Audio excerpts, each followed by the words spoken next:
3, 2, 1, go.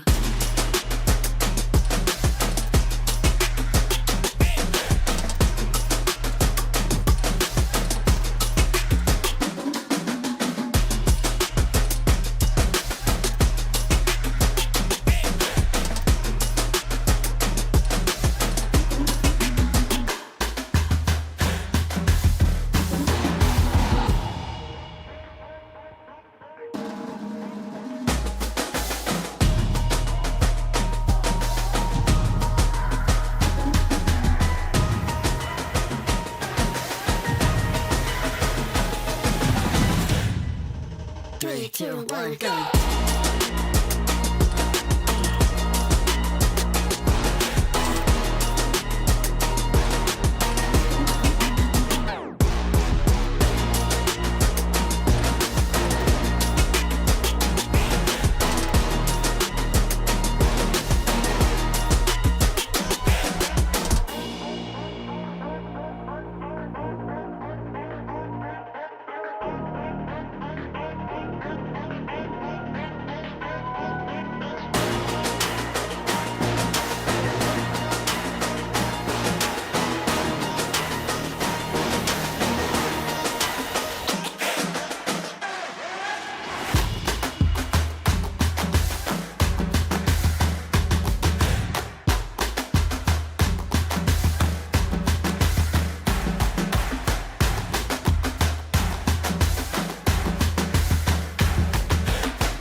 Three, two, one, go.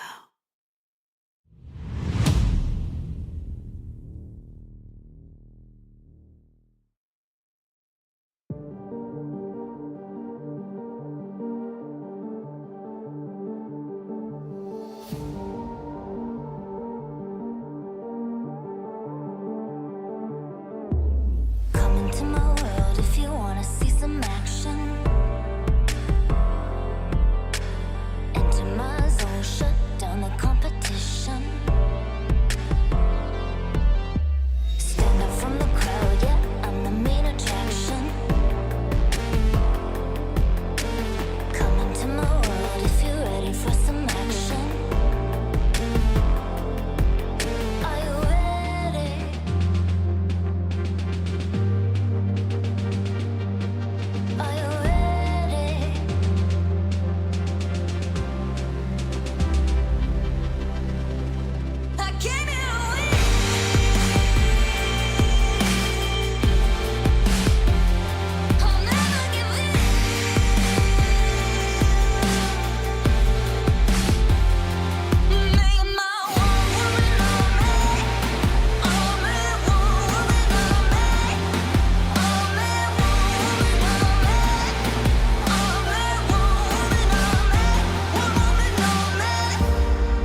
chase you.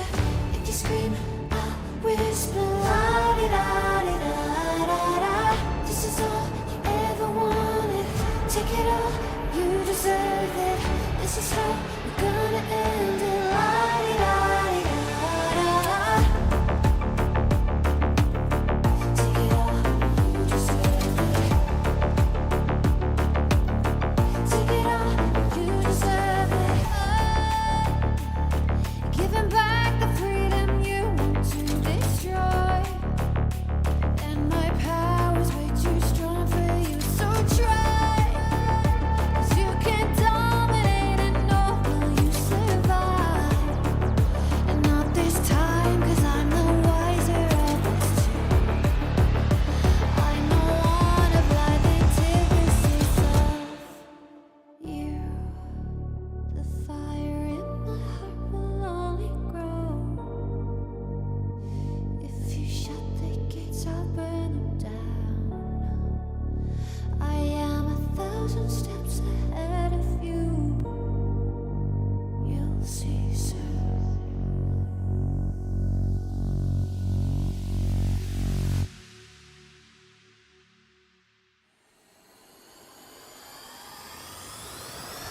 If you shoot, I'll take it. If you run, I'll chase you. If you scream, I'll whisper la di da di da da. This is all you ever wanted. Take it all, you deserve it. This is how we're gonna end it. La di da di da da. If you shoot, I'll take it. If you run, I'll chase you. If you scream, I'll whisper la di da di da da.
Hello everybody, another day of Dota in front of us here as we get ourselves on the road to the Esports World Cup, joined by Waga as we get ourselves into the Western European qualifiers.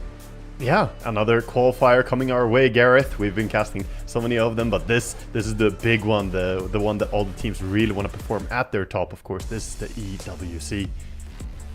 Yeah, I mean, it's kind of crazy to think we've gone through another season, right? Going through the ESL Pro Tour, going through all the ESL 1s and Dream Leagues. We've already got teams that have qualified for the main event through those points. But Dota 2 has always been about, having the underdog stories, having these community teams pop up and having qualifiers to get to these big events is such a vital part of the game. Seeing some, old names, new rosters, new teams pop up and perform is always super, super exciting. Yeah, it's interesting to see what the players are gonna do. Perhaps experienced players swapping around, playing in different constellations, and see what really works and how it's gonna work out.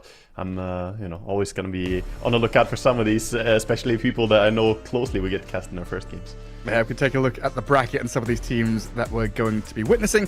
There we see Avilus already having a bye in the first round. Avilus, a team that has changed recently. The roster, which was bursting through a lot of the Western European qualifiers, has had a few little tinkers to it, and some of their players leaving to join some of the other teams on this list, like OG and Maus have grabbed Stormstormer and Eki. Yeah, exactly. Yeah, there have been changes, and of course the players moving around, but still all of them very, very competent players who want to find their success. It's all about getting the right 5-man lineup and find that success. But yeah, interested to see a lot of these matchups, how they're going to play out. You and I talked a little bit about the teams, thinking which team do we think is the strongest here? It's kind of hard to say.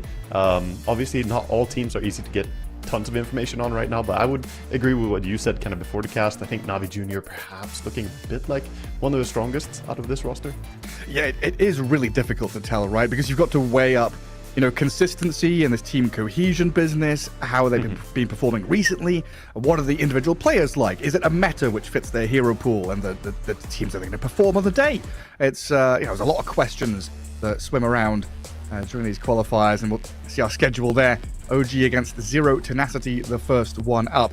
And we can just think about OG's roster, because it's a name brand team that has won multiple TIs has kind of fallen off the face of the map a little bit recently, haven't they? Yeah, definitely. They have not really been back to that, big name that OG used to be in terms of just performing as the absolute top dog. But it is also nice to see that one of those massive organizations can support a lot of really, really good players who have the potential. They just need to find their right way, and not many organizations have better experience behind them than OG, right? If there's any organization that can bring information and lead these players as well, you got tons of support in this team. Oh, for sure. And yeah, the team, Kidaro, Daze, Mixer, Stormstormer as your 5-4-3-2. Shad, as far as I know, on loan still as the carry there. We'll see how that all pans out for them as they are against Zero Tenacity. A team with quite a few names that I recognize, from kind of old school Eastern European, tier 2 Dota area. It's brought in a few kind of newer players as well. Like, LeBron is there as their kind of mainstay, POS5 captain. He's been around a long time, bringing in, Pablo, who's been in and out of mixes for his entire career. Then you've got like Nefrit, Stoikov, and Nande. Yeah, no, it's a very competent team. They've been looking pretty damn strong. Of course, we've had a lot of different games being played lately. The team has been really grinding out games with the open qualifiers for TI, playing through that as well. But yeah, of course, this is a high season where you want to perform at your best. We're gonna head into the matchup and see what the team's gonna bring in terms of draft. That is a good point, though, right? It is a very important season right now because you've got TI qualifiers, EWC qualifiers. You've talked about it, throughout the year. You don't want to be peaking too early. Yes, you might win a tournament here or qualify to one of the Dream Leagues or something, but this is where you want to be hitting your stride. This is where you want to show what you're made of going into the two big tournaments of the year, whether it's prize money or prestige. And what a better place to be for Dota right now. We recently had some patches changing things up. We have new stuff. There's been a lot of meta changes with the 39 patch and different ideas coming out. So this is a fresh Dota to play these games on as well. Makes me very, very happy. You know, I always feel when we have a long patch, Gareth, I get a little bit bored of seeing teams do the same thing over and over. But now there's a lot of shift-ups, you know. You and I talked a little bit about, we're going to see the POS 4C Cade. Yes! That's been very popular in pubs. There's so many. Offlane Undying has been another big one, so seeing the Undying first pick here does not surprise me at all. He has Flex, he can be POS 4, 5, or POS 3, going that offlane route. Oh, and then Death Prophet, a hero that has been ransacking me in my pubs, just running around and letting the ghosts flow. I was watching a bit of Quinn's stream last night as well, and he was playing a bunch of DP and Leshrac. Some of these heroes that have been off the radar for a while, but it just takes a new patch, a single player, to kind of rediscover them. Yeah, DP is also one of those heroes who got just silently buffed over and over, and in particular the Spirit Collector has just been, touched up multiple times. It is now really strong. That Cryptor or the Exorcism get really hurt now. So just impossible for a tanky hero like Undying to stand for a long duration next to DP. It also kind of abuses his low armor. Undying is really tanky by having massive HP pool, but his armor is really low. So the Exorcism being physical damage can be a good solution to him early. 5 seconds remaining. That's very true. And what about these bans then? TA, Bristle, Ursa, Nature's Prophet. Nature's Prophet's still there, being banned out. He's been shifted though. So nowadays he's played more as a support, right? He's got the healing facet. He also has the money tree facet, which I haven't seen a single person play. Oh my god. But yeah, he has the healing sprout. So putting down sprout makes all the trees in an area heal his teammates, which has led him to be a very, very oppressive support. Usually with like just blade mail and TP in and do regular right clicking, and then if you go on him, he blade mails. The first time I saw that Moneybags Nature's Prophet business, I thought someone was cheating. I was like, where is this gold? What are we playing? The Dietide again? There's gold bags dropping everywhere. Collect them all. That's great. Felt like getting on a penguin and collecting all of that, you know? 5 Exactly. seconds remaining. Mr. Earthshaker is going to come out. A hero that we've also seen a little bit more recently kind of swap in or swap back to the position 4 role. What's your thoughts on this? Like an early pickup Earthshaker here. I think more and more teams value having a POS 4 that can actually provide you with that insta burst later on. But his laning stage also has proven to just be very comfortable, right? Your offlane always going to be off to a pretty good start by just Fissure blocking, gaining the lane back. So if you're going up against something annoying like a POS 5 Undying who can be really, really hard to lane into, getting your creep wave back in a good spot is a kind of cheat code to start off good at least. I mean, chain stunners, huh? The Rubik and the Centaur coming in. Good reactions from the team if there's a blink in from Shaker. Yeah, we really see that, Dota really is a cyclical game, right? Earthshaker picks, Rubik has always been one of these fast answers to Earthshaker. Stealing the Fissure, looking pretty good. Stealing Exo against DP has always been... Rubik against Bane or Death Prophet or any of these kind of telegraphed, high-profile ultimate abilities. Enigma's Black Hole, obviously. Rubik loves playing against that. And then you have the combination pairing. Rubik Centaur is a super old-school lane combo, bringing a lot of disable and damage. Yeah, definitely. And honestly, one spell that a lot of people kind of sleep on as Rubik is stealing the silence from DP. Oh yeah, it's right. insane. Mega cast range, and you don't want to get silenced by Rubik. You're just not going to do anything that team fight if you don't have a dispel. So that can be a big steal as well. Basically, any spell he gets from DP apart from Spirit Siphon. Spirit Siphon is kind of can be good, but mostly meh. Oh, the Kadaro Warlock coming out. Very nice to bond up the Centaur to some of his partners there. Spill out all that damage that's going to come out of Earthshaker and Death Prophet. And a hero that always just makes one of your lanes very solid through Shadow 10 Word. seconds remaining. Yeah, he's hard to beat in lane, and he enables a lot of cores. You basically can pick 5 almost any seconds carry, I feel, when you have a Warlock plus 5, and you won't be struggling that bad in lane. They're gonna go with the old classic, they pick the PA. Not a hero that's been doing super well this patch, but it is a super annoying lane. You get Fatal Bonded, Stifling Daggers, it's so hard to lane into. 10 Non-stop seconds spam. remaining. And it's pretty hard to control pull camps against Warlock as well. He's always going to be 5 healing and seconds harassing remaining. and out-trading you. Yeah, Warlock's heal is probably one of the abilities that had the biggest power creep throughout the years of Dota, It used to be a single target heal that was pretty weak, then they made the numbers way higher, and then they added AoE, so you can heal in AoE, and you can also damage the enemy in AoE. It became Iron Shell. It's like, what? His ability is crazy right now. What if Shadow word was Iron Shell. Yeah. Dark Seer like, you stole my job, man. PA is just so thankful. Yeah, it makes her life very nice. So looking at this, OG have their safe lane locked in, Warlock PA. Death Prophet, I'm assuming going mid, and then Earthshaker is this position 4, leaving an off lane left. I don't know about your thoughts. Yeah, that's basically what I'm seeing as well here. We'll see what Zero Tenacity are going to prioritize banning. As they pick up the Morphling, the Doom is quick to follow. No surprises there, really. But no, I mean, there's some ways you can flex their draft, right? You could say that, oh, this can be a mid-shaker, could be offlane DP, you can, do some shift arounds, but I really expect them to just want an offlaner right now. Remaining. So here, a Morphling, late game carry, really only sees Earthshaker as a big threat with that Blink Echo Slam later on in the game. And then you've got Stampede, Soul Rip, Telekinesis, ways to save the Morphling. So seems pretty comfortable, especially going into this PA matchup. Yeah, if you ever get the Tombstone upgrade as well with the Shard, you can save the Morphling, put him in there. He has to be a little bit careful about the Shaker, insta-stuns, and then the Silence from DP follow-up. But if you get off to an early Manta on Morphling, which normally, this hero can be hard to shut down in lane, the carry-to-carry matchup, as you said, is pretty good for him here. PA doing so much physical damage, struggles against Morphling's massive armor. I started running away with that a little bit in my brain, thinking, yeah, Morphling used to be a hero you would pick against DP, but that's so far back. Morphling nowadays doesn't even level Adaptive Strike, right? It used to be that Morphling was good against DP because you blow her up before, or like immediately after she uses Exorcism, you kill her. But Morphling doesn't really do that anymore. It used to be shotgun build, and now we're back to rather just right-click build. We see a lot more, relatively earlier Daedalus and so on, just to right-click people down.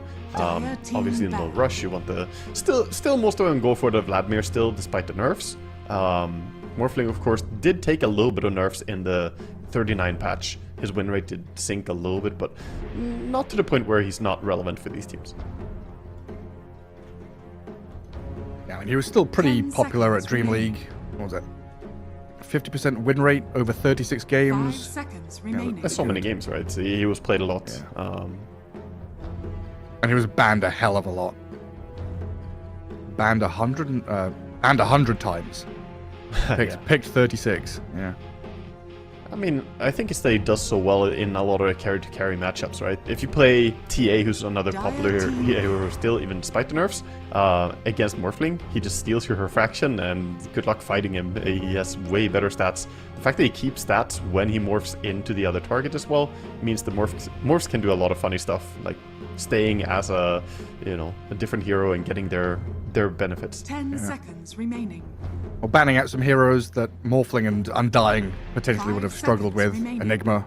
And then Doom, just an anti-Morphling hero in his own right. Looking for our mid-last for Zero Tenacity. See what Stoikov grabs. Ember Spirit always comes to mind for him. You see the Storm and the Puck also banned as some of his signatures. Radiant. Yeah, with these heroes banned, I think Queen looks great too. Gotta go for it.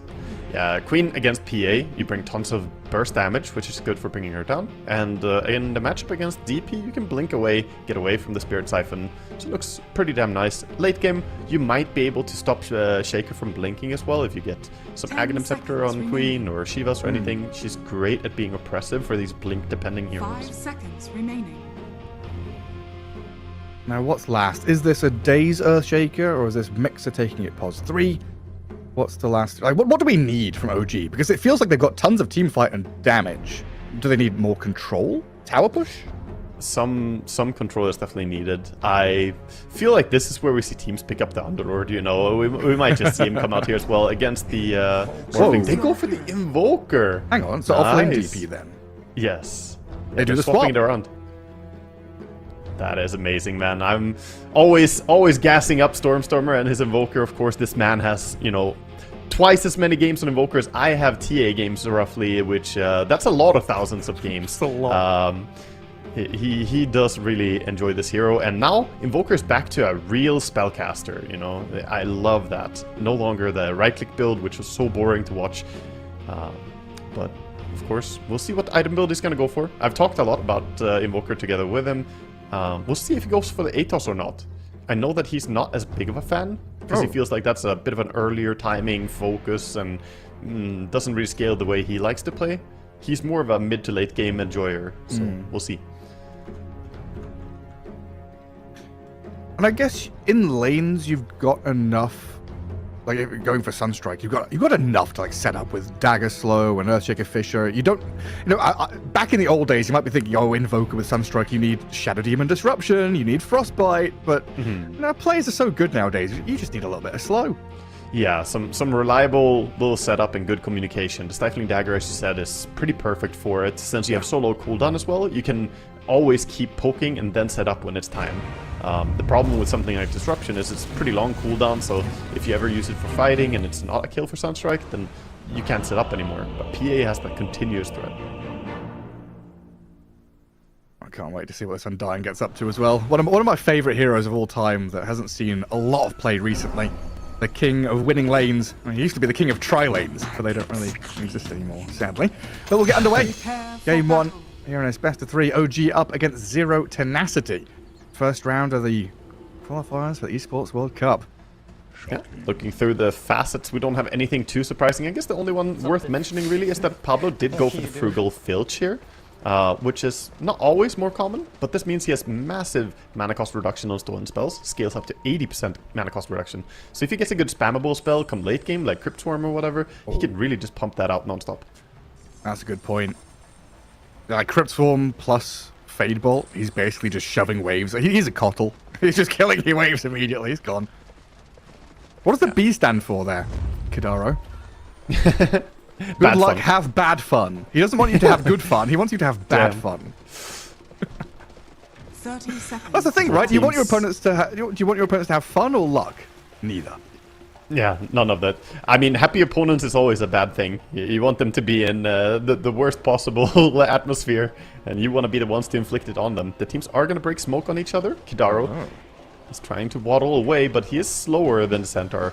It does seem a little bit scary for them to chase in blindly, though. They don't want to get into a bad spot and get fissured off or something. The battle begins. Breaks away from them. Actually weasels his way all the way back to that bottom lane. PA being eyed up as well. But, yeah, I'm just going to grab the bounty rune there, Shad, and get 3. Nefrit, the only one from Zero Tenacity. He is quite likely going to have the TP. He's trying to walk down, actually. Shad using the power of the river. He does not want a TP, but I think he's going to be a little bit late to the first creep wave. And that initial connection is so important always, so I'm not sure about the decision not to join here. This might allow Dyer to back the lane a bit, since he's not here yet. Or Yeah, even just- the Centaur getting some CS. Some casual whitewater rafting before you arrive in lane. Gets the first last hit. Everything's perfectly fine. Stifling Dagger, man. Good spell. Incredible. Good start then for the PA. Gets back to lane, no worries. Shadow Word is there for the Warlock, so that's going to be a solid lane out of OG. And then this mid spot, Queen of Pain 4 and 2 early on. Invoker, always going to struggle in these early levels. And he's no longer that hero that hits level 5 with double Wraith Bands and dominates the lane, right? This Queen of Pain can keep the pressure up. Definitely. It's a pretty tricky lane for the Invoker, actually, but he does have his Forge Spirit, of course, to help him. And Queen would probably see her skip Shadow Strike in this matchup and just go for the Blink Scream matchup to get more powerful for rotating early on. Some melee matchups, Queen really wants to get the Shadow Strike, but ranged heroes like this, it's not really worth it always. Especially when you add in the, like, Queen of Pain wants the bottle refills. She wants to be the one pushing the wave, right? So Yeah. screaming, killing the range creep early, pushing that wave out. Invoker doesn't really have the same back and forth. Off to a good start though. Stoikov getting very nice last hits. Gonna get barely misses the melee crit, but he's 10 and 3. Yeah. It's a good start on mid against the 6 and 1. He's so happy with himself, needs to pause, give himself a pat on the back. I immediately look for a Monkey King, you know. I see this, the 2-minute pause. I'm like, Monkey King animation bug? No, there's not even a Monkey King in the game. The courier bug, apparently. Not sure what Yeah, that one is. there's a bug that can happen where you can't move your courier. I don't know if it's that one or if it's a different thing, but yeah. Just As long as it's not the observer ward bug. Oh yeah, I saw that. The 2,000 observer wards. Yeah. Like, why does Magic Hero have 400 observer wards minute 5? Like, oh, I don't know. I swear, man, these supports always hoarding the wards on them, never placing them. Oh, Stoikov gets cheeky and gets the kill on the Forge Spirit there, and gonna hold the rune until his bottle arrives, so he's not instantly picking it. That's a very heads-up play, right? Like, he goes hunting for the Forge Spirit so he doesn't deny the rune, and then comes back to finish off the wave before bottling up and refilling. And the Force Spirit is very similar to Beastmaster's Boar. It gives a lot of golden experience. You really do not want to be feeding it, so a single kill on the Force Spirit makes a big difference. It's like one extra creep in the creep wave. And he gets another one, 41 gold. And it gives more gold than the melee creeps. That's a ton of money. That does get a range creep denied in front of him, though. As top lane, first blood. Nande gets on top of Mixer. Takes down the Death Prophet. Trying to get creative as well. Dace trying to pull the creeps. He's just gonna walk away here. He has Windlace, so nothing the Undying can do. His courier though was microed and Morphling brings it down. That's unfortunate. Yeah, Earthshake is still level 1. I guess that Undying and Morphling able to kind of hit level 2 and run them down in that longer lane to chase them. Death Prophet having some problems in keeping it going. Perfect connection by Dace though, pulling through the creeps behind the tier 1 tower. He only kept 3 of the Radiant creeps, making sure that this dire creep wave is denying as much as possible of Morphling's farm. If you cannot contest him in the lane, you gotta do these shenanigans to try and deal with him.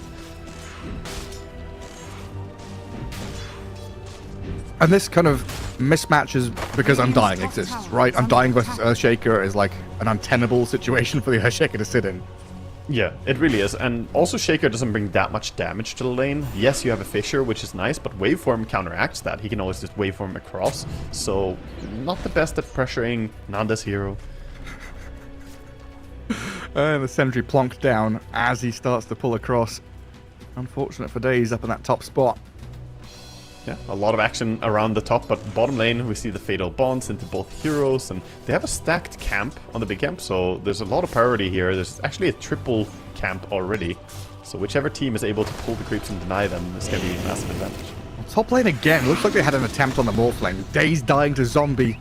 Well, the Death Prophet trying to run away from the big zombie. Undying. Going to force Death Prophet all the way back. She's dragged a couple of melee creeps here with her. But it's not comfortable for OG in that top lane for sure. Just looking at the CS value, 15, 16 last hits for the Death Prophet. Starting to lag behind a little bit.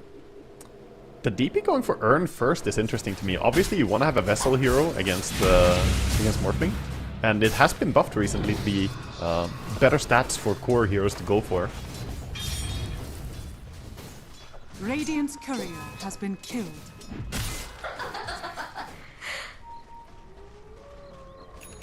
Could be one of my favorite things as the Warlock. Just fatal bonding the wave plus 2 heroes and you have non-stop pulls.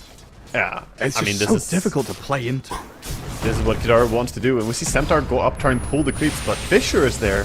Oh, he's going to TP home. That's the trouble when you only got 1 stun. They attempted a Sunstrike, but even that I'm not sure would have finished him. No, he would probably have lived, but maybe he would have been brought down if he kept running. But the TP was a good choice by him. Gets himself to safety. The Vanguard keeps him alive. So first rotation, not really going to yield anything for Dace other than the TP out, which sure slows down the Centaur a bit, but it's not as valuable as actually getting the kill.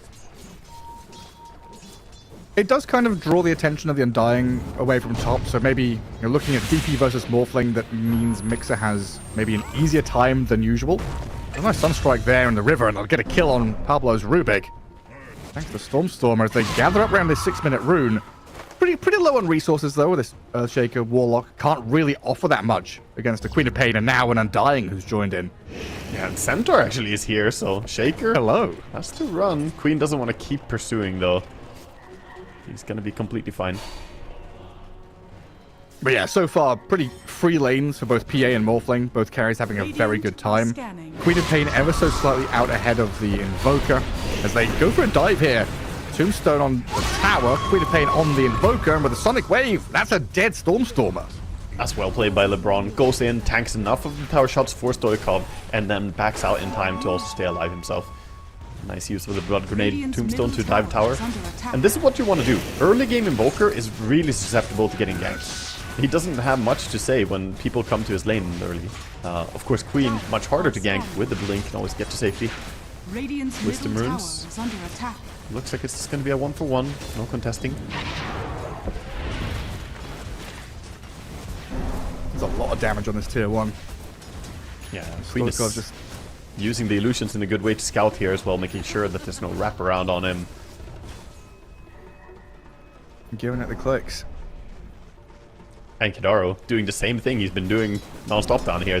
I wonder how many kills this creep camp has right now. The Radiant creeps just keep disappearing into the black hole that is this neutral camp. Meat grinder down there. Sento's going to have to try and kill off this camp or something when he steps up towards it and immediately gets jumped on by the PA.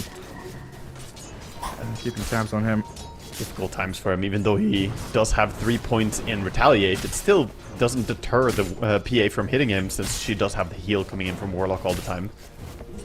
So it's difficult for him to sustain himself. 8-minute rune. Top is controlled by the Queen. Bottom by the Rubik, so no way for Invoker to really move for these runes. And that's the difference of Invoker and Queen as well.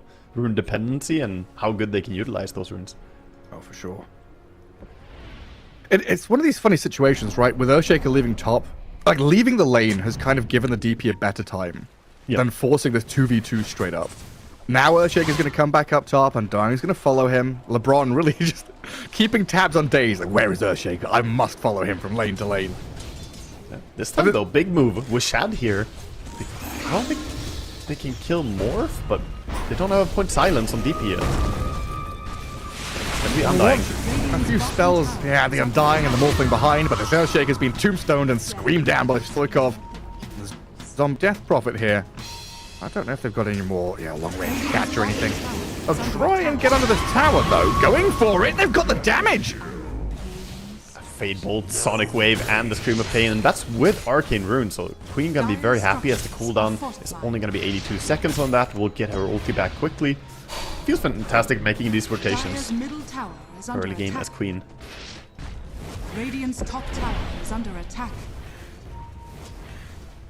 And that actually allows Morphling to just completely exert pressure over the tier 1 tower top, so Invoker does what he can on mid lane to try and get the attention back to himself. Ooh, Sunstrike did connect with Morphling, but he had enough HP to survive. Staying high enough. Good to see from Nanda that he doesn't go full greed like some Morphling players might, with running around with 400 HP against the Invokers. He's being pinged out, though. Hey, he's low. Sunstrike was, 3-4 seconds on cooldown still.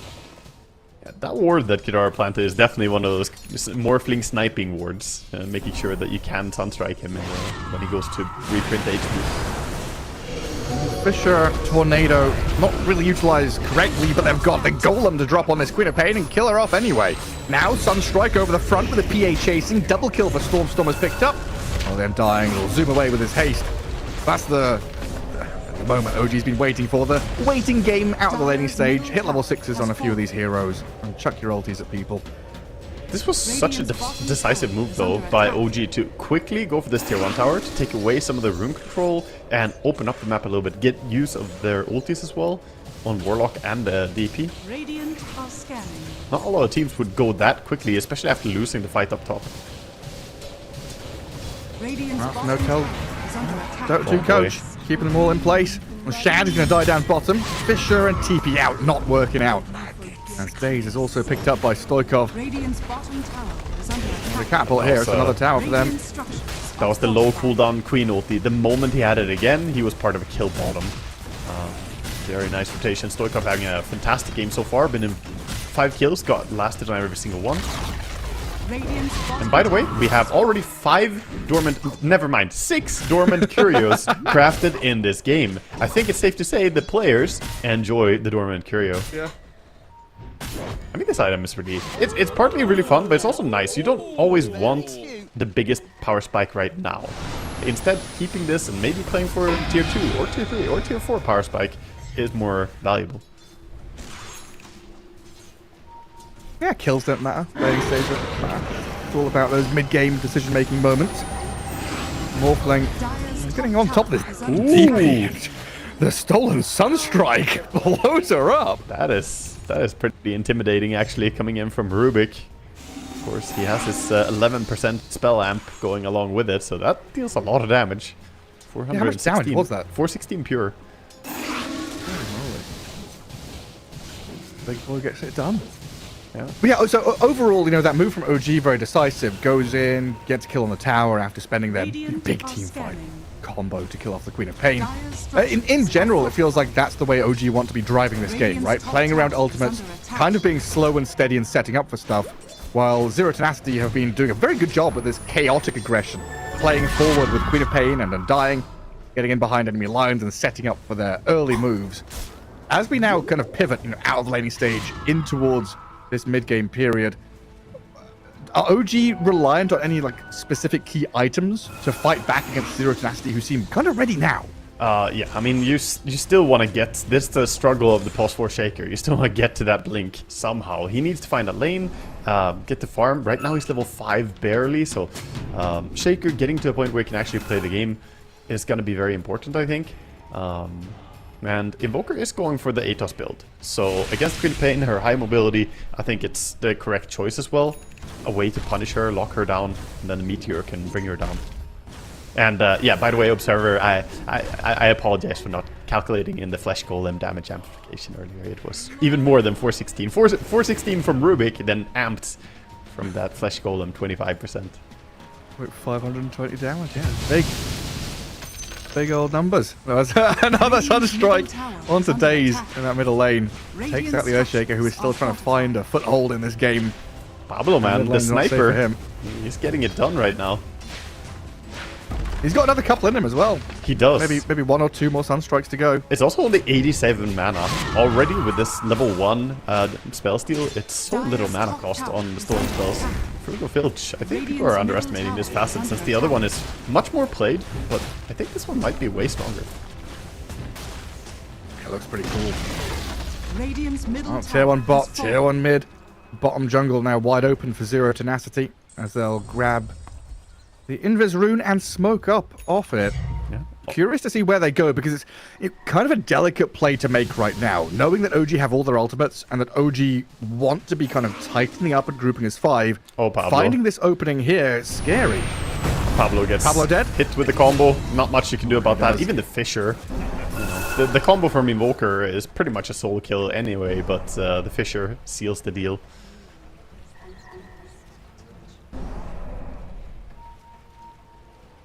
Top seems to be the pivotal point for both teams, kind of congregating towards it. The Spirit Vessel and DP make area for Morphling to take these fights before. Undying went in behind and got a pretty deep ward there, but he hasn't got the info that Earthshake is lurking until now. That scan turns red and a flurry of pings from Zero Tenacity knows exactly where Daze is. Well, it looks like LeBron also dropped the tombstone on the left, but here's a Fissure Echo Sunstrike. Oh, I didn't think they had enough, but my god, they do. Turn around on the DP, though, with the Centaur and Quap arriving. They drop the Golem to protect Mixer on his retreat. Oh, gee, they blow up that Morphling just for the price of the Earthshaker, and they get out of there. Yeah, that was amazing for OG, but they also shouldn't have gone that. That was mistakes coming out from Zero Tenacity. They jump onto a Shaker and don't really lock him down, and then he just turns it around with a Sunstrike combo. I think Morphling even missed the waveform damage onto him, so he didn't get the quick blow up that they wanted. Good fight for OG, even though they were deterred, of course. They didn't get to push the tower and get something more, which could be costly when you have these big cooldowns. Echo on cooldown, Warlock ulti, DP ulti, whereas Zero Tenacity, sure, the fight wasn't great, but they could reset. This looks like a freebie, though. It absolutely is. In comes the Morphling, though, onto the Warlock, trying to blow him up with a PA mode and a Stampede to get out as well. That silence in the urn, the Spirit Vessel even, on this Morphling, causing some issues. Yeah, definitely. He's going to have to go into a jungle, get his HP back up, but good trade at least, getting the Warlock there, not just losing his Undying for free. And Centaur is But yeah, you're right. swung over. OG wanting to tighten up and play these big teamfight ultis. Ooh, that's a good jump on the Death Prophet. Morphling and Centaur utilizing that blink. Out of Nefrit to find the catch. Oh, Daze. TP cancelled. Pablo is there. Pablo is looking like the man of the hour this game so far. He is just doing so many good things. Sure, he did get caught earlier, you know, trying to get experience and gold on mid lane, but he has been really on point with these spell steals. Getting Fissure now is amazing. Arguably the best spell in the game, you know, for him to have here. Dire's middle tower But yeah, we get is under these kind of attack. interesting moments where, so OG, they play up top, they defend against the Zero Tenacity move, they use their ultimates to get that kill on the Morphling. But now they've kind of retreated, backed up. This space is wide open now for Zero Tenacity to play into. As you know, Invoker is a nice hero to have out on the map because he's got Sunstrike. So Stormstorm is getting added value, but Queen of Pain is then able to shadow that and get the same value. Yeah. So then you're looking at this kind of 4v4 where Zero Tenacity just feels so much stronger when these ultis of OG are down and they swarm. I think all across the map. I think that's one of the big issues that I see with the Invoker here, and why perhaps it was unexpected for both us, the casters, and the players as well. It wasn't banned out in. Is that Invoker usually wants to operate on very low cooldowns and keep going, get those Sunstrike kills. The rest of his team is a little bit slow in the tempo from those cooldowns. And again, we see the opposite from Zero Tenacity. Poor little Warlock. He's getting walloped by the Centaur and Morphling. He got the D word. He did what he should. Job done, yeah? Yeah. Trade the support for a ward. That's what you do when you're behind. Yeah, lots of scribbles from Stormstormer saying, hey, top's not safe anymore. The Ancients belong to them. That area belongs to them. Don't even bother trying to go for that tier 1 anymore. Try and play down to these outer camps down south. Maybe find a bit of room. And we do now have that blink on Earthshaker. Might have to use it to save the Death Prophet here. Mixer. One to get initiated on by the Centaur. Drop the Golem onto him and the Undying. LeBron moves forward with the 2-man Echo Slam and the Sunstrike. Not quite on the mark. Centaur will stampede away. And again, it's Zero Tenacity kind of poking the Angry Bear, forcing OG to react. And they elicit this response, but it's just an Undying kill. Yeah, that's all they really get for it. The blink in, though. Stoikov! Oh my god! The stolen fatal bonds! Alright, calm down, Pablo. Big old damage. DP's done for. Morphling moves in. The Spirit Siphon, not enough to keep her topped up. 4 in a row. Sunstrike's going to pop the Pablo and Rubik. They get some revenge. But my goodness. Just punished. The vision was really crucial there. The Observer Ward that LeBron put on the mid ward earlier there. So they walk in, get spotted. And when you have full information like that, teams can make amazing decisions like Queen blinking in and finding those kills. Dire's bottom tower. Having the Dagon it wasn't Rubik's fatal bonds, was it? It was Morphling who turned into Warlock. Yeah. I was looking at Rubik like, wait, did he steal that? I didn't see what he did, but they have multiple ways to take your stuff. Yeah, I saw fatal bonds on enemy heroes, and I was like, that's Rubik. So they can double fatal bond the enemy theoretically here. Yes, if they Rubik steal it and Morphling. That is gross. Oh, that's nasty. Or even just double Fisher. What if, Rubik steals the Fisher again and then Morphling turns into Shaker? We will have the old Morphling Shaker feeling with a double chain stunning going on. Excellent. Yeah, things are definitely falling a little bit on the back foot here for OG. They need to find a way to stabilize. I think using a lot of ultis previously there for the Undying kill kind of hurt them. And again, top lane just getting punished. They really just don't rely on long cooldowns. Sonic Wave, Stampede, they're nice to have, but this Queen of Pain Centaur are non-stop just jumping and killing people. Yeah, they're getting so much done, and they are not going to be lazy either. 20 minutes are here. They're going to go straight for the Tormentor. Heading over, get themselves the Shard. Just see which one they get. Either of them are really good here. Rubik and Undying both have fantastic shards. Oh, Pablo. Get that shard. Yeah. Easy money. I mean, good for getting yourself out of trouble as well for him. Now he can relocate himself if he gets fissured off on the wrong side or something. By the Shaker. And how much money do you have already? Jesus, Pablo is rich, man. He's got 8.5k gold. Radiant are It's huge. Yeah, I looking at the net worth board, I was like, where is he? I can't see him in the bottom 4. I mean, he did get the injection from the Shard, right? So that kind of pulls him up. But even before that, he was still sitting at 7k net worth, well ahead of the rest of the pack. And rivaling the DP, and now ahead of the DP after a Shard. So now, what's OG's game plan? Is it, can you feel comfortable to smoke and make a move of your own? They need to find Queen or Morphling. They need to get the big valuable kills. They can't blow their big ultis on these supports. Don't want to go on the Undying. And I guess try and unlock this PA, because PA spent the first 15, 16 minutes farming. And now, fourth in net worth. This could be Not big. that Look at much to Shaker. show for it, but There's a lot of creeps. they're going to move in with the vision on the Rubik and the Morphling. They see the big ancient camp, but the Zero to Nasty have backed up. They'll still blink. Echo Slam and Sunstrike to blow him up. Down goes Nande. Stack stolen. Zero to Nasty cannot fight back. OG, they will claim this piece of land. Zero to Nasty have to respect that PA skipped anything else to just get the second item.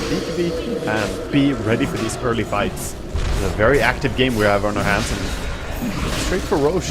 No way to fight without your Morphling. He packs such a big part of their damage output.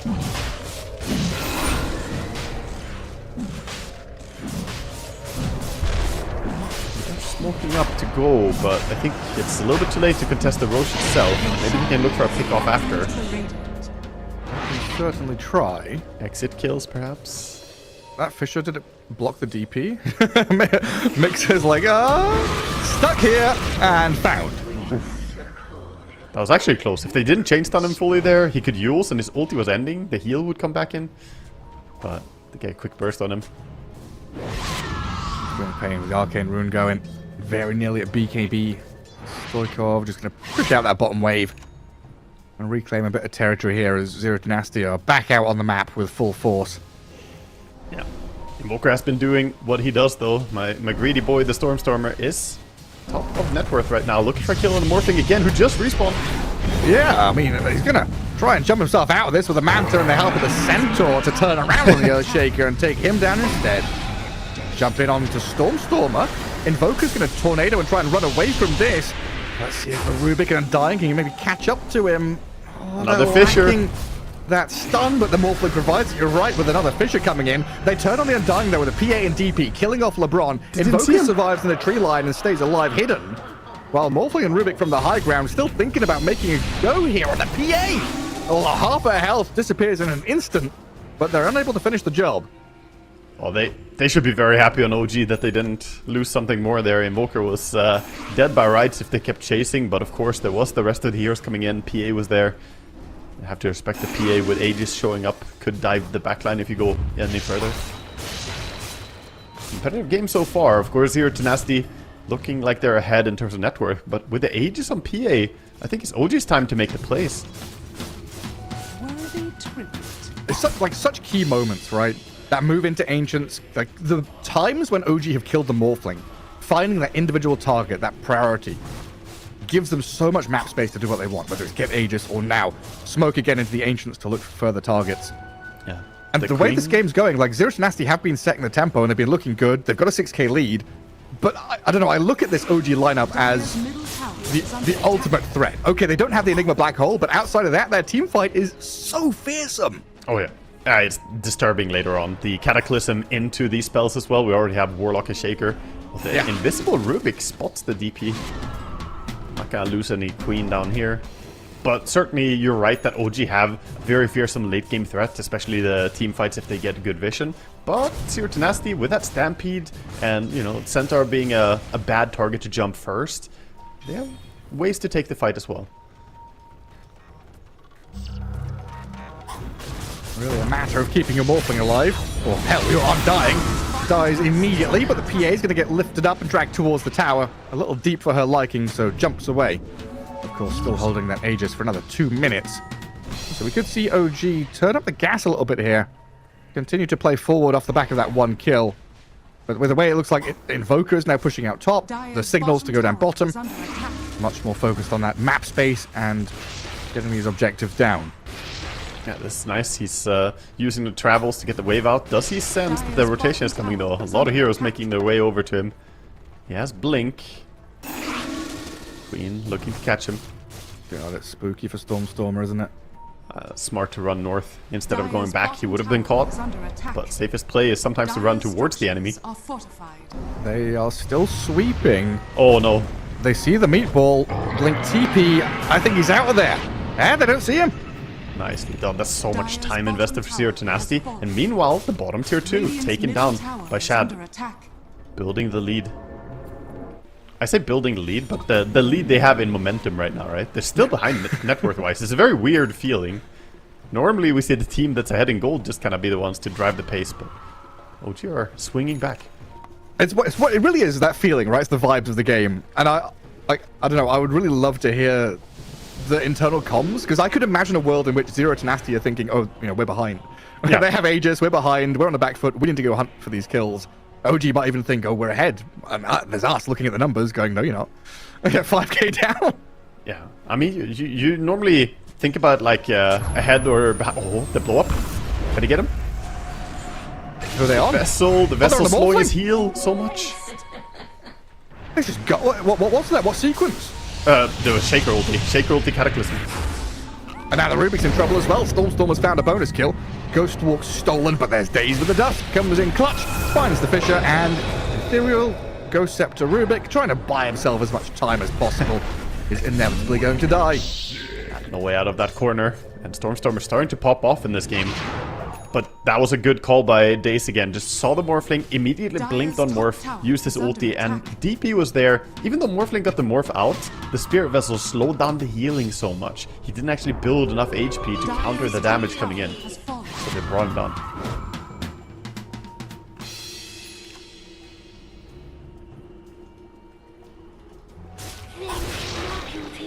There has been a pretty crisp sequence here from OG to get through this mid-game period after looking, you know, kind of behind. That early aggression from Zero to Nasty hasn't bothered them too much. DP down bottom. Starts to poke at the Centaur and actually forces the Stampede there. That is a signal. Like, it's just technically a DP on her own. Yes, there is backup arriving, but the Centaur, he needs help. El Tombstone to buy him some time. Stoikov has jumped in though. BKB's galore. The PA goes in with a crit, not able to finish her off. But this is Zero to Nasty using spells defensively to hold back the aggression from OG as they drop the Golem on the Morphling with the Fatal Bonds there as well. The Centaur jump kind of cancelled out by the Fisher and the stuns, but he still gets the kill on Mixer. Zero to Nasty kill the DP, and OG retreat. They have to run and get away. A little bit of a poor sequencing. Sunstrike does find the Undying. What a nice Sunstrike down there. Yeah, 1-for-1 trade. Yeah, at the end of the day, 1-for-1. They did expand a lot of big ultis though, so again, this is the potential for Zero to Nasty to play. No Aegis, a lot of cooldowns on the ultimates, so OG right now a little bit weak, and that's why we see Invoker split pushing up top. He wants to split up the attention from Zero to Nasty. Dire's middle tower. Yeah, there's definitely like a conversation to be had around how you use these heroes with the big ultimates, because Warlock and Earthshaker in this kind of game are kind of fog heroes, right? They're playing from the shadows, waiting for their moment to strike. They do not want to be perceived. They don't want to be seen by anyone. They don't want to be told what to do. They want to find their moment exactly when to strike. So if the Centaur, Queen of Pain, Morphling, hell, even the Tombstone on the high ground give vision or are able to jump on these heroes, you can force this panic ultimate. Yeah. And all of a sudden, that 2-minute ultimate is just down the drain. Exactly. That's the strength they have. They have good frontliners with a blink first on Undying, by the way. Shard, blink. Very interesting build coming out from the support. This way he can blink save people, of course, but he can also blink onto people with the ulti. The slow coming in from Flesh Golem is really nasty. It's a massive, massive slow. 35%. Immediately on the hunt again. Mixer could be in trouble there, but him and Storm are going to just about evade the grasps of Zero Tenacity. And Queen Pain's going to blink back to safety up in that top spot as well. Everyone vying for control around this top lane area, though. A little bit of a difficult time for the PA to jump targets right now and get the burst with the Ghost Scepter on the Rubik and the Undying having Tombstone Shard. He needs chain stuns to allow himself to bring down people. He needs a Fisher at least. Atos. Good Force Staff and Stampede. OG sprinting forward. That's a 2-man echo. Morphling's caught. Manta and Yules up into the sky. What have they got to control him up now? Stunned, deafening blasted, pushed around, but still fine. Morphling survives and the Undying even buying back there. Looking to continue this fight. But yet again, OG spending ultimates and not getting anything big. And Roche is up, Gareth, so immediately we see Zero Tenacity making their way towards it. Not sure if the players know already that it has to be up, but they're gonna definitely go and check it out, I think, with the ulti cooldowns.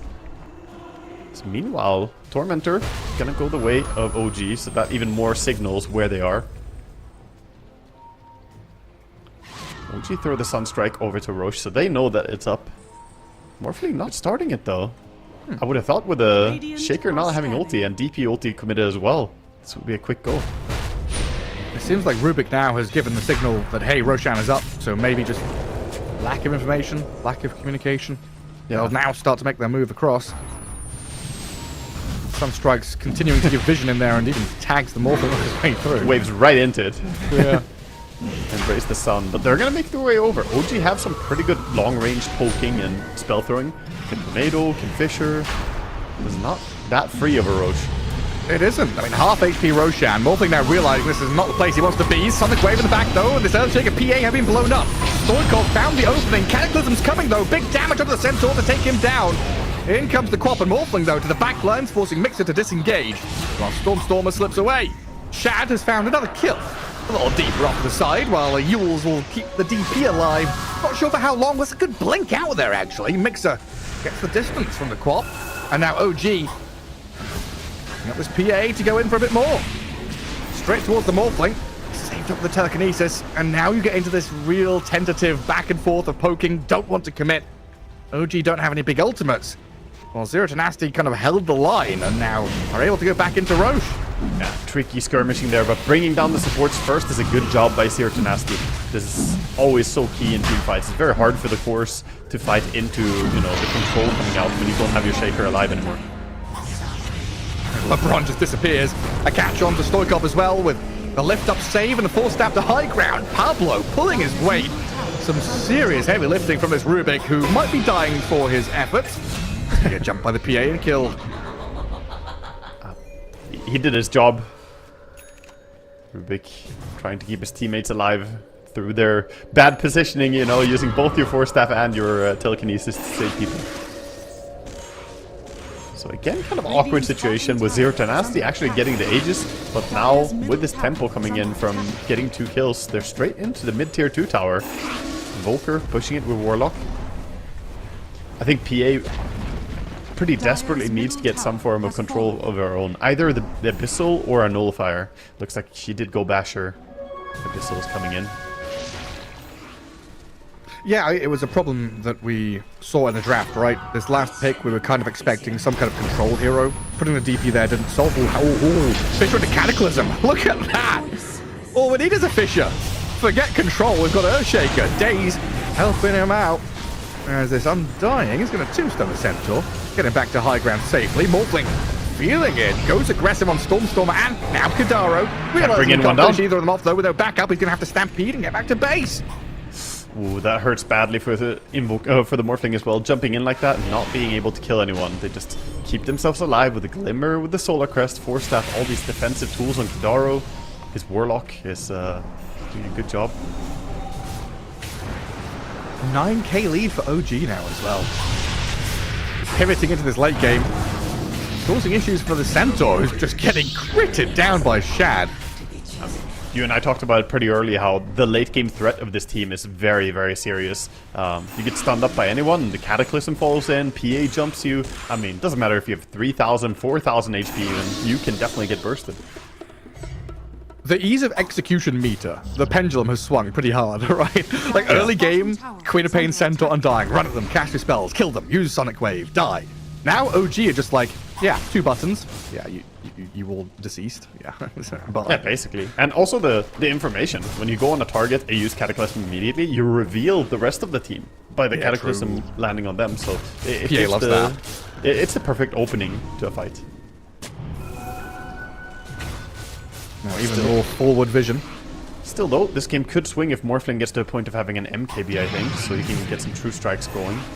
Hard for him to fight against the PA currently, but he's not too far off buying the entire thing. 4,000 gold. Well, they see Stormstormer there. He could have been out of position. But no jump is made. Abyssal Blade there for the PA as well. Coming out. But OG, you know, fall back. Maintain these lanes. Keep that pressure up. And kind of force the hand of Zero to Nasty to make a move. You don't want to be sat in your base here. You kind of want to smoke and play out. I mean, you can't stay in your base forever. You need to get on the field somehow. Gotta get out. But this ward, oh, it spotted a smoke, I think.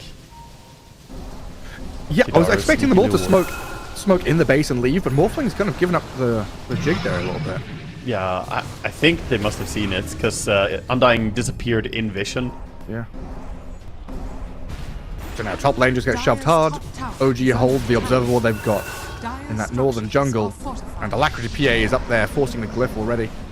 They need to get some plays going with telekinesis opening and allowing Morphling to DPS with Queen Jump. It's hard, you know, it's hard to perform it, but they need to initiate with a Rubik kind of to actually grab a target. Like they need to find the Earthshake or the Warlock as well. Like lots of things need to align here. Smoke's going to dissipate. And Zero to Nasty, they do not find anything. And this is the scary part now. All the green lights are up for OG. So they start poking, looking for an opportunity. Centaur with no mana. Yeah, well, I mean, what can he do? Can't even stampede. Poor fella's putting a tombstone now, and 1 foot in the grave. They do come in with a Sonic Wave and the Morphling over the top of the PA, but Stampede to disengage as the Golem dropped on his Undying will lead to Shad getting the kill. Stolen Golem there, returning fire. Morphling dropping low though, Wave falling forward aggressively, but tornadoed up. They've killed the Quap as well, the DP helping out, as this PA just opens up and shreds them down. Rubik's going to try and retreat. The Morphling's in trouble though, stuck in the ice wall, and down he goes. First life got. Buyback from Quap. Where's the control? The Fisher is perfect. Well done by Daze. Man, that first EMP screwed up the entire fight. He just never had mana to do anything. Ends up TPing to base. He clicked the Stampede, and he just, yeah, he couldn't even hoof stomp. Unplayable. I can't do anything. We didn't have Morphling for 60 seconds. He's got no buyback or nothing. A couple of lanes of barracks for OG. He bought out the MKB before the fight, so doesn't have anything. And they can at least go for Raxen. I think they will go play it safe. Storm was picking the throne there. Yeah. Go attempt again. They blow up the Undying. This PA monstrous at this point. Look for the second lane of barracks. Alacrity are up. 2 lanes down. Things are just falling apart, and they are not stopping, I think. 30 and 40 seconds alike on the respawns. No reason to run away as the PA BKB is coming off cooldown. One buyback gets used, but Morph, of course, definitely doesn't have one, otherwise he would have pulled it already. Daze? Trolling his team a bit? A perfect Fisher block. He's like, you've both got blinks, you're fine, right? And in fact, they were fine. They blink away from the Centaur. Now the Centaur is the one exposed. All the way back to Fountain again. At the end of the day, they're just going to leave the Forge Spirits to deal a bit more damage to range racks. And we're going to go back to base. Massive damage still to a Zero Tenacity base, and 25,000 gold lead built on that. It's tough, man. You see this Centaur trying frontline, but when you don't have BKB, you cannot stand against an Invoker. Invoker is one of the highest BKB forcing heroes in the game, I think. It's unplayable without it. Look at this jump. Chain stuns, Abyssal Fisher, Sunstrikes come. Stoikov's dead with no buyback on him. And this is the thing, right? We talked about the late game threat, the ultis, the big cooldowns that OG can dump on people. Then you've got the tower push out the DP, just coming in and taking down buildings so quickly. Yeah, and DP with the blink as well, staying mobile, able to join for these fights. And they turn around Golem to start. Yeah, it's a drop one from the Rubik, stolen Golem. Where's the damage though? Defensively, he's not here. They'll drop the tombstone. Centaur's kept alive, but for what? You stay alive, but your life has no meaning at this point. Run to Fountain, little horseman. Morphlings run in, Daze is going to die, but Shad has opened up on the back lines. DP and PA going to work as they drop the real Golem now from the Warlock himself on the Morphling's head. Centaur, Morphling, I think it's time to bail on this one. You are just losing out to a triple kill on Shad. Beyond godlike PA, make it ultra. Get the Come rampage. on, give it to him. Give him the rampage. Taking Shad, it all belongs to you. OG are going to force the GG out of them, taking game 1. Wow, what a strong performance by OG in the opening here of this qualifier. Ending the game on a rampage, your carry popping off feeling good, and fantastic play by them. The early game, bit shaky, but once they got their items, once they got the blink on Shaker, they were pulling so many combinations all over the map, and we didn't really see Zero Tenacity able to keep the, you know, the pedal to the metal as much as they may have needed to. Yeah, it very much felt like, you know, OG were kind of follow the game plan, right? Just imagine the vision. You want to get there, get to that kind of mid to late game. Weather the storm. There was a lot of aggression. Props to Zero Tenacity for that lane stage and kind of coming out the first 15, 20 minutes, swinging pretty hard off that Stoikov Queen of Pain. But you just felt that lack of, decisive decision-making of where to be on the map. It was kind of hard for them to find a spot, especially when OG had all their ultis up. And that, not through any fault of their own, really. No, I think, yeah, truly they were doing a good job early on, and Queen of Pain was really ruling the game, but that's what we always say about Queens. You die once or twice, and suddenly the game starts slipping out of your hands very quickly on that hero. So you need to keep building the lead, building the advantage, and in the end, OG were the ones to be able to break Zero Tenacity's hold on the game. Yeah, and then, Rubik getting a lot of very nice steals in those early fights, through vision or through positioning himself. Once OG kind of tightened up with dewarding, it was really, when OG decided where they were fighting and they'd cleared and swept the area of wards, life became much more difficult for Undying to save people with Tombstone, Rubik to get some big steals, just to see where's Earthshaker, where's Warlock. Finding them is so hard. Yeah, the vision difference is pretty big. We didn't talk about it too much during the game. Zero Tenacity, their heroes are good at a lot of things, but the vision game of their heroes was pretty limited. They only have heroes that can go frontline and give vision that way, and perhaps Tombstone to some degree. But on the other hand, the Cataclysm, I mean, how many fights did we see where they just get perfect vision from the start of the fight, and then it's very hard for Zero Tenacity to play from there. Just think about that kill score, the kill line of Stormstormer, 9, 1, and 15, Shad 15, 2, and 8. And you compare that to, Nande, 9, 5, and 6, Stoikov 7, 4, and 8. There were definitely some deaths in there where you're like, were they in the right place at the right time? Was this super well executed by OG? Or was that Zero Tenacity kind of taking their foot off the pedal a bit, relaxing a bit too much? It's a lot of questions to be asked as we head into Game 2. Can we change the draft? Can we change the style of play? OG just know to follow the vision. It seems that Coach Notel has whipped them into shape. Good game 1 from OG. We'll see what happens next, though. We'll take a break and come back with game number 2.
Welcome back, folks. Here we go, returning with OG against Zero Tenacity. It's the Esports World Cup qualifiers for Western Europe. And Wagga, game one. It felt like Zero Tenacity kind of had that game in their grasps, but the mid-game came and OG said, nah. Yeah, definitely. They got onto a strong start on Zero Tenacity and made a lot of nice moves in the early game. And I liked especially what they were doing from the support roles. The impact from this Rubik was massive early game. But then it just felt like they didn't really have what it took to start laying into towers. And that's perhaps where we could see a bit of a difference in the drafts. You have the Golem plus the Exorcism, really good for securing tower push. Whereas the rest, you know, on the side of Zero Tenacity, it's just Morphling pushing with right clicks. And yeah, sure, Tombstone helps a bit, but it's not really the tower threatening that you need. And sometimes when you take the advantage, you want to get those buildings gone. Yeah, it felt like one of those kind of difficult moments where, you know, you've planned your draft from front to back and it makes sense doing it that way, you know, from A to B to C to D. But, you know, like in chess, right? A lot of masters kind of teach the late game first. You teach the end game to see where you're going to. It's like, this is the end game, this is what you're aiming for, and then you figure out how to get there from your initial position. This was Zero Tenacity having, you know, great opening moves. They did the freaking bomb cloud and all, they do all the crazy shit early on. But then they get to this mid game and they're like trying to over-calculate, oh, we need to smoke gank wrap around here. We need to over-calculate how to get to there. Because they didn't feel like they had a vision of how the late game fights were meant to play out for them. Whereas OG were very much like, this is what we need to do, follow the algorithm, and it all plays itself out. Yeah, I mean, they had a good start in getting ahead and then getting one tower, but then it was actually OG who just structured, even though they just lost a big fight up top in the early game, if you recall, then OG just said, okay, fine, we go as 5 mid, boom, take out that tier 1 tower on the mid lane, and that opened up the map a lot, took away some room control for the queen, and allowed you to start playing the field. So I think the decisive moves for objectives are always going to be so key in high-level Dota. Yeah, just making them quickly as well, making these like decisions very quickly, trusting in that the voice, whoever the leader is, or if it's a group decision, just making sure you're very decisive when and where you're going and what you're doing, which OG did very well there in that game one. We'll see how things change though in game two coming up pretty shortly here, if the draft gets modified at all, because it felt kind of cool the way OG developed this, big kind of wombo combo team fight draft. And it surprised me a little bit with that Invoker at the end. You mentioned there was the potential for DP to flip from mid to off lane, but having that flexibility was super nice for them to play with. Yeah, for sure. I didn't expect it to actually happen. I thought it was actually still going to be Stormstormer on DP because I've seen him play that a lot as well. But that is some value to the hero, and those are the core heroes you're always going to be happy first picking. The heroes that you're completely happy saying, okay, we can flex it between a few roles. As we head into the draft for game number 2. If you're just joining us, game number 1 was a very worthwhile watching game. Started out with a lot of action, continued with a lot of action, and Zero Tenacity got a little bit bested by OG in the end. Yeah, some of those kind of tense mid-game moments where OG spent a lot of their ultis for an undying kill. But then they were able to, again, it's like Invoker being able to play the map and kind of split push, get out there, force waves, force the hand of your opponents to defend, made things difficult, even when OG didn't have all their green lights up. The one time they made like a 4-man rotation in smoke for a full minute looking for the Invoker, and then he just on the left side throws the meatball to push the wave, blinks out, TPs away, and they even used Stampede to try and find him and didn't get him. That is so big. It's like a tempo shifting impact. That's something that's, 1 minute, 2 minute, Morphling not farming, no kills, Roshan becomes open, things respawn. I think that's rough. But here we go, draft for game 2. TA, Bristle, Pango, Naga, Nature's Prophet, Ursa, and Lina all being banned out. Radiant team pick. And the first pick is still going to be the Undying. Undying, a hero that we'll probably see a lot throughout this tournament, by the way. He's not really a hero that a lot of teams like banning out, but with the flex he has and with the strength he has, he is such a good opener. That's a quick response. Undying has been, we mentioned before, the king of winning lanes. The king of tri-lanes was his old name. Now, against Enigma, doesn't really do all that much to kill off Eidolons. So if he is the POS 5, it can definitely struggle. Yeah, Enigma is one of the best heroes to deal with him for 5 multiple seconds reasons. remaining. Laning stage is okay. Midnight Pulse obviously deals tons of damage to Undying, and you don't team have back. any cancel for the Black Hole in Undying. So this is good in many different ways. I like the opening. Sometimes first pick Enigma can look a little bit weird, just like, oh, there's so many hard counters in the game. But just knowing that there's Undying, it already looks pretty good.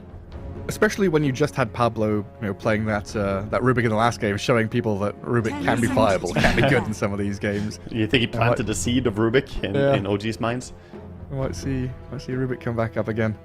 I mean, can Enigma still like shred Tombstone with Eidolons? Yeah, they do damage. It doesn't like super quickly melt it, but they do help bring down the Tombstone. So It's not like PL Illusions, but it's still good. No, it's not like a hero really, but he's good at taking them 5 out. seconds remaining. And especially if he goes for drums, which is very common on Enigma. The early drums can be really useful for that burst of attack speed while you want to bring down the Tombstone. And they secure the Enigma a bit, both these bands. The Enigma does not like going up against Gyrocopter or Naga Siren, heroes that kind of don't care about the Eidolons at all. So 2 heroes that got left in the pool who were 10 banned in game seconds 1, remaining. Darkseer and Beastmaster.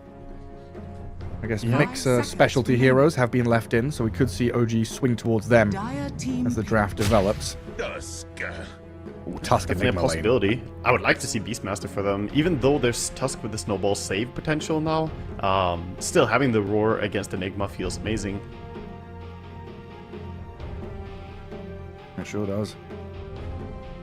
10 seconds remaining. Tusk Enigma can quite often be a good lane in its own right. Might be that combo. 5 seconds We'll see remaining. if it's going to be him laning with Enigma to try and lock people in place for the Dire team Malefice and Eidolons to hit. Or if he's going to pair up with the safe laner. So we had the Gyro ban, which is usually a hero you pick against Enigma. Flat cannon, pressure. Good hero can kind of survive through Black Hole, even with his Aghanim Scepter. Good ban. But now we get the Kunkka pick. 10 seconds And I feel like this is a hero that we've had some players toying with the idea of, well, not just toying with it, like, it has been a carry hero recently. Yeah. But I mean, also Kunkka- toying with the idea historically of playing against Enigma. For sure. And right now, he's played a lot safe lane in the current patch. It's very common. So I completely expect this to be a safe lane Kunkka. Just seeing the Enigma already, that matchup's going to be really good for him. They do bring a lot of lockdown now to make up for Undying, not having a lot of 10 seconds stun or remaining. silence to his name. You bring in the Kunkka and Willow, 2 heroes that have 5 some of the seconds most remaining. amount of disables you can get from 2 picks. That's a hell of a lot. And Willow, by the way, feels amazing current patch as well. She got the buff to her regeneration. Her innate makes her regen more when she's in Shadow Realm, and it's very impactful. You can feel it. It's 150% amplification on your HP and mana regen in Shadow Realm. That's nice to have. Yeah, so you can like pop a salve or pop a clarity, and it's going to be way more effective. Radiant team And just popping off to the Shadow Realm, popping down the shops. Yeah. Grab a bit of Shadow magic. Realm has an upgraded spa nowadays. That's what they did. More Was it the old... saves. What was that It's a D&D spell wizards can do where they jump... It's like the rope trick in a bag. Or something. You jump into your bag, you hide 10 away. seconds remaining. That's what she's doing. Yeah. Can't catch her in there. Shadow Realm is essentially 5 just a seconds large remaining. bag of holding. Yeah, basically. Except you can breathe. Yep. Well, Ringmaster added in, so multiple layers of saves here through the Tusk and the Ringmaster. Yeah, Ringmaster, a hero that struggles a little bit after the nerf that we saw. I'm still waiting for the day that we see these players start playing around with the other facet. They keep buffing it. When are we going to see the Dark Carnival instead of the... I actually don't know the name of the other one, but the Dark Carnival. I'm still Carney waiting for it. Classics? Yes, that's the one. Because they buffed like all of it pretty much. Of course, the unicycle was buffed previously in a previous patch, and now the pie tossing. It's more vision reduction, Gareth. It's big. The weighted pie. Yes. What if you throw that onto a sniper with his just cone can't of see. vision? You just can't Dire see team anything. pick. Oh, puck coming in. Something to jump the backline, but I mean, this limits some of the matchups as well. What if it's a mid Kunkka and you're puck mid? That's not a good matchup either. So this Kunkka has a field day right now saying, I can lane against Enigma, I can lane against puck. 10 seconds remaining. Ah, well, it is Oyster. comfortable spot for 5 OG in seconds the remaining. draft, I would say. I guess the puck knows it's... Well, I was going to say it's very unlikely we see like a Lion or a Shadow Shaman, but you said this Undying has been a POS 3 recently, right? So there's the ability to shift him? Yes. There definitely is the possibility to do that. And some of the heroes that they banned out on Zero Tenacity are actually heroes that Undying doesn't want to play against as well. Naga Siren, Gyrocopter, good against Enigma, but also they deal with Undying for the same reason. Well, that's a classic, isn't it? That DK truly is. against puck. Blink stun, and then you follow up with a Terrorize, Torrent. Yeah, this is how you kill a puck. And also very good for getting on the backline. Once DK gets his 10 kind of seconds patented, remaining. the double bracer, power treads Radiant blink, team which I expect this to be, then you just jump the backliners. The Ringmaster, the puck, can have a hard time to stay safe. So where does the damage come from on OG? Like, through items? Do we need another damage hero? Like, right now I'm seeing control, tankiness, tower damage. They actually have a fair bit of damage. Like you still have plenty from the Kunkka and from the Dark Will, and then don't forget, anyone that Undying hits is gonna take that damage amplification as well. So it hurts more than you would expect. But yeah, they don't have a crazy like massive damage dealer yet, but we'll see what that's gonna be. If they even go that route, they could just pick a support next and say that, you know, Undying, Kunkka, and DK are our cores. I would big like to see a tanky range trio. core though, just against Enigma. I don't really like the mass melee 10 drafts seconds into remaining. Black Hole. It can be so hard to play. It can, especially when it's like you snowball 5 save, seconds remaining. dogpile on that target into coil, black hole, Yeah. Wheel of Wonder. There is some nice wombo combo capability out of Zero Tenacity for sure. Yeah, last game it was more OG that had the big wombo combo, and now Zero Tenacity say, okay, we want to have that. We want to be the ones to bring the pain. And OG much more pick and play, right? X mark, follow through, Yeah. Blink Dragon Tail, follow through. Overall, they still have some good stuff on their own though. Terrorize and Boats and Undying Oh, yeah. Tombstone. Their team fight is still fierce. I like that ban from Zero Dynasty again. The Beastmaster was still available. Like you said, mix as heroes. Yeah, they were first phase banned in the last game, all the way down to the very end.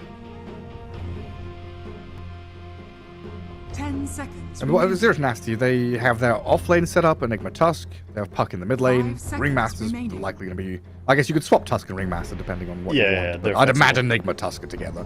Yeah. Yeah, And then it's Ringmaster stronger plus combo. 1.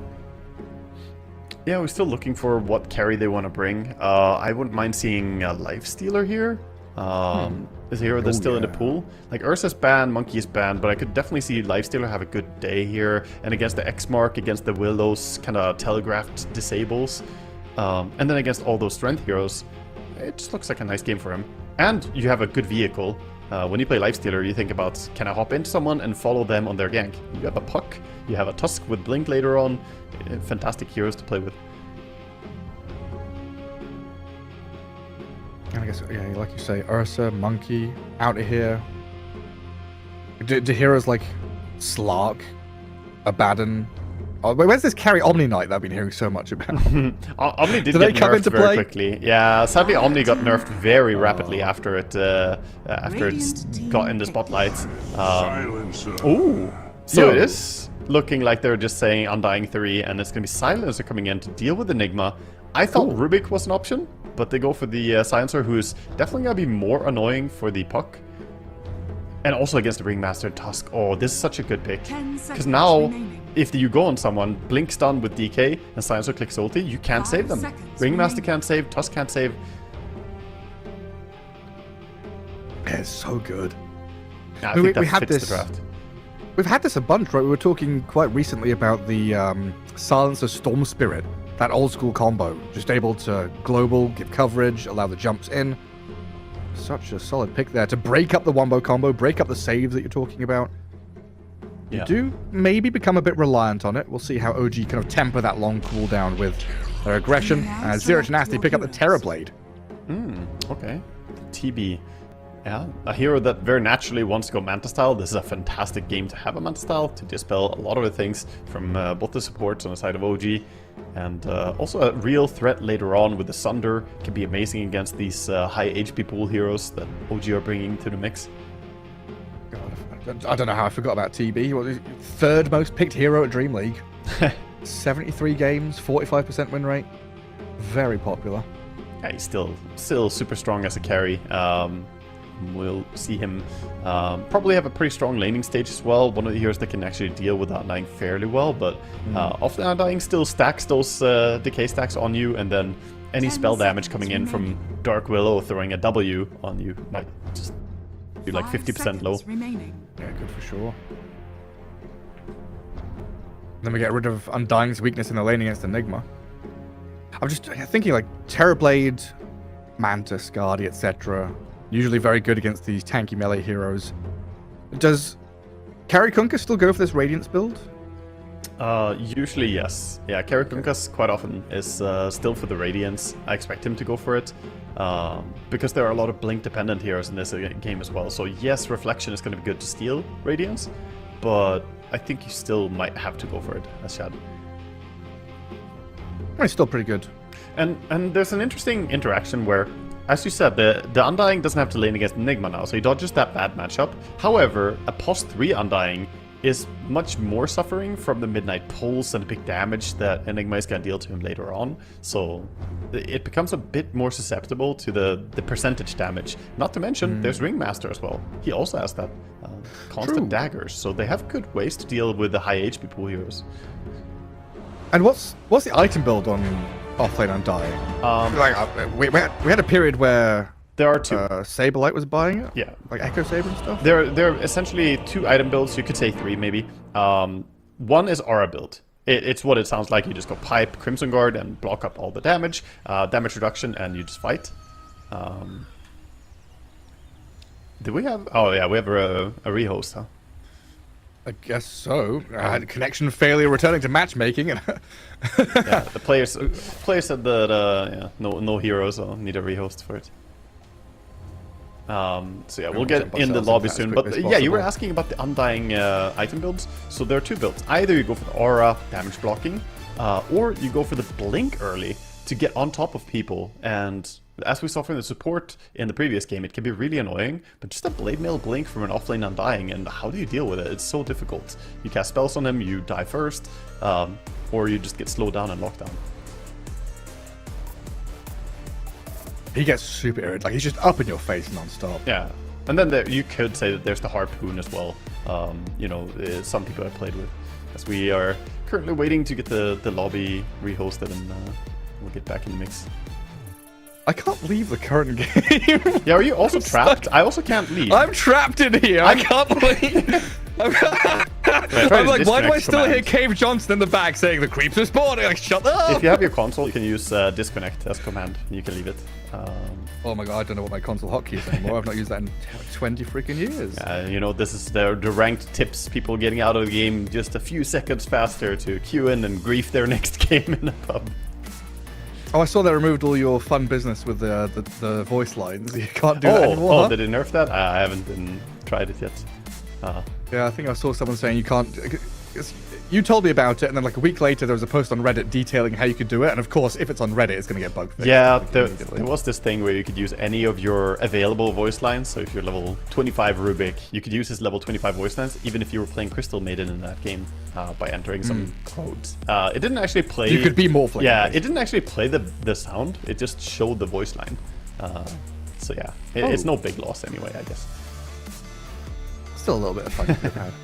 Yeah, I'm still, you know, Valve, if you're listening, I still want them to add, if you're level 30, you should be able to pick any of the available voice lines from a hero and put it as your custom choice voice line. So you could use. If you have them unlocked. Yeah, exactly. No, I mean, like for, say I'm level 30 Invoker, I could dig through Invoker files and pick any of Invoker's voice interactions as a voice line. That's what I want. I want to be able to pick it. Because some of them are so bad, some of them are so boring, you know, and it would be cool to be able to pick your favorite. Is it an all pick? No, it's hosted as Captain's mode. The lobby is But they already now. drafted. Yeah, they need to change, I think. Lobby is still... Well, I'm in. Yeah, the players are now... all players are in. Casters are in. We're in the slots, and we'll get the game underway soon. The draft is already done, so if you're wondering where the game is, the players will load in with all pick and pick their heroes soon, I believe. Just need to... My job is to make funny noises, not to administrate. To make sense. What's going on. Not to make sense, absolutely. No, it looks like everyone's there. We should be getting back underway pretty shortly. It's like immediately after, leaving that game, I've forgotten all the hero picks apart from Terrorblade. So it's going to be a brand new surprise to re-enter the lobby and figure out exactly what they're going to do. It's fun to see the in-game chat. Days telling LeBron, stop being problematic, please. And LeBron just does a sad face. He says, don't block my big camp. We got the supports having some fun. Come on, man. Don't make me work so hard for my creeps. Spending money to deward my camps? That should be illegal. Yeah. Free camps for everyone. I can. Oh, I've got the stream on the other monitor. I can see what they picked. Enigma, Tusk, Ringmaster, Puck, Terrorblade versus Undying, Kunkka, Dark Willow, Dragonite, and Silencer. Yeah, I'm still gonna be on the Silencer side of things for that matchup. I think it looks nice, man. I really believe in their ability to kind of rinse and repeat what they did in the previous game. Get those pickoffs with the silence. It's not really as strong bursty as the Cataclysm was in the previous game, but it's still very hard to deal with. The only silver lining is that this new silencer, he doesn't have the reverberating silence bullshit. So if you get Lotus Orb on the support, you can unsilence yourself quickly. Oh, thank God. No more perma-silence. Oh, God. Yeah, I guess I'm a little worried for Stoikov having this puck. Like, so often we see the puck in the 18th pick covered by bans. Very nice game. This was, 17th pick? Answered by a Dragon Knight. Definitely could have some struggles. And, the story we're spinning about this Enigma with the Midnight Pulse against these tanky heroes that have got high HP values, reliant on OG stacking up and kind of making mistakes, which from, game one, they showed that once it comes to that mid-game period, they are very decisive and clean in finding how to approach the team fights. It could be difficult for Enigma to get Black Holes going, even. Yeah. The good thing for them, though, on Zero to Nasty with their Enigma and the Terrorblade is that they actually can provide vision a bit better than they could in the previous game. I said a vision disadvantage was a big thing in that game, and now they have not only Eidolons, they have Conjure Image to scout with, they can scout with the Illusory Orb, the Ice Shard from Tusk, and even the little Stifling Daggers, they're basically Stifling Daggers, the darts coming out, the Impalement darts, or arts. They can also give scouting. So they have good vision this time. I mean, I thought it was Impalement darts for until when were we casting last? A couple of weeks ago. Yeah, it makes sense. I'll sign the petition. No. Change it. Change it to darts. No, it's got to be art. He's an artist.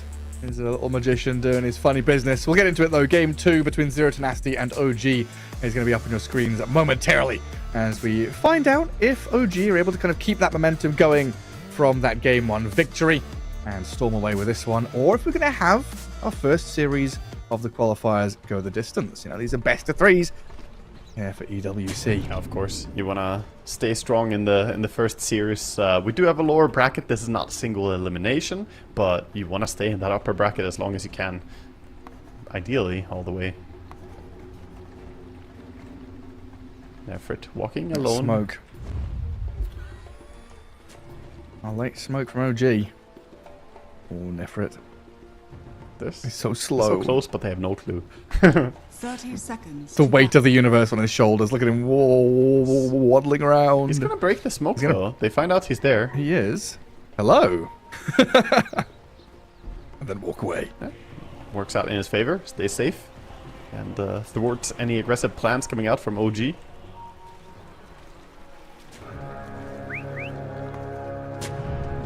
As for Bounty Runes, though, it does not look like either of the teams are that interested in contesting. We have Mixoff playing around a little bit with the idea of trying to steal the bottom rune, but seeing a Ringmaster and a Puck, he thinks better of it.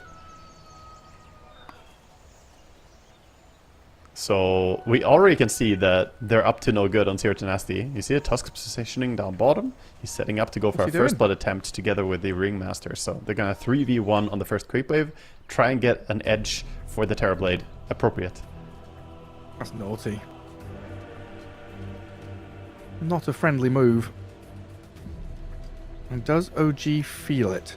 This used to be one of those things where the safe lane would be saying, hey, the Tusk is missing, make a call, give the info, and it feels there. Mixer isn't stepping up to the creep wave. They know something's not quite right.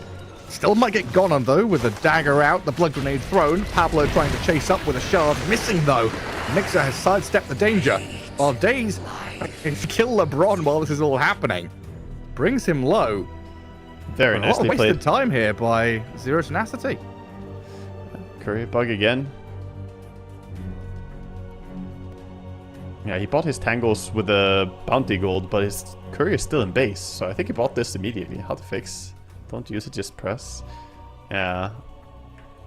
I see. There's some bug with the auto delivery thing from the courier, I guess. Oh. Because you can either use the transfer items button on the courier, or you can click the button down in the bottom right, you know, whatever hotkey you have bound it to as well. A few different ways to use it, so I think one of the options is bugged right now. Sorry, but that courier is freaky. Did you see that thing? And the little phoenix kind of thing.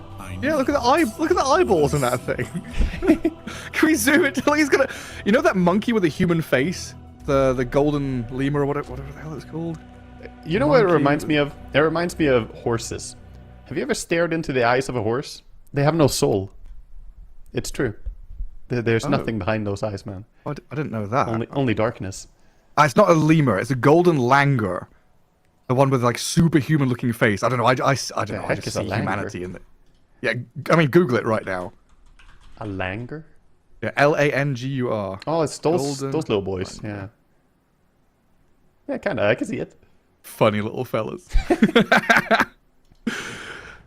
Anyway, Anyway, Dota 2. so back in the game, you know, OG very happy about what happened there. Not the courier bug, of course, but the Undying surviving on the back of him playing very cautiously first creep wave. And Dace actually traded a lot of harassment back. He did so much damage to the Ringmaster, he almost brought him down entirely. And he's going to have to try and tango up his HP again. But Tusk being late for top lane as well means Enigma is having a bit of a hard time. Yeah, difficult to step up to the creep wave there. Nande with his first Metamorphosis, going to secure a bunch of that first wave. Ton of early last hits in there. Also, what do you call this? Speed denying, quick denying, Dire's courier Yeah, has power been deny. killed. Yeah. power den. That's what I wanted. Power deny. Especially when there's two heroes doing it at the same time, immediately when the creeps drop to 50. That's like trying to get your lane back as hard as possible. It's so annoying when you play as a core and you're just like getting 1v2'd for CS. Yeah, it's hard. I mean, how many last hits does Mixer have right now? Not many, I imagine. No, but you know, that's true for both the offlaners right now. The Enigma only sitting at 3, gets his 4th right there. I think Enigma is a better hero to recover with though. Big mention is that Undying, as an offlaner, needs to get Radiant's ahead. courier has I don't been think he does killed. that well on the back foot. Yeah, very much wants to be bullying people. Looks like Daze has a Fairy Fire and 6 stick charges, so will survive. Very close to death. Nerves of Steel as well. He knows the attack is not going to kill him, so just relying on his tango keeps these charges alive. He does get booted out of lane though, and that's even more freedom for Nande to keep on last hitting. So he's done well for himself there. 10 and 3. Dragonite and Kunkka both leading out though. 13-4, 13-1. Especially in that DK versus Puck lane matchup. That lane is so hard as a Puck. It's tricky, man. You can't really do too much to harass a DK. You try your best. He has done some damage, but the Dragon's Blood is gonna keep regenerating him. 9 passive HP regen. Very difficult to boot him out of the lane. We might need to see Pablo and LeBron making these even 4-minute, 6-minute rotations in. Daisy again dropping low, still gonna hold on to that Fairy Fire. Now up to 9 stick charges. Healing Lotus. Both teams want it. Dire's courier Gonna go the way of Undying. Sizer grabs it up top. Daze has done a very good job at drawing the attention away from Mixer though, allowing him to recover somewhat. Metamorphosis downtime. Willow trading with the Ringmaster gave Mixer some time to hit creeps. Yeah, well needed. Well needed for sure. He's created some space and also contested. But now with the stacked pull camp, LeBron finally can start putting the hurt on that lane. Vools plus the Harpies. Creeps are just gonna disappear.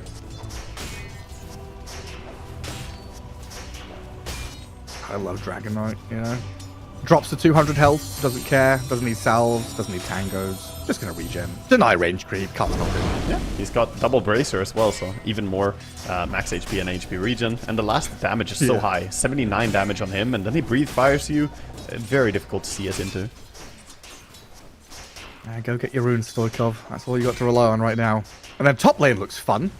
What's going on up there? Yeah, Kunkka is accelerating his farm hard by what's going on, but Nigma is just trying to get a hold of any creeps he can. That's first blood bottom, though. All the action top. Mixer's going to turn around and whack LeBron. Turn around onto Pablo here. It's Nande and Pablo dying to tombstone zombies. Oh, Daze gets Shadow Realm, can turn and kill them both. Oh my god, Mixer with a triple kill! Undying off lane. You don't deal the tombstone, it fucks you up. That's a level 1 tombstone, but it was in such a good spot. I love that Dace didn't even take the kills towards the end there. He just says, you know what, these zombies got it. Leaves it for his offlaner. Massive comeback for Mixer. Recovered. Yeah, entirely. He's actually top net worth right now after that. He was having the worst game out of all players, but now he's up there with the top. Right up there, 2,400. Oh, easily recovered. What, 700 ahead of his counterpart, that Enigma. In a rough spot now. I mean, fighting without focusing the tombstone is just not really... It's not an option. If you're fighting Undying and you see him drop tombstone, either you disengage or kill the tombstone. I don't think you can take a long, extended fight under it this early in the game. Zombies, man, they're pretty strong. I think in the history... I don't know how many hours I've got playing Dota, but... I don't know, let's say 20,000 hours of playing Dota... there's more than that. Whatever. 30,000 hours of playing Dota 1 and Dota 2. I would say half of my pings are on shit like Tombstone and Serpent to make people hit them. Like, I'm not even exaggerating. I legitimately think half of my pings historically have been on these freaking objectives. Yeah. Please, kill Tombstone. It can be annoying. 6 minutes is coming up and we see a lot of people moving towards mid for the power rune. Both the Tusk and the Science are kind of hanging out. Science has a ward, so he sees the Tusk.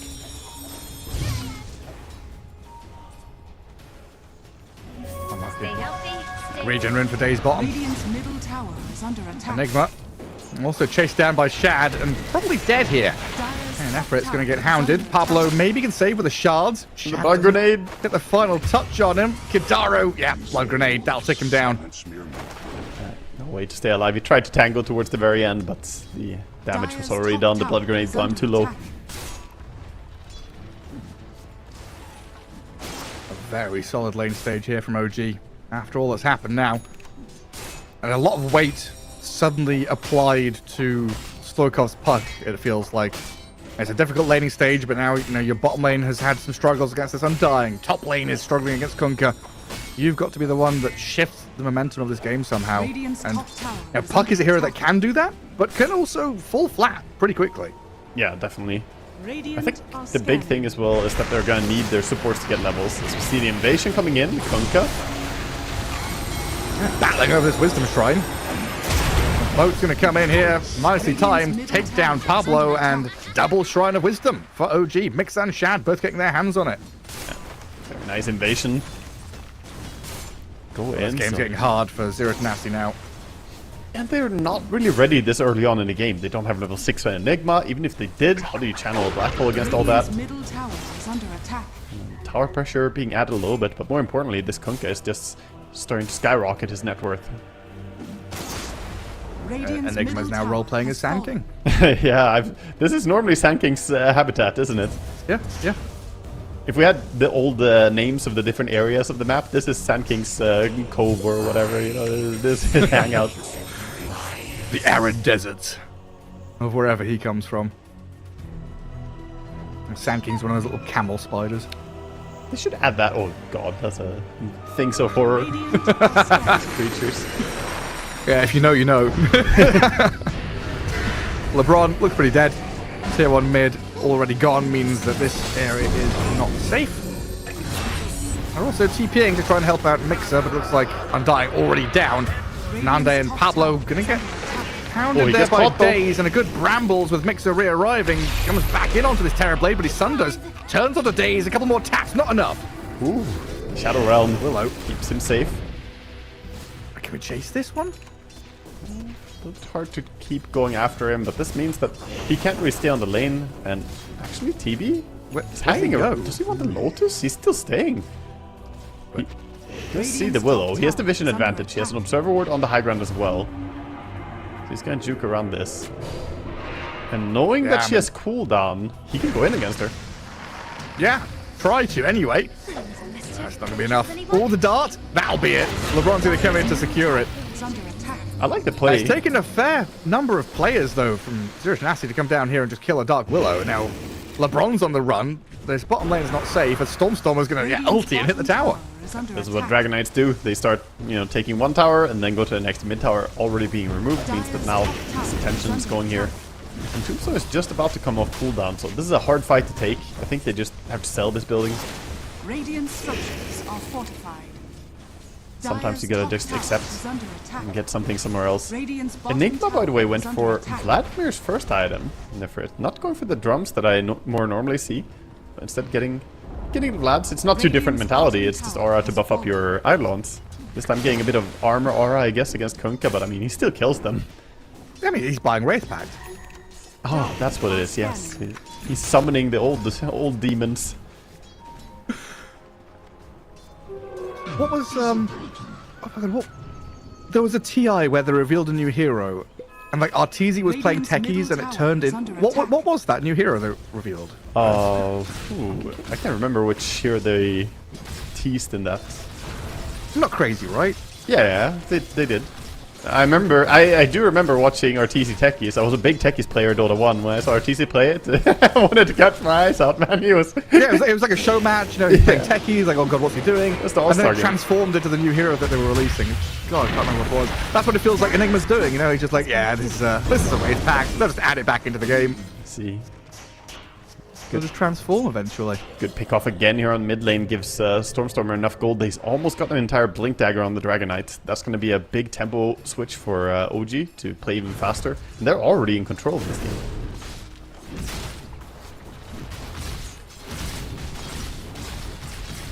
As for item progressions, the Puck, as expected, is going for the Witchblade. It's there. Kunkka building towards a Radiance. Still a long way to go. He did go Blade Mail first, so a little bit of a pit stop. Radiant's top tower is under attack. Commit for the TB, but this might be more of a farming tombstone than anything else. Radiant's top tower has fallen.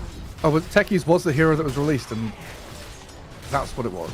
I don't know. Yeah, it could have been. I mean, it was the first game of Techies that was played. Yeah. Mixer. I mean, this Undying is pretty freaking scary. They'll kill him off, but it took a while to do it. Yeah, I think without the Now Ripper they're Lash, rod, that could have been real dangerous, but it adds a lot of damage. Perfect neutral item. Especially with Daze lurking in the shadows there. If he was just a little bit sooner, maybe a turnaround. This is very much... I'm going to start calling them Z10 now. I'm done with the Zero Tenacity. It's too many syllables. Z10, Puck is farming opposite side of the map, trying to find room, now shoving out Wave. Terrorblade is trying to find his own home down bottom. It's a lot of back foot, find openings where you can. Scrambling, looking for any kind of small weaknesses, while OG are just building, like their empire is expanding. Yeah, they really are. They're getting all these nice, fertile lands, a lot of creeps to kill, plenty of resources for them to gain, and when you have TB and Enigma, two pretty greedy heroes, you want a lot of resources to pick up on. This is getting pretty limited for them. They need to open the map. They haven't swung at a tower on the side of Zero Tenacity yet. And always one of those things, you're going to have to take a fight at one point, and you're going to have to break past an Undying Dragon Knight Kunkka front line. And then you have to figure out how to find a silencer before he globals, find Daze's Dark Willow before she pops into Shadow Realm. There's so many things here that have to be accounted for, that need to be seen, they need vision, they need time. Yeah, they do. Z10 right now looking for a Witchblade on Puck, but that is a fair distance away. Puck's not able to play the game yet. Yeah, and that's not even really when you start playing as a Puck. You kind of need Blink as well before you start doing too much. And there's a Blink, not his, but DK. Right on top of you. Global, Fear, dead.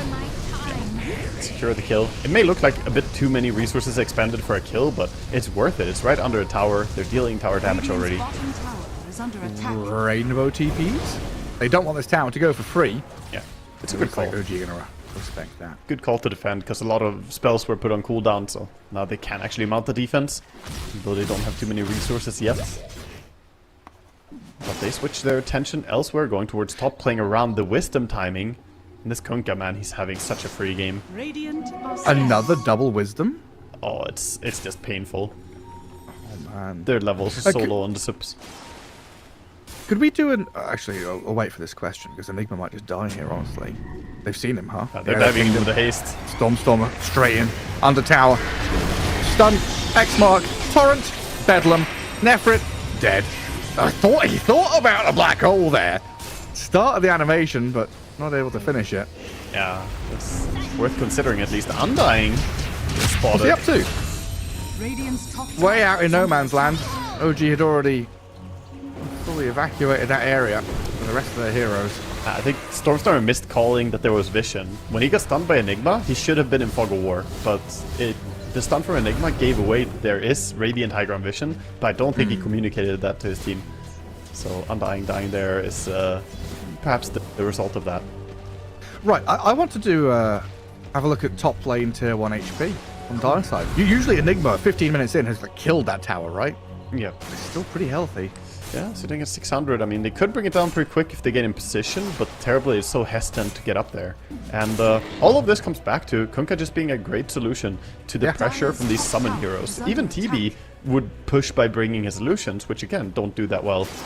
And look at it, I mean, 15 minutes, Radiance plus Blade Mail, Bracer and Face Boots. This is enormous. I can hear the Terrorblade using his Ripper's Lash in the creeps. I'm like, who has a nullifier, man? Yeah. What's this noise being recycled? I still get weirded out about that. First time I heard it, I was panicking, like, what? Nefrit jumped. Stormstormer using his blink to perfection. Finding kill after kill. Radiant's top Yeah, Enigma's going to make them work for it a little bit here.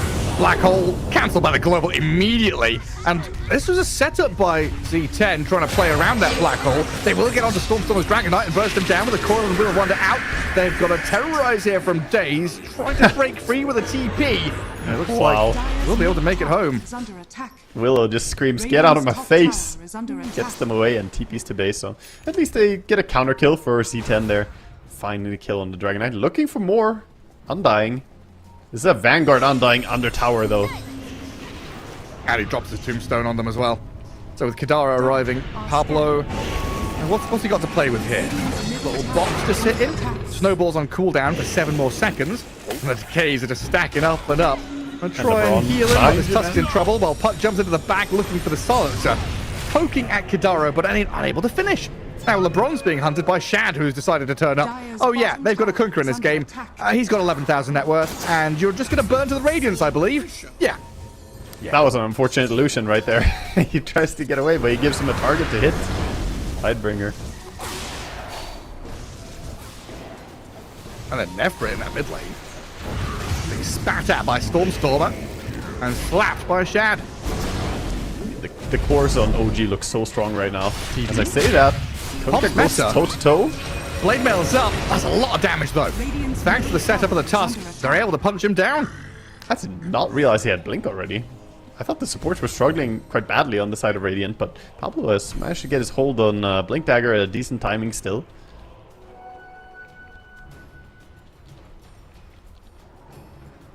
The damage from the tag team plus the Ripper's Lash really adding up. So this gives them a bit of breathing room. The Puck is not too far away from the Blink Dagger, 600 gold, and then Puck can finally play a bit more aggressive, get on the backliners, because you need that. You need to get on the Willow, get on the Silencer, and also be able to time with the rest of your team.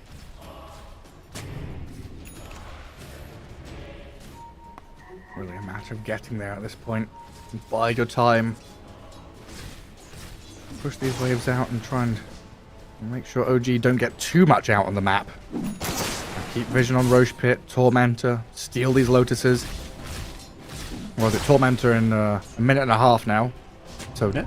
this area of the map that OG are starting to carve out for themselves. Roshan and Tormentor absolutely on the menu. And Pablo already ahead of the game with that as well, putting down the Observer to contest the Tormentor for when they go for it. Roche gets started with the help of the Tombstone. It's a pretty fast Roche. Doesn't look like they have any intentions of stealing this one. Well, maybe I Tusk don't can, know. you know, he wants to try. Pablo be Pabloing. Dire's bottom tower No is information. under This is a very blind attempt, so Here we go. see Shards what in he can 3, pull off. 2, 1. Shards. attack. Dire's middle tower is He's under holding it, very patient. It's good, good read. Jumps in. It's not Oh, the bad. torrent. Unlucky. Ooh. Dude, Pablo's game read is so good. He did that with no information. That TB illusion. Oh, they had TB? Oh, yeah. Sorry. I didn't see that. He snuck in there. That's what I was counting down for. I saw the TB illusion go in. I thought, okay, TB illusion gives vision, then he shards. Radiant structures are Unfortunately, fortified. good reactions as well from the side of Dire's OG. bottom Not tower letting that is one under slip. attack. But it still doesn't take away from the fact that he's in the right place, right time, reading that situation. So I Oh, agree yeah. with the sentiment that he's got incredible game read. Yeah, he probably did call his team over, like, can you scout this, you know? Radiant's top tower Give me some is vision under to work with. attack. But now he's got Aegis on Kunkka. LeBron up to some funny business up in this top left corner as well. Bound by Kidaro and Dazed. Radiant's Stoichkov's top going to tower jaunt is and orb under out there and leave the Ringmaster dead. Dire's courier Yeah, has slowly been but killed. surely he's gonna drop here. No way out, no way to safety. Stormstormer is gonna come in and yoink that one. This does open up a little bit of the rest of the map for TB to find some farm. As they realize the Torment is being taken, he goes on the lane, shoves bottom as much as he can.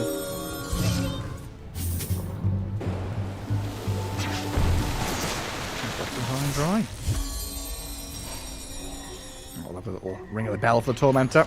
Daze gets the shard.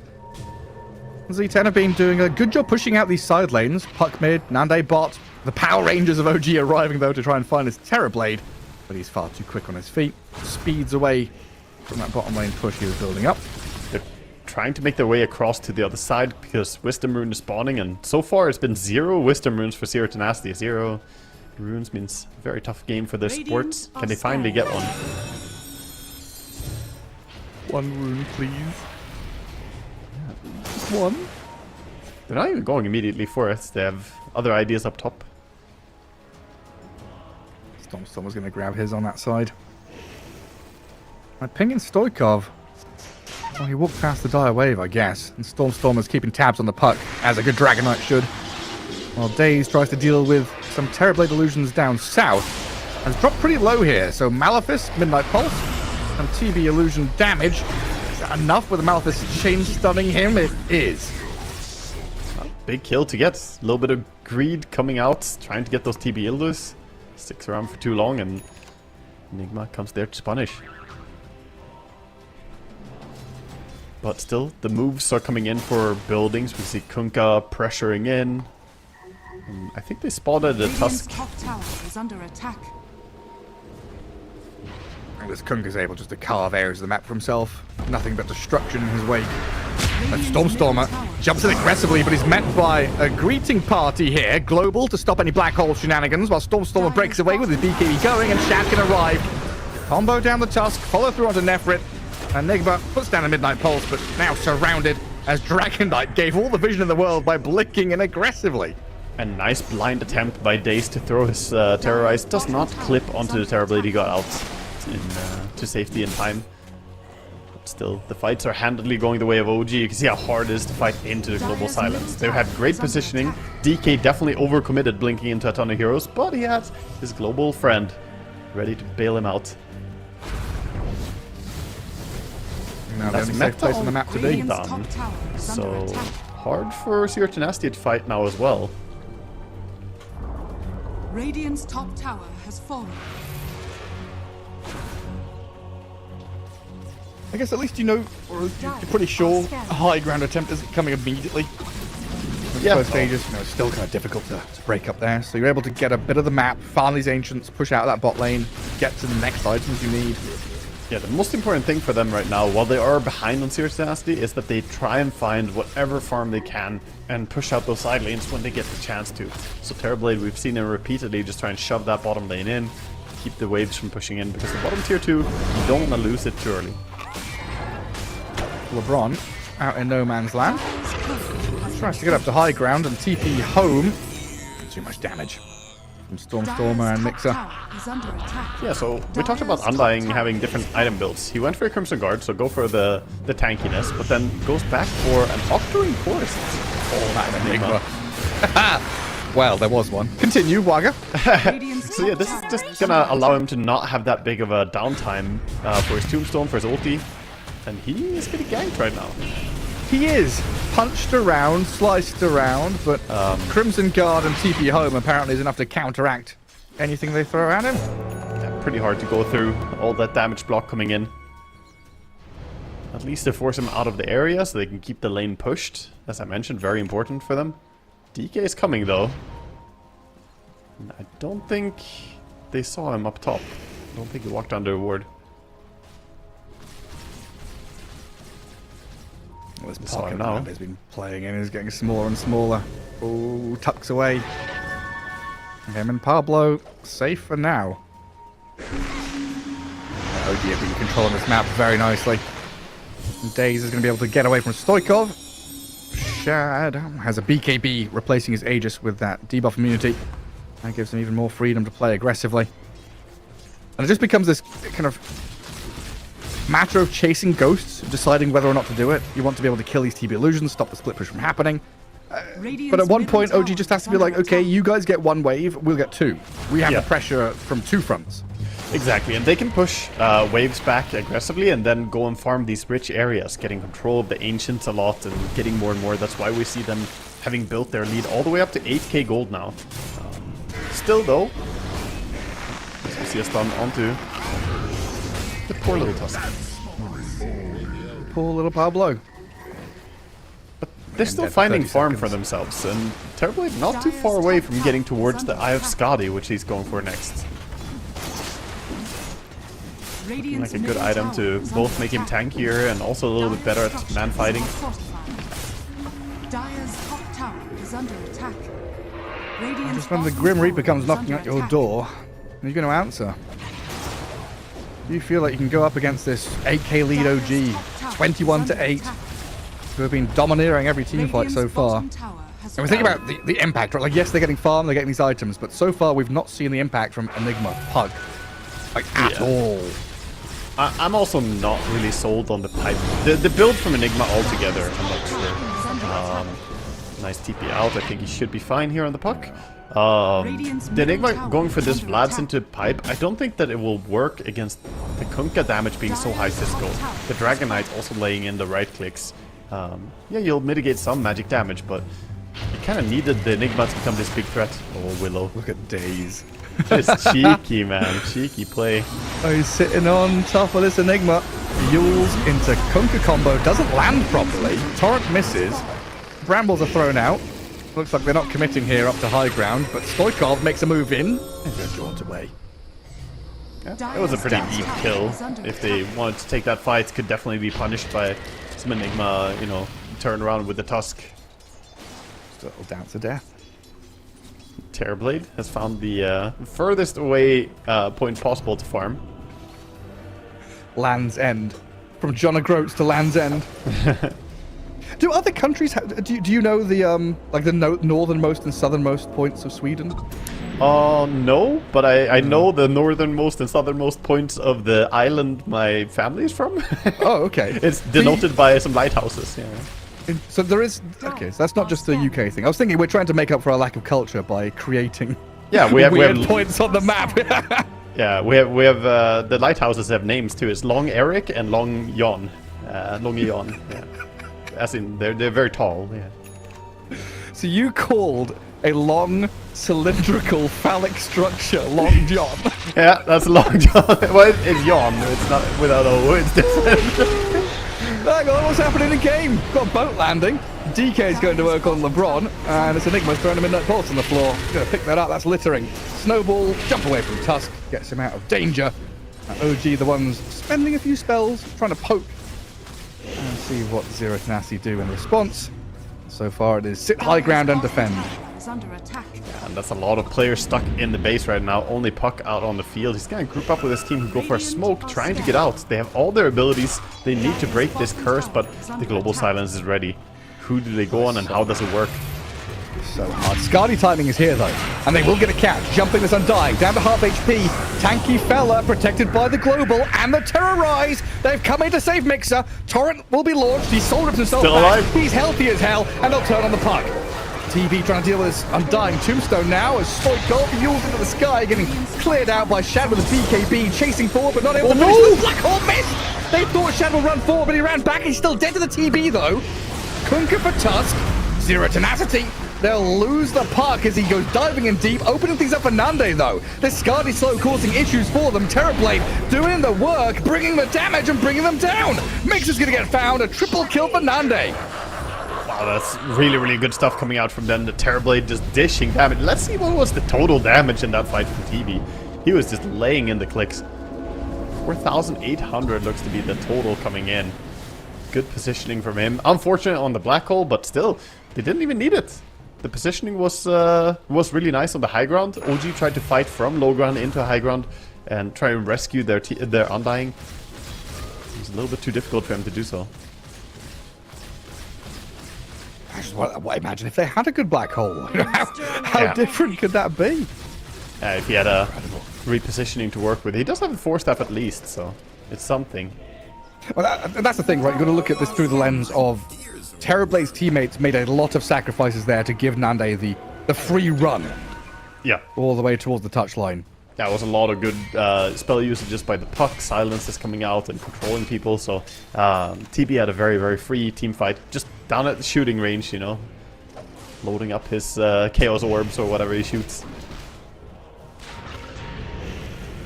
He has the Revenant's Brooch now as well on TB, along with the Skadi, so he's starting to look pretty fearsome. Got a lot of damage, good survivability, and a bit of magic damage mix can really help against Dragon Knights to get around his high armor. Now you've said Chaos Orbs. First of all I was thinking about was Chaos damage from Warcraft 3. And now all I'm thinking about is Knuckles from Supersonic going around collecting all the Chaos Emeralds. It's the Chaos Emeralds! Could be Path of Exile, you know? It could be Chaos Orbs from there too, yeah. A lot of...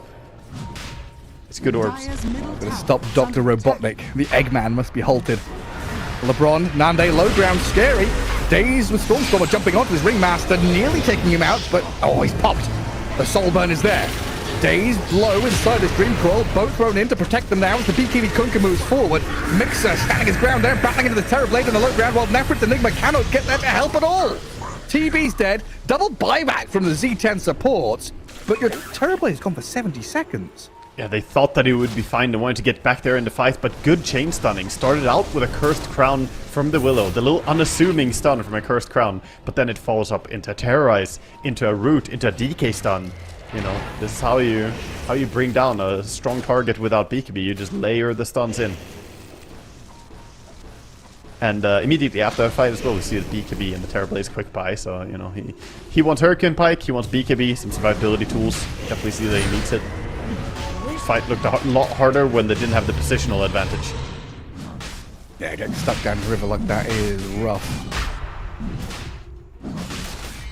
That's one of those... When I realised I said high and dry earlier on, and it's one of these idioms that I was confused for a long time about. If someone says high and dry to you, what do you imagine? I think of laundry. You know, it's like the high and dry. You know, you left them high and dry. It's like, yeah, he's hanging like laundry. You know, it's high and dry. So you think of it as like positive? They left him high and dry. He's been left safe and dry. No. It's It's not safe. I don't want to hang like laundry. Humans shouldn't do that. But they're wet and they want to be dry. Yeah, well.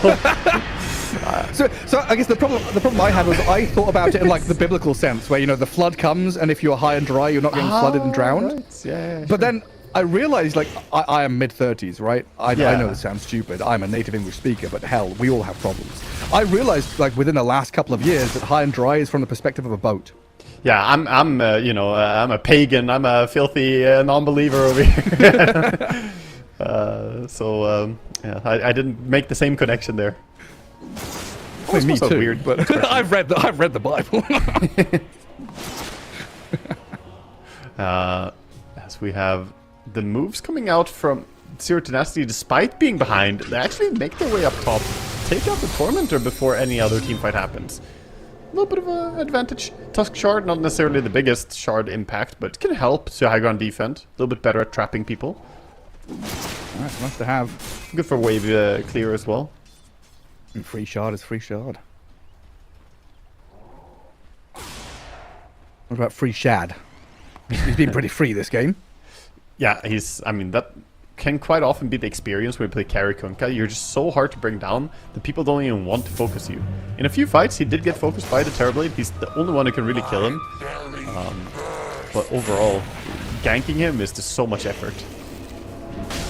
Right, Jack Sparrow's nemesis. Spends an entire movie asking where the rum's gone. There's Kunkka.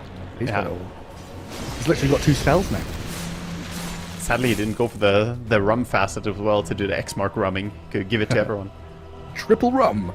Triple distilled. Speaking of rum, he does have the rum damage delay increase, which is a fantastic talent. So it's 65% damage delay, which is really, really strong. BKB Oh, sorry, it's not Enigma. 65, it's 50 with the talent. Okay. That Your BKB high could ground's- turn around a bit. Yeah, high ground's just being pushed though. It's so funny to watch a Kunkka just sitting here, hitting the tower for a minute. No one's doing anything. We're gonna drag back. Is that the Tusk inside the box? Yeah, Pablo. Yours up to the sky. Boat's gonna miss. For staff, double drift. Oh, off he goes. It's a snowball in a box. So we're trying to write the sponsor name, Z10. We're using 4 staff on the Tusk. Get him to slide around everywhere. So Yeah. TV's cutting the next creep wave mid though, so you can't keep going with this mid pressure. There's a top creep wave, but a little bit awkward sensation for OG still. They have the Aegis for 2 minutes. TV's finally gonna go join his team. Going on the messing with Kunkka. this. He's the Aegis carrier. 2 minutes left on it, yeah. I mean, him dying here, not a massive deal. They'll global with Days jumping forward. They've spotted the Enigma. They've broken vision on 4. Shad's going to get away from Nande on the right-hand side, while on the left, OG, they'll lose their Lost dot the black hole. He's chasing. In comes the coil. Stoikov moves in. Mix is in trouble. The black hole is there, and will catch this undying. Terrorblade opens up, and another couple of kills in a row. Deja vu on this left side of the map. They bite back. It's been a series where we see some strong turnarounds and comebacks potential. And Alcir Tenacity evening the score pretty hard after getting such a decisive teamfight win. The global silence just not really on point. The Kunkka was dying with Aegis no matter what. And then on the respawn, he can't stand and fight because without global, he would just get black holed. Yeah, so what was the idea there? Because it felt like Days broke vision, saw everyone.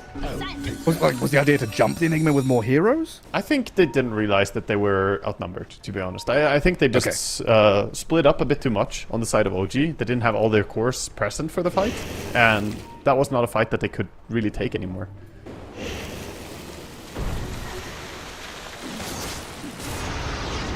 Pablo looking for wisdom runes, but all he's got to find is some zombies. Lucky. 2 very large men block the path. Difficult. Both of them with quite a bit of damage coming in as well. The gunpowder Kunkka. Real damage on the Tidebringer hits. Enigma getting closer towards a Blink Dagger. Finally getting that Dire's top tower quick mobility is will under be nice for attack. him. If the game goes to the point where Enigma has Refresher, then I think they will start having a big advantage in teamfights again. But right now, it's Kidaru who's queuing up a Refresher on the side of Silencer. So he's ahead of the curve. And it's just going to be an uphill battle. And then we enter the most fun and Radiant are scanning. invigorating gameplay we ever see in Dota 2. It's the Silencer who sits in Fountain. Yes, yes. Just go Fountain, wait for your double ulti. Not even Fountain nowadays. The map is so big, there's always some creep camp. You can sit on the edge of the map, you know. That's You true. sit over there in Narnia, farming somewhere. Having a good time. That lead does get whittled down quite significantly. And Z10 starting to feel it's more of an even playing field as we get to minute 40. He has to Double be damage on very- this puck. He Nice has to be too. very careful on puck now on Stoikov because Kunkka has a Hex and he has X Mark. So he could X Mark you and then insta Hex afterwards. And that's a risky catch from pretty long range as well.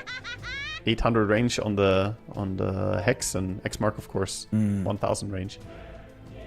But he has a Linken's, so he can, of course, break the Linken's first. Is that one of those things that you like mechanically? Do you shift queue it, or are you just relying on like quick cast? Nah. You just cast it, and then you're ready to cast the next. Because there's always like a lot of spells have backswing stuff. Yeah. And you don't know wait, and sometimes even I feel like the input just goes missing if I shift queue stuff. Like certain things just don't happen. I generally don't like that. You just click the X mark, and the moment you see a hero start the animation for it, you can basically already click the hex. I feel like that was something that I was like taught to do a long time ago. It was like shift queuing stuff, but now we've got like quick cast added in. Depends. People are just faster now. It depends a lot on different spells. So some spells, if it's multiple instantaneous things, then you can shift queue them, and it's going to be very nice for bursting, right? But if it's not completely instant, if there's any point of cast animation to it, I prefer to just manually cast it and then click very quickly afterwards. Because then you reduce any form of backswing, and And you have more flexibility. Yeah, it's a bit safer, let's say. Also, on the note of... oh, actually, they're going for a push. Maybe I'll talk about it later. Let's see if they catch anyone, though. No, they're backing out. Okay, I have time. So, on the note of quick cast, if you use quick cast... actually, not even quick cast, but if you shift queue stuff when you TP somewhere, say you TP to a reactor gank, and you shift click that you want to blink immediately when you get there, now you're in a conundrum. Because if someone shows up where you wanted to blink, but you don't want to blink there anymore, it's like, oh, there's a punch there, I don't want to blink on him. Now you can't stop that blink without stopping your TP, right? Yeah. So, this is why I don't shift queue stuff after my TP. I have teleport requires stop to cancel, and then I just click blink while I'm TPing. And that's going to automatically blink after TP is done. So it's like shift queuing, but I can now also just click my blink somewhere else. If I see, oh, someone showed up where I want to blink, I'll just click blink somewhere else during the TP, and that changes. There you go. Little life quality tip for anyone who wants to TP in and not get caught on those weird awkward Dire's moments. middle tower. Yeah, because I've been realizing recently, I used to use shift queue a lot for stuff, and now all I use it for is when I click a rune. And then shift queue to go somewhere to run smoothly past this, yeah. That's like all I ever use it for now. It's true. That's me too, actually. Like watches and runes, shift queue off the back of that. But anyway. It's here to Nasty, making the big move of taking down a structure and actually sticking around looking for a potential pick as the push is coming in for the tier 2 bottom. This DD rune on Dire's Puck. bottom tower is under They're attack. taking the advantage back. Radiant's top tower And they're is closing in under on some attack. massing Dire's bottom timings. They have level tower 24, almost 25 on Puck. Gonna be absolutely huge having the BKB piercing. Maybe even once the AoE, who knows, but I think BKB piercing looks better here. To actually hold people. Willow is being a bit of a pest on that left side, though. Kind of shoving wave, pressuring a little bit. So at least something there that OG can play into. And the knowledge that Zero to Nasty might have to come back and filter and defend. Yeah, but OG losing control on the map, and Roche could spawn at any moment soon. Only 5 seconds and then the potential spawns will start. So taking this area, having the ancient area, is massive for Zero to Nasty. Still a challenge. Make a go happen when Shad is the only one up on the front lines showing. And difficult to go on both of these. Dragonite and Kunkka both have Assault Cuirass, so they're very tanky. Always interesting to see people buy up the double aura items. Yeah, exactly. Oh, Hex onto the Puck, but 4 staff from the Enigma keeps him safe. The third saving hero. Scanning. Not enough to have a Tusk. Oh, the wraparound. I come in. All the way in behind. Dire Pablo's in a are good scanning. spot. Long way. They're gonna show on the creep wave. Stormstormer. Creep wave. Oh, Pablo, he jumps on the DK. Orb in the back, they found the Willow. Dave's going to try and retreat from this as the Tombstone's focused by the TB. Buyback on Tusk. Stormstormer's in trouble. Has to BKB to try and break free of the coil. Mixer's undying, running through the river as well. But look at the damage from this Terrorblade, just annihilating the Dragon Knight. Stormstormer's about to die. They'll global to try and protect him. Stormstormer's still alive. Stands his ground to fight as they aim for Kidaro. They kill off the DK though, and Mixer on the run is punched up by Pablo. The Tusk buyback finds his man. Undying dead and a double kill for Nande. Kunkka did kill Ringmaster, but OG get very little from that fight. Yeah, scrappy support battles on the side meanwhile, but they're not done yet. They're chasing. Kunkka in an awkward spot. He can BKB TP out. Does he do it? Oh, the Tusk is there now. Turret, but Stoikov's so tanky.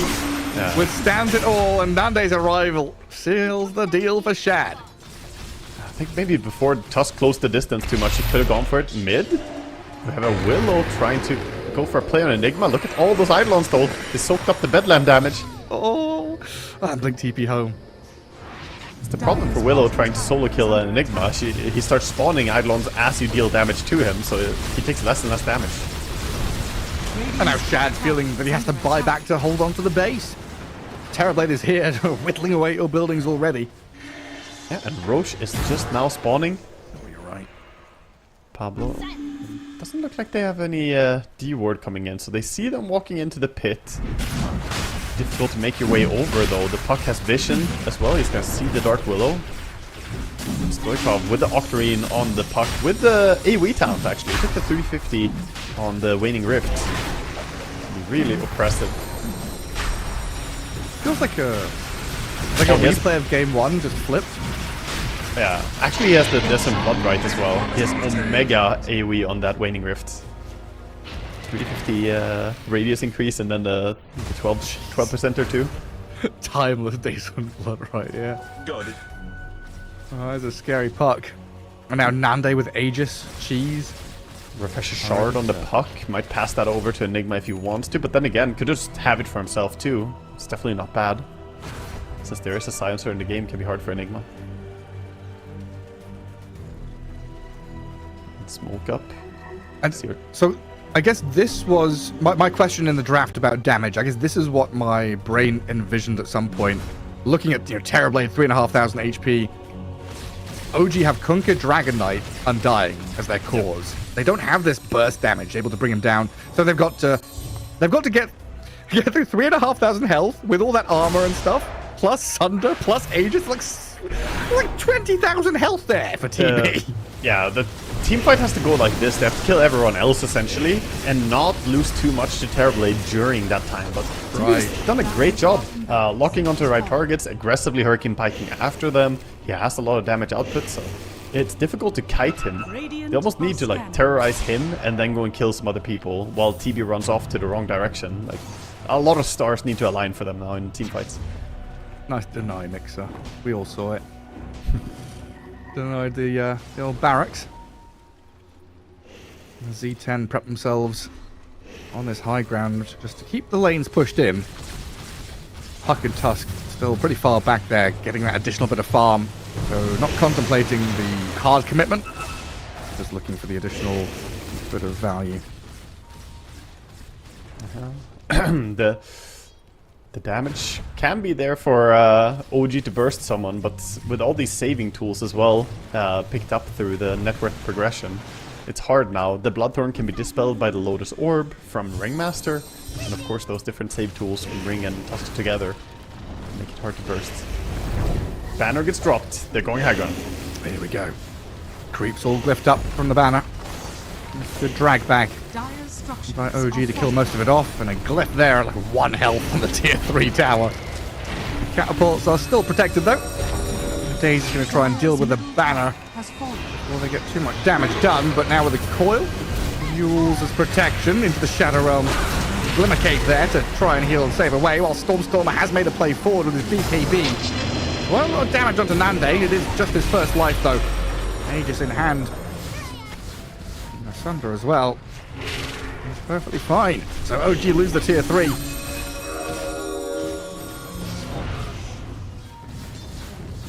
Back up and reset. I think they want to keep fighting with their Metamorphosis, so with that timing out, even though they have a nice bit of advantage, they want to play along with their meta overall. This Waning Rift is enormous, man. I can't see the AoE of it, because we can only see the cast range, of course, but it looks it looks to cover like almost the entire screen, man. It's so, so enormous. Holding the refresher ready as well. Bloodthorn Terrorblade now. Oh, spooky times for the OG supports. And hell for anyone, especially when their BKBs are down. That puck. TP's in. Big old spells. Terrorblade still has that Aegis and a Sunder. Big hit from the Kunkka, drops him to about half health. And a Tombstone for good measure from OG. Oh, Zone Z10 away from this dire base. At least for now. Quick Sunder comes out, of course. He has the cooldown reduction talent, so it doesn't matter too much to him. He can just Sunder the Tuskers. Dire's Really in bottom high HP barracks are region under anyway. attack. There's the brawny OD staff on Tusk. How many of them got the OD staff actually?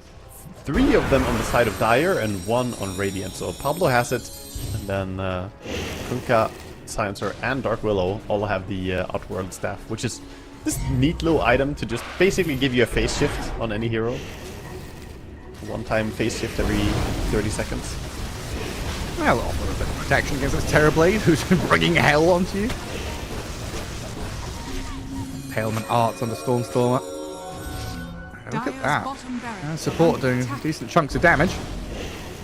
And OG just trying to hold on to whatever buildings, whatever lane they possibly can while you're being just pelted by these little pokes from Puck. Trapped in their base. The Aegis got time out now in 5 seconds though, so maybe we'll see OG possibly think about fighting. Problem is, he was never the first target anyway, right? How are you gonna go on TB before the rest of the heroes are killed? So you can't just jump in. No, it's very challenging to find this opening. You've got to weasel your way past the Terrorblade, around him some way. Find these supports. Double saving supports behind him makes this Terrorblade close to invulnerable. We do have a Rapier on his Kunkka to do damage from long range and chip away at people, but if there's no targets to hit off of, he's bought a Blink now, because he needs to get in there and hit someone Yeah. to get the Tidebringer cleave going. It still feels a bit weird to have Hex and Rapier. You're now turning into this kind of blend. You're a bit right. It's yeah, and you're not gonna deal tremendous damage to the TB with this anyway. Kunkka Splash still physical, so all that armor. What does TB have? 41 armor right now. Yeah, that's a lot of it. Damage reduction, 72% on. On multiple sides of Vice now up for OG, but they're losing their Willow on the right-hand side to this Stoikov Puck. Finds Daze, dead for 90 seconds. They're going to try and force the buyback out of him. But yeah, we do have multiple sides now, so maybe if the Stoikov Puck goes a little bit too deep, goes for these poke Dire's plays, bottom barracks are could under get attack. turned on him. Stay safe for now. Not getting any cots. Well, top is just dropping. They have a just massive reflection illusion hitting Stormstormer. There's very little you can do about this. Hit the TB illusions until the cows come home. Yeah, those illusions are so tanky. They take a while to kill. The range racks does not have any HP region, so this is the war of attrition, really.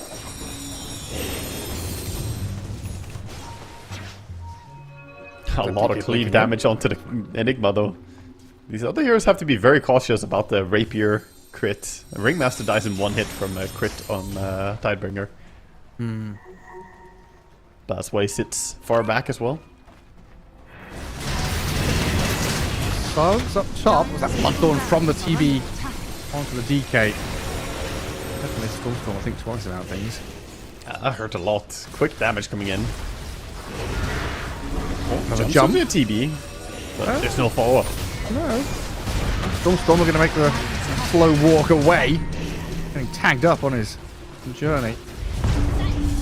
Losing these buildings little by little. Puck is going to jump in, coil up, catches the 2 cores, and the Terrorblade shreds down the Dragon Knight. Dead for 100 seconds. Daze moves in. Mix is being pummeled. Throws the Tombstone down. Looks like OG realizing they have to fight some way, somehow. Where's the Kunkka gone? He just disappeared. Popped in the Tombstone. Stormstormer has to run away. Where's the Kunkka? He's always a little back there. X-Mods himself back. And Global's there onto the Puck. They found Oh, the what a catch. The save. snowball save from Pablo. Wheel of Wonder onto the 3 of them as well, while Pablo has a BKB to run away and disengage. He's still a little bit stuck with the zombies and the catapult there. Yields in the sky, but he's able to survive thanks to that OD Astral Realm item, while Shat nearly just dies as Kunkka walks. He does! The flying projectiles follow him and hit him. He's dead. They buy back trying to hold, but they have 1 Rax remaining. The Enigma ratted the bottom Rax during all this. Eyes on the price. They have a 100 HP Rax, and they're against TB illusions. The Puck could blink in and hit this. Mega Creeps are ever so close now for this team. They smoke around, looking for an opening. Undying doesn't even have Shard. I thought the Kunkka popped to the Tombstone. He just X-marked himself back and then died. Here's a disappearing to the OD staff all over the place as well. Yeah, I mean, Days in the Shadow Realm probably going to disappear in a moment as well. TB sends his illusions forward. The Yule Scepter delays things as Days is going to get pummeled down. Pretended not to be there when the Shadow Realm ended, but they still get him. And Kunkka kind of X-marking, blinking in, trying to find openings. Not to be, though, as OG will lose that final building and Z10 get themselves the Mega Creeps coming. The creeps are here, and Dire desperately trying to hold on, still have that Kunkka with a rapier, the big damage. He's queuing up a second rapier. Right. So I wanted to ask you about this, because I don't know, things have changed so much in Dota. The Kunkka, the physical damage Kunkka used to be a massive thing, where you get Daedalus and Silver Edge and all this business, and you would cleave off of a low armor unit to do big damage to high armor units, right? So, no. Almost. You would cleave off of anything to deal high damage to everything else. Kunkka never cared about hitting a high or low armor target, Oh, did he not? TA. No, he only cared about hitting something. Well, actually, yeah, long enough back, there was the time. Yeah, true. But that's a lot of years ago. That's a long time ago, yeah. Yeah, long enough ago, he did care about it. But then they made him, not care what he hits. But now, the damage is still reduced by armor. There was the time where the damage is not reduced. I know what you're getting at. But now, essentially, he can hit whatever. Okay. It's not So it going to doesn't make a matter if he difference. hits a Ringmaster to try and hit the TB, anything like that? No. There's no interaction like that. Gotcha. Yeah, that was changed a long time ago. It was so long ago that I discredited you there first, saying it didn't exist. It did exist. And actually, that was, a lot of fun, in my opinion. I think it's always allowing for more skill expression, stuff like that. Obviously, that's how Sideblades works. Kind of identical.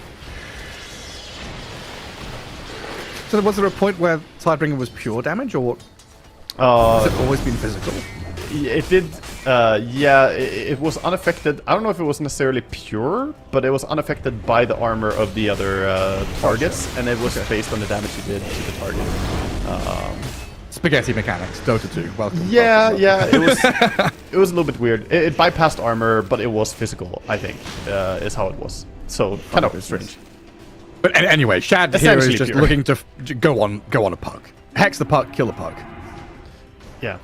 They have two cheeses. I like it at the top, the little overlay. We have the ages and then the two cheeses on the side of it right now. It looks very nice. Can we have two refresh shards on the side? There is a refresher shard on Enigma, by the way, and that doesn't show. I think that's a mistake. Valve, come on. Where's the refresher shard icon? Yeah, it should. Enigma has one in his inventory. If TB just had one as well, we could have had a perfect UI design here for this team. Beautiful. A little palindrome. Yeah. Palindromic items. It feels like OG, like the vision of this game has fallen by the wayside. We've hit like a super late game where this draft is not really accomplishing all that much. Do you see an avenue to victory, or is this now just a matter of like Z10? Okay, so Kunkka sold his Hex to get double Rapier. This is the avenue, Gareth. This is it. You have one big play, you want Kunkka to delete people, and then you win. They're gonna jump on dying mid.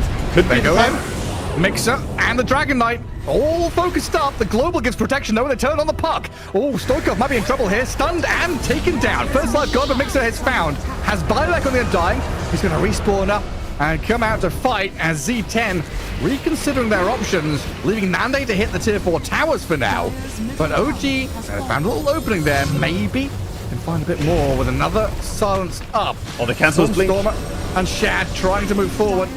Can't quite get there, and Stoikov is toying with them while Nande just Can't continues hit. pummeling the throne. They can't break past anything to get to this TB. Now he opens up on the Dragon Knight. Stormstormer's in trouble. The bot is going to buy a bit of time here for the Terrorblade to escape, but Nande's dead. Mixer and Daze find the kill. Throne is still alive. They're holding on. The Yules, the Global, the Puck's in trouble. Stoikov, he's going to get shredded. Mixer with a double kill, and the Tusk in trouble too. OG have defended their base somehow. I'm not sure how. There's still black holes in play, but they're not being used. Oh, that was so patient by them. I was getting nervous as the tier 4 tower is falling, but they find these angles, get the pickoffs, and it's a difficult game to end for the side of Zero Tenacity as the Kunkka has all that damage with the rapiers now. And the Enigma bot back ran over, even used the refresher shard thinking that he was going to go in. But now you lost all your resources. 2 cheeses, ages, refresher shard. You had a massive advantage, but still couldn't close it. And now if Enigma dies a single time, that could still, an opening here for them to to actually completely end it. I love the one building in the dire base, the one red dot. Like all the stats. Radiant's middle barracks are under The one red dot, you mean the Roshan's banner that's in there? Radiant's middle barracks has fallen. That's a Is that little what it banner. is? Yeah, it's a Roshan's banner that they have. I don't know why they have the banner there, but Radiant Great. structures So in a are building. And now Stormstorm is killing off barracks in the Radiant base, looking to try and force buybacks or something. Z10 not flinching just yet, holding on. As they're about to respawn in 10 seconds or so.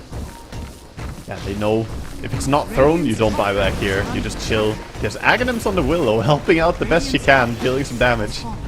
Radiant's top barracks has Enigma, fallen. aggressive blink. Not finding it. Thought about it. He now also we've has the got a- Desert Blood Right, by the way. I've never seen an AoE increased Black Hole, but he's got it. We've got a Wind Waker on days now. That's big. Oh, that's really good for saving whoever they catch and go on, indeed. Or even just to keep himself alive. How hard is it to kill this target now? Wind Waker, Shadow Realm, OD Staff. Very jukey. I mean, even we had that period of carry Willow, right? Whereas Aghanim Scepter with the Shadow Realm talents, Wind Waker, he was permanently Yeah. off They did- the map, basically. Yeah, they did nerf that, but at least in the 39 patch, she did a good 1 second more CDR towards the Oh. Shadow Realm. I think this is the sweet spot. I don't think give her more CDR, because then we get that stupid carry Permanent. Willow you can never hit. Yeah. But then again, you know, we also don't have as much CDR in the game now, the Spell Prism being gone and so on. F. Rest in peace, my favorite item. Quickening Charm? Quickening Yeah. Gem? The green Quickening one. Charm, you Charm. mean, yeah. It was Charm, yeah. A little charm. So, Zero Tenacity, they are trying to restabilize after getting shook in the last fight. I think they might just want to get the next tier of items. 1 minute, Garrett! The tier 5 items are coming around the corner. Oh, getting the distance here. Oh, block of Pablo's gonna- cheese on Pablo! Yeah, look at that. He's going to grab the block of cheese. It's so easy to make in late game now. As long as you have the cheese, you know, the lotuses are so strong. Oh, he tried. You can see the vision there. Pablo was trying to get vision on a small creep so he can snowball across to cancel the TP outs, but he didn't have a way to get vision onto the small camp. Clever. Nice attempt.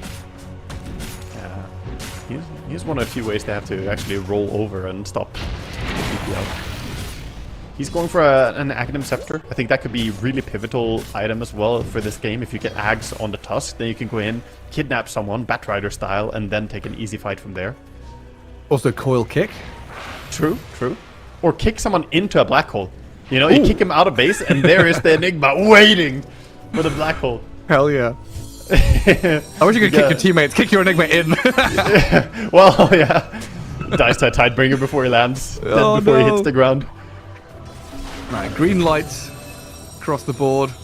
And Radiant what are scanning. are we doing? Yeah. Right now they're trying to oppress OG, not allow OG to farm those shards. It's very important to get these Madstone thingies and get your neutral item.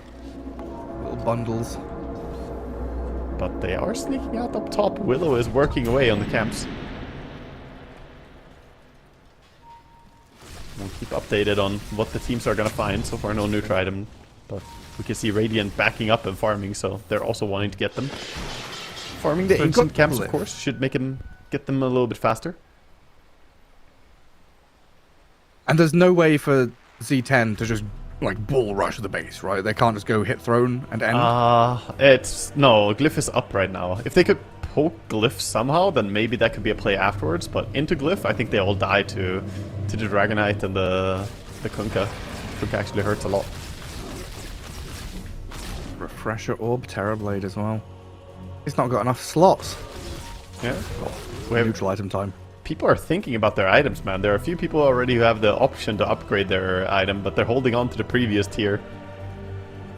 And Helm of Undying for Pablo. The item that was so broken it had to get the doubled cooldown. What 50 to options? 100. What options does TB have? He's thinking. I think a while. Oh, Stygian Desolator is going to be the choice. So this is a base-ending item. That can definitely help you take down the... look at all the items. Double Book of the Dead. Every single item is actually the Bum Rush the Throne type item, isn't it? Yeah. Let's Book of go. the Dead, Helm of Undying, and Dire's the Stygian ancient Deso. is under attack. They're itemizing for our cause. So the throne was full health, but it is being chipped away at by Necrobook units and TB Illusion. 1,000 damage already. Where is the repair kit and Treant Protector? Where's that Lich with the HP regen frost Actually, shield? no. Where's the IO with relocate to reload the fountain and reload the throne into fountain? Just move it. What was the other bug? You could move the throne with like Tombstone or something, right? Chronosphere could do it. Chronosphere. Yeah, Chronosphere could push the fountain forward or your throne backwards, and that was funny. I saw a game where the team put their throne in their own fountain and just said, "Come at us." It's so funny. Shit like this. You know, it exists for like one day. Like Chen could take Roshan over for like 4 hours on a everyone random has had Tuesday. that. You know? It's been Axe, Chen, and Chantress. They all have had their moments. Axe used to call Roshan, just run to fountain with him. Dude, this throne is feeling way too exposed. Yeah, I mean, LeBron and Nante just sat there, twiddling their thumbs, sending necro units to this throne. Next wave is coming. Dies. And this The is game the dangerous part is that Kunkka might have to be the one to clear those Necrobooks, and he would lose a lot of HP for doing so, and give away his positioning. This is very tricky. The throne might die before the heroes actually meet each other in this fight. Oh, he went What? for Divine Regalia on Kunkka, so he has 20% increased outgoing damage right now until he dies, which would permanently disable it. I've never seen someone play this item, by the way. So, Wow. I think it's really cool. I like this item. It's basically one more rapier for his rapiers. That's so sick. He's doing big damage. Who can he one hit right now? He's going for the holy build, Gareth. It's Divine Rapiers, Divine Regalia. He's looking to be, ascend. So he needs some crowns? What's he going to buy? He does. Time to pick up a 450 gold fake crown as well. Some circlets. Is under attack. Well, Mix is the one trying to deal with illusions and waves. And they have So tense. no intention of going before they have Aegis at least again, so going for the Roche. Roshan has roared. The sound of Roche falling. They're coming in. They found the pug. They've stunned her up. They've got the silence. The Yule Scepter saves Stoikov for now. Can phase shift and jump away while Roshan is dying in the back.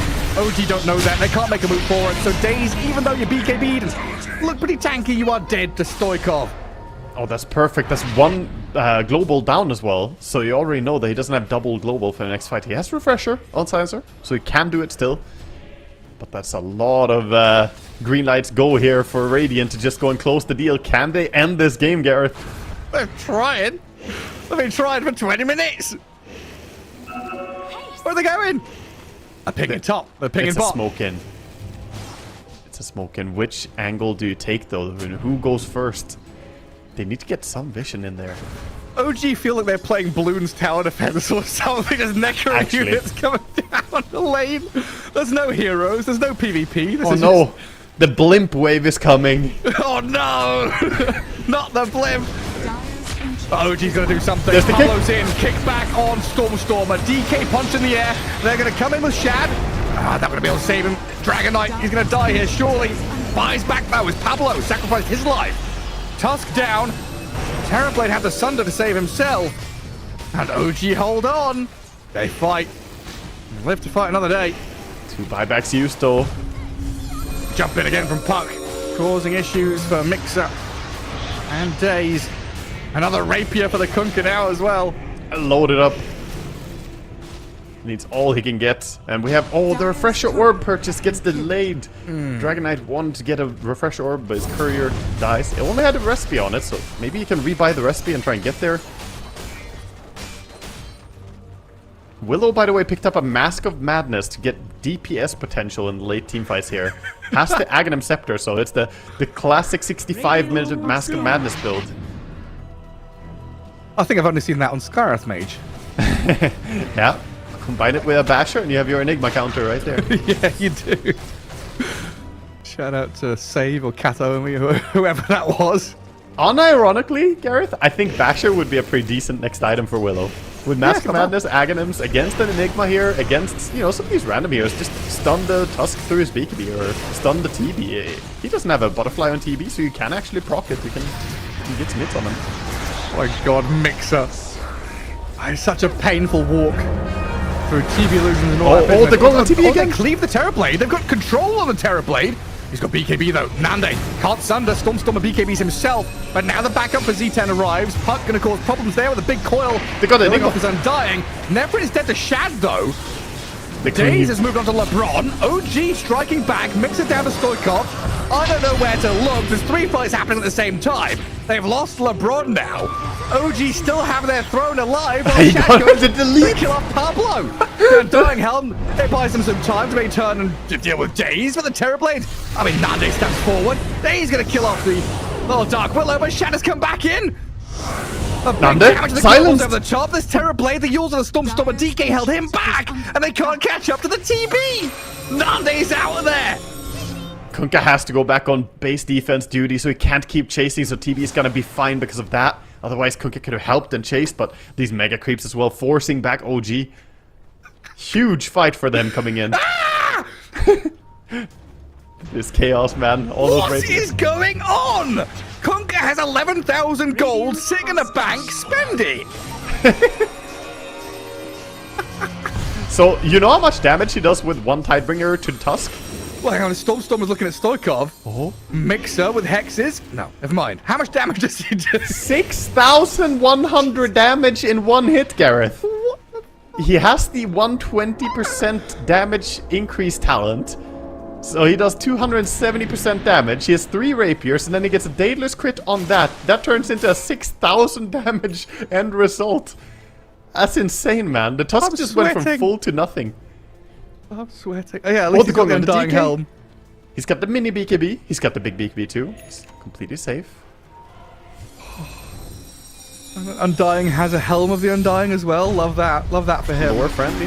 Stormstormer. Oh, he tries to make a play on Nande. The Hex him. Stoikov in and offers himself to Shad. This Kunkka is just reaping people, dude. He's the Grim Reaper of this game at this point. He's making it work. I love the choice to go for Arcane Blink. Has that low cooldown blink to get onto targets.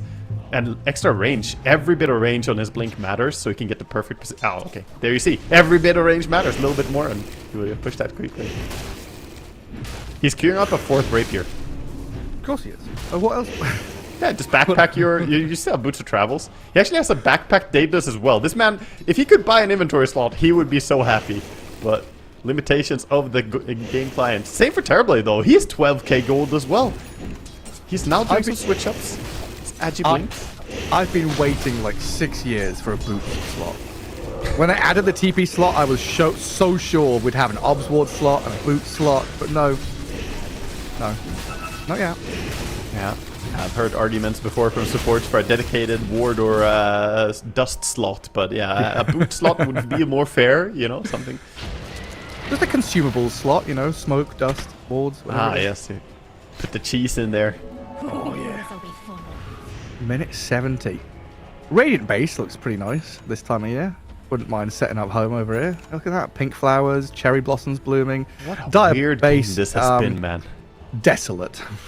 Yeah, Dire Base, I mean, it's got a lot of wards, and it's got a lot of attention from OG. I bet they look at their base every, 3 seconds, just making sure it's safe.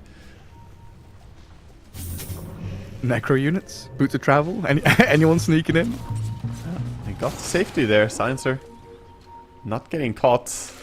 The Aghanim Scepter TB form was used. Terror Wave. Do Z10 have... they have a Yules on the puck, right? Do they have any more? I think he has a backpack Yules, and then they have Yules on Tusk. So there is that threat of Kunkka X-marking being Yules and being stuck. Yeah, but it's so scary to go up and Yules the Kunkka when he runs in, because if he clicks his Tidebringer on something, then you die. Like, none of the Yules carriers survive one hit from the Tidebringer. They die insta. I think Puck might survive if he doesn't crit, but if it's a crit, I think Puck dies again. I love Dota 2. Yeah. This is... Honestly, at what point do you go Moonshard on Kunkka just to have a little bit faster hit on that one hit that you want to do? They tried to Torm, but they couldn't. Dire's You can probably hear it in my voice, but I've been grinning like a psycho for the past 20 minutes. This is so fun. This is my favorite part of Dota as well. Probably because Immortal games rarely go to this stage. It's very unusual, and even in competitive, it's kind of rare. Go end, Smoke go throne. coming in. They're looking for the kidnapping again. The Tusk is gonna lead the way. His friend's behind him. All right, Z10. Net worth lead 0. see Kill him lead, undying. who cares? This game is going to come down to buybacks and rapiers. It's actually down to no net worth disadvantage here. Just dead even. Wild. All about how you execute. Can they get the buttons? They go on the DK. There's the jump. Pablo. They finally go on Stormer, but he's got the BKBs. Will of Wonder and this Scardy's slow. He's in the tombstone. Saved up. At least for now. Global Silence also gives him a little bit of coverage. As the puck jumps in, Necker units are sent forward and the throne defended by Shad. OG. Tusk can't looking at move Pablo. right now. Needs help. Very slow. Oh, he's stuck in the mud. Storm's going to jump in and make short work of him. Does get a kick out with his undying ghost form as Nande refreshes up, looking at this DK as a tasty morsel. Pablo dead, buys back now, but Storm's gone for 2 minutes. Mixer trying to front line and defend this Ancient. I don't know if he can last very long though. He's going to Wind Waker away, but the throne is being hit. Nande and onto the real. start to open up the damage. The real heroes have arrived to do some building damage. Attack the Dire Ancient. They're stopping the Kunkka. Attack the Dire Ancient. That's the only job you've got now. OG will Glyph try and defend and hold on. They've lost their Undying though. And they've denying his caught in the blink. back. The Kunkka is black hole. He can't move. Stuck and killed. GG called. Z10 finally do it. Oh dear God, man. What a game. Finally, they bring him down. At the very end, when they kill him off, immediately the gold swing goes to 28k advantage because all the rapiers went on the ground. They bring back this game, which looked so shaky, man. The mid game, I thought C10 dropped the ball entirely, but they find a way to take the fights. Ultimately, the biggest answer they needed was keep going on the Kunkka with the puck. They even threw midnight pulls on him. They kept messing with him with all their backline focus, and he couldn't get those key blinks. He picked off the Tusk, but didn't get the big kills. A lot of sweat, blood, and tears, though, from both sides in an extended game 2. Now, game 1, OG kind of feeling good about themselves, come out of that poor laning stage, mid-game decision-making, storm away with game 1. Game 2 here going, what, an hour and 13 minutes. Nande's Terrorblade felt like he was in the driving seat for the better part of an hour, but you're still, like, Shad's item decision-making here. Incredible stuff going with this multi-rapier regalia business. I want another game like that. I want a game 3 too. Who knows? Who knows what they're gonna bring around the corner? That was an astonishing game to behold. A lot of crazy stuff going down, and the players must be absolutely topped off on adrenaline right now. The focus they had towards the later stages there. Hopefully, all the players can calm their nerves a little bit, get ready for game number 3, because you have one single game to decide here, 1-1 between these two teams. Yeah, just like. It's like a weird game for Nefrit as well, like that Enigma going 0-8, having like 2 or 3 black holes in an hour-long game. Kind of a weird one for him, but I mean, in the end, a victory's a victory. Zero to Nasty will tie things up in his series. We'll come back in a moment with game number 3.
Welcome back to the road to the Esports World Cup as we head ourselves back into OG versus Zero Tenacity. Game 3.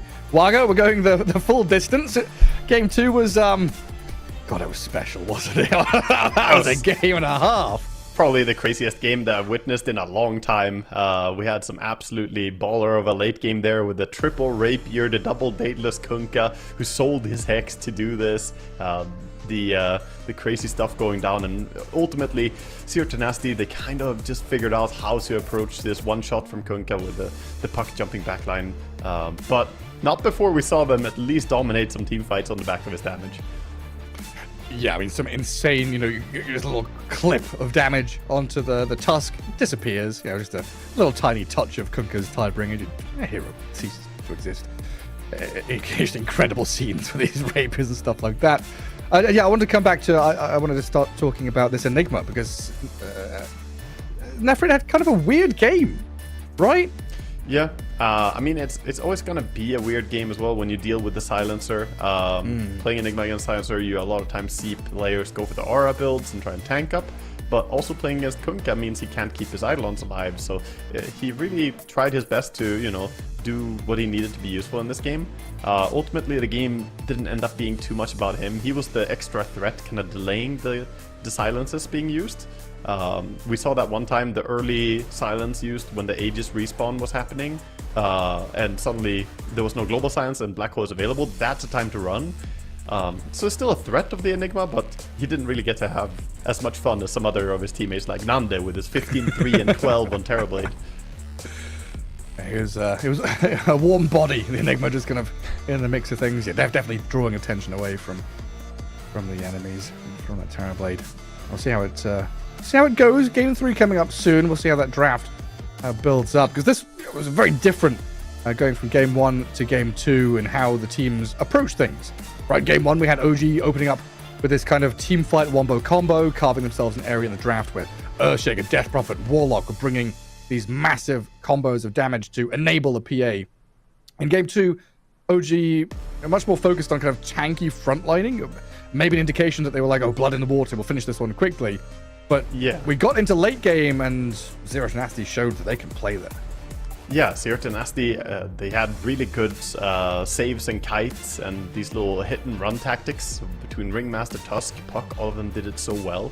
And then finally they had the big boss, right? The Terrorblade was this super strong 1v1, you can't fight against him. So they had the hard carry advantage as well. We'll see what the draft approach is going to be, because obviously these teams now have 2 games played out already. We saw team fight be very important in game number 1. Game number 2, still quite a bit of priority on it, but the pick-off potential is also something you need to keep in mind.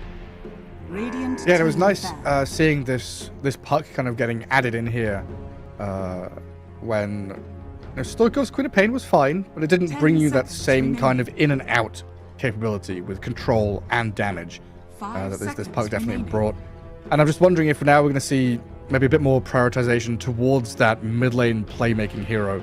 Whether it is the kind of mid to late game invoke of a Stormer or a Storm Spirit for Stoikov, someone that can go in and get things done. Because a lot of these fights were poking, prodding, looking for an opening, and then kind of realizing, hang on, we've killed a Tusk, we've killed a Silencer, now we've all got to run away. We've spent all our spells. There was none of that continual catch. Yeah, exactly.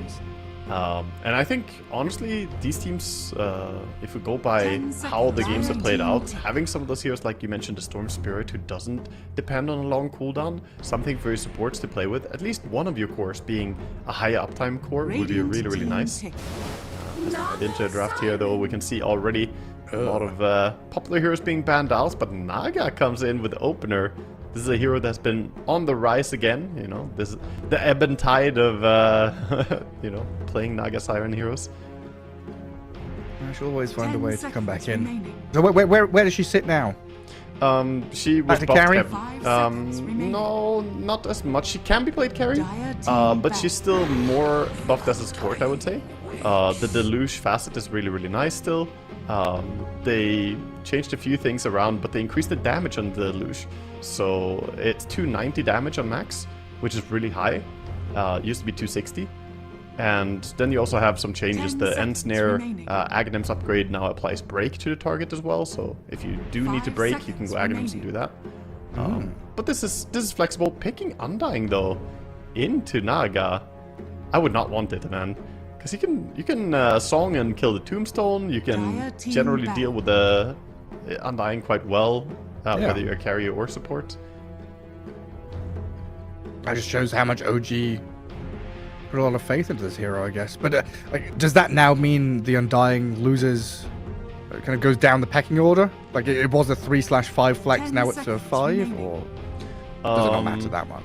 No, I think they'll still put it 5 in seconds whichever remaining. role. If anything, it might make it perhaps more likely that he's a core, since when you're a support, you're more about that Tombstone, and Tombstone gets very countered by true. Naga.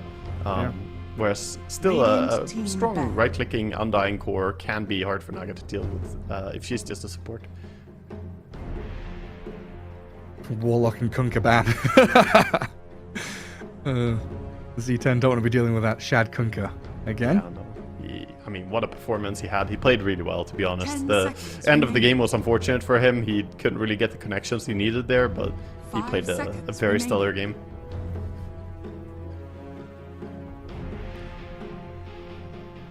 Is there anyone that's been forgotten? TA Bristle, Pango, Naga went through, Nature's Prophet. Even a also beast banned. banned out. Ursa's a hero that was banned Radiant team that twice by OG, Dire has team been pick. left in the pool. So that's Yeah. something we could see. Ooh, and the Shadow Shaman always hints at an Ursa. Those two go so well hand in hand. So Shadow Shaman, this might prompt Zero Tenacity to consider if they want to pick it away, take it for themselves. If it's a support Naga, they could play it.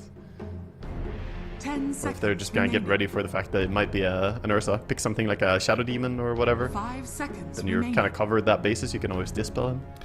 Yeah, I mean, or we go down the route of like, oh, Darkseer's in the pool. Let's go that. No, he's not. Never mind. He is first banned. I literally cannot use my eyes. Yeah, they bait us, you know. They throw either they ban Mixa immediately or they ban him in the last stage, like in the previous Yeah. match. Who was last banned last game? Yeah, both of them, Darkseer and the Dire Beast. team picked. And the Beast last gone, yeah. Rubik returns. Ooh. I've seen this used a lot. Rubik against Shadow Shaman. Any of the spell is nice to steal, but if you steal Shackles, man, it is hard to play. Hard to play against. What? Do you get his Ags business? 10 seconds Yeah, remaining. you can. The lightning spammy stuff? You As can Rubik? get That that. sounds pretty 5 funny. seconds remaining. It's fun. It's hard to make really good. I've played it a bit. You need the right heroes. Radiant I've team told you before, I think, that I want to see a Centaur and a Shadow Shaman Yeah. together. So you just go Aghanims on both of them and then go into the fight with Rasta on your cart. What you need is the Arcana for Rubik. So you have the green green ether shocks just spammed everywhere. Yes. 10 seconds remaining. Alina now. Or for you can just steal Serious the Decay and spam that on 5 people. seconds Get big remaining. Rubik. Big ol' Rubik. Lina has been on the rise lately as a carry Yeah. overall. Been played mid quite a bit as well, but since the slow burn facet was nerfed, or the slow burn double dipped into spell amp before, basically spell amping the combustion damage as well, which is Radiant weird. team picked. Now it doesn't do that anymore. There he is. Hinted at and picked up. So OG now have nice control from the Shadow Shaman, which allows Ursa to get the damage out. Dire team Have picked. to control you. Ideally want some more heroes that can enable it, and there we go. Some repositioning across the field, so this is looking a lot like it's going to be the off-lane Undying. And for Zero Tenacity, when you pick up the Lina the way they did, it usually plays on a timer. You don't really want to go very 10 late seconds against Ursa, remaining. and as a hard carry, it can be tough. But 5 she is one of those seconds super remaining. tempo farmers, and if she just gets like Mjolnir, Travels, Hurricane Pike, or BKB, whichever, then she's already a massive threat. And then you've got Song, Telekinesis, maybe saves from the Rubik if you can steal something cool to keep her alive. I really like this Kotl pick though. Having Kotl with Undying and Ursa means you're able to A, reposition on the map and recall people into where you're playing with Tombstone, and then B, refresh this Tombstone basically. Yeah, it's a big spell, and even some small spells, right? You can give Ursa quicker overpowers, so he gets more Fear Swipes on people quickly. Or Shadow Shaman can chain disable people a lot if you give him. So some really good targets to give mana to. Oh, Undying Decay. Infinite Decays, no There we go. cooldown. That's the meme combo. And what, with Slaughter. Aghanim Scepter? Yeah, sounds good. Slaughter, a hero that's been used quite a bit against Ursa. Just a pretty tanky, durable hero, especially if you ever get to a point of Aghanim Scepter. You're hard to kill in that puddle. Takes a while for even Ursa to 5 burst. seconds remaining. Also great against Undying. You put your ulti on him and suddenly Undying is not as tanky as he thought it was.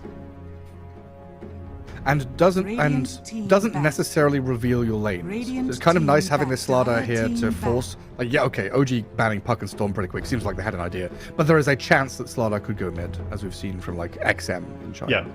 Yeah, I think mid Slardar is pretty nice because they nerfed Slardar overall, but they buffed him in the river. So if you played mid, then you got buffed. But if you play side lane, it's a little bit weaker than it was before. 10 seconds remaining. But yeah, Puck and Storm bans, Invoker bans. These are the heroes that I was calling for before this 5 game seconds remaining. started. As a repeat from the previous games. That's what's worked. Yeah, I think For Zero OG. Tenacity is still one more jump hero, so I think the Puck and Storm were good calls for bans. Kind of similar situation to game number 1, where they shoehorned in a Queen of Pain draft towards the very end. Now, this is not as easy for Zero Tenacity to say, oh, let's play a Queen of Pain here, because you're against Ursa instead of PA, and Ursa doesn't die to a Queen ulti, he just presses ulti himself and he's fine.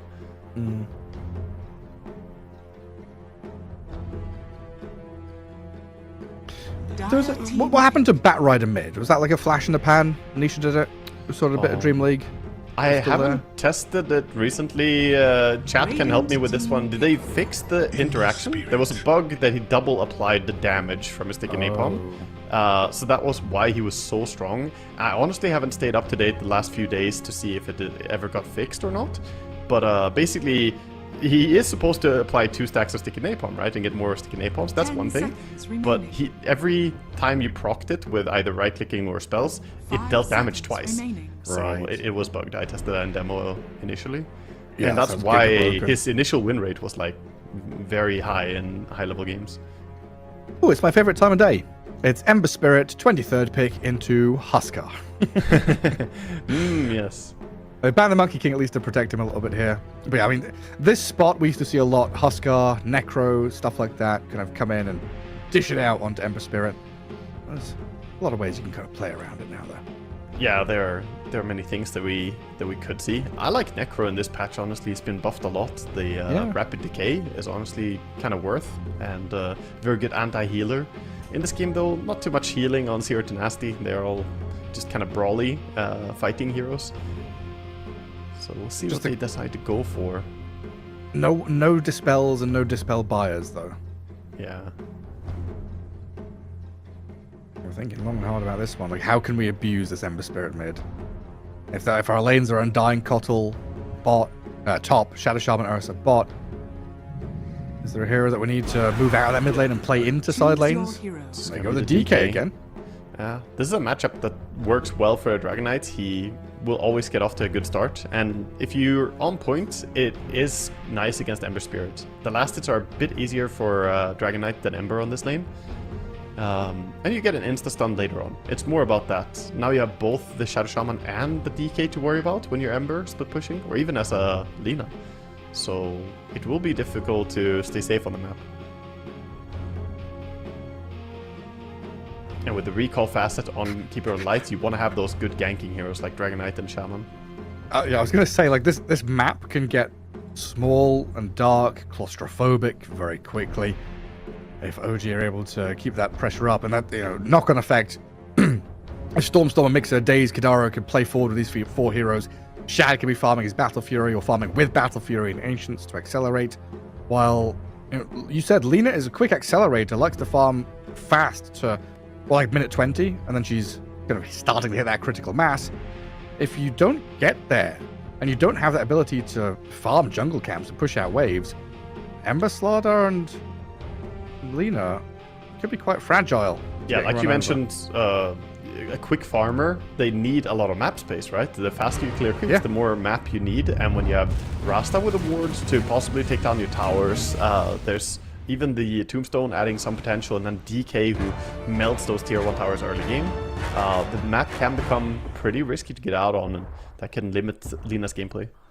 So laning stage, very important for Zero Tenacity here, that they get off to a good start so they don't lose all their buildings. We'll see what they're able to accomplish here as we head into Game 3. EWC closed qualifiers for Western Europe as we get towards Riyadh for that big event of the year. And it's double elimination here for Western Europe. One slot, though, Waga, for these teams. Avilus, Navi Jr., Passion UA, Zero Tenacity, OG, Maus, and one win. All vying for control over that in a double elimination bracket. And the winner of this series has to go up against Avilus next. Yeah, exactly. Avilus are waiting. They got to buy in the first round, of course. So they're waiting. Probably paying close attention to the games and trying to figure out what drafts, are going to work out the best. I start to see that little mini meta develop. And Dragonite is already starting to rear his ugly head here for OG. It seems like one of the kind of safe heroes to pick for Stormer when Invoker, Storm, Puck are banned either by yourself or your opponents. Yeah. Having this nice solid hero is good. He always has been. Dragonite is one of the heroes that he does pretty well on. He generally either plays comfort zone heroes or he plays these pick-off heroes like Dragonite or Batrider mid. Or for a while Slardar mid, back when Slardar was a bit more popular. Slardar was an interesting build, by the way. He started with Windblaze and Gauntlets and then 3 branches. So a little bit of movement speed just so he can keep chasing people. It is leg day. Truly is. Thank you. Have bad fun. It's back. See, I got flamed by someone in chat saying it was a typo.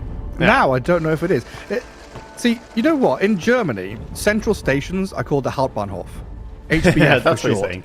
So maybe he's telling them to go to the train station because they're on their way home. He's sending them to a station. That is a brutal meme right there. God damn. Straight to airport. Yeah, straight to airport, except they're in Europe, We don't have to fly everywhere in Europe. We're a little more environmentally conscious. We take trains places. That's true. That's nice. Trains are relaxing. And the classic disconnect. I think every single game here we've had the little pauses and crashes in the start of the game. Little courier bug. Yeah, I'm very happy to see Pablo back on this rubric again. Had a stellar game 1, even in a loss. And this game, you mentioned Shadow Shaman spells, nice to steal. Tombstone could be handy as well. Cottle, a few spells to grab. It's one of his best heroes. Actually played against Pablo in the Swedish tournament recently, his Swedish finals. Ended up playing LAN event against him, and his Rubik was also something we needed to make sure to ban out and not give him. He's a grandmaster on the hero and definitely knows his way around getting the right spells. 30 seconds. I guess it's a weird... I'm going to ask it anyway. Let's say, outside of Rubik, think of Pablo, what's the first hero that comes to mind? Bane or Jakiro for me. But Really? yeah. But I mean, that's recency bias as well, I guess. Yeah. I don't know. He's a veteran. He can play so many things. For me, it is always going to be Pango. Because right. of that one patch where Pango's... It was like 800 gold javelins or whatever. You would just... like, no item level 1 Pango, rush javelin level 1. Those were the glory days. The days of... Insane POS4 Pango players like Pablo. Yeah. Yeah, some interesting stuff. Or when Orb of Corrosion was just a new item, when it just came out. Yeah. The big armor reduction. It was an item so good they had to split it up like the Infinity Stones and separate it into 4 different things. It's too much power. It was. I'm sad that Orb of Venom is not being played at all now. It's kind of a sad item, It's like 30 damage every 9 seconds. To be fair, I have bought it twice, 3 times by accident. When they first made that change, I kept buying Orb of Venom thinking, I'm going to slow people. Yeah. No. Orb of Frost. Am I a joke to you? Has been killed. Very unfortunate. Interesting setup on this bot lane. A bit of dragging of creep wave back and forth. Try and reset that equilibrium. Top lane mixer takes a bit of a beating from LeBron. Both lanes pulling creeps. We have Daze running away with the creeps right now. He's being chased, hot pursuit going on here as the Naga tries to catch up. Not gonna be able to do so. Daze gets the connection, but not in the best way. He connected all the creeps, so normally you want to let one melee creep go by so that you can deny as much as possible. So you can deny like 2 waves back to back. Like aggro them onto the range creep, kill off the range creep. Yeah, but this is Deny it just off. gonna be one creep wave gone. Still fine. Still making something out of nothing. Modern day alchemy. Yeah. Mixer with a Philosopher's Stone. He's the Undying after all. And then the mid lane that we haven't talked about yet, the 8 and 5 for Dragon Knights against the 5 and 3 for Ember. So as expected, this matchup's pretty damn rough for the Ember. He has skilled up the Flame Guard. That's the best you can do in this lane. Try and at least burn, do some AoE damage. When DK hits you a couple of times, you're feeling a bit worse for wear. Dire's Yeah, top not tower fun by any is means. under attack. Stun up top. First blow for Nande. Lands the Light Strike Array as LeBron will turn and kill off the Tombstone. Good deny by Mixer. Dire's Except top doesn't want to give give away that money. gold. attack. Like 150. A lot of money. It's plenty of gold for bringing it down. This Ursa not having the easiest time on the lane, but getting nice CS, but Slaughter still 11 and 1. As the Ruby keep outranging his support counterpart.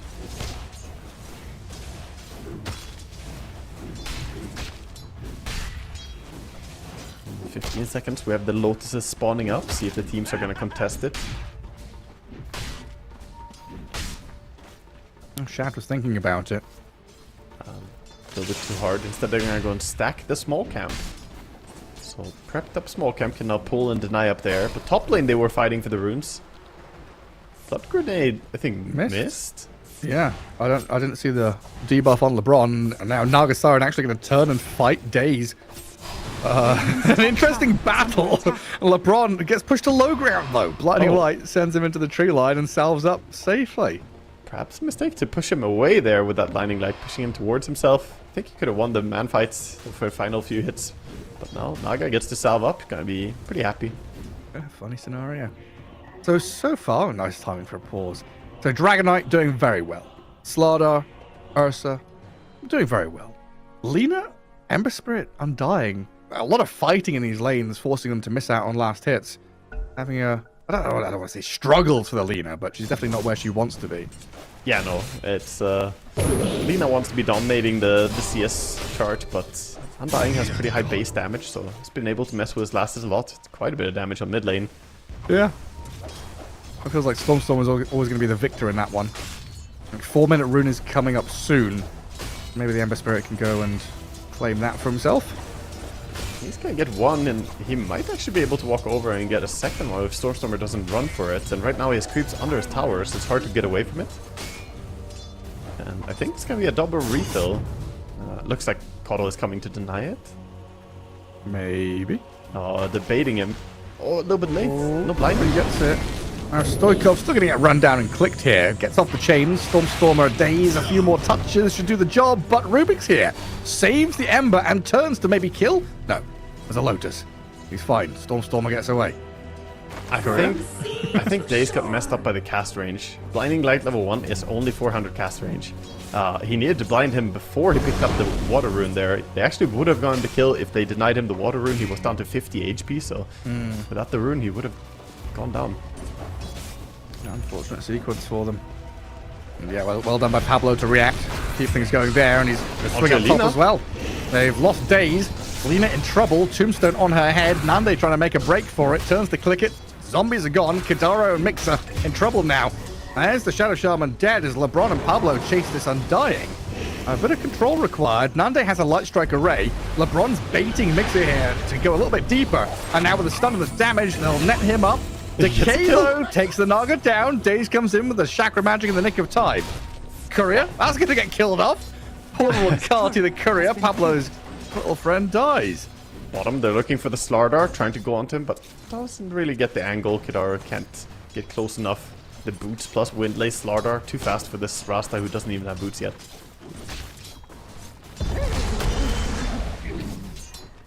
Radiant OG realizing Nefret's been left completely alone down bottom. On top lane, Nande Again with this Undying and Kotl turning and killing though as the Decay finds the leader. Tri-lane action, but Undying loves that. Yeah, this is perfect for him. He's happy to take the fights. The decay stacks are just adding up. And mid lane Ember is not level 6 yet. He's really low. The Rasta sees him on the high ground because of the ward. Kidaro. He doesn't have any The health. clicks.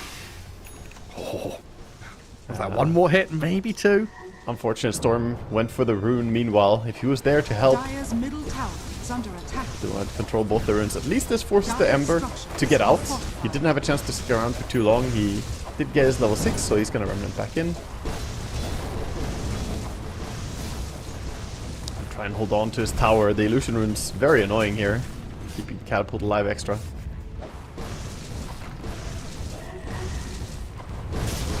Annoying thing to deal with. Might have to bring Pablo across, defend this tower, make sure there's no more pushes coming.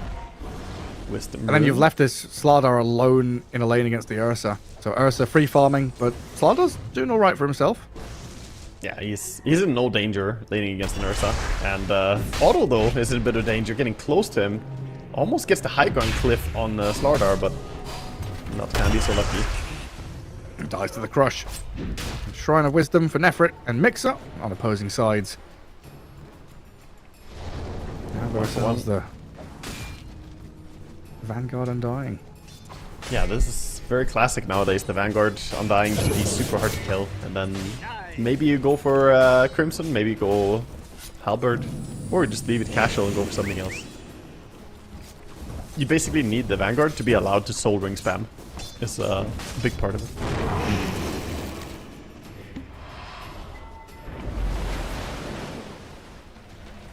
The tower's still standing tall, even with the Dragon Knight popping a new ulti to go on it again. Yeah, and Rubik keeps coming in, spamming back the wave. Trying to guard the rune here. Minute 8 for Stoikov. But a stun, telekinesis. Rune spawns top, of course it does, doesn't it? 4 people fighting over something that doesn't exist down at the bottom rune spot, and Daze will deny it up there. Yeah, meanwhile, Gandalf and one Naga illusion just looking at the Invis rune like it's up here, guys. It's here. Dire's middle tower is under Gandalf and the attack. Ghost. Mid tower still looking pretty hard to defend. You don't really have the teamfight tools to deal with a Dragon Knight this early on, so maybe they can look for a cheeky deny. Doesn't get it. Dire's middle It tower was close though, is to his under credit. Wasn't bad. Dire Right. are scanning. So we're sitting right now with this Ember Spirit, bottom of the cores, net worth wise. What are we aiming for as Stoikov? Is this still Mage Slayer, Ember Spirit nowadays? I think so. You can go for Even a in few this different game? builds. But Mage Slayer is still almost always good. It's gonna mitigate a lot of damage here, just putting it on the Kodo and the Rasta. Okay. Well, LeBron going to get munched on. Shad is a hungry bear, and it's going to take 4 hits to get to the center of the Naga Siren. Does get turned on though by Nagi. Throws Laguna Blade and Light Strike Array, but now there's a Tombstone and a Stormstormer DK coming in onto this Lina. Focus the tomb down, good job there, but the Lina's dead. Stoikov and Pablo now kind of isolated. just keeping into They'll death. turn onto the Rubik and the Slardar, one by one, the Dominos are toppling. I mean, Nefrit's trying to sprint away from this one as Kidaro gives chase, but can't quite catch up to get the chain stuns going. Rasta skipped leg day. Doesn't get to catch up to that man, but this is going to be a second tower very quickly after a mid tower fell. And they get some big bonus kills, taking down Lina, slowing down her momentum. Making that difference between Lina and Ursa grow is always going to be important. Now stuns up to mid. Forcing Stoikov away. Not really a kill threat there, it doesn't look like. I'm going for a D ward. Good swings Well, this to go is- back for the rune as well, because that's one way that the Ember can come back into the game, is finding these power runes and making moves, but they're kind of starving him from his rune economy.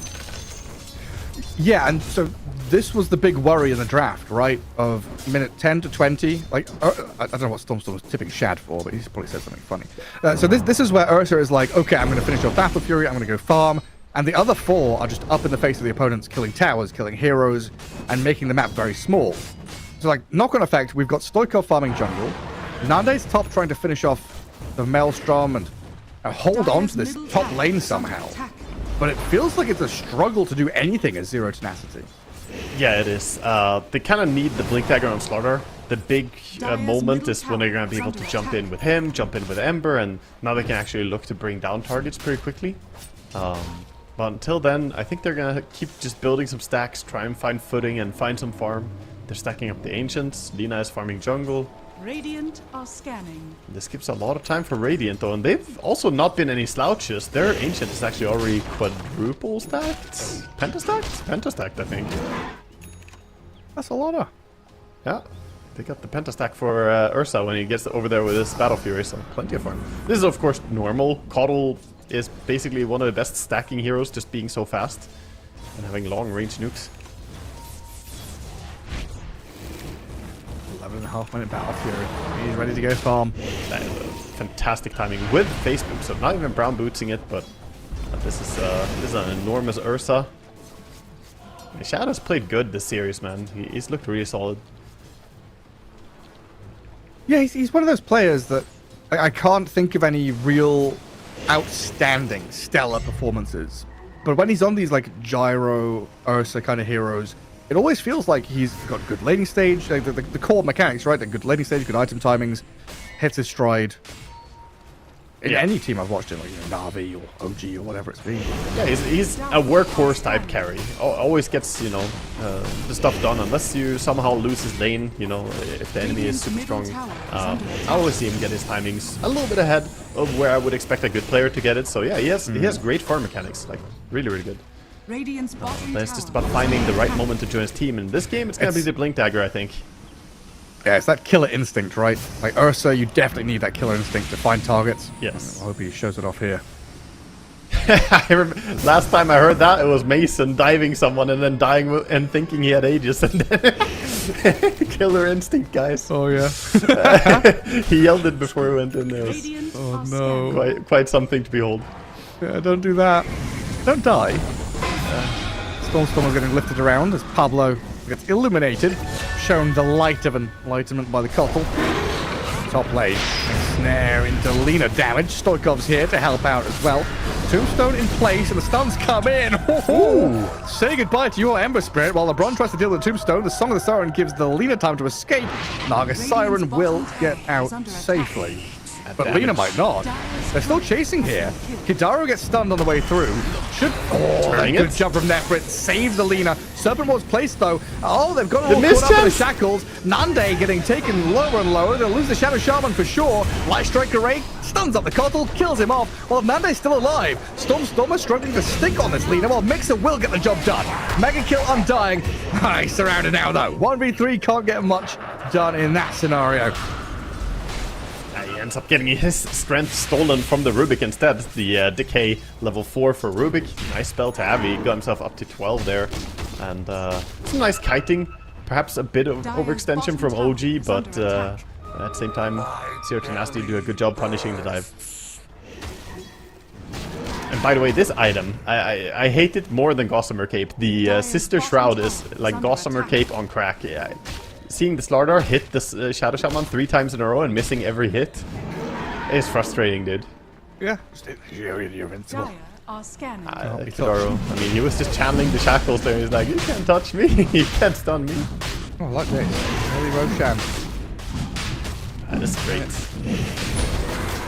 This is playing towards your hero's potential, right? Not everyone uses Ursa this way anymore. We see a lot of players not take the super early Roche, but you should really get that the first Roche on cooldown so you get the later Roches available.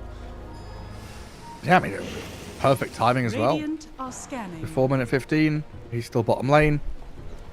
And as you're getting Blink on the Ursa coming out in Courier, top lane though, Stormstormer has been jumped. Chain stuns are good. Backup is slowly coming in for OG, but they've already lost their Dragon Knight. Dire's middle tower is under attack. Good bit of use of information there. Oh, they're taking Roche. They've got the Aegis. They've left the DK stranded up here. Let's go on him. Yeah, recognizing what's happening on the map, and they're quickly making a move through the gate as well. They don't have as good pushing heroes, but they still want to open these towers. The bottom tower, very important to get rid of here. After getting a pick off, even into the Aegis, I think they can confidently go for it. It's like you once said, you get they- this surround, right, it's hard for people to TP in and defend. Radiant's bottom Oh, tower super is under difficult. attack. And Mixer's going to try. Probably one of the only heroes that can attempt to do it with Tombstone, maybe coming back to life. But this Mixer Undying gets Laguna Bladed, shredded. Tombstone is down. Solomon is there as well, though. Nande getting annihilated by Shad. This Ursa opens up and kills her off. Song of the Siren not quick enough. I'll try and escape out of this. I guess Stoikov, I'm assuming he has a remnant somewhere. he does. We'll jump away. The second time we see a Song of Siren not saving anyone, it's a Song of Mourning instead, you know, he lost his friend up top now. Again, the someone Dirge. dies next to him. It's the Dirge for Dirge. Dire's bottom The tower Dirge. under Is that what attack. Dirge is? It's a song? It's Or it's is a it noise? song of death, a sad dying funeral song. I'm pretty sure. Ah, I see. Dirge meaning. A lament for the dead, especially one forming part of a Oh, funeral. so it is the rite. Dirge, yeah. Yeah. Well, he felt inspired by Undying. Rubik also felt inspired by Undying and stole his Tombstone. He has it ready in 30 seconds. Oh, he's got another one, doesn't he? But yeah, a real showing there of the Ursa. Right, top of the net worth, hitting his stride, Blink, Battle Fury, Aegis, full freedom just to get into the team fight and do what he wants. And Lina, the glass cannon, perfect target to go on. I mean, they're getting outclassed in this game, to be honest. The kill score is pretty close. 9-11 is pretty close. But looking at the net worth, the farm under the Ember, he is falling behind hard. And there's already, you know, plenty of issues in this game. Towers falling, tier 2 towers being sieged up. Dire's bottom tower is under attack. They have something going for them, though. They have a Yule Scepter on the Rubik. Fantastic game for our Yules against the Ursa. Also to cancel the Shadow Shaman Shackles. Nice to have one more tool for that. Dire's bottom tower is under attack. It's one of those games where I don't know if Lina ever feels comfortable. But even Yeah. if she gets her items, it's still such a frantic, oh my god, where's Ursa? Oh my god, am I going to get hexed by a Shadow Shaman kind of game? Radiant's middle tower The is recalling. under attack. Is it Ursa coming in? Is he recalling over? Oh, it's the DK. Yeah, hello, Brown. Siren. Bring around the Rosies. The rest of Z10 are trying to hunt elsewhere. This Naga's pretty dead on our screen. No song. Mirror image will buy only moments of safety. Well, Ursa in the mid lane is going to deal with the stolen tombstone. Stoikov grabs the haste. And this is where OG going to take pretty firm control of the map. Maybe even find the Lina up top. I think it's interesting they took the Sister Shroud on Ursa in this game. Because a lot of people take it on support and think, oh, it's a support item. But the fact that it resets if you kill a hero means that it's kind of insane on Ursa, who's so good at picking off a hero. Dire's middle tower is It under doesn't just attack. reset if you die. Radiant are scanning. Chasing a hasted Ember Spirit. And good luck with that. I mean, Z10 are really pulling out all the stops to cut waves, try and get what they can on the map, but Stoikov down to half health, just on the run constantly. Yeah, he's trying to delay the game as best as he can and provide some space for Lina, because right now, Lina's inventory is not a fighting inventory. She has Travels, Maelstrom. Yeah. Those items want to keep farming, and she needs at least to get to Hurricane Pike, or, you know, at least Dragonlance, so she can keep her distance a bit. This is where in football you take the ball into the corner and you're just trying to draw foul or something. You're not playing football, you're not passing, you're not looking to score. You're just trying to drag this out as long Stalling as possible. tactics. It really is. You gotta use whatever you have, but I fear that OG, they have good heroes taking objectives. They already got the Roche earlier. In a few seconds, we're gonna have the Tormentor spawning. They can play towards that. So no matter where you try and delay the game, they can always just go for the big key missions. Yeah, even if Nande doesn't have the items to really ideally fight, he has to. They want to get some use out of this Nephrit Blink, so they make an attempt to go and Storm Stormer. OG are able to protect him through his own BKB and the backup of the Undying. Shad now has an opening onto LeBron as well. Brings him low, forces the song. Not the Dirge this time. Dire's middle tower is under What's attack. this one then? It's just to get away from me song. Don't touch me, don't touch me, don't touch me. Or is it the song that Willy Wonka sings when you get in the boat to go down the river? Yeah? There's Something no like earthly that. way of knowing which direction we are going. Quickly taking down the Tormentor. It's going to be a shard over on the side of Rasta. And they're tipping over. Looking for more pickoffs and aggressive play. This is very deep for Storm. Yeah, he's taking a lot of damage from that Lina. Breathe Fire is going to finish him off. Kidara now getting jumped. And all of a sudden, Z10 gifted a couple of kills. Let's see if this Ember Spirit can maybe find an opening on more. He sees Shad. Immediate enrage and run away.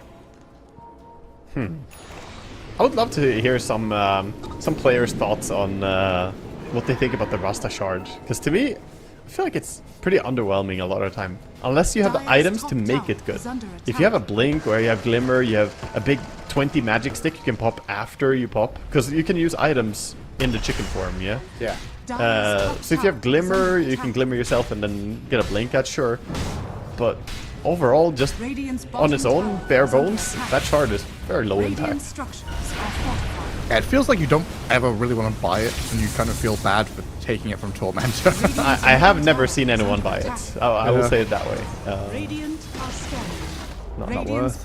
Oh, I mean, when you can buy Blink, Ether Lens, Solar Crest. I mean, in late game, I'll give it that, you know. Once you're past minute 30, you go into late game team fights, it makes a big difference getting the 1.5 seconds damage reduction and so on. Like, it all gets good.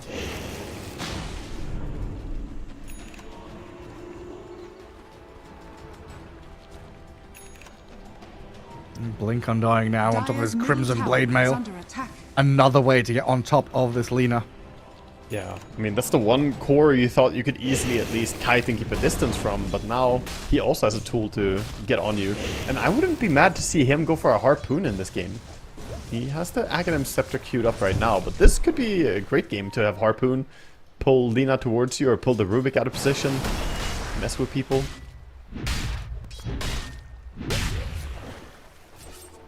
The game is stabilized a little bit for the side of Dire, but still the pressure is coming. Snakes get dropped up top. And Ursa having a BKB, they don't really want to fight him. Yeah, but it's like stabilized after getting blown up, right? Yeah. You know, you've not got any fingers left. Yeah, you're stable. Not bleeding anymore, Gareth. Yeah. But it's like, you know, I always feel bad when I see Slardar, you know, Fire Blink, not really get to use it. Yeah. You've invested in this potential aggression. Like, I'm not saying Blink was the wrong choice. It's just sad when it kind of plays out like this. Ember Spirit was always going to have a hard time here. So him catching up leaves Lina with, against a lot of weight on her shoulders to do the damage. Yeah, to do the damage, but also to be the tempo hero almost, you know, and she doesn't do that. So they struggle a little bit to find their rotations right now, even though Rubik and Slardar are going together and looking for moves.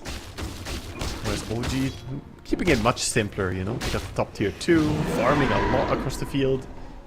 I think they know they're outpacing them, seeing the Blink first on the Slardar. It makes you know that, okay, he's not gonna have any real farm rate, we can just get our item progressions.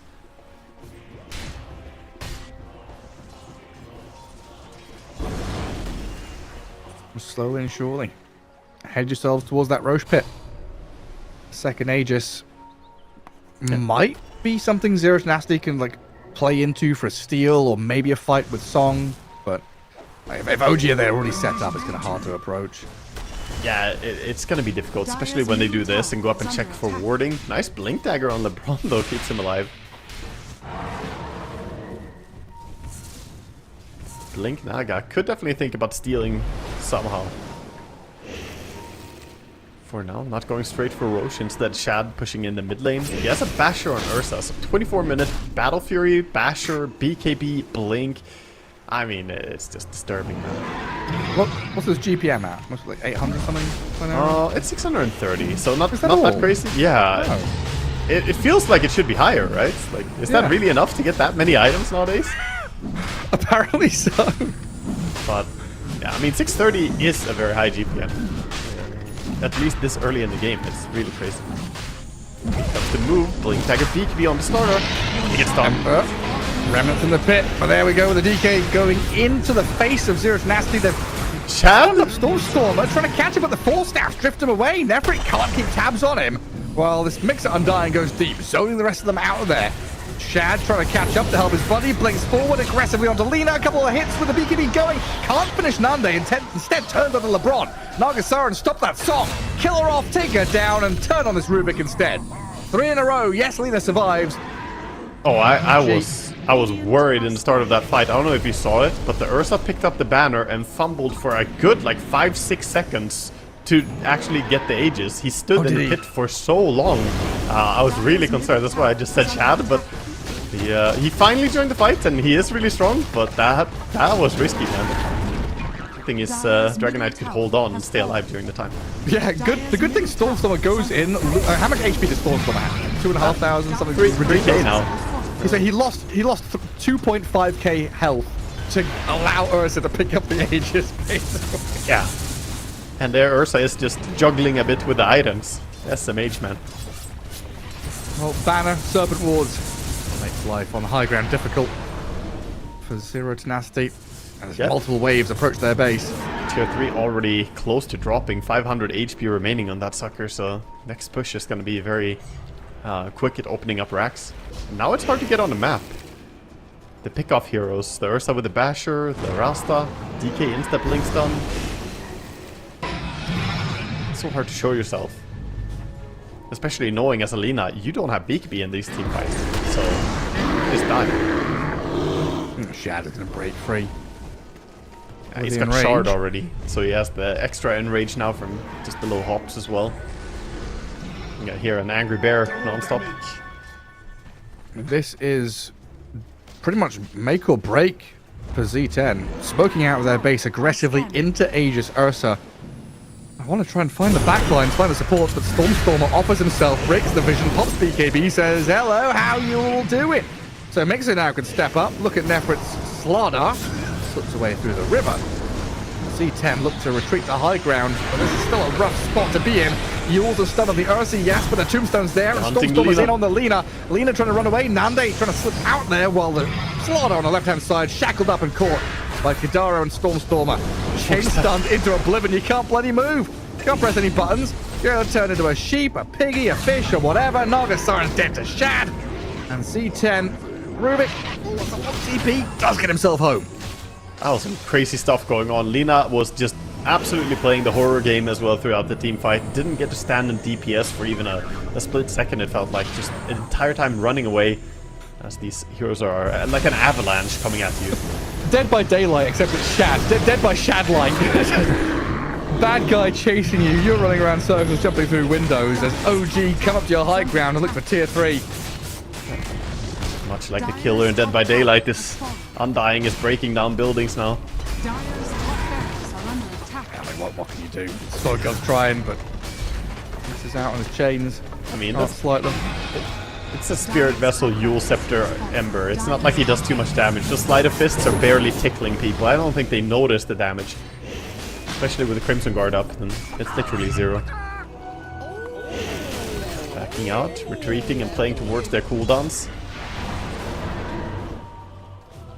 And oh, Stormstorm blinks forward. Sees the Lina. Fourth staff gets her a bit of distance. Mixer and Shad, they're both in though. Rubik dead, and I think he's dead for 70 seconds. I think he bought back earlier, right? He did, yeah. He did. Gone for a long time. He bought back in the previous fights. Tried to help his team. Paulo is starting to get a lot of recalls going. He has the shard, so extra charge on that. Seeing the cooldowns. He's trying to... Oh, nice pre-click Yules on the Ursa. Yeah, they sent him skywards, but Shad, And then tanky fella, just going to walk it all off, it looks like. still has Aegis. Hang on. Maybe they can kill him once? Maybe they can kill him once? Ah, maybe not. That's if they decide not to heal him, I think. Yeah. It was pretty close. But yeah, 30 seconds for Aegis to basically pump him back to full. And they've got vision of Nande. They see the Lina. The Dirge. The song is too late. The song is too late. They're And very LeBron, stacked though. where are you going, LeBron? Cutting waves. Lina's dead for a minute. Serpent Ward's placed. Aegis claimed. But Z10 without their primary hero. They can't really stand this now. Radiant's bottom Oh, tower. Lina is all their damage really. The Ember doesn't bring anything, and Slardar, again, doesn't have BKB ready at this point, so he can't go in. Dire's middle Undying barracks looks so has fallen. monstrous. I like the big katana he's wielding as well, on his shoulder, with an arm. Flopping around everywhere. God, he's killed Kess. He put him on his back. That It reminds me of the Warlock Golem, which has one of those big katanas. Oh, yeah. He's taken a Warlock Golem arm and ripped it off him, added it to his own body. The big Oni, big demon. Yeah. Is this Megas? Oh, I like it. yeah, defend the melee. Try. Oh, the missile plate stun. Say goodbye, my son. Stoikov. He's going to have to buy back if he wants any chance of holding on to this game 3. Right, just bleeding out heroes left and right. That was Storm, a BKB dump, focused down by Lena, but they're lacking the damage. The heals come in, and Shad is just working on buildings. Nafrit will move forward, but he's stunned up, so he can't get the crush to land on anybody. Mix-up, holding the front line. Nande surrounded, and it's going to be game over. Z10 tap out. OG hit the series 2-1. Quick GG coming out. We don't get the long game that we had game number 2 in the series, but still, Z10 put up a good fight here against them. Maybe not so much in this final game. This was definitely the most one-sided of the 3, but game number 2, what a battle that was. Yeah, 73 minutes of madness. Then we lead into this where OG just wiped the floor with zero tenacity there in game. That means that they move on forward. OG in the upper bracket continuing to play against Avulus as their next opponent. There is a lower bracket, so we should see more of zero tenacity as the tournament goes on, as they drop into that lower bracket round 1. Yeah, we have definitely more games coming up. They still have their hopes and chances, of course. All these teams are fighting for only one chance to go through. So you gotta really have the best teams, and that's why double elimination is a good format in my opinion as well. Because, you know, you lost to them here, but maybe you would do better against a different team, so you get 2 chances.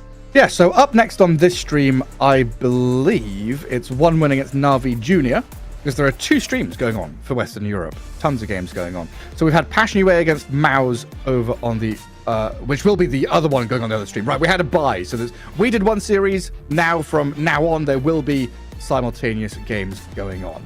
So Passion UA against Maus on the other stream starting at 4 p.m. CEST. So that's in 10 minutes or so. We should have the games coming up pretty shortly. And then, we can look at the bracket. Of course, easier than me spewing out nonsense. We can take a visual look at exactly what I'm trying to explain, Ryan.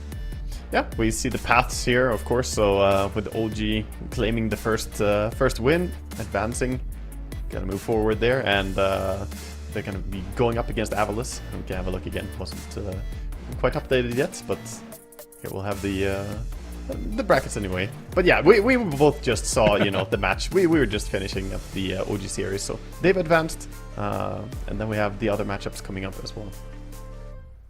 Absolutely. There's a ton of Dota to be played. Super exciting stuff, and it's nice to see OG back a little bit. A bit of drive and momentum for themselves going through this upper bracket. But yeah, we should get ourselves ready for these next couple of series coming up. And again, on this stream, we're going to have ourselves 1 win against Navi Junior, so make sure you stick around for that. We'll see you in a bit.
Welcome back, folks. We return with the Esports World Cup qualifiers for Dota 2, Western Europe, as our next series comes up. It's day one. We're still in this upper bracket double elimination situation. Best of threes, and Waga, one win against Na'Vi Junior, the next couple of teams facing off. Yeah, this is going to be an interesting game for me because these players, they know each other really well. They have a lot of experience playing, against each other as well. And I think Na'Vi Junior, both you and I had them tipped as probably the most likely to go through, even though I think the field is pretty stacked evenly overall. Like, maybe they have a bit of an edge, but I still think they gotta work hard to get the qualification slot here. Only one single slot, of course, for all these teams. There can't be multiple winners, Gareth. It's super, super tight. But yeah, but both of these teams have kind of come out of the Eastern European region or shifted over to Western Europe, and have both looked very hot over the past couple of years. One win, we're thinking like a year and a half, 2 years ago, they were the new kids on the block. They were the ones like, oh, we're qualifying for Birmingham and stuff like that. Oh, we're going to make it to these big ESL1 events. Shit happens. They don't get there. They don't get that immediate break, but they are still a very strong team. Whether they've had, roster changes or not, they've still got that same base. And I think Na'Vi Junior, similar story, but more recently, they're going to these dream leagues, going to these big events, qualifying, getting there, and making a name for themselves, have looked very good, given some other unfortunate circumstances surrounding them, still managed to keep level heads, and show that they are at the top of their game. And overall, like, Na'Vi have a nice mix of like some experience, some older players in there. You got Sayat, who has so much competitive experience, for instance, and then you have some of the younger talent as well, the people who are here to prove something, here to get something done. And this cool thing about Na'Vi Junior is that it is one of those pretty mixed teams, and it's going to be interesting to see what they can achieve here in this qualifier, because overall they've been a team that has played with pretty fixed identity. They've played their own style of Dota. They played aggressive, and I think right now supports have a lot of options to make aggressive moves early game. We saw the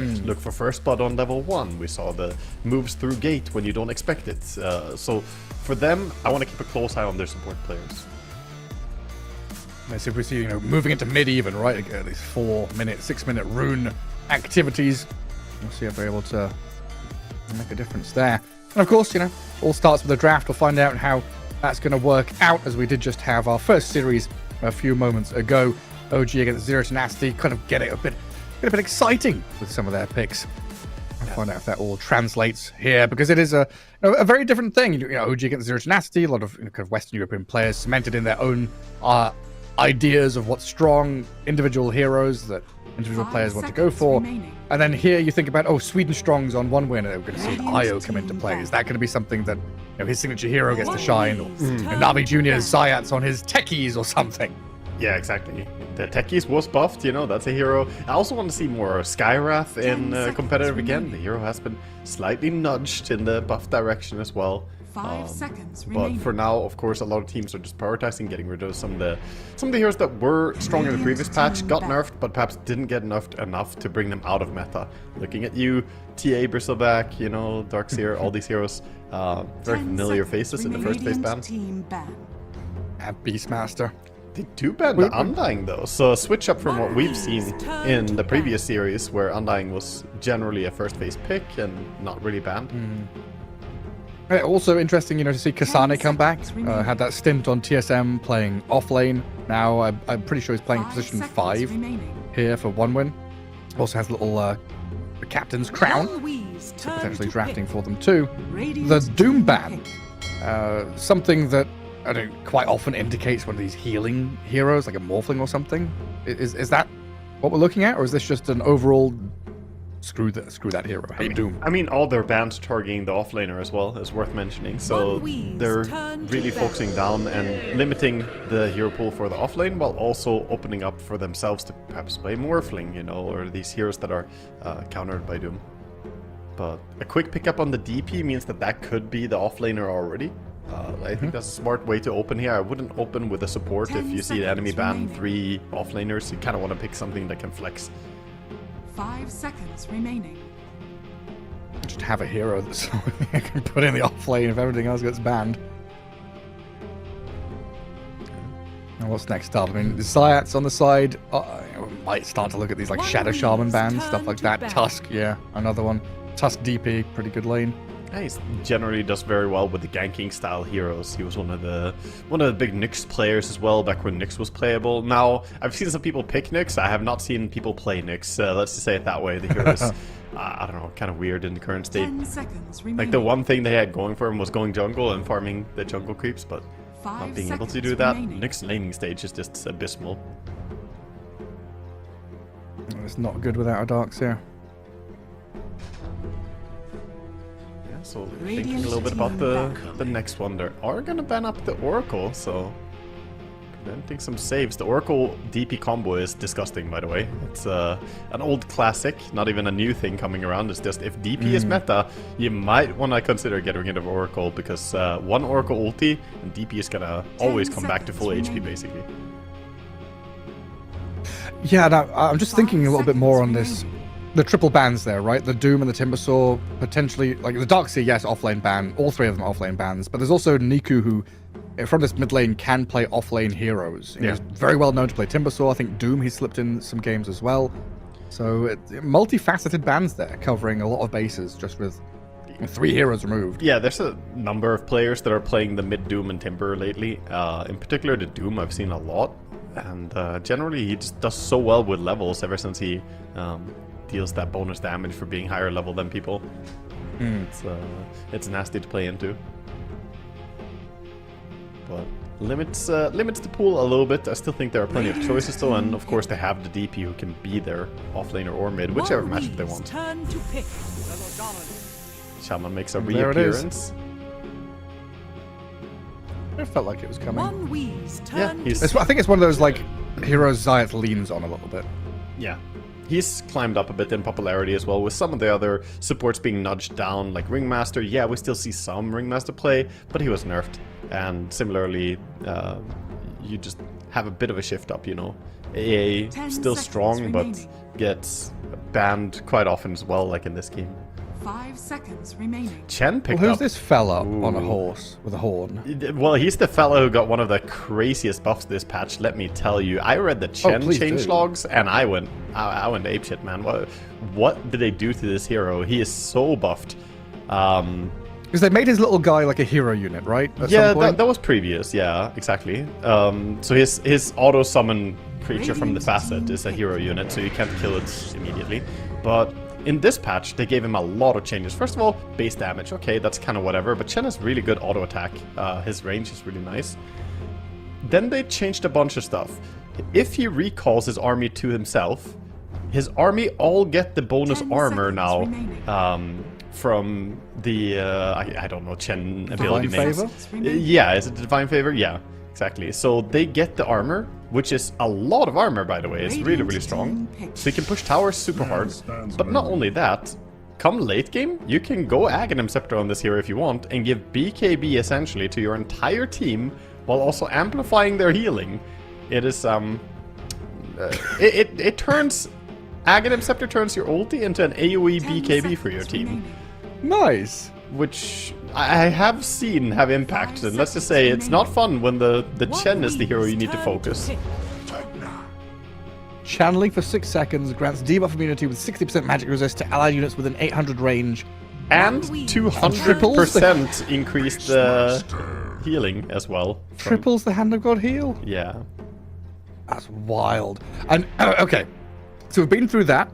Chen, army, strong. Push tower, strong. Make teammate and army strong. So now build army. 10 We've got seconds the Holy Knight, we've got the Chaos Knight, and now the Beastmaster. There's Yeah. a ton of summons, there's a 5 lot of tower seconds push, and a lot remaining. of shit to deal with. They're definitely coming in with a tempo draft here on the side of one win, and Navi Jr. should tailor their final bans to combat that Radiant and team try and ban. find what they need to stabilize this game as well.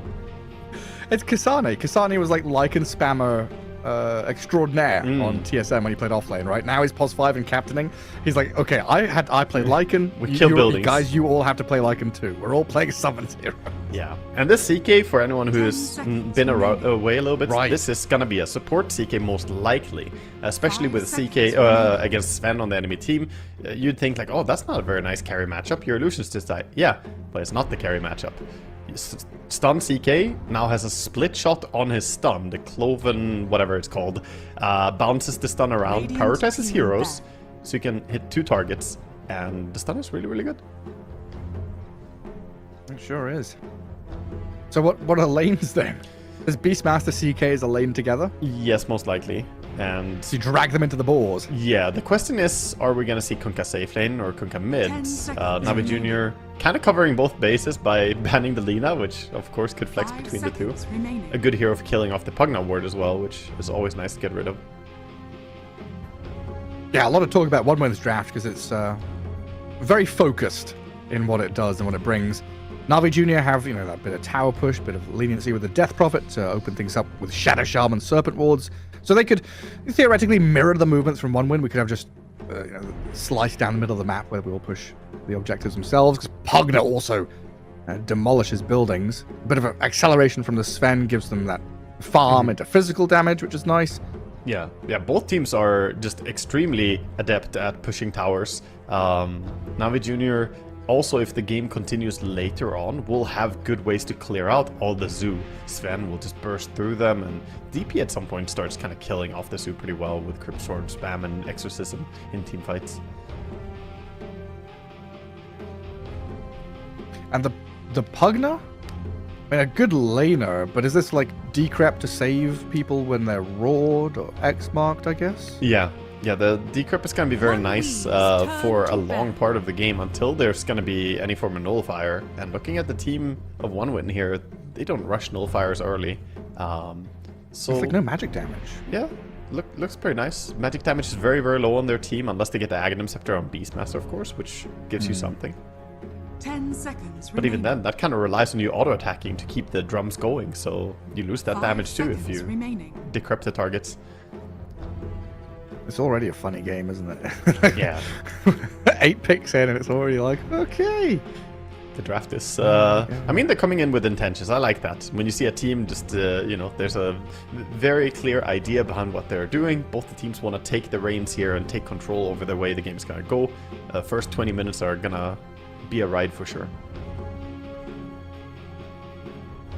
I mean, someone has super glued the pedal of the accelerator and a bus down, right? You know, Oh no.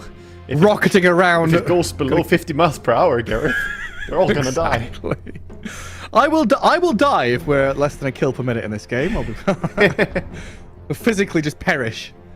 Cease to exist. I'm definitely expecting a lot of action here. Yeah, I think so too. Last ban coming out for One Win. Of course, they're going to have to show their pick first. Seeing the Sven and the DP and all this pushing power coming in, they're just a little bit worried about stuff that can pick off their heroes that ban out the axe. Something that could lane well against their heroes as well. And Tiny is going to be the last. That still doesn't really tell me if it's going to be a mid Tiny or a carry Tiny. You know, Kunkka and Tiny, they can just rock, paper, scissors for who goes where. To some That's a degree, cool you could pick. even say Beast can take those roles too. 10 seconds remaining. Very flexible. Or it's a 4 Tiny, and this is a 5 seconds off-lane remaining. Chaos Knight mid-beast. I don't know. The long A lot of ways to go, but Navi Jr., they're going to bring a bit more map control with the Underlord, a bit more ways of dealing with the swarming summons. Yeah, he's a good anti-Sue hero going for Unlord. You can also get the cleave facet and do a lot of damage to them. Now you have Sven and Unlord both cleaving. They can have a cleave off, see who gets to cover more damage. So what do we have? Mid DP, of course, with the Underlord. Off lane, carry Sven, 4 Shadow Shaman, 5 Pugna. And then One Win, they've got Squad X Tiny, so mid Tiny, Sweden Strong on that 4 Chaos Knight, Kasane 5 Chen, Mankushi, and Triple S, the carry Kunkka, and off lane Beastmaster. Yeah, makes a lot of sense, honestly. And Triple S generally plays very well on these summon heroes as well, so seeing him on Beastmaster makes a lot of sense. I do like the final pick, honestly. I'm always against Underlord, am I not? I'm always cursing this hero. But I will say here, it is a very good game for Underlord. So if there ever is a good time to pick him, I think Navi Jr. Hit the right on the money there. This should suit the game very well. Like, he's not against one of those, like, Ursa lanes or, you know, AAPA or whatever it is, right? He's against... What, Kunkka Chen? Yeah, that's what I think you need as well if you're going to play Underlord. You need to make sure that he doesn't get cheesed in the laning stage so he has a good start, and then you can play around him. But there's still gonna be like Chen probably gonna be pretty annoying to him. Looks like he's going Hellbear Convert though, not going for the mana burn. I thought he was gonna burn his mana a lot. And the bear is coming in instead. Makes sense with all the right clicks actually. That's gonna be crazy later on. You just kill off your Hellbear Convert and look at all the right clicks they will have. That's all they've got. Yeah, it's basically. Like, again, they've not got much magical damage, like tiny, and then the axes from Beastmaster, or the Ags. Yeah. Off we go. Na'Vi Jr. against 1 win. Game 1 in a best of 3 upper bracket, heading towards EWC. We're on the road to Riyadh as we try and look for one team to come out of this Western European qualifier for that one slot to get to one of the biggest events of the year. And prize pool money-wise, the big one. Have fun comes in. No have bad fun. HBF, anyone? No Hauptbahnhof. The worms will have you. A very nice response to someone wishing you fortune. Look at that. Wasted God. Less than 3. Oh, Sweden strong. Pirouetting. Ballerina in training. A little bit of dancing there, huh? Are they okay? I guess he's got the directional movement hotkey set up. Otherwise, he can't do this. That's the trick. You can do it though, right? It's just very delicately. I think it's to the degree where if you can do it perfectly without a single step, I think I think you would have to have OpenAI level clicks. 30 seconds to battle. I've tried doing it super fast like normally, but it's impossible. That's why it's so fun to troll people if they don't know about it. You know. Yeah, I could do it. I could do it for like 2.5 seconds, but breaking that 3-second mark is like impossible. Yeah, there's always gonna be those small stutter steps. Oh, Kasani's potato. No. Dead with 35 gold for Niku. So a good start. A bit of experience for him as well. The battle What is it? begins. 33 experience. Not too much, but it's something. Every bit helps getting your level 2 earlier. And then bounty runes 2 for 2. Oh, they do not Niku want to let the grabs one. Sven get to a lane easily here. They're going to body block the creep wave. Sven has no say in this as well. So they're going to make sure that it goes on the tower and nobody's in position to mirror this movement on the other side. And that's ideal for Beastmaster and CK, who want a longer chasing lane to catch up to people, slow them with boars, harass them and stun them. So they want that lane in front of their tower. Exactly, and they can even go in and try and contest some of the denies here. The CK has quite a bit of damage, can mess with the Sven at least. Forces out the stun. Not an easy time whatsoever. This also makes it kind of difficult for Riddies to, control up the creep camps, block spawns, anything like that. And already Sweden CK. Strong is just saying, I'm pulling next wave, so they feel like their lane is not necessarily strong enough to fight into the Pugna, just do some shenanigans. It's a good idea. Not level 1, anyway. Yeah, the good thing about this, when they pull like this, if Pugna was to go and chase behind tower to mess with the pull, then the boars can just come over and slow him, and then he gets stunned. Like, it's actually death, I think, if he goes there. He's trying to wander over. Yeah. So what? Radiant Sentry and large camp, so they can't pull that. Dire Sentry and small camp, so they can't pull that. Yeah. This is one of those times when I'm like, blocking the large camp, was that actually just a bad idea by Riddies? Radiant's bottom tower is under It's very, attack. yeah, I mean, it can be, but it's also hard to foresee that this is how it's gonna play out ahead of time. But yeah, it does work against their favor. Like, he didn't know for sure that this was gonna be an instant creep shenanigan pool lane. They could just as well have played to fight the lane. Yeah, with hindsight, it's easy to say. Yeah. Because Riddies in trouble. The scenario you were talking about where he's gone behind tower. Blood grenade. At least hurts. Or CK stun. That's a lot of damage, but not enough to kill him. Got away from the Hawk. And the fact that he did this does mean that Triple S missed 2 last hits at least. So, time spent chasing, not Radiant's CSing. courier has been killed. He does lose his courier, though. Sweden Strong found that over in the river somehow. Miles away from the lane itself. Exciting. But yeah. Exciting lane down bottom with all this, actually going on to Sven. Radiant's courier has Oh, he been double boars. It has to stun them to hold them back. And they don't have enough to finish him, but it's like putting him in this uncomfortable threshold where you have to burn through some more regen. He's not happy about going up to creeps. And they'll have to manipulate the wave. And this is what you want to do as well as a CK. You want to get those stuns out there. You want to do something in lane, not just stand by and try and like harass slowly. You want to have these attempts onto people. But yeah, there are other lanes. Waga. Mid lane, Squadix against Niku, Tiny against DP. So far, Squadix looking pretty good last hit wise. Regen wise, though, DP is always going to have that upper hand in ranged versus melee situations. Yeah, it's going to be a good lane for her. The Tiny, a hard hero to shut down and farm, though. He should be able to get himself the last hits he needs. So far, he's actually ahead, 19 and 3. And finally, we have the Underlord on the lane, 15 and 0. Hasn't been able to get any denies against the Kunkka. Kunkka Chen, pretty hard lane. As they tried to go on the Chen, the Torrent was there to stop the Rasta, even before he cast his Shackle. Little potato. He dies pretty quickly, honestly. Yeah, it has no HP. He looks tankier than he is. Yeah, well, yeah, it looks like a big camp creep, but it's a very, I don't know, some abomination version of it, a small one. Frankenstein's monster. Who knows what Chen has done to persuade them to join him. Frankenstein. Ah, There we go. Water Rune. Squadix wattles it up. Are scanning. And Shadow Shaman's up at the top spot as well, trying to guard it for Niku. Who has dropped pretty low. yeah, and Niku not going to be able to get over there, though. Sweden Strong just runs and forces Sayats to take it. Very unfortunate. Now Swedish Strong, yeah, steps up. Give me the high five, bro. That's going to be such a nice moment of relief for the Tiny as well. And farm-wise, always looking good, but in these lanes against DP, where she's spamming Crypt Swarm to shove the wave and harass you, non-stop right-clicks, it gets pretty irritating. Yeah, definitely. So these moves, and we're going to see a lot of them, the early moves across the map, it's what the Chaos Knight is really good at doing. So we'll see probably quite a bit of rotations. And this gives more time for solo experience to the Beastmaster, kind of taking the pressure off that lane anyway.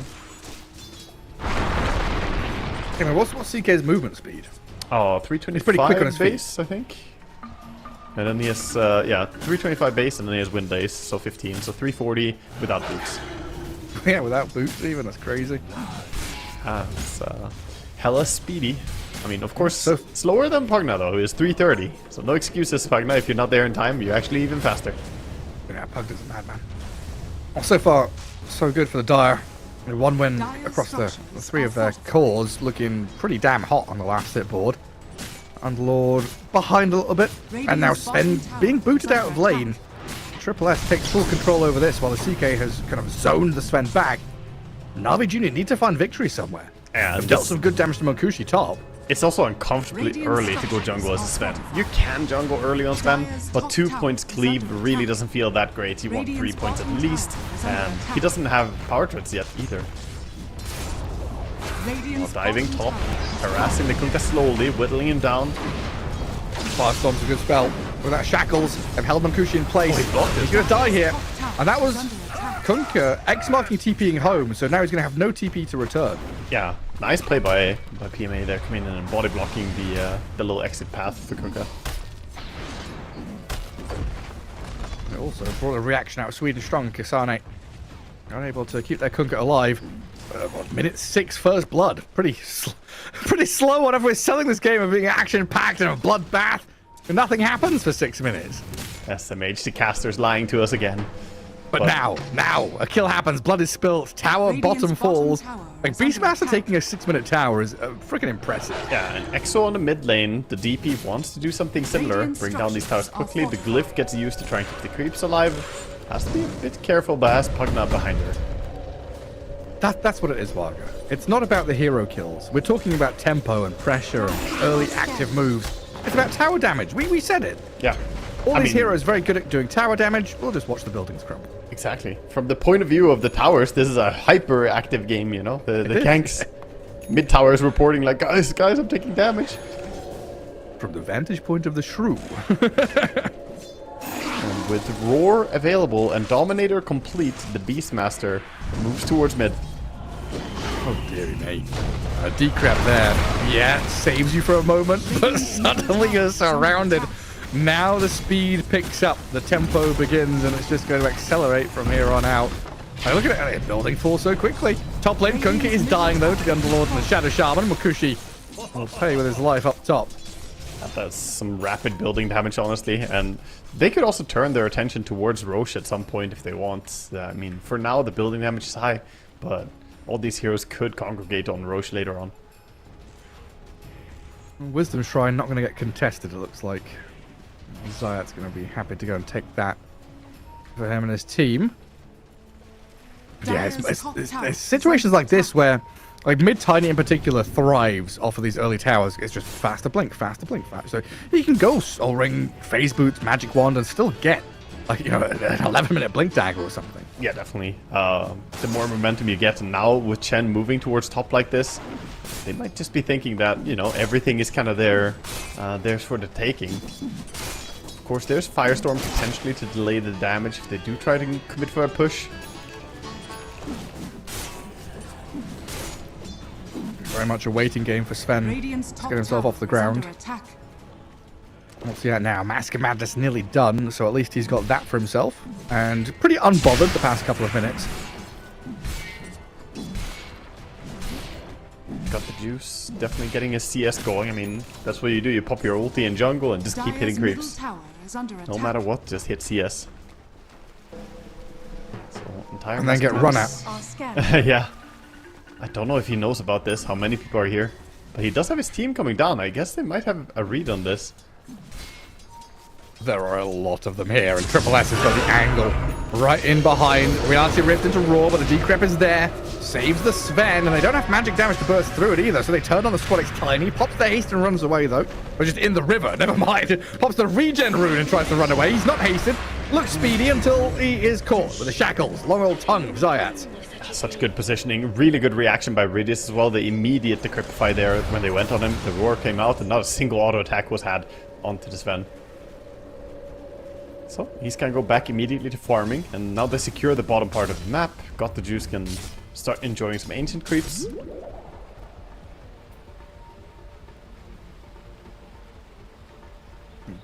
PMA back to jungle himself. Clears out the wave. Moves back. And this game is going to be the Dominator upgrade for Beastmaster. Sometimes we see the Agnum Scepter, sometimes Dominator upgrade. I recently had someone buy a Dominator upgrade and then sell it minute 19 to buy an Agnum Scepter. It was not good. What? Yeah, that's what the report button is for, my friend. It's it was a financial decision, let's say. I believe that's what 112 is for. Yeah. 911, 999, any of those emergency numbers wherever you live. That's what Dota needs, a real hotline number, you know? Please, look at this. Therapist Never mind watching call. replays. I want to see it live. I want to see the griefing live so I can punish it, you know? Live overseers. Yeah, you can call in a coach. You can call in an overseer, an inquisitor. Sweden Strong dead to the serpent wards up top. As it looked like One Win was starting to vie for control around that final tier 1 tower. But it's been a good 3-minute period here for Na'Vi reacting to what One Win are doing. They're bringing numbers, they're being this nice stalwart bulwark blocking any advance towards their buildings.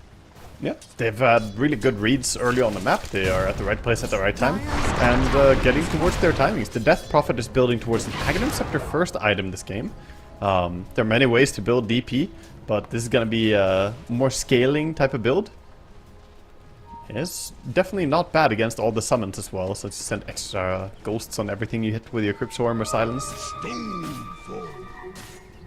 The Spirit Collector. I always hate Collecting playing souls of dead people. Yeah, I always I hate playing summon heroes against something like DP because you don't see a silence icon over your creeps when they get silenced. It's like they... Oh, do you know? No, unless they fixed it by now, but... Pressing your buttons, you're like, why is nothing working? Yeah, you have to look at the status bar or pay attention to that they actually get a silence notification. Radiant are scanning.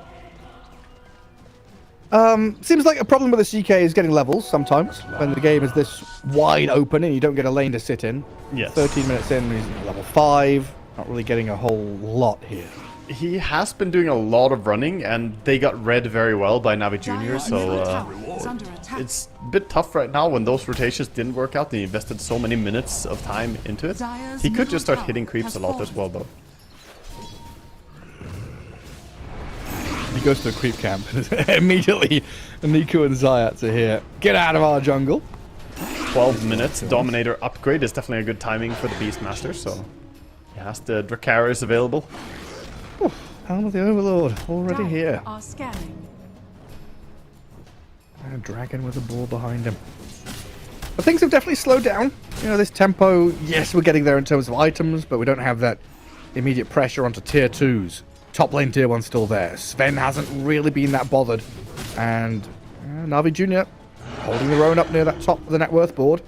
Okay, Beastmaster's the king of the game, but Kunkka Tiny, they're behind a little bit. They are, and right now I want to say that Radiant have an advantage in just effective net worth. Because you just got the relic sent out on Kunkka, and that's nice and all, but it's not that strong compared to all the items that Sven has accumulated. The Echo Saber, the Master Madness, he's looking very ready to do stuff, while also farming at a nice rate. And Beastmaster, or the Kunkka, sorry, wants the Radiance really badly. Once you have it, it's good, but right now a little weak. And Zayat's out in the open here. Chased down by a bunch of Chen creeps. Get pummeled into the ground by Mankushi. Another hit. Won't do the job. Kisane will secure it. Yeah, so it goes down, but in the end, nothing big lost. Both the teams very invested in the farm game. Radiant's Then we middle finally tower blink is on under Tiny. attack. It felt like this was going to come much faster with all those towers dying, but with the game slowing down, 14 minutes, we're still a reasonable Radiant's timing on top his blink. tower is under Now just a attack. matter of putting it to use. Yeah, he wants to Radiant's top tower go in is and falling. kind of play around the siege that is coming in. They took the tier 1 tower top, but he wants to throw something back into the meat grinder.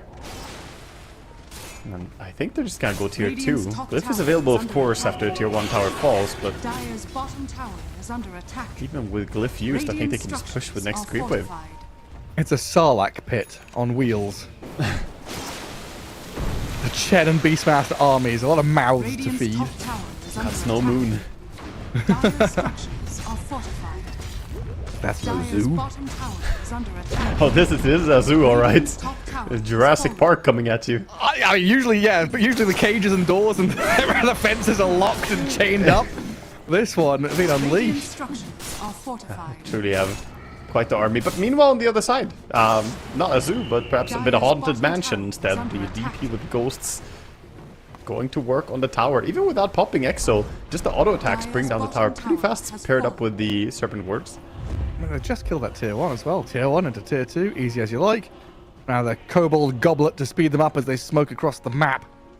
Trying to latch onto someone here, or maybe just try to go and contest Roshan, as that is currently on the menu. Half health. And OneWin realize they're not fast enough. Oh, Squadix does jump, gets a grab on the DP, Miku half health. Helped by the team, Warcry is up, tanky DP, seems perfectly fine. Backed up with Got the Juice Sven. Underlord put his little portal in the middle of the wall as well. Puts the fear into OneWin. Awkward situation for both teams popping their spells, but DP still has duration on this exorcism going towards the Roche Pit. There's a ward behind them. They've been spotted. They also have a little bit of vision on the enemy. Yeah, tense moment. But you're right, Navi Jr., they do wander into the pit here, thinking about stealing it away. God's Strength is ready. I don't think he can just go. He has to back up. They pop the little pimp thing. The cup, Kobold Cup. Yeah. Oh, good silence. Stops the toss. Sweden Strong takes a lot of damage from that, but Riddy's decrepit. Still going to die here, it looks like, even with a life drain and the heal. The Hand of God comes in, keeps Dire all topped up as Sven in the back, looking at Triple S, finds the kill on Beastmaster. Buyback from Zayat, Kunkka TPing home, no more stuns to catch him out, so he's out of there, fine. Oh, he's on the run. Here comes the Sven. Big bad 2 Sven. hits, 3 hits, down goes the Chen. No way to survive, and poor dear, they're gonna go and steal your Aegis. Still sticking around. CK scouting with his illusion. Tiny does have Blink, but not sticking around for it, so I doubt we're gonna see a steal. And it's only 17 minutes in, but are we already hitting a brick wall? You know, I guess we neglected to talk about Zeus strats in their history, right? Usually very good at building up that pressure of steam, playing forward, getting aggressive, taking towers. But if they are held back a couple of times, Yeah, definitely. But the same thing kind of goes for both teams. Both are relying a bit on... And while I would give the edge late game to Navi Jr. on the base of having Sven, and I think Sven does really well against a lot of the heroes, they still have good single turret lockdown. Beastmaster Roar, they have CK Stun, they have a Toss combo, Kunkka combos, right? So if there's one strong hero, they can deal with it. So this is definitely an interesting game, how it's shaping out. Sven is starting to pull ahead a little bit though in farm. 11k, first one to breach into the 5 digits net worth. Has the BKB complete. Yeah, full 3k lead for Navi Jr. overall. Eyeing up a BKB on Niku next as well. Holding Aegis on this Death Prophet. So all of a sudden it's like -1 target on the Avalanche toss. Can't really toss the DP back in. And Triple S running away in that top lane, away from the Sven. He's starting to angle towards some of these outer jungle camps. Cut the map. So Win can't have them. Let them go in. It's just mounting. Don't know how much they want to fight this. They lose their ancient creep. Dire's top tower. I don't think you can fight at all anymore if you don't have your ancient. Radiant's bottom tower is And under attack. here I guess is like a little bit of the mirroring. You know, we're not seeing it in full effect. CK and Tiny were kind of pushing down bottom, but they're actually held back by the Underlord. Just him on his own. Maybe expecting Underlord is a very suitable hero for sitting and defending. Even has the Crimson Guard he can give to a tower, so Dire's it's gonna top be tower a has 2 fallen. or tier 2 tower for nothing trade. Radiant's bottom tower Then is PMA under straight attack. towards mid to get a bit more additional farm. It's been very systematic from Navi Jr. Dire's the past couple of tower minutes. is under attack. Stepping from lane to lane, Radiant's get these bottom objectives tower down. is under attack. One I win. like the way they're itemizing too. Sanjiasha is the next item coming up for Sven. I think that's smart. Status Res has never looked better than this game. Feels really good. Is that a full Blink Dagger on... Yeah, Blink on Zayats now, on El Rasta, so he can actually initiate now.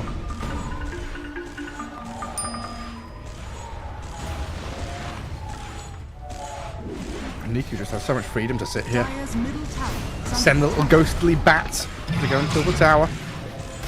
Yeah, I mean, these auto attacks with the Solar Crest, he actually pushes really hard. I feel like I underestimated a little bit how good the Solar Crest plus Agadams would be for taking towers, and this spares him wasting his ulti. So DP still has ulti ready, means they can keep going for objectives, keep fighting. He's just Already living his removed every single tower in 20 minutes. The outer tower. He's just living his best little Morrowind life. He's in the Elder Scrolls, collecting soul gems and throwing them at people. Ah, good times. Little bat ghosts flapping everywhere. Yeah, still with a minute and a half on Aegis as well. Makes life pretty difficult for One Win to find an opening on the DP. So instead they're trying to play up towards top, it looks like. He's smoking with Squadix, scanning. who now has the Echo Saber. Dire Scan connects. Radiant's middle tower is Sven under sitting attack. here and waiting for his team. Wants to go in for a big pick-off. Navi Jr., they're ready for this. I think they know this smoke is coming. They've smoked themselves. Smoke's going to break in a moment. Ooh. It was close. Riddies. Oh, hello. Avalanche. Toss. No. There's the Blink Hex. In comes the Roar, but the Decrypt save is there. Shadow Shaman's still fine with the life drain going, and they turn on the Tiny to swipe him down. Navi Jr., the perfect setup. Quick damage, and this is why it's so hard to play into Sven as well, the burst of damage that he has. So they went up here looking for a pick, but now dying, giving away this first Tormentor. Shard is gonna go towards Rasta. Again, you know what I feel. Not the most impactful, perhaps, It's fine. but it's something. You get stuff going for you. I think things really have petered out from One Win, though. I feel like I haven't seen Munkushi this whole game, by the way. Yeah, I don't know. He is farming. He does have BKB now. BKB Radiance complete on the Kunkka of Munkushi, so maybe now he'll be more active or think about joining fights. But even with that, he still doesn't stand toe-to-toe against the Sven with BKB Sanjiasha complete now. You know? Sven's sword is bigger. It truly is. I'm trying to group together down bottom. And a bit of a skeleton army there, but looks like Chen and Kunkka have gone back to farm jungle camps. This has got to start feeling comfortable for Na'Vi Jr. now. Underlord tanking up tremendously. Tons of money in the bank for him. Sven and DP, top of the net worth. Radiant's middle tower Knowing that is under Tiny and attack. his... Like, that window of him going and blinking around, killing people, that has... That window opened and shut pretty much immediately around that Roshan team fight. Yeah, very true.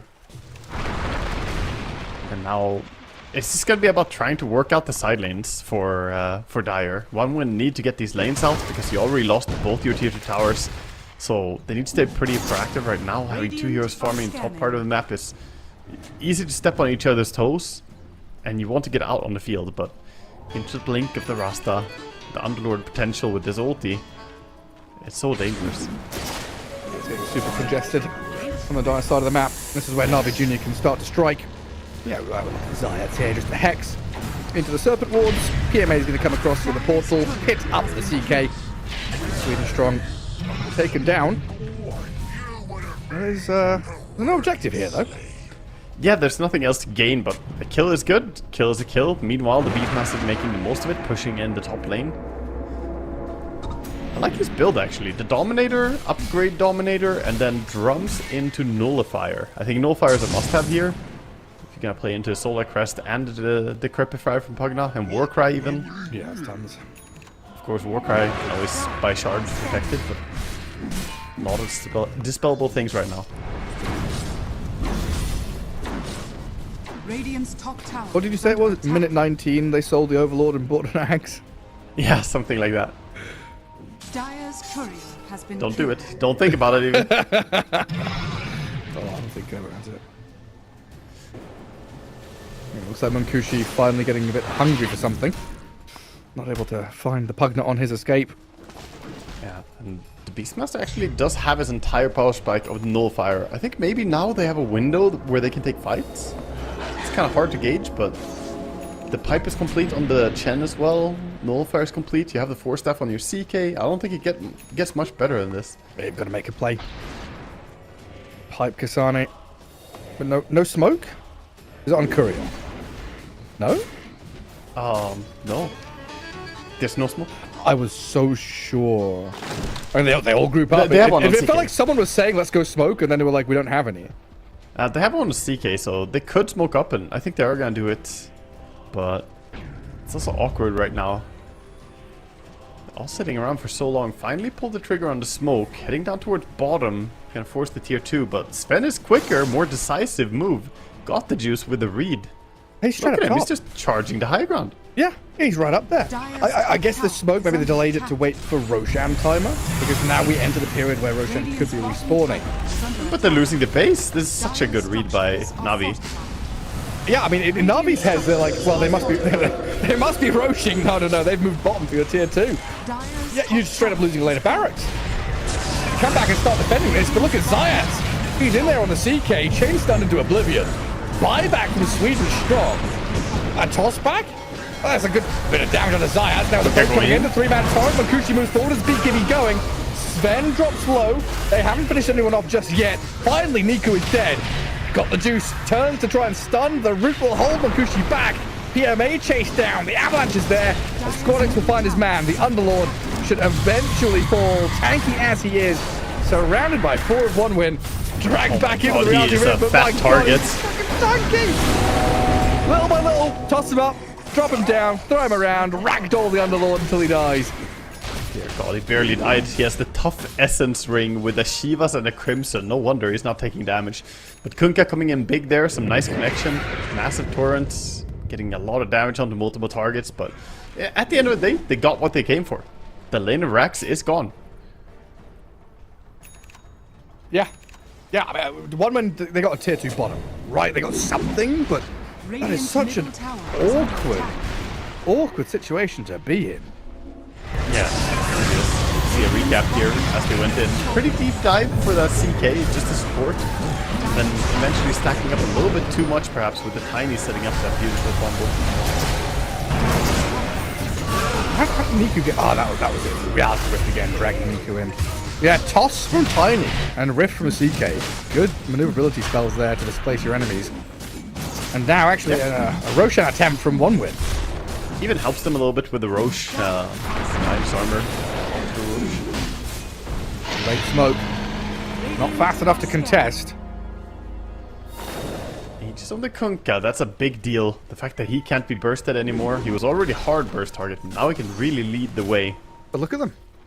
Na'Vi Jr. still angling towards this as the smoke breaks on the Kunkka. PMA starts on him. Like you said, not the guy to go for. And the Ancient Prowler steps forward to hold the line as well. They think better of it. They don't lose anything. Good choice to just back away. They're still farming nicely, getting the Ancient area. And in the end of the day, it's kind of OneWin who need to do something with this Aegis to turn the tide of the game. Sven has Daedalus, almost Harpoon. He's just... every time I click him, there's a new item. He's printing money. Radiant's middle tower is under attack.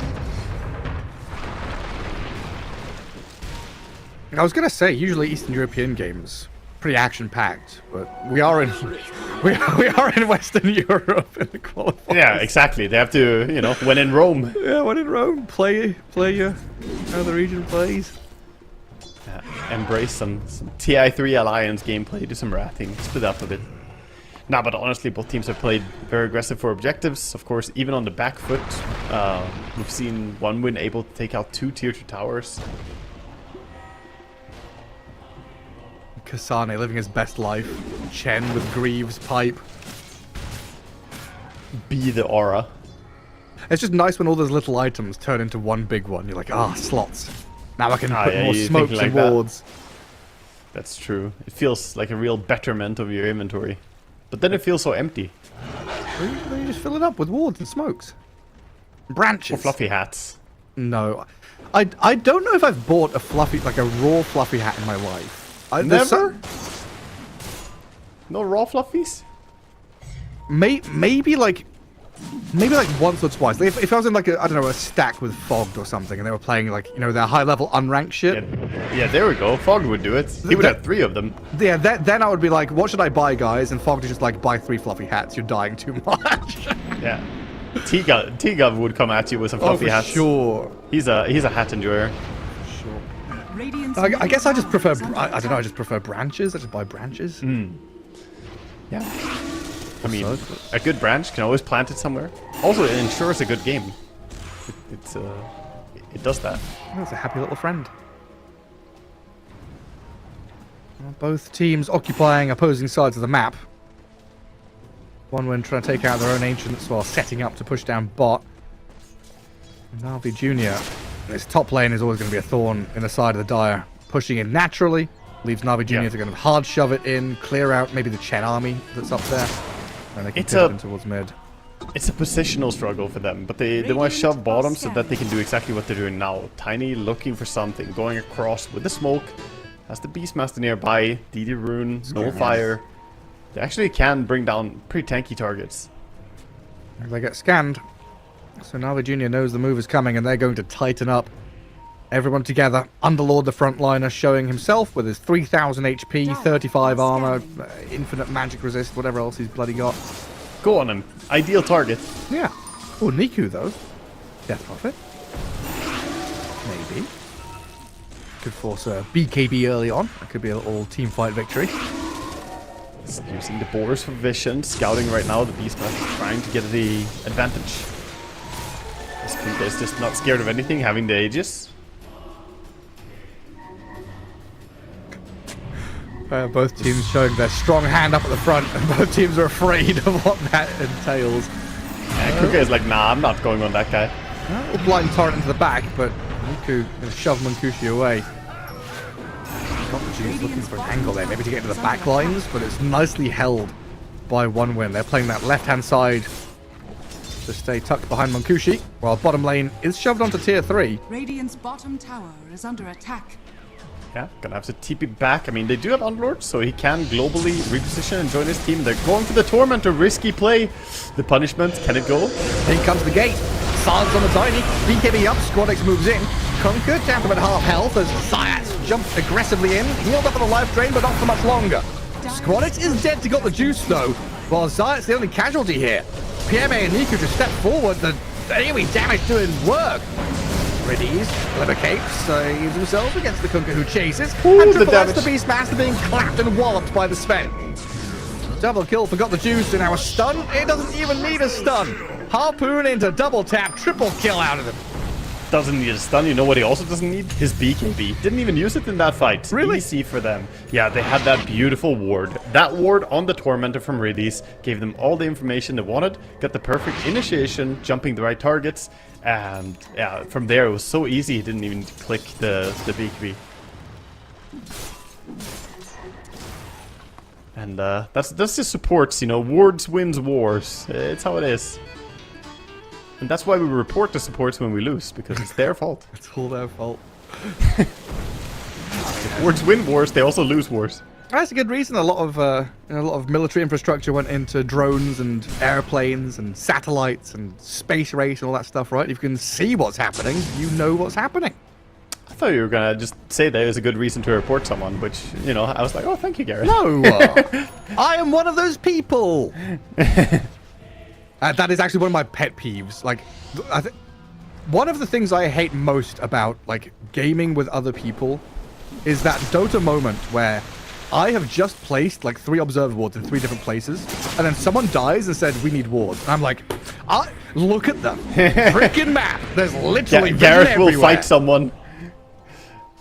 Yeah, we need words. That's fighting words right there. Just infinity tilt. Like, I don't know why, my blood boils. I'm pretty calm nowadays, but if I've just... I think it's that thing, right? Like, if I've just done something or if I'm doing something, it's the demand avoidance or whatever. Someone tells me to do something I'm already doing, I'm like, okay, fine, I'm not doing it. Yeah. The Sven, by the way, 4,600 HP on this high ground. It's a lot. He is pretty damn tanky. He has a Gale Guard as well. Send a little frogman to try and kill Serpent Wars. That's not gonna work. I hear he's under attack, but I don't see it. He's level 25. It's extra God Strength damage talent even. Waiting to go in. It's like the Serpent Wars do the work. They're about to disappear. I don't get the finishing blow on the buildings. Patience. Patience is a virtue. Very nice to back off here and don't get too stressed. They don't have Aegis. No need to rush up the high ground. Give it an easy fight for Tiny. Blink on DP as well. Bit of maneuverability there. Kunkka is trying to channel his inner Shad. He already is queuing up the Daedalus. We need the Rapiers. Can disassemble your Radiance and get the Rapier quickly that way. Yeah, he needs a lot of them. He needs a lot of Rapiers here to break through this Niku PMA got the juice trio. They're coming back up to high ground again. What's even the cooldown on Serpent Wards? It's pretty low actually. Oh, okay, it's not that low. It's 110, but like it's low for how impactful it feels. It's ready again, right? Like it's the uptime that feels incredible. Like he uses it, they last a long time, and it's like, oh, 20 seconds later, I've got them again. Exactly, 45-second duration makes it feel kind of nice. And there go the buildings. They got both the buildings, and you can't allow this to happen on one win. You need to be more confrontational and take these fights. They're gonna try and fight for the Roche control. Smoke comes out. PMA, the pit shivers. Tons of vision, just his body in the line as well. It's just such a bad target, right? You don't want to go on him. But you can't. He's got BKB, he's got Cloak. Even if you start on him, you can't finish him. They need some way to get vision. They need to break past this. So a good wraparound play here to maybe find Zayats or Riddies in the back lines. But look at Navi Jr. once again, reading the situation very well, understanding the one move that one win has. And Niku out in no man's land a little bit there, but doesn't get punished for it. Able to turn around with Exorcism going. Is running. Triple S with BKB up. Squadix trying to turn and fight. The toss on the Sven sends it forward, but one win just struggling to stick on a target now. Sven can open up with Niku still perfectly fine. They kill Squadix off in a matter of time. Now Kunkka's in trouble. On the run away. And Navi Jr. probably just thinking, hey, just go base, go kill some buildings. Oh no, he just got back. Tiny again. The dieback on Squadix. Another couple of hits. We've got the juice. We'll finish him off, and he's dead for a long time. Beastmaster and Kunkka Yeah, done for. I don't know how long this can go on for. Monkushi's in trouble. Niku's made the jump with a blink dagger from the DP to find the kill on him, and one by one they die. A 5-man wipe, 6-man wipe, GG call. 1 win tap out. Whew. And that's why we've been saying Navi Junior, you know, coming in, looking very strong here. And bit of aura advantage for them. They just had more gold to work with, of course, but they had the AC on the Death Prophet. They had Shivas as well over on the Underlord, and then of course the aura of Warcry coming in to keep people buffed up and having a ton of armor. Difficult to fight into. So difficult, and like the game reads of Navi Junior as well. They're understanding what 1-win need or want to do, and putting themselves in a position to not just remedy the problems they'd face, but just to stop it from happening altogether. Right, it's like quite a low-kill game in the overall, but in the first 15-20 minutes, very much Navi Junior just avoiding this hardcore Chen Beastmaster push. Like, Blink Tiny, Helm of the Overlord Beastmaster. How are you going to stop it? But you don't. You dodge it. You avoid. It felt like the Underlord honestly did fit really well here to just stop the Beastmaster's impact, and they never got that much value from the Beast plus Chen. Like, yes, you got some towers, but I didn't really see the two of them thrive. And then, of course, the CK, who made a lot of rotations, was shut down early on by the good map reads by Navi Junior. And that was the biggest takeaway, I think, from game here, is that Navi Junior read the map better than 1-win did. The moment that Sven went high ground to force people back, he didn't have intel, he didn't have wards on people, but he read that, okay, they are going to be split pushing, let's force them home, and they just get racks off it instead.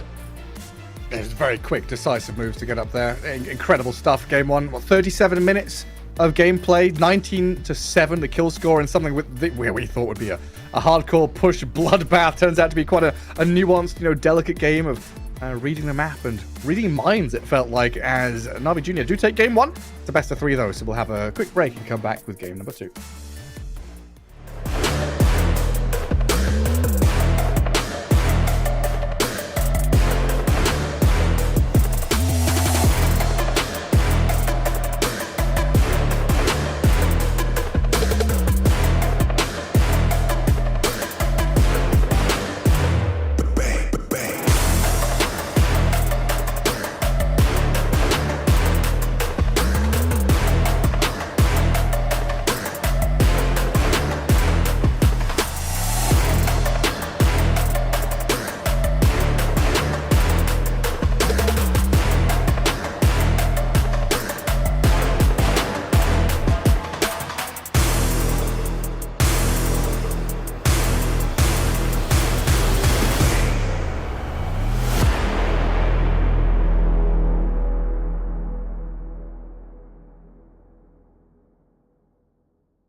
3, 2, 1, go.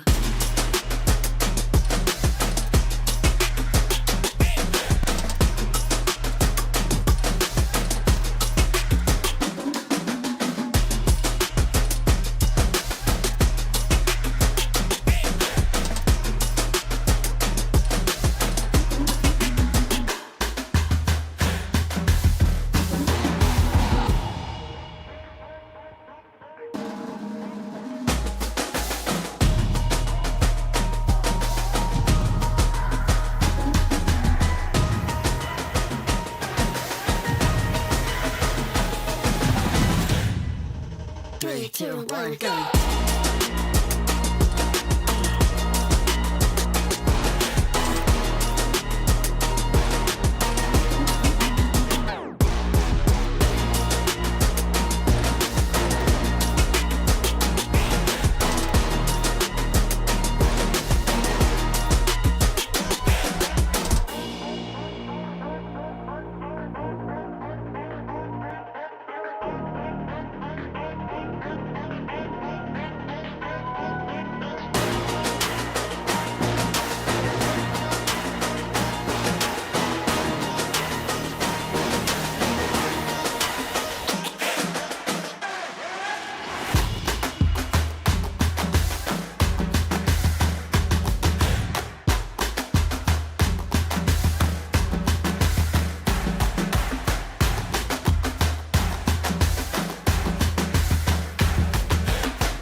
Three, two, one, go.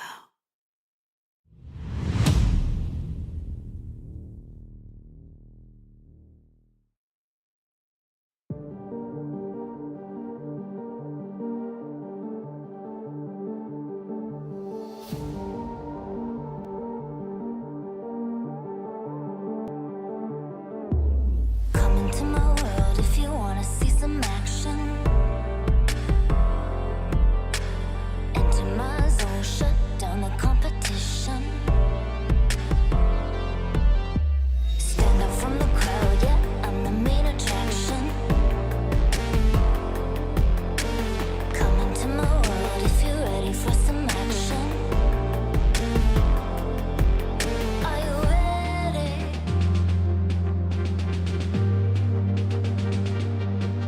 Are you ready?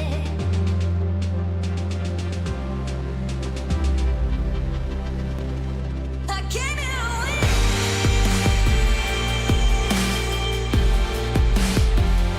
I'll never give in.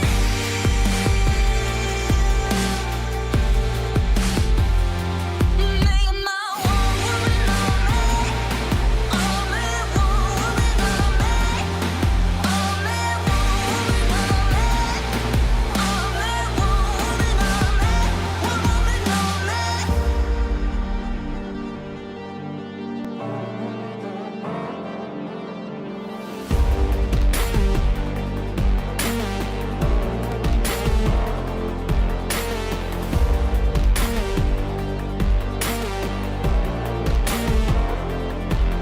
Are you ready?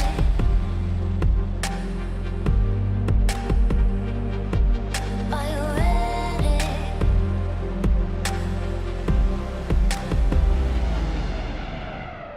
I came here to win.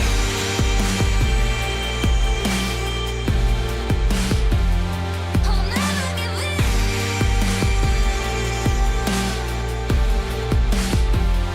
Make my one woman on me. Only one woman on me. Only one woman on me. Only one woman on me. One woman on me.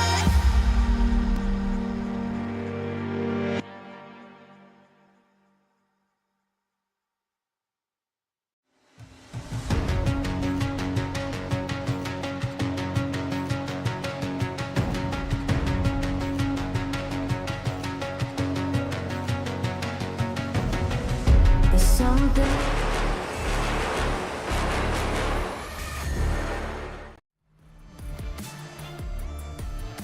Welcome back, everybody. Here, one win taking on Navi Junior as we head towards the Esports World Cup. The road to Riyadh getting ourselves back into this best of 3. And Waga, game 1 was kind of weird for me. A lot of push, but not a lot of action. Yeah, it was sort of a weird situation. The two teams, both of them had very strong pushing heroes, but going up against each other and actually fighting was, a little bit scary. Taking the head fight into different key timings there, of course. The BKB on Sven was something that they couldn't fight. And I think the big story of the game was just Sven. He got forced to jungle early on. I felt that he was going to struggle a little bit because of it, but he ended the game 9-0-3, got everything he ever wanted. And meanwhile, 1win, they just didn't really get these rotations going. Can be the downside when you pick the high pushing focus is that you can't gank and shut down a carry. And if you want to pick a carry between either Kunkka or Sven going into sort of a later stage, you're going to pick Sven. Yeah, and especially when it felt like both drafts were within this archetype of, push a lane and then smoke and sweep to the other side of the map, find a pickoff kind of deal. And when both teams are operating on the same wavelength, it feels like both teams can kind of read what each other are doing. And we had these clashes of like very obviously one team is moving into position, one team is already in position. And it always felt like Na'Vi were the latter. Na'Vi Jr. were the ones prepared, in position, ready. 5, 10, 15 seconds ahead of 1win around the Tormentor, around the Roshan, around a tier 2 tower. Just that little bit of extra leeway to set up a ward or find a bit of vision or just to put your Underlord in the middle of action. Did them a lot of good. Underlord is, of course, a little bit of a cheat code to be in good position since he has that global coming in with the teleport. But I think it's the hardest skill to teach in Dota is what Na'Vi Jr. did really well in that game is being at the right place at the right time. And that means you should be where you want to be, a minute from now, you should already basically be there and be ready to set up. So, yeah, they were always 2 steps ahead, it felt like, and ended up clutching out the W. But this is a 3-game series, Gareth. There's double elimination as well, so the teams, they have a chance here to bite back on 1win. Yeah, a few safety nets, of course, as there is 1 slot from Western Europe. One slot is a lot to fight over, heading in towards Riyadh. We'll see how they do it here. Game 2, draft is up. 1win looking for a bit of vengeance, and Na'Vi Jr. looking for an early dinner, maybe. Yeah, we'll see if they close it out quick as we head into the draft, and we can see already the TA Embers are back. I think they're going to keep frequenting that first phase, but also Shadow Shaman making his way into priority ban. And the Zayat hero. I said it in the last series, it felt like a hero that he's kind of leaned on a little bit, and I don't know. I don't want to be rude, but some players are getting on a bit in age, You think about Solo, and he's playing very much Shadow Demon in every single one of his games, What is this? Don't mince your words, Gareth. Zayat is well seasoned. But no, it's one of those things, right, where you are very, very, very good at this hero. Why try something else when you are so honed in? Yeah. No, I mean, also you're playing towards the strength of the patch, If it was a different time and some different heroes for his role would be stronger, then he would probably pull them out. But right now, if it's this powerful, then Rasta is a fantastic place to be. And I can't really blame him for it. It feels good. Nothing feels better than catching a core and watching them for 8 seconds just not use their BKB while your team is wailing on them. It's like, yep, I did that. What was that was it Mind Control, the old quote from like TI4 or something? Like, if it feels good, it is good. Or was that GH? Yeah. It was one of the Liquid players. Sounds like a GH quote, not gonna lie. That sounds a lot like GH. If it feels good, then it is good. Yeah, sometimes you just find something that works and you just make it work over and over again. But now he's got to try something different. Yeah, but hero-wise, we're still seeing some familiar faces. The Death Prophet coming in for Na'Vi Jr., the Kunkka coming in for 1win. Are we stuck in a loop? 5 seconds remaining. I'll see if either team will commit hard to the push this time, or if it's just going to be, opening with DP and then building a normal, quote, normal draft around it, right? She doesn't have to be an all-in pusher. Not in this patch. Radiant team pick. I guess that's what Dota has excelled at in the development. Nothing has to be all-in on anything anymore. There's a lot of deviation and adaptation you can do. But here's the combo that we saw banned previously, right? Yeah, it's gross. It's really nasty to play against. This is a very early reveal of the Oracle, though. And Oracle does have some big 10 weaknesses. seconds Heroes that jump remaining. on top of him, heroes that silence him, like Puck, and One heroes with that turn bring to tons of physical damage while they jump in can also be problematic. And also, of course, AA, who's still in the pool. So one winner just gonna take the AA Kunkka. No bad combination in his own right. Yeah, good catch and kill. And then, like you're saying, right, Oracle is all about the healing with DP, and AA says, 10 seconds no, remaining. no healing, not allowed. Not during my ultimate, at least. 5 seconds remaining. Yeah, that's it's a good response, but I still think that Oracle can be very problematic since it can still delay the damage, coming in from the Ancient Apparition, or take away the damage spamming W, giving magic resist. Long time ago, we would have said, oh, that's a mid Kunkka and that's a CKAA safe lane. Now, Dota doesn't really look like that anymore. This could very well be the Kunkka and AA on the safe lane and CK post 4. But we'll see where they want to put people. Remaining. Yeah, I'm curious if 5 seconds remaining. game 1 maybe takes the wind out of the sails from Sweden Strong CK. But maybe this is him saying, no, I fully believe in this hero. Let's go back. I've no doubt that he played quite a few games of it this patch. I've just seen so many people playing it a lot.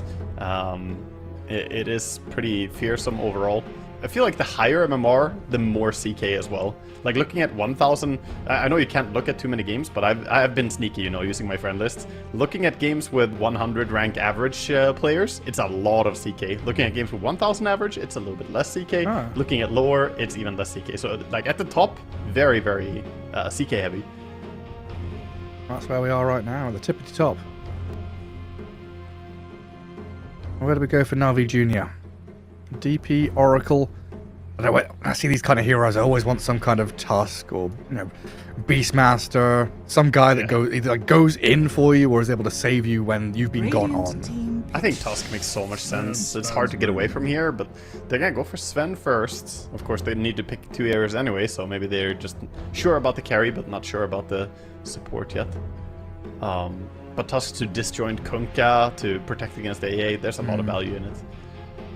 10 What's another Zayat's hero? Because he's one of those guys with like a funny hero pool.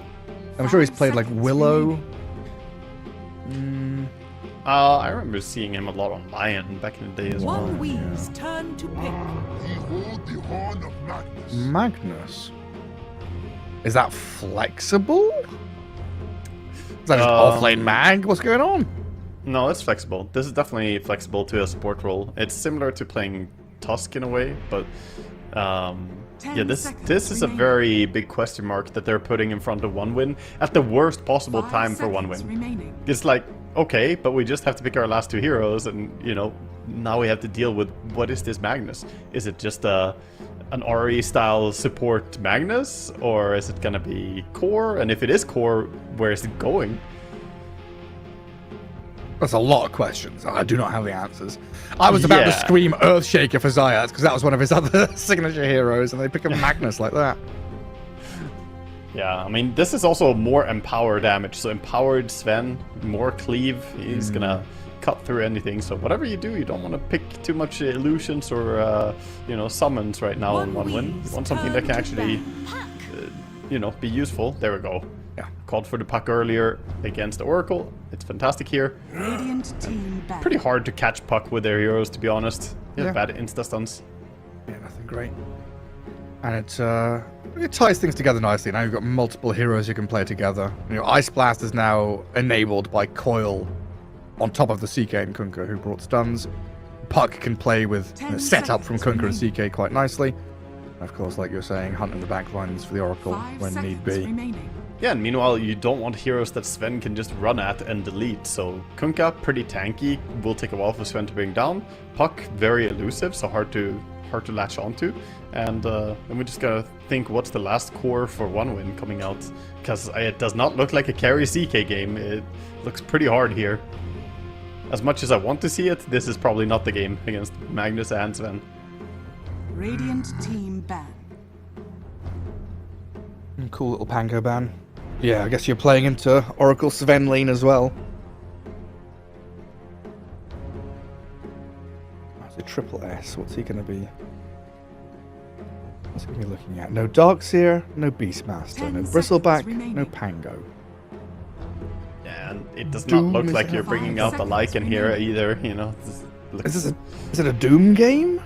Like Doom the DP before ulti, find the Oracle. Yeah, Doom could always work for sure, but it could also be banned right now. Navi Junior thinking about what they want to remove. Oh, shut up, Wago. Oh shit! They would never. They would never ban ban Doom. Teams doing that when they play a heal strat. No. I mean, they did give away AA, so maybe give away Doom as well and just say, you know what, our heal strat doesn't care about your Yes. anti-healing. We're that Yeah. good. We're Navi Junior. Who else was there? Medusa. That was a fun offlane hero for a long time. One Medusa. week's Great. turn to ban. Enigma ban. Enigma. Okay. Yeah. It feels like a bit of a question mark ban to me. I mean, yeah, sure, Enigma can be annoying if the game goes late here, but I do think 10 Doom is a bigger seconds problem for them. remaining. I need to see a hero list. 5 seconds remaining. I guess they're worried looking at this thinking, hey, we've got DP Sven Magnus who are all basically melee heroes. We don't want to get black holed. Yeah, yeah, but Sense. black holing Death Prophet can sometimes backfire. That's true. It's like you black hole her and then the spirits kill you. You die. Just I, like I don't want another, I don't want Centaur or something for one win. I'm looking for this perfect hero that's like an offlane DP, but different. Like Phoenix. Phoenix offlane would be cool. Could be. Could be a cool hero. Venomancer. Oh god. Venomancer did actually perform really well after the patch. He's been looking strong. Not that I enjoy seeing his face. Viper? It's just that hero irks me. Disgusting. Am I being too toxic? Viper, Venomancer. Suggesting Huskar earlier today. That's Come on to you, true. Gareth. Yeah. Some illegal moves. Where's your little bird friend Kez? One Wee's turn Radiant team. Underlord ban, last pick for one win is a Lycan. Okay, so they did take it. Well, here's the good news. Triple S is a good Lycan. Okay. As for the bad news, Everything. Everything else. yeah. Also, Munkushi is a good Lycan. So they have flex. They can play it +1 if they want. 10 seconds remaining. Maybe that's the idea? Lycan safe? What kind of Lycan is 5 it? seconds remaining. Well, he hasn't chosen Facet yet. They haven't picked. But, I mean, You may now we'll see. select your Generally, heroes. I've seen mostly the pack leader facets for a long time now. The Alpha Wolves kind of faded out after the nerfs. Yeah. It is pack leader, it is Triple S, and Tidehunter as a last pick. That is another good hero against the Lycan to lock him down. It gives them more team fight as well, a bit more oomph. So it's Sayat on Magnus. Cool. And then you've got like Dead in the Water against like Puck and CK and stuff like that. Yeah. I like the draft from Navi Junior. It's fun. Also, the second pick, Oracle, I gotta respect it. Not too many teams actually play Oracle. It's like Navi Junior have this is like a LAN winning draft, right? It's like big, bold team fight. Lots of ways to play back and forth. Lots of ways to catch up and accelerate if you do fall behind. There's a lot of outs and backup plans for them. Yeah. And I really like their draft, and I'm struggling to see and find the same positives in Monument's draft. Well, I mean, Catch OneWin and kill. They do have good catch and kill. They now have Lycan as well who can chase the Oracle, which is a positive thing because it wolves to find him, opening the eyes of Puck so you can go on the right target. You can also look for the Magnus with those wolves, so that's really, really useful. On the other hand, he will not be man fighting against the core heroes that easily on Lycan, unless he gets a farm advantage. Sven, Tide, even DP to some degree, all of them are pretty okay against Lycan. Well, either very good or quite okay in DP's case. I did get a little bit excited. Kasana's on this team, and I was thinking, hey, is this a support Lycan? We're gonna have some real funny stuff going on. The howl build, just howl no wolves. You know what? I want them to make valuable the Spirit Wolves, man. Eventually, it's gonna be good.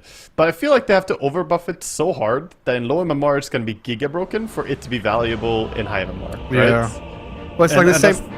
Like all uncontrollable stuff, like all like AI stuff like that is going to be that direction, right? If it's good for pro players while being uncontrollable, what otherwise should have been controlled, then yeah, I mean, for the 2K MMR players, the 3K MMR, it's going to be absurdly good. Yeah, super obnoxious. Off we go. Game 2, Navi Junior against 1Dub. As we head a little deeper into this best of 3 and a little deeper into the qualifiers for the Esports World Cup. PMA and Zayat tied, and Magnus lane. Not the combination of heroes that I would have thought of putting together. No. I mean, the lane is pretty underwhelming, but we'll see what the Magnus can do. If he can pull people out of position, can always be nice. He has the nanoplankton eater right now on Mr. Tide. Every little He helps. could eat a nanoplankton. And I guess you've got this like gush, shockwave, long range, range 30 creep seconds securing, to go. harassment, annoyance, which maybe the AA could suffer against. Yeah. Or maybe just pull people in and then blood grenade, you know. At level 2 they have a decent kill potential. Yeah. But continuously they will take a lot of damage from the AA. And AA shouldn't have too hard of a time staying at safe distance. You've cursed him now. I have, yeah. AA should never die this laning stage. The Unkillable. battle begins. Unkillable. No, that's sniper, dude. +1 armor, did you see? God damn. Tank card Never mind out. that they took away 20 armor from him in the in the effect of take aim earlier. Yeah. I like it though. I like the vision. Vision's fun. Body here we blocks go. coming out for the off lanes. Both of the teams doing it with wolves on the bottom lane. Oh, they're killing the wave top. Or they killed the range creep top. Interesting. Well, gonna push towards them. Kunker's trying to block the wave on his side. But yeah, this means PMA gonna have an easier time, a little tighter, closer to his tier 1 tower. Away from the AA harassment. Has been killed. Zayat's even gonna snipe a courier and kind of zone the AA away already. Yeah, just smack him a little bit. Wants to, of course, try and pull the next creep wave. Not gonna be so easy with AA on his heels like this. So second creep wave not gonna get pulled. A big old radiant creep wave coming in as well. Right, other lanes. We've seen this business. Zayat and Kasani having fun over there. Oh look, courier, bug. We've seen that one before too. Sweet and Strong already pulling the creeps as well down bottom. He did manage to connect to a creep, so he's trying to pull them back between a tier 1, tier 2 tower. Honestly, I'm not too big of a fan of this type of thing. Like, I know that it's, you know, the best play, and I know that it's a play, but the shenanigans of pulling behind tier 1 tower, I just find it a little bit boring, because the counterplay is not... It doesn't end up being exciting, I guess. Yeah, it's like... I like seeing players fight. Yeah, like I kind of understand why it's still in the game, because it makes more stuff viable, right? Like the fun increase, an expected increase in fun comes from the draft with this stuff being in, but then the fun is removed in the laning stage. So I guess the way maybe Valve look at it, thinking it's still in the game, is we remove 2 minutes of fun with this weird bullshit because the lane doesn't happen, but you get 30 minutes of extra fun because the game exists. Yeah, but you can play like an CK offlane, which you otherwise could never really do. You know, it would just not be a lane. Or Magtide. Yeah, or Magtide, who in this game are struggling a little bit due to AA and good positioning. Because otherwise, we have to go back to the old days of the 2-on-2 with melee ranged, right? It was like, in a draft, you knew if there were 2 melee heroes picked, there were going to be 2 ranged heroes picked. Exactly. It's just simple. This made drafting very dull. I guess I made casting drafting very dull when, like, I don't know, there's a period where I could call 7 out of the 10 picks, and I think that's just... That's not right, is it? It's not right, yeah. That's usually end of meta days, you know, all the casters are calling all the heroes. It's like, yeah, okay, we've been on this patch for too long. Like, the play casters have evolved. Oh, goodness me, get us out of here. Well,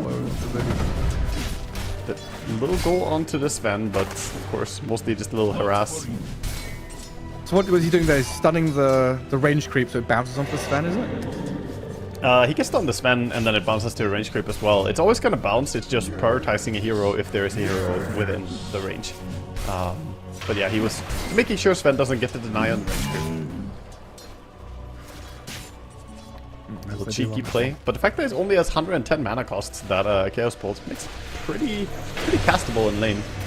Ooh, Oracle. Nice route onto the Lycan, so he secures himself the Healing Lotus. I thought he was stuck for a moment there. It's like he wasn't moving properly. Oh, hang on. The wolves almost look like they got their full block on him. If you stand at the right spot at the Lotus Pool, you can block people from entering it. Like if you just body block it. If you stand in the very center. I've seen some people do that to secure it. That's shut. The way is shut. It is. Last hit-wise, pretty even across the board here, right? Sven maybe behind a little bit, but he'll be fine catching up. Nobody really losing out. Pretty good on mid lane though, trading hits wise. Looking good on resources still. As a lot of people are moving for the water runes. I'm not sure Squadix can get the top rune. Oh no. Well, that's Oh rough. no, he's gonna be thirsty. With the Oracle's move there, they get the water rune pickup and the deny. Oh, multiple supports. He realized that the Magnus was there as well, so he didn't want to go in, because Magnus plus the DP could actually have killed him with Illusory Orb on cooldown. So he had to just give it up. Even tipping Riddies as well from coming from the other side. Well, that's sad. You were just saying how he was doing a good job. Effective. Just testing my caster curse power.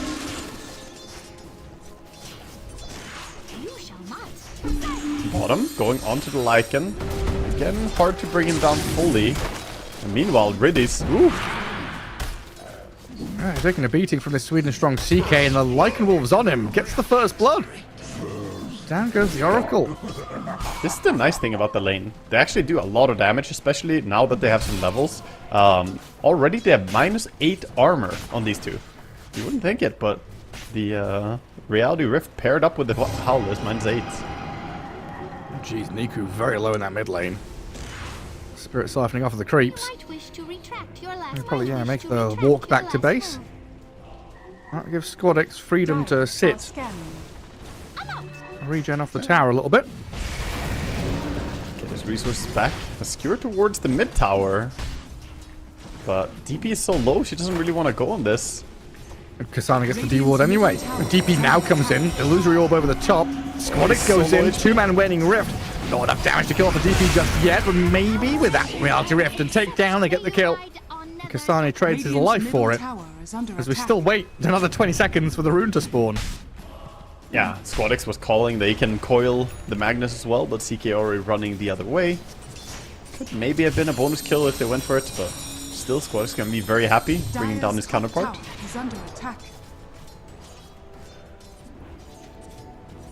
Squadix, wish you had an Oracle on your team. What's Always it annoying. called again? Prostate exam, when he guesses where the rune is? Yes, yes. Prognosticate. Yeah, that's the one.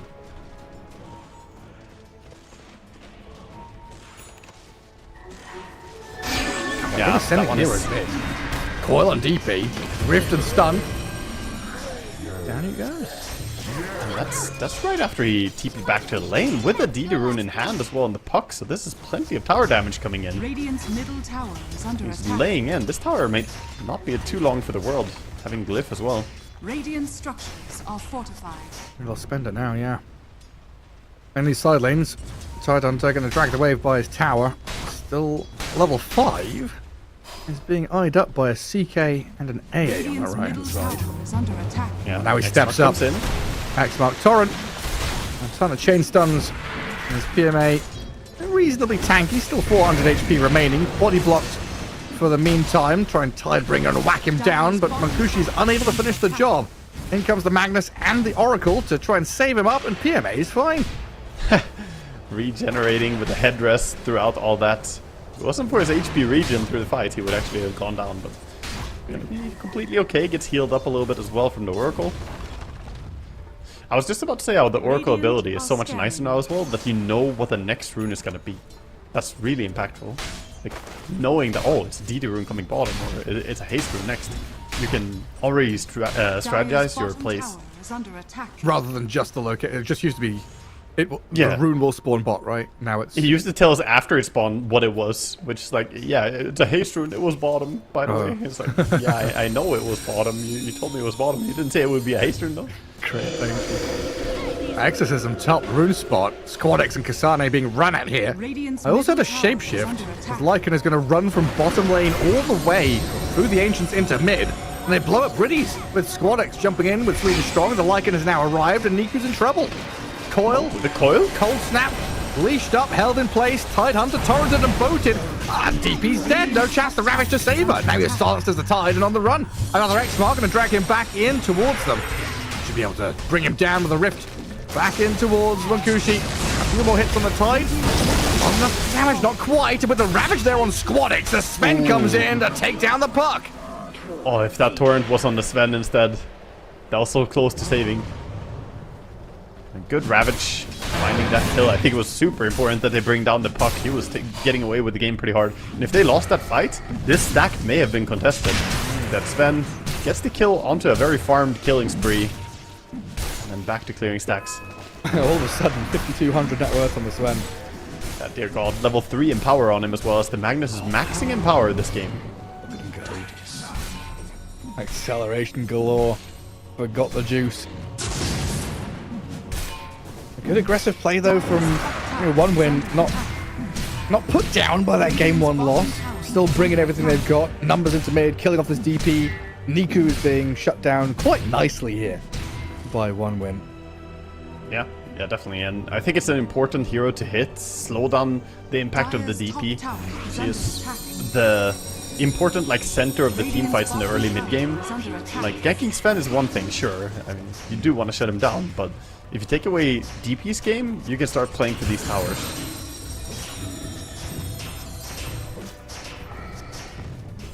As we have the rune spawning, I see Oracle moving towards top.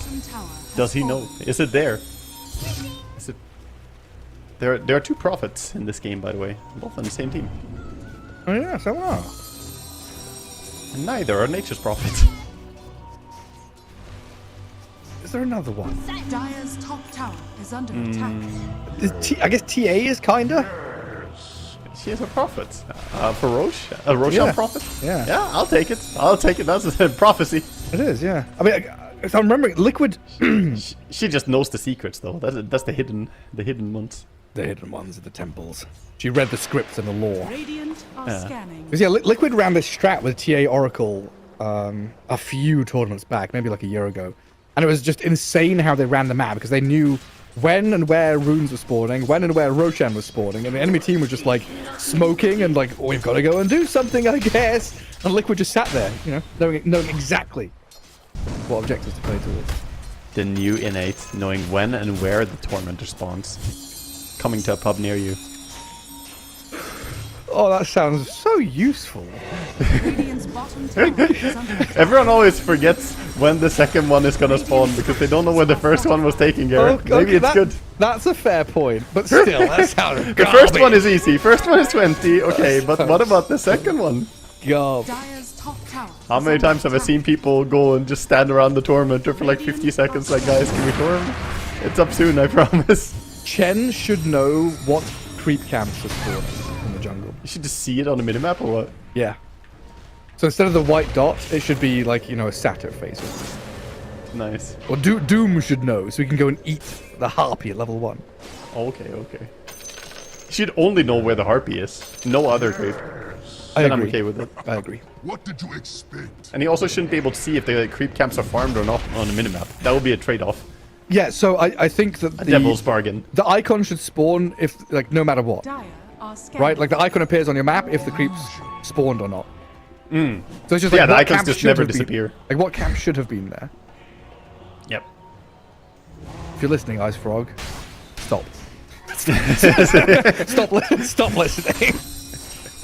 He tuned out long ago. Thank God. Where are we at? Witchblade nearly up for puck. X Kinda mark on smoke mid. But behind that is her. a Tide Hunter. Is this really... Okay, maybe with AOP? It's Give still it a good Tide. crack. It's still a Tide. An Oracle behind him. That was a half-assed attempt right there, Gareth. That also whiffed the AOP entirely. He sent it flying behind him. Yeah, I was wondering, is that on purpose? Like they're poking the scouts? tide to see what's behind? Yeah. I mean, I think that's usually not what you want to do. Poke the tide and see what's behind him. That's how you lose all your 5 heroes. Oh, it's a Ravage, and it's a follow-up spell. Oh god, goodness me. We deceased. Who could have seen this coming? Not Oracle. Kunkka, surely. Kunkka should surely know when tide is coming. Well, he's been left high and dry. Ah, just that. Dire are The scattered. throwback to the previous series. Yep. I like it. I don't know if I've got any more boat idioms, honestly. No. These players really need to turn up the pace right now, Gareth. 2 and 5, they're not killing each other. They're faking a go on a Tide and then running away. I'm disappointed here. Tide is closing in on Pipe, by the way. He's 800 gold away. Then he's going to be able to mitigate a substantial amount of damage from Dire, since they have pretty high magic damage, even though they have some physical as well. The Radiance is going to be greatly mitigated by it. And of course the Radiance is just about done for Kunkka now. Needs 50 gold and he has it, so 14 minutes Radiance. Not bad, but it's no, what was it, 15 minutes Blade Mill and Radiance. Yeah, that's insane timing. And it's not going to be able to match the Sven's 9,000 net worth. I hear another shapeshift. The big bad wolf is hunting. And looking at these supports. Forces the false promise, while Niku then gets turned on and slain. Unfortunate for Riddy's there, stuck between a rock and a hard place, and might still die, honestly. The ancient Prowler Shaman collapsing him down. A double kill for Triple S and a call on the right-hand side. Gonna get a catch onto the Sven as well. Got the juice. Gonna get turned on. The Magnus. With a slaps. There we go. Takes him out. Magnus He's also killing everyone. The body creep. locked up. The Prowler Triple goes kill. wild. The Prowler Shaman. Can we have a close-up on the Prowler Shaman? The boy. He's the hero of the game. Look at that. God damn. I mean, that was perfect micro. I told you Triple S plays a good Lycan. That was amazing. He wasn't even in the fight, and he did the most work. Radiant's top tower is under I heard a attack. shapeshift, and I didn't. I don't know. I didn't see the Lycan. Where is? He was farming jungle camps, man. Radiant's top That's the best part. You commit your creep and not yourself. Look at the minimap. Yeah, he's all the way over there. I mean, it's global to make your creeps faster, so and he's just farming jungle camps, and that Prowler went to work. Minus armor. Yeah, by chasing Riddies, giving vision of that meant there was no false promise from the DP. And then both of them died, and Sven is left isolated. Magnus gets hunted down in the end as Radiant's well. top tower. Tidehunter's the only one for them out on the map doing anything, still alive. Yeah, gotta give some credit though. Very rarely do we see people take the Prowler and use it, you know. Normally it's always the Dragon, the Granite Golem, but, you know, he got that. Now he has the Ancient Rumble Hide, the little one. Using some creative creeps. Of course, this is attack speed and accuracy. There's no miss chance on Radiant though, so it doesn't matter too much on that part. Unless they have Sister's Shroud. Quick today. No. No. I think Oracle wishes he had it after a previous chase down. For sure. And the Dire now have a bit of mischance with Radiance being completed. Oh yeah. So Trip is ready. And it looks like One Win starting to amass their forces down south. Poking at that tier 2. But not showing, right? You've got Puck and AA sitting back farming in the pocket. CK liking up front. And then Kunkka's clearing out that top wave. They're doing a good job right now staying off map and being threatening. If you don't see people and there's an AA on the team, you really feel like you could be ganked any moment.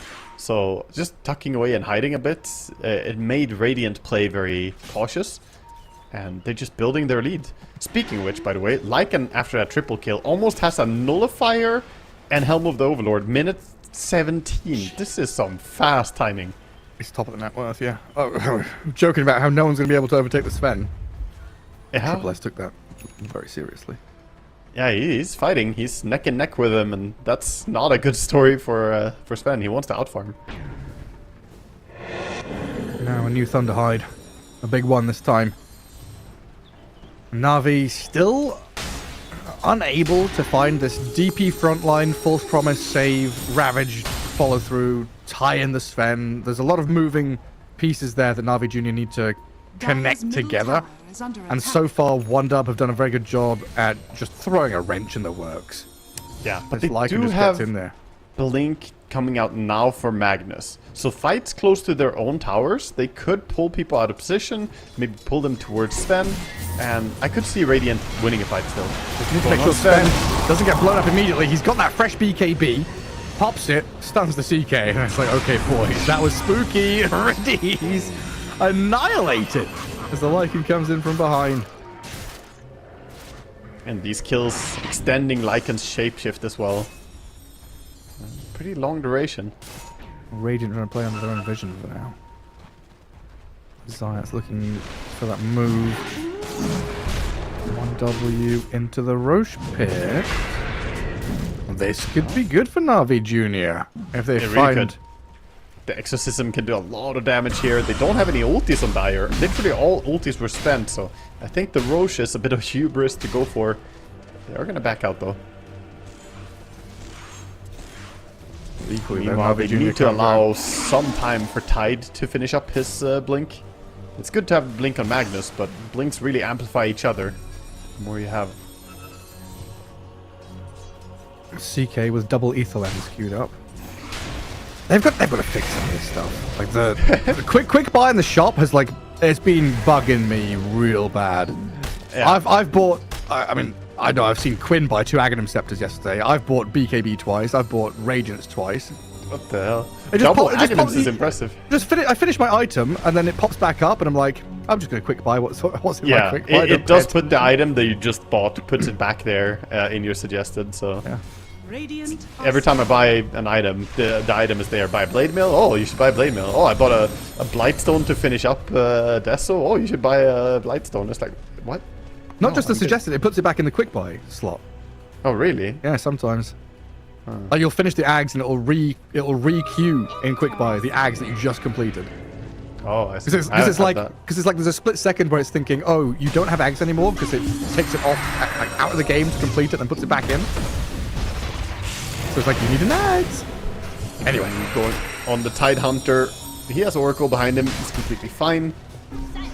He's a distraction. Magnus, though, the big target. that's rough. Oh, he's been called up. A big swipe from the Lycan takes him down, isn't he? That Oracle's gonna ult and TP home.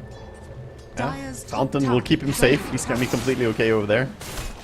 About 20 minutes in, and we already see one win heading over towards the Tormentor. And this game, they have pretty damn nice Tormentors, to be honest. The shards to get. The AA shard, one of the best. And even if you get the CK shard, it's not too bad. Are scanning. You get the AA. Lucky. Dire's Shard, middle yeah, tower and then through is the under Twin attack. Gate. Na'Vi Jr. though making a decisive move of their own. Going into Roche Pit, try and snag this Aegis as they know the Tormentor was just taken top left. They play to bottom right. And it doesn't look like 1W know this is happening.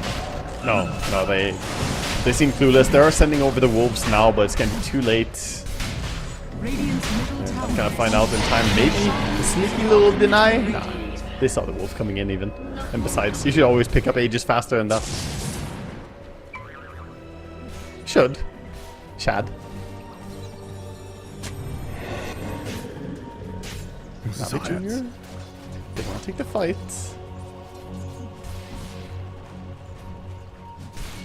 I like the positioning of Magnus, waiting to see who comes. A good spot to break smokes as well. Radiant's If he sticks top tower around. is under attack. And the rest of his team are bailing on this. Oh, Zayat has still got it. Yeah, Squadix used his Illusory Orb, only then got vision on the Magnus. So Magnus saw the Illusory Orb, blinked away from it. Swedish The Strong double very stun though. forward here with a double stun into boat. They found the Oracle and Riddies is down. His ulti comes off cooldown and a second after he dies. Sad time for that Oracle. Didn't see this one coming. No, he didn't. This is the thing, right? You first phase Oracle, now you're against a Lycan and a Puck. CK. And CK, yeah. The support CK is actually really annoying for Oracle, so... It is a tough game, but this is what you get when you second pick a combo like middle DP tower Oracle like is this, under or attack. first pick. Dire's top tower is under attack. DP desperately wants to get her BKB, even though she has Aegis. I don't think she feels safe in these fights. She can get blown up with the AA ulti. Dire's top tower is falling. At least PMA gets a tier 1, Is under attack. while their own tier 2 in the mid lane is getting demolished brick by brick. Yeah, things being taken apart over here. He is getting close to Shard. Oh, look at the wraparound. Sven pops the ulti. They're going in. They're making a jump, and they've blown up Kasane. The Swedish Strong is dead as well. A double kill with a Ravage on Lycan. Can they shift in with an RP to chain stun him? I mean, Navi Jr. picked that moment beautifully. Perfection.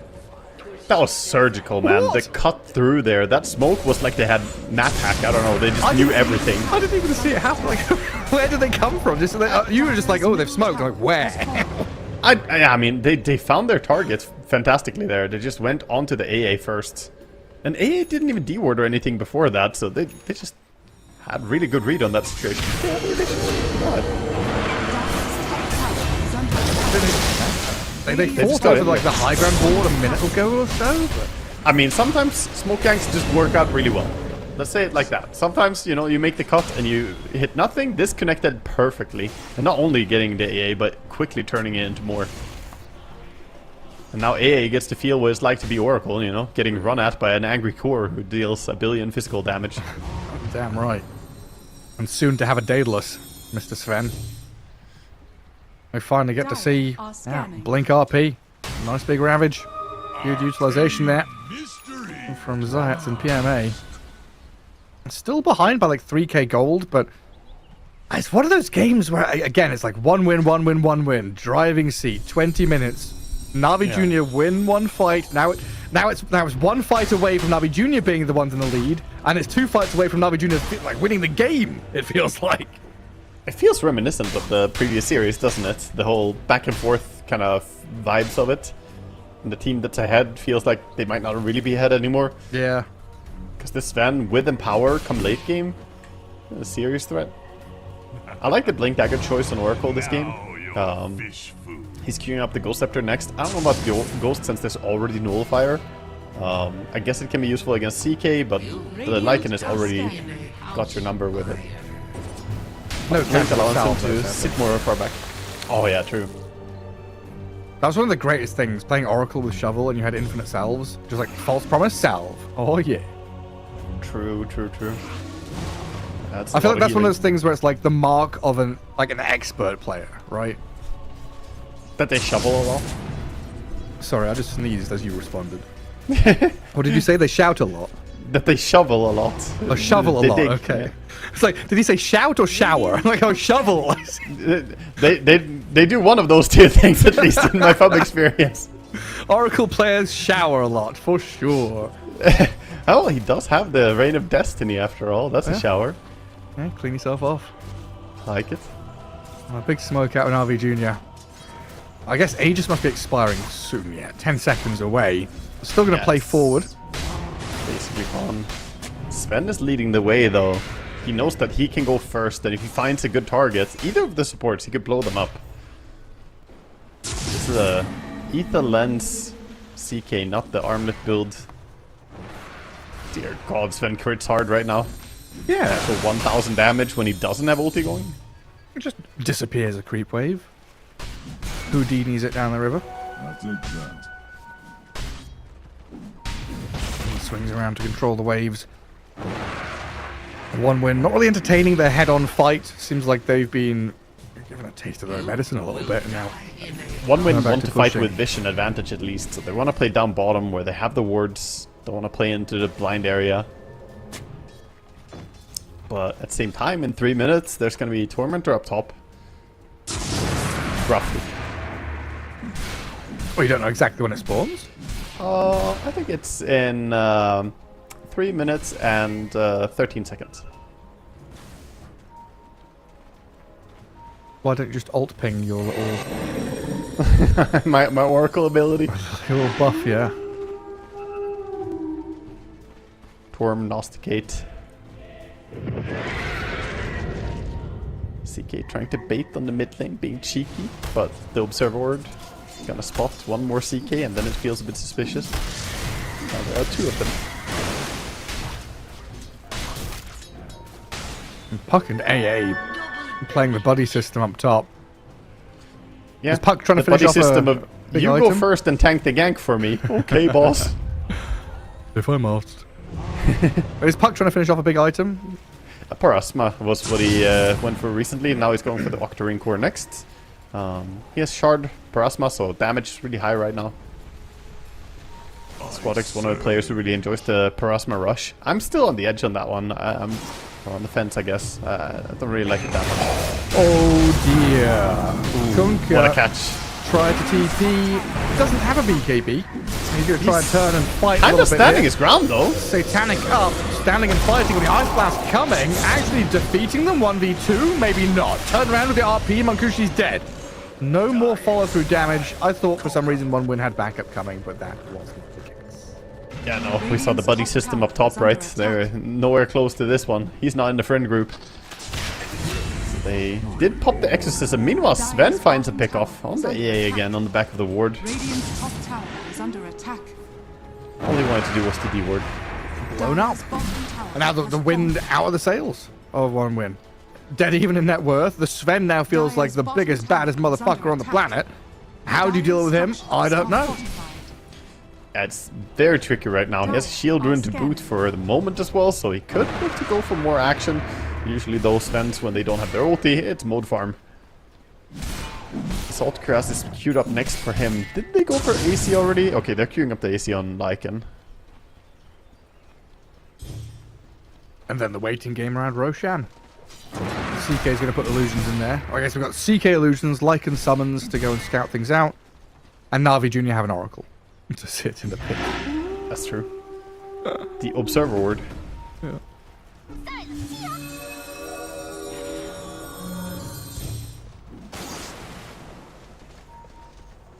The bounty which Looks like makes it might be them smoke time.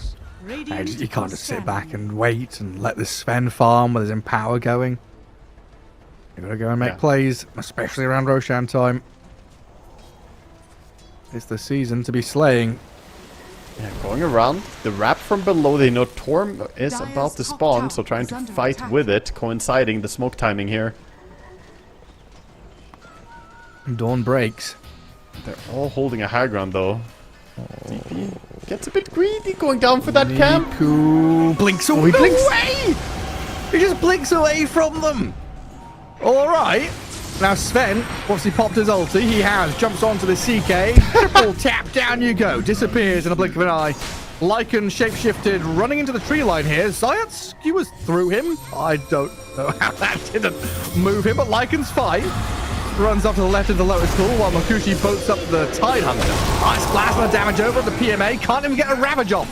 They manage to take him down, pick off the Tide while Kasane dies. RP is there from Zayat, flipping onto some summons, but not much else. Sven, though, has opened up with a big damage, and Makushi, man, his carry-to-carry matchup is not good for the Kunkka. Down you go, into the deeps. Davy Jones locker awaits you while the Lycan stunned mid-TP and got the juice. He's done it all.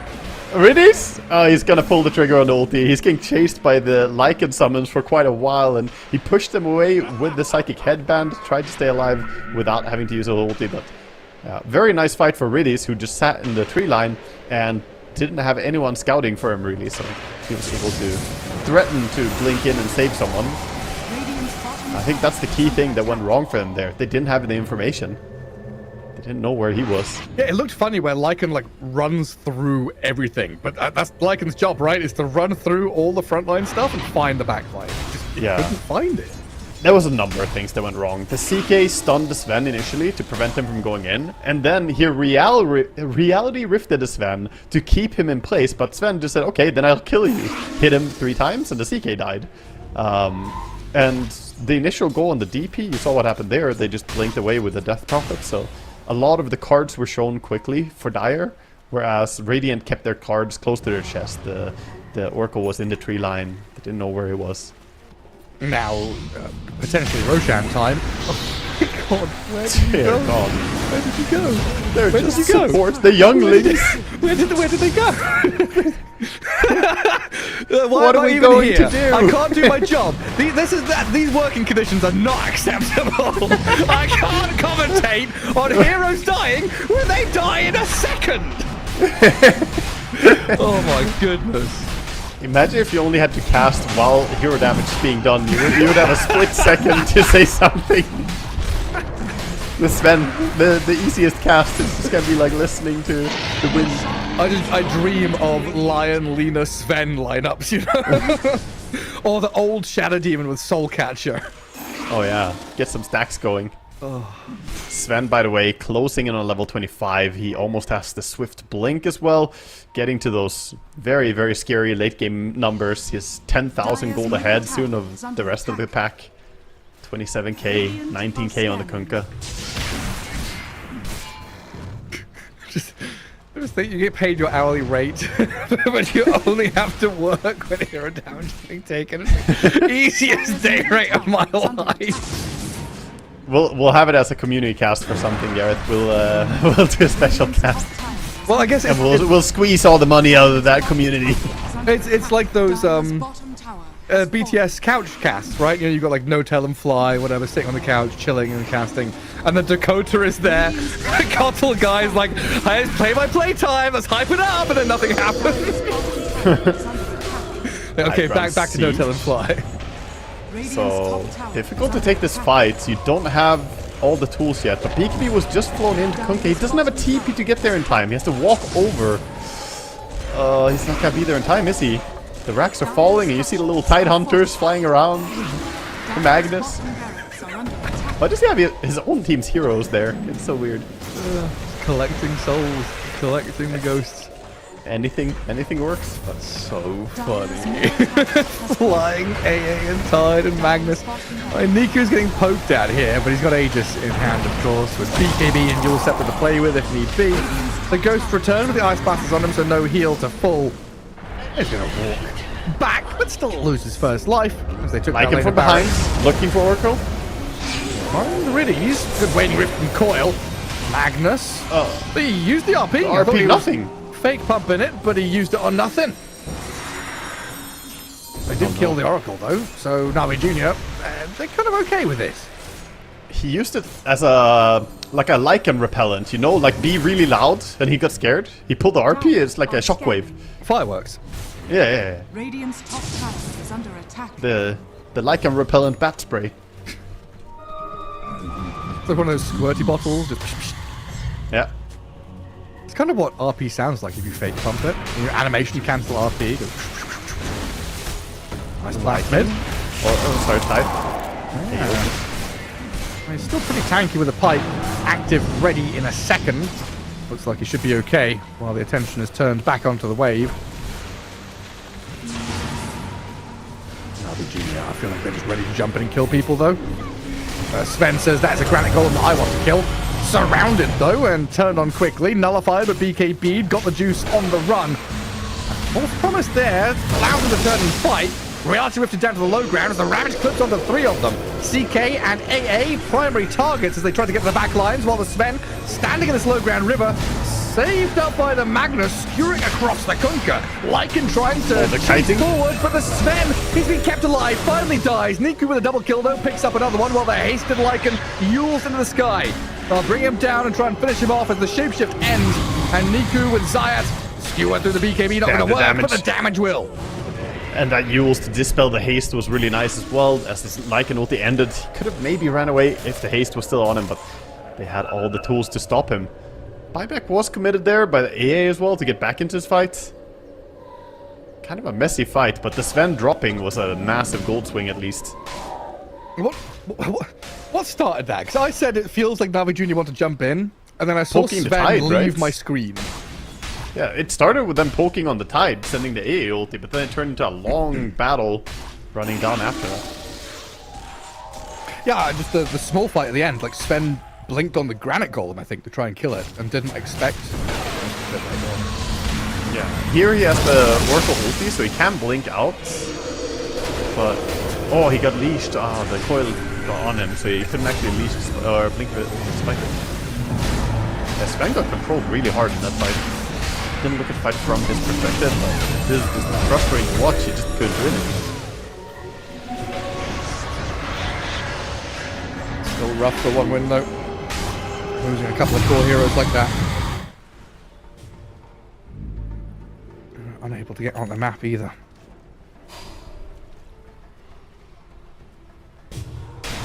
But we re-enter the waiting game for Mr. Roshan. Feels like Sven and DP need this Aegis to survive through the Ice Blast and the Kunkka combo. Definitely. The combination has shown its potency. Not easy to survive. Both the teams have good kill potential. Quick hex onto AA. This can be another one of those moments. Kasane getting picked off.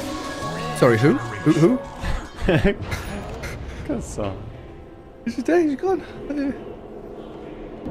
He was never there. Are scanning. Only an apparition. Aha. Oh. The Croaker. I respect this. Seeing the ancient Croaker taken over. Very useful with his stun. Oh, speaking of stuns, Lycan gets stunned up by the Croaker. And then Magnus is on him. Hello. Zayas has found you. Shapeshift. There's the RP. Coming with a Sven. Damage looks good. A few more hits and down you go. 4 hits and he dies. That's a 40 armor Lycan, by the way. Dire's top tower has Dies in 4 hits. The damage is pretty absurd right now from the Sven. Radiant. That's what he says when you pick up the Daedalus, isn't it? This is going to be absurd. He wasn't lying. Dire's Big structures damage. are fortified. Lift forced out quite early on there, but this top lane looks pretty dead to me. Exorcism going. Spend God Strength the remaining moments of it to take down these buildings. And they could quite easily shift in towards mid lane as well. With Lycan dead for 40 more seconds, why the hell not? Yes, the Exo is going to end. No more God Strength, but 5 heroes alive here to finish off the tier 3 at the very least. Jump in from Zayas. Not going to work out. The gap. Drifting Niku back in towards them, but got the juice, makes the play. Immediately dispatches him with a couple of big crits. Double 1150 hits as Munkushi and Squadic, the backline caught. Oracle, Ice Blast coming in, but misses. Oracle's fine, and Niku got the juice, can turn on to Munkushi now. Squadic's puck. Where are we going? Jaunting left and right, but your team is dying by your side. This one looks like it's over now. Navi Jr., triple kill on a Sven. 3 Dire heroes dead. No buybacks available, and the tier 4s being opened up by Niku. Quickly, the DP is just shredding, and there's the Ravage too. Yeah, shut the door. It's over. Rampage, we got the juice. Easy as you like. Navi Jr. 2-0 victory over 1 win. Just looking really sharp, honestly, today. Impressive stuff coming out from them. Got the juice with some fantastic performance on Sven. And I don't know, man. The Lycan, it did some stuff in the early game, but I said it early on, this is not a Lycan game. You're never gonna stand toe-to-toe, and then he gets blown up in 4 hits by a Sven in late game. Like, that's the thing. You can't keep your army alive, can't keep yourself alive. Just die. Especially when your second core, like your other carry is a Kunkka, right? You've got this kind of backline chasing core to find the Oracle, and then this frontline tanky core to maybe withstand the DP. Then you're left with a Puck who can't, Puck can't kill the Death Prophet or the Sven. Puck is kind of fulfilling a similar role to the Lycan, right? They've got this overlapping archetype where they're both hunting backlines, and got the juice on the Sven is like, cool, if you want to kill me, you need five heroes to cast all your spells on me. They truly did. They needed a full chain stun, and that was never going to happen with Oracle and then Ravage and all these other threats as well, because they just had so many different tools to counter that. So the matchup was pretty rough. I do think drafts played a big factor in this game, but Navi still, man, their map movement is really good. Yeah, super crisp, like setting up, right? We were talking about it before, setting up before they need to be there, right? Already preemptively planning 30 seconds, a minute ahead of going to Tormentor or defending a tier 2, setting up on a high ground, placing wards down. Bless you. Smoking up and getting yourselves ready. Very well done. Deserving of that 2-0 victory as that wraps up our second series of the day. Yeah, I'm looking over at the schedule for the rest of the day. Up next on our stream should be OG against Avilus in that upper bracket to see who goes on forward. But of course, there is a secondary stream, EWC_Platinum_EN2. We've also got Passion UA against Mao's currently ongoing, I believe. And then it's going to be winner versus winner in that upper bracket, depending on who comes out top on that other stream, as you can see there on your screens.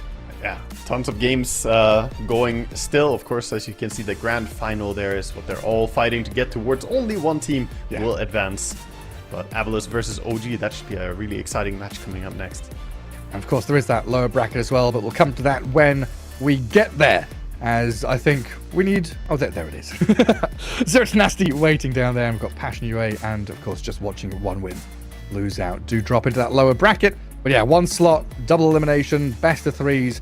Dota at its finest to find out who comes out of Western Europe to head themselves towards the Esports World Cup. It's all on the road to Riyadh as we get ready for our next series coming up. I'm kind of excited for this one because both of us big fans of Avalus, both of us, you a big fan of Storm, and now we're getting this kind of mix and match of both these teams now fighting against each other. Members. Yeah, exactly. Gonna be a little bit interesting, of course. Previous Avalus members going up against them. Yeah, I think the new OG is also interesting to keep an eye on. So I'm hyped to see what they're gonna bring and who's gonna come out on top. But that we'll have to wait a little bit. We'll go through a break. We'll be back soon. Will we? I think you've jumped the gun on that one, Waga. For some reason, I thought you'd heard something that I had. Now we're ready for a break. Waga, we'll see you in a bit.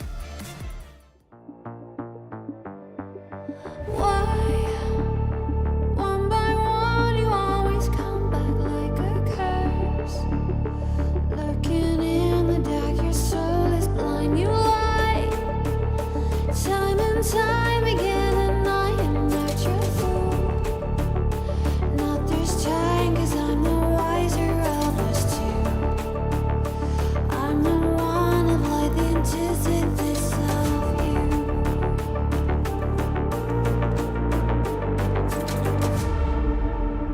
If you shoot, I'll take you. If you run, I'll chase you. If you scream, I'll whisper. La di da di da da da. This is all you ever wanted. Take it all, you deserve it. This is how we're gonna end it. La di da di da da. Take it all, you deserve it.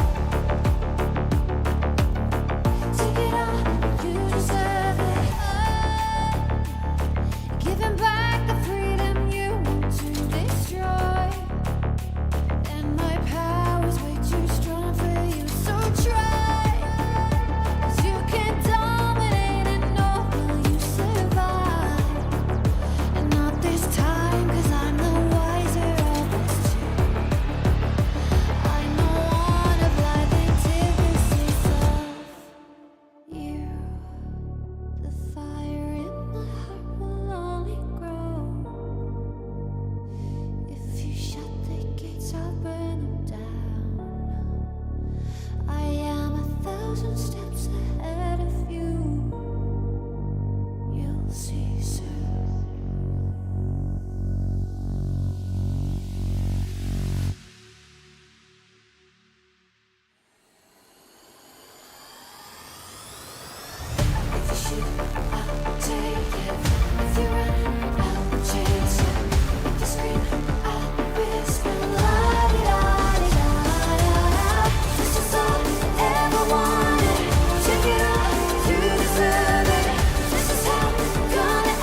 2, 1, go.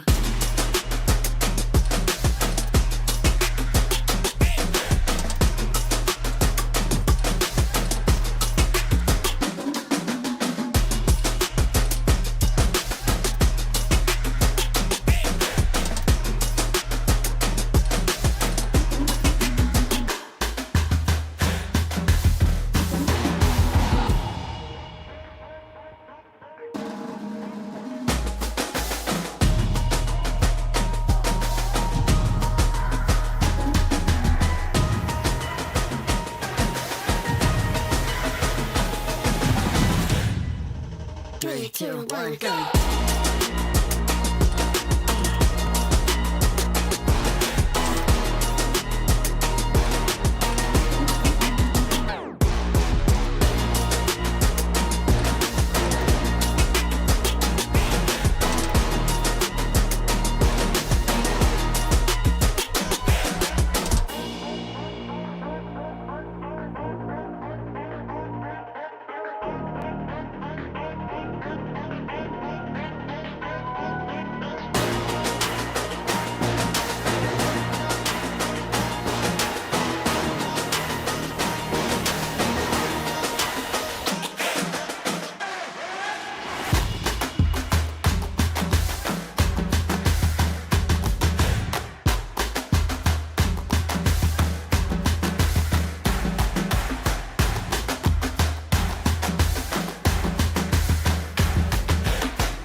Three, two, one, go.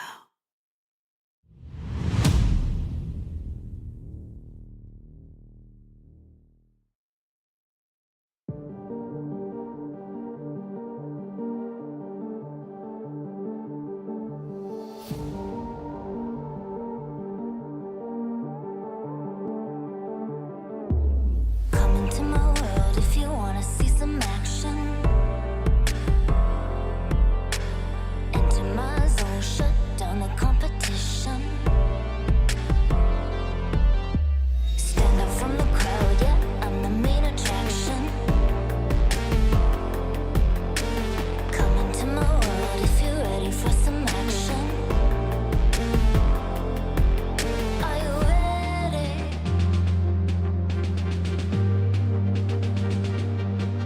Are you ready?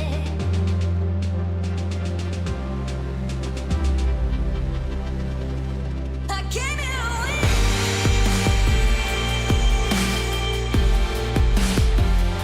I'll never give in.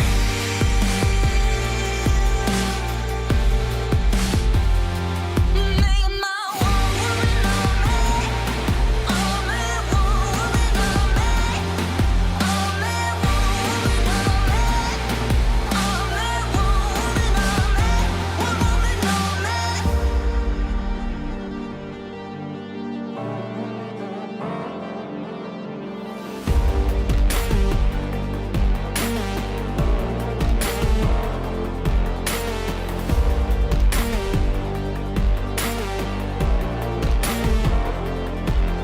Are you ready?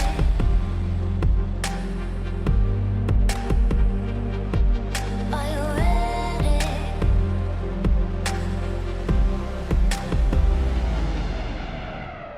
I came here to win.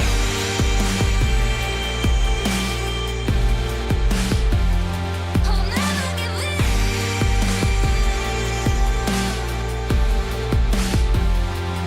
Make my one woman on me. Only one woman on me. Only one woman on me. Only one woman on me. One woman on me.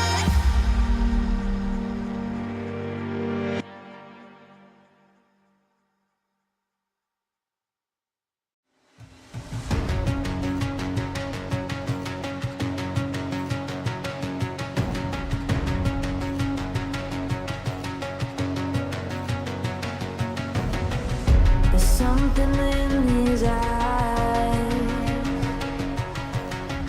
There's a storm within, but it's written in the skies. Let it break me till it's over.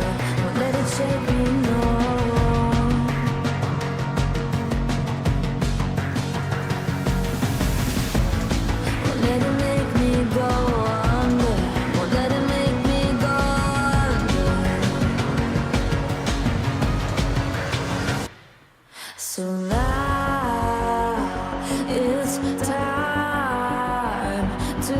fly.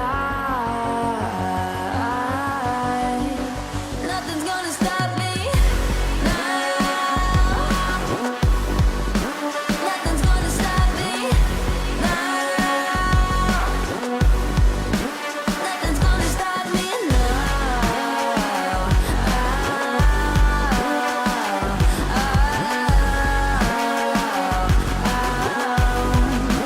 Nothing's gonna stop me. No one will ever get left behind. A million more before I've tried. Won't let it break me till it's over. Won't let it shake me, no.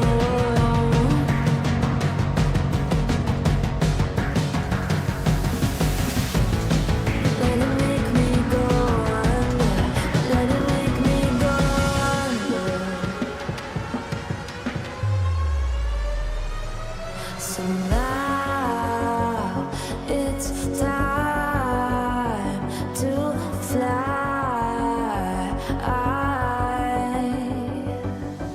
So now it's time to fly. Nothing's gonna stop me now. Nothing's gonna stop me now. Nothing's gonna stop me now.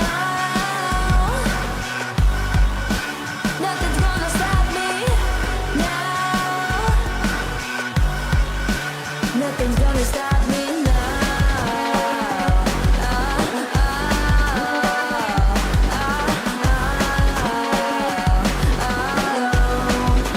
Nothing's gonna stop me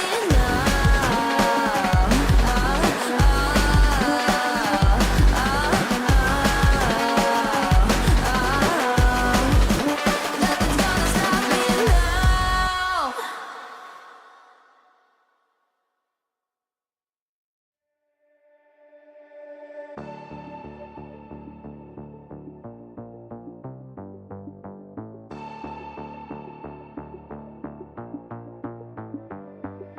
Why, one by one, you always come back like a curse? Lurking in the dark, your soul is blind. You lie, time and time again, and I am not your fool. Not this time, 'cause I'm the wiser of us two. I'm the one of light, the antithesis of you.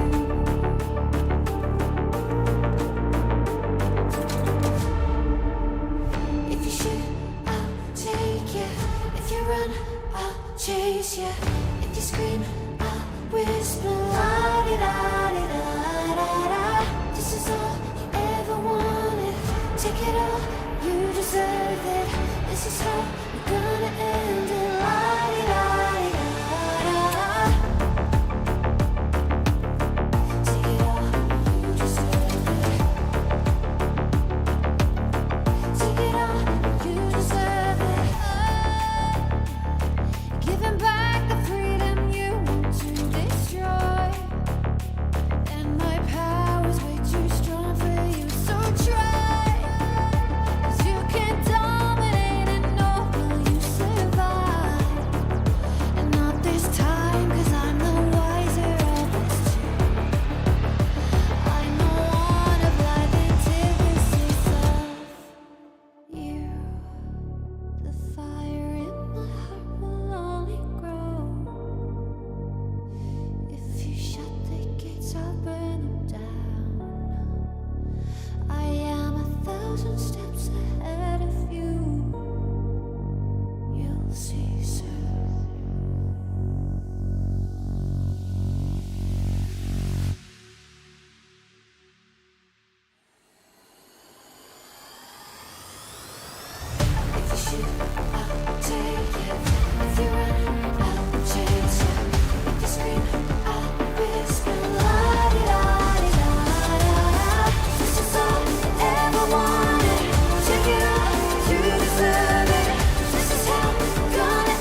Three, two, one, go.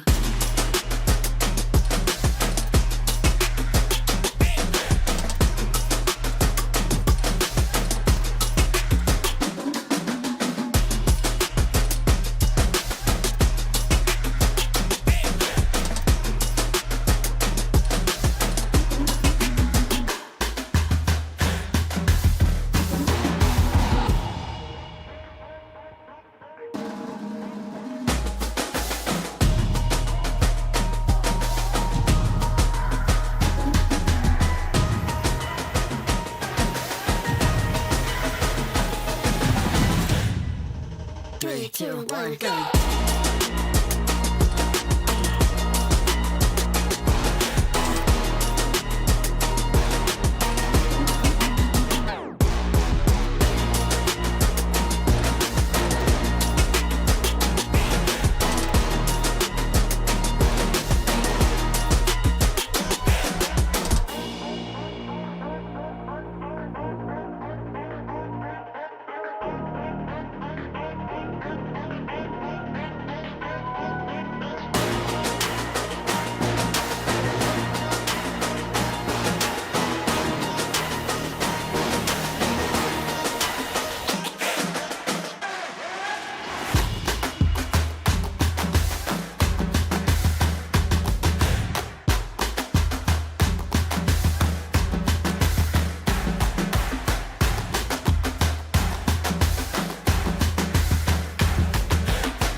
Three, two, one, go.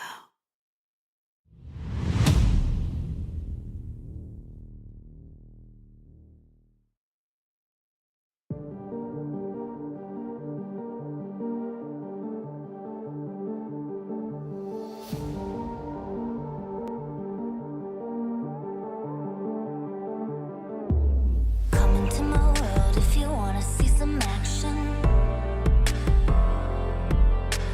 Enter my zone, shut down the competition. Stand up from the crowd, yeah, I'm the main attraction. Come into my world if you're ready for some action. Are you ready?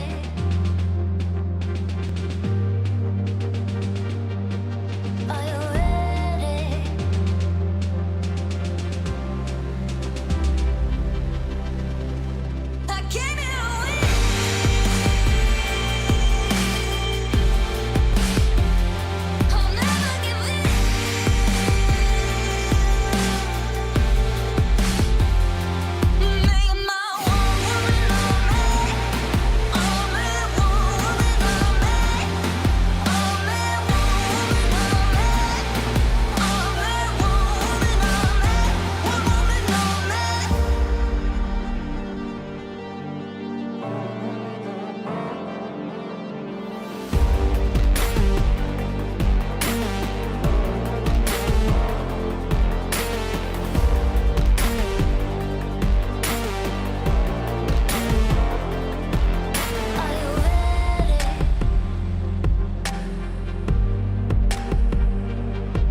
something in his eyes. There's a storm within, but it's written in the skies. Let it break me till it's over. Won't let it shake me, no.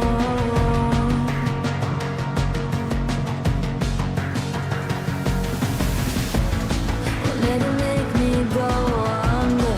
Won't let it make me go under. So now it's time to fly. Nothing's gonna stop me now. Nothing's gonna stop me now. Nothing's gonna stop me now.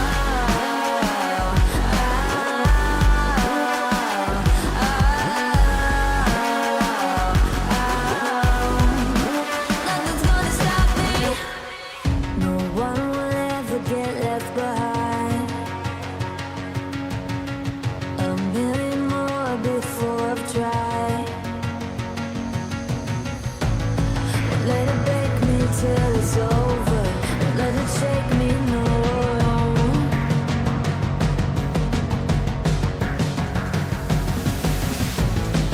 Let it make me go under.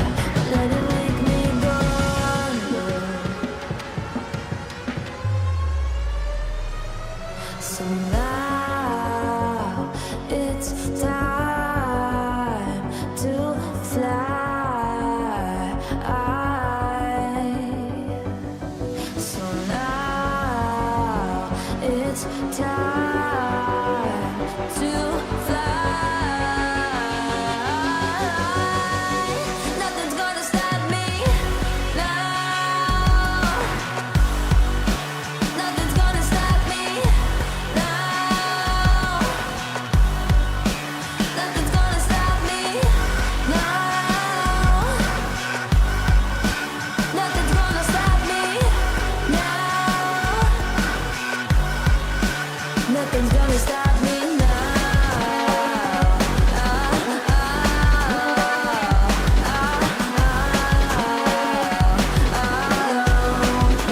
Nothing's gonna stop me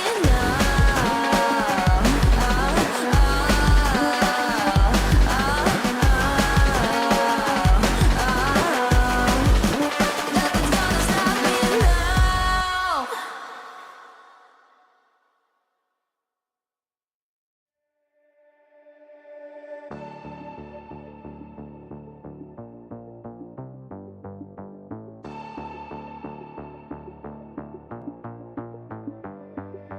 Why, one by one, you always come back like a curse? Lurking in the dark, your soul is blind. You lie, time and time again, and I am not your fool. Not this time, 'cause I'm the wiser of us two. I'm the one of light, the antithesis of you.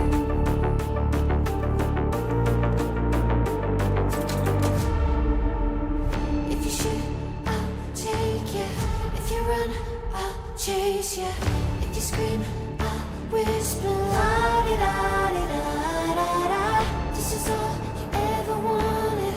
Take it all, you deserve it. This is how we're gonna end it. La-di-da-di-da-da-da. Take it all, you deserve it. Take it all, you deserve it. Giving back the freedom you want to destroy. And my power's way too strong for you, so try. 'Cause you can't dominate and nor will you survive. And not this time, 'cause I'm the wiser of us two. I'm the one of light, the antithesis of you. The fire in my heart will only grow. If you shut the gates, I'll burn them down. I am 1,000 steps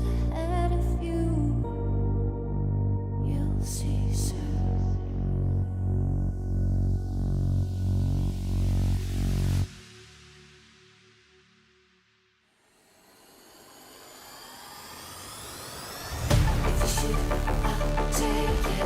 If you run, I'll chase it. If you scream, I'll whisper. La-di-da-di-da-da-da. This is all I ever wanted. Take it all, you deserve it. This is how we're gonna end it. La-di-da-di-da-da-da. I'll take it. If you run, I'll chase it. If you scream, I'll whisper. La-di-da-di-da-da-da.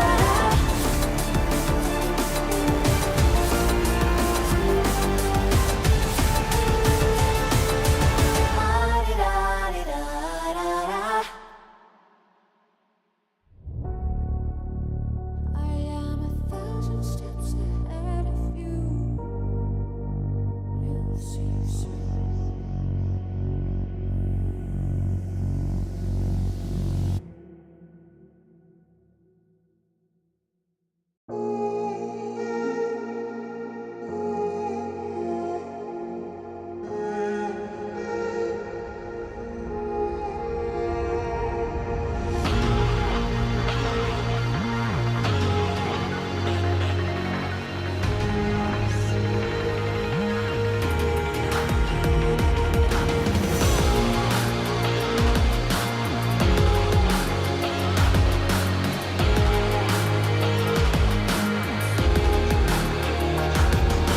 We can do anything we decide.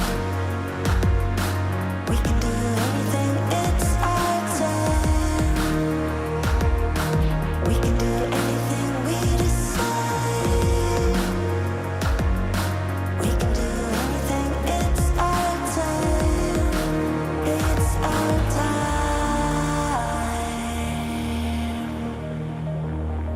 We're taking over. Time is ours. We're taking over.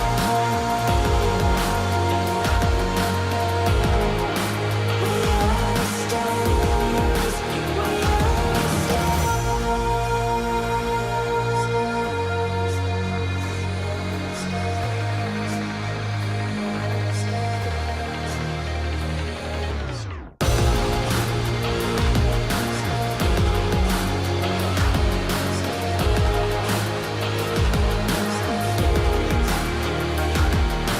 We can do anything we decide. We can do anything, it's our time. We can do anything we decide. We can do anything, it's our time. It's our time. We're taking over. Time is ours. We're taking over. We are stars. We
2, 1, go.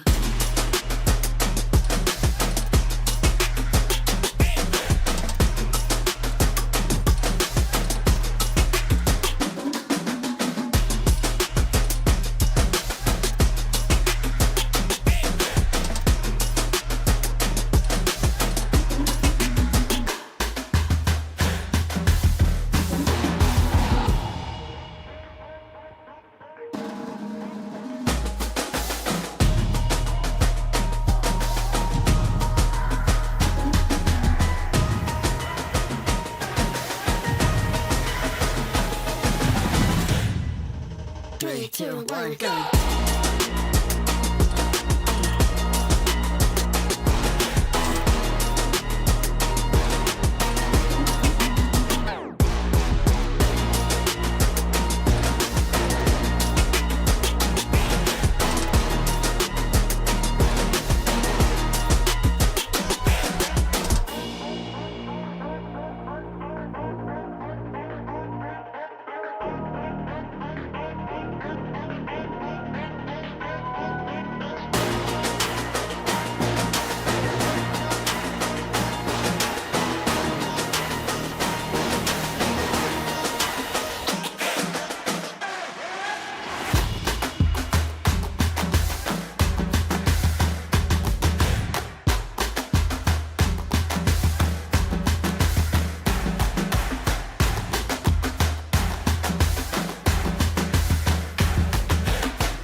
Three, two, one, go.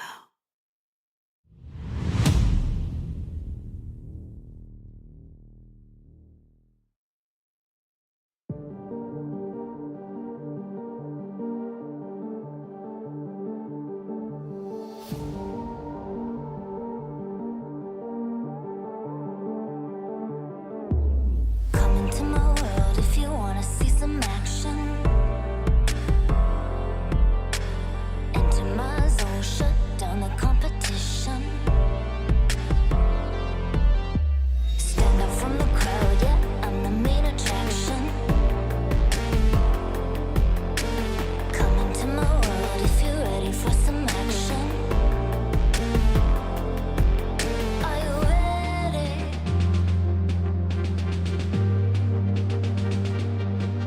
Are you ready?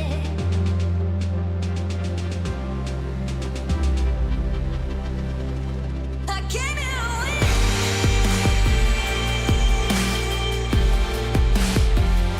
I'll never give in.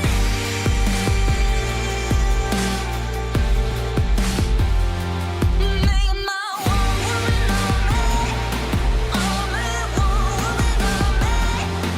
Only one woman on me. Only one woman on me. One woman on me.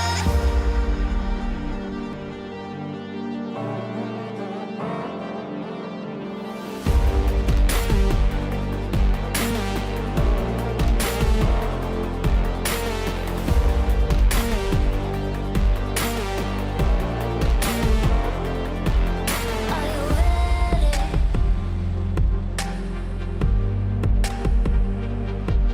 Are you ready?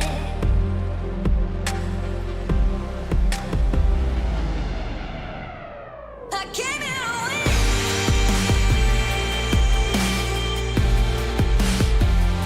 I'll never give in.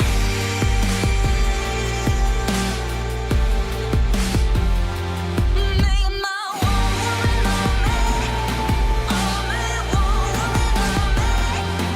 Only one woman on me. Only one woman on me. One woman on me.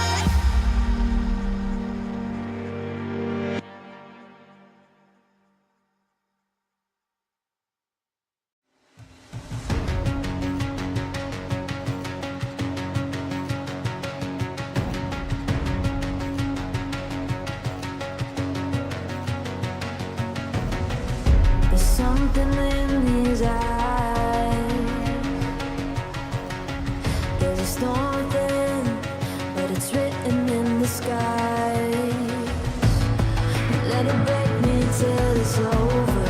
Won't let it shake me, no.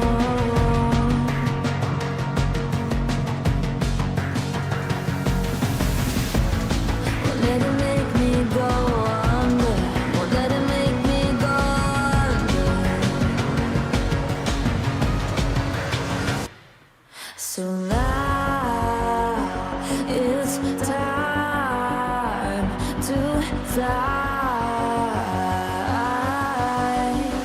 Nothing's gonna stop me now. Nothing's gonna stop me now. Nothing's gonna stop me now.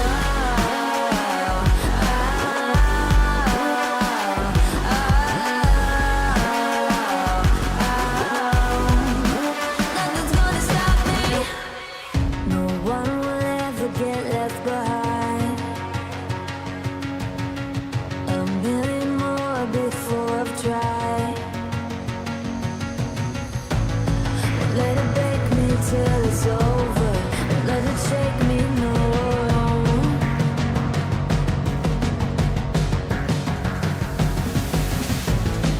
Let it make me go under. Let it make me go under. So now it's time to fly.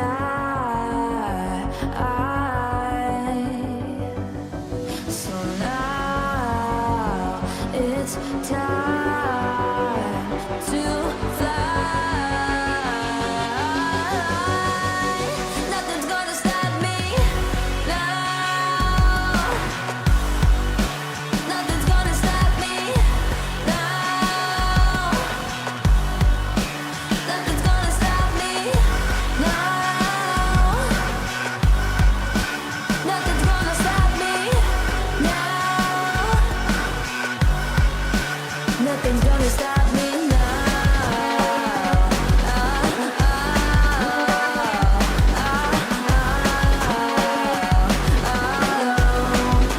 Nothing's gonna stop me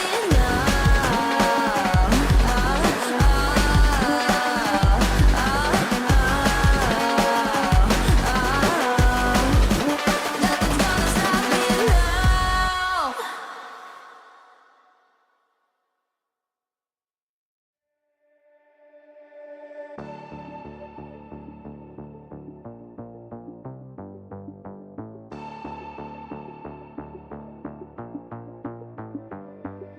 Why, one by one, you always come back like a curse?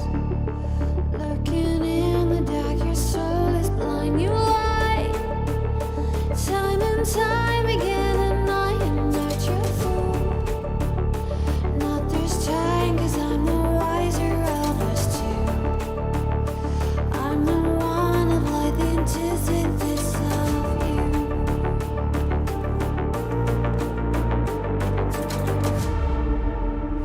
If you shoot, I'll take you. If you run, I'll chase you. If you scream, I'll whisper. La-di-da-di-da-da-da. This is all you ever wanted. Take it all, you deserve it. This is how we're gonna end it. La-di-da-di-da-da. Take it all, you deserve it. Take it all, you deserve it. Giving back the freedom you want to destroy. And my power's way too strong for you, so try. 'Cause you can't dominate and nor will you survive.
3, 2, 1, go.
Welcome back, folks. We're returning with some more Dota 2. A bit of a break there before our last series of the day, but it's a big one. OG against Avilus coming up next, and Hwaga still in the upper bracket, still heading towards the Esports World Cup. Yeah, and these teams, of course, Avilus, for them it's going to be the first game, but we did just watch OG. Went up in a pretty tough series, but did look pretty sharp at the same time. We saw combinations coming out from them, with a very good coordination between the team and the players. So we'll see. They surprised us with the last pick Invoker. I'm always on the lookout for his Invoker, and still didn't expect the Stormstormer Invoker there in that one game. Yeah, Stormstormer Invoker, always a delight to watch. Picking Dragonite a couple of times in a row, one success, one failure. Still felt like a solid hero for him there, but yeah, OG, it felt like the vision and the directive was absolutely there, even if there was some maybe faltering in the laning stage or early game decision making. Once we got to these mid-game Roshan high ground tier 3 fights, they knew exactly what they wanted to do. They were warding and preparing for it, and that's what's going to separate the teams here that are vying for that one slot heading towards Riyadh. Yeah, definitely. And you need to cover all your bases as well. We saw some games where, of course, teams were playing very push-heavy. Looking back to our most recent series, there was a heavy focus on the zoo meta. But at the same time, I think the most important thing for these teams is having some form of vision. When they have some vision in the team fights, we see the teams opening up and just finding those initiations, the jumps. The big standout things we've had so far today has been those plays where they get some little bit of intel and make plays with it, like the ward on the Tormentor or the Cataclysm for Invoker. So I'm going to pay a little bit of attention what the idea is for the teams to open their eyes in this series. Yeah, I mean, it's, we've always talked about numbers advantage in Dota, getting that initial jump. It just always feels so vitally important, especially when heroes nowadays, you've got so much maneuverability through Puck and Ember Spirit buying blinks, or you've got this mobility creep coming into the game where everyone's got some kind of jump ability. Having catch heroes, and then, of course, like you're saying, having vision to enable these catch heroes becomes so important.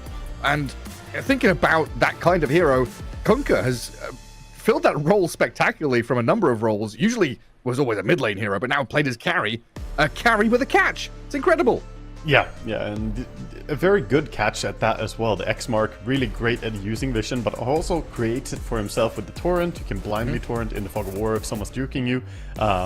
Yeah, Kunkka looking really stable. On the other hand, though, you do run a little bit of a risk when you pick the Kunkka. He does get outscaled by some hard carries that are truly meant to be that one big force. So he is more of a mixed tempo carry, big team fight, of course, and very competent at fighting early. And we've seen teams use Kunkka to hold on to their safe lane tier 1 tower, just to how hard it is to shove him out of the lane. Yeah, because we then, you know, as this qualifier kind of gets to the latter stages, we obviously get the better teams fighting against each other. But we often, you know, you and I have cast a ton of qualifiers, Eastern Europe, Western Europe, whatever it might be. We get into these situations where there can be a very clear divide between the teams which we expect to qualify and the ones which are kind of the upstarts, the underdogs. And it often feels like I mean, I know for sure I bring up this quite often in these qualifiers because that's the way I feel, that we get into these almost team spirit versus the underdog moments where team spirit very known for the dragging games out to mid to late game, finding these individual moments where one team fight swings the tide, turns the tide, gets them into this, you know, victorious moment almost.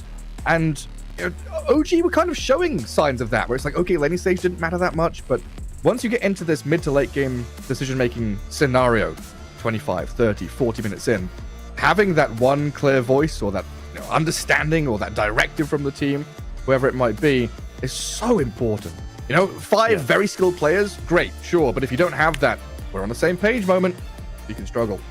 Yeah, I think it's one of the toughest things with having a good draft is having a draft that doesn't get run over early, but also is stronger than the opponent later on, right? You want to have the fine balance there because it's so comfortable to play. We've seen it today, we've seen it in a few games today, that if you have the better late game on paper, then teams get comfortable and it stresses the opponents as well. They make more risky moves because they know, oh, if we just sit by idly, this is not going to work out for us.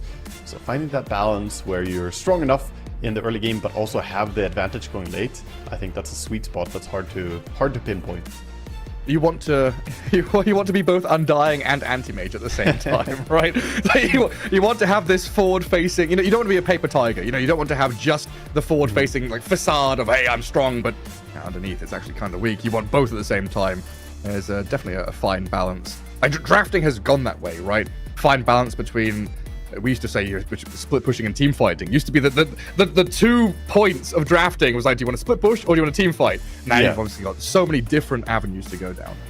Yeah, I mean, drafts used to be a lot more all in. It used to be very focused. And as Dota has evolved throughout the years, it's gone more and more towards, you know, finding balance. And it's harder than ever for these captains and players alike. Drafting nowadays is just a different level challenge because there are so many approaches you can take. It's not just 2 avenues, like you said. There are so many little nuances and details you can do as the teams are getting themselves ready to get into the game. Do you have any prediction for who you think is going to come out ahead here between Avalus and OG? Do you have a favorite between the 2 of them? I have to lean OG.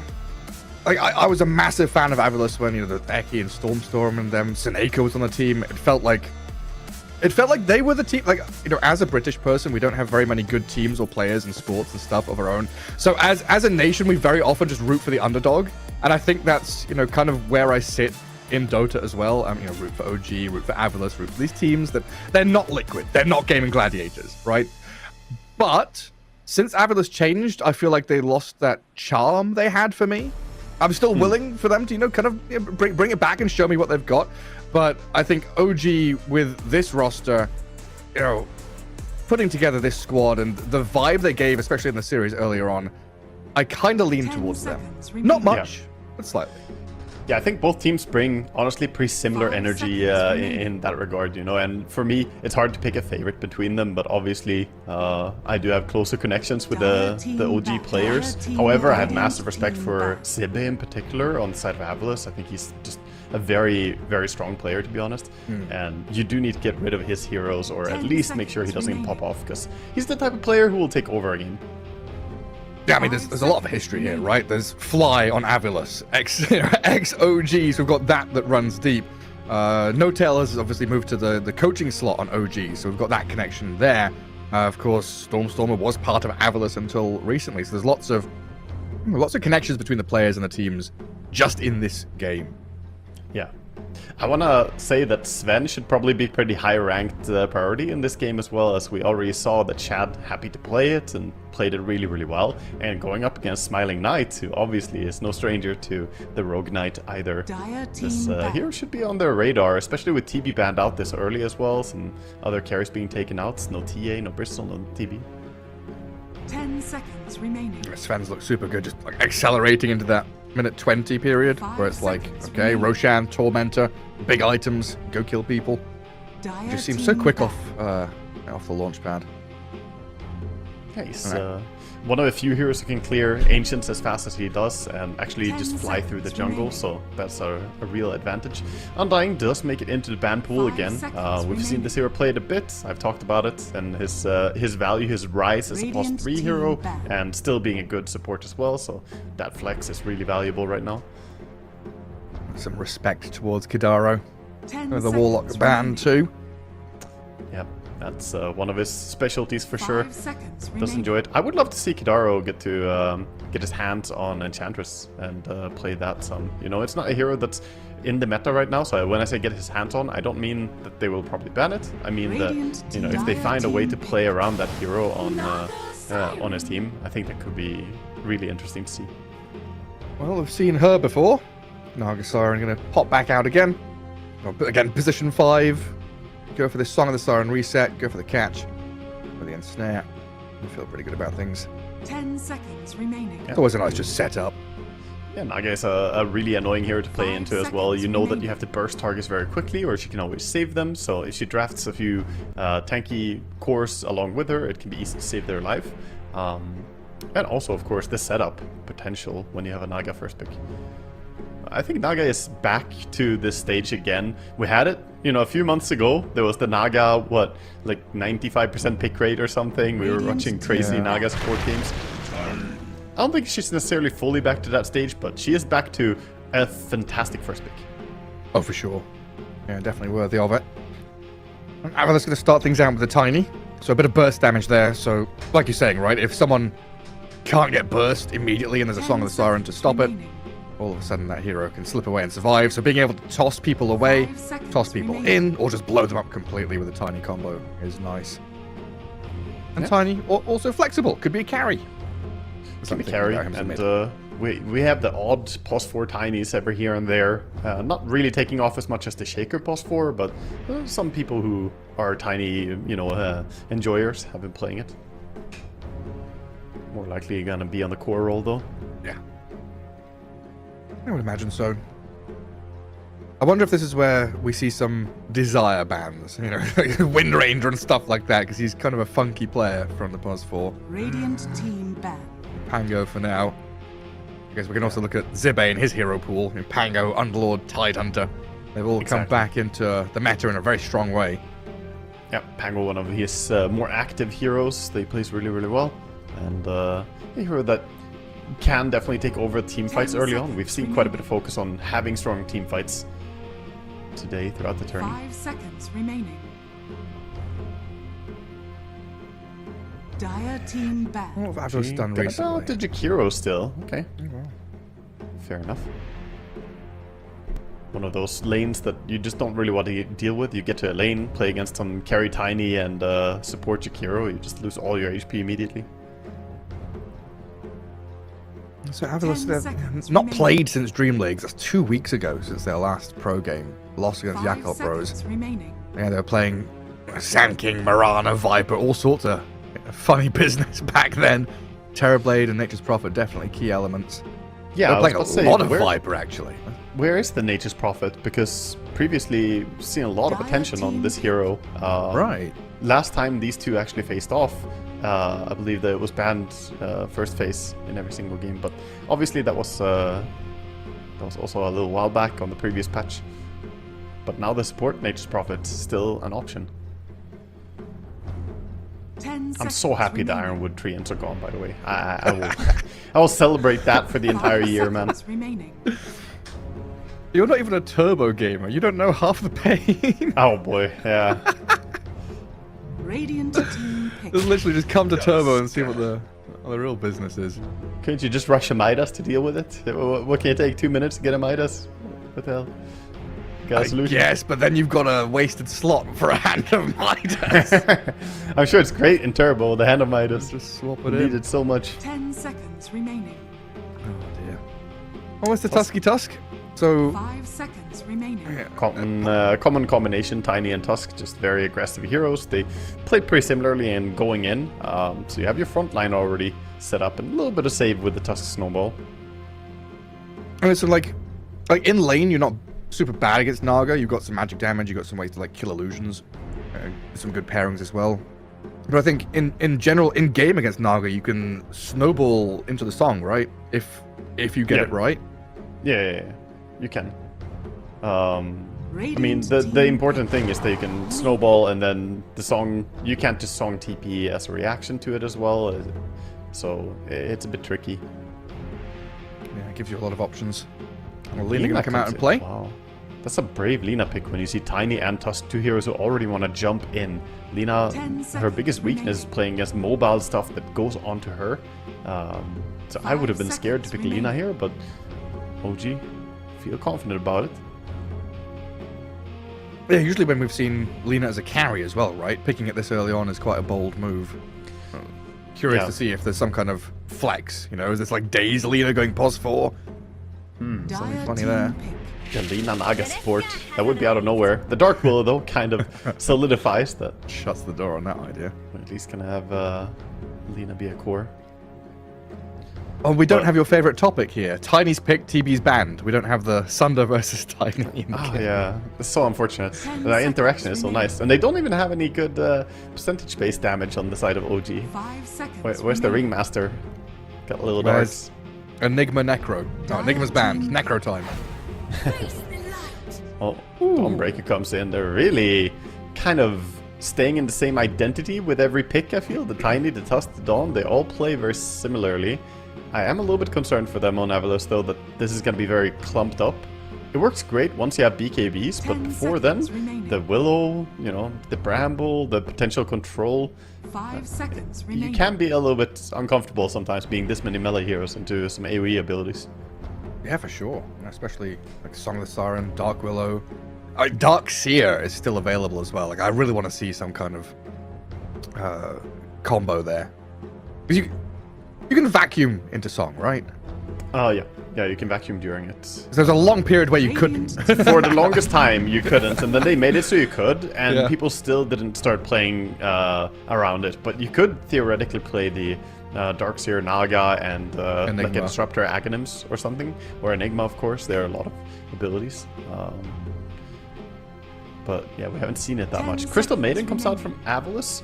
I do like that. I think it's nice to have some AoE abilities as well to throw into the Dark Willow. And a fantastic hero to deal with the Naga Siren illusions. Just clear them out with the Nova. Yeah, and a Fly classic. Add into that the fact that these Avalos heroes don't really rely on long cooldowns. They are just going to be out spamming non-stop. You know, Tiny combo, Shard Snowball, Celestial Hammer Throw.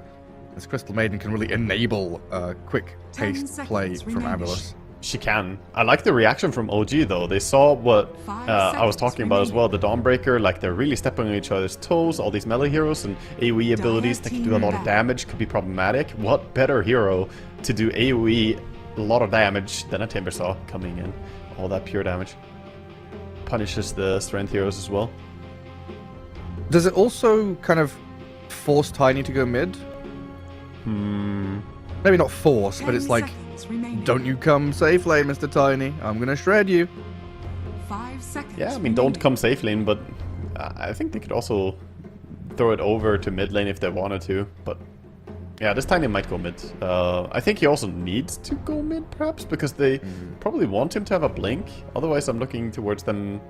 I'm thinking, what hero do they want to play around for tempo? They need like a Solar Guardian enabler, right? That's got to be the Tiny. Like, usually it was Earth Spirit, Void Spirit, Nyx Assassin. These were all the Avalos made a name for themselves with these Dawnbreaker +1 plays. Yeah. Yeah, that's true. Dawnbreaker is a nice hero to have that little bit of global. But you do need, like you mentioned, someone to go in. Also, by the way, talking back to what we were talking about before the game started, the draft, vision-wise, so far not that much going for Avalos. They do have great jumping heroes, but they don't have any abilities to give you that insight. Dawnbreaker? Yes. Yeah, that's gone, I'm afraid. The lag ability, they had to remove it because it was lagging everyone's PC too much. So nowadays, you just get stronger. On the other hand, though, OG, they already have the Naga Siren. Those illusions are amazing for scouting the map. I sure are. What are we looking at now? Monkey King banned. OG removed the Ursa. Isn't it funny when both the teams ban out those type of heroes? Like, we ban Ursa, we ban Monkey. Okay, good. Yeah. It's like they're worried about the same thing. Timber susceptible. A little bit scared there. Tiny susceptible. A little bit scared there. Yeah. They're more probably worried about the mid Monkey to punish a mid Tiny, right? On Avila's case, though. Because that mid Monkey could have been the tempo they want. Gonna ban out the Puck as well. Another hero they don't really have the abilities to deal with.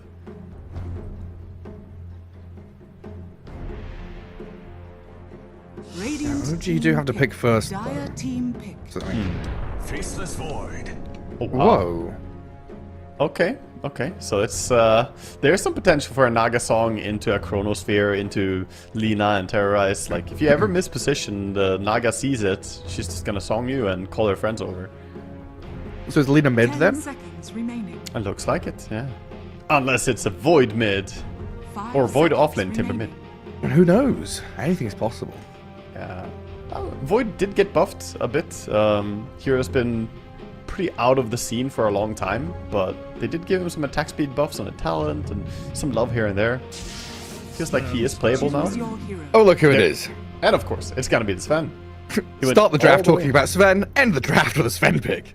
I mean, he was gonna get picked or banned. We knew that. And with all the bans done, all the picks done bar from one, we kinda knew that this had to be a Sven. Can't have him not show up in a game with Smiling Knight. It's inevitable. When the Wrath of God comes. Stormstorm But- mid Lina, offlane Timbersaw. Yeah. Previously, we've seen this Sven be an amazing hero that just man fights everyone and stands his ground. Can be hard to do that against Faceless Void as the game goes later. And one detail to mention is that Faceless Void is pretty good against Dawn in a sense. Like, yeah, Dawnbreaker ulti to try and stop the Faceless Void, but you also might just land into the Chronosphere yourself. And you're a core Dawnbreaker, right? You might not want that. You might just get chain stunned as well, so it does limit Zibba a little bit. He might need the Aghanims to have more control over his ulti. Another hero in my bubble. I'm really curious to see how this Void does. That is a hero that I don't know if I've cast in a long time. And he used to be everywhere. Every single freaking game. Yeah, I mean, he was everywhere because time zone. And then they mega nerfed time zone facet. They took away the leash. The on leash, it, yeah. And also nerfed it in terms of movement, cast slow, and turn speed manipulation by 10%. After that, it's just unplayable, I would say. I don't think you ever take it if you don't have a leash on it, at least. Unfortunate, because I thought time zone was fun. It was, yeah. Did time dilation change at all, or is that the same business it's always been? It's generally the same. I mean, there was some changes a while back, right, where they made it so time dilation didn't progress anymore during Chronosphere. It's like it stops. Your abilities stop anyway. Oh, okay. I was just thinking, like, I made that comment earlier about Avilas having these kind of short cooldowns, aggressive play, Crystal Maiden aura, and then time dilation comes in, and it's like, okay, Tiny, you can't cast any spells anymore. You're stuck there doing nothing. Yeah, I mean, it's a pretty nice ability to mess with people in particular. If you can have those poke fights where you kind of go in, force some ability, and then time dilation, and then you reset and fight again. That's what he's really good at. This game makes me really anxious because everyone's like Grandmaster level. I just all these looked at heroes. that. Have you seen this? Yeah, this has to be one of the highest Dota Plus ranking that I have ever seen. Literally That's every single wild. core is Grandmaster on Radiant, and 4 Master Tier on Dire, and then you have the Master Tier Willow as well.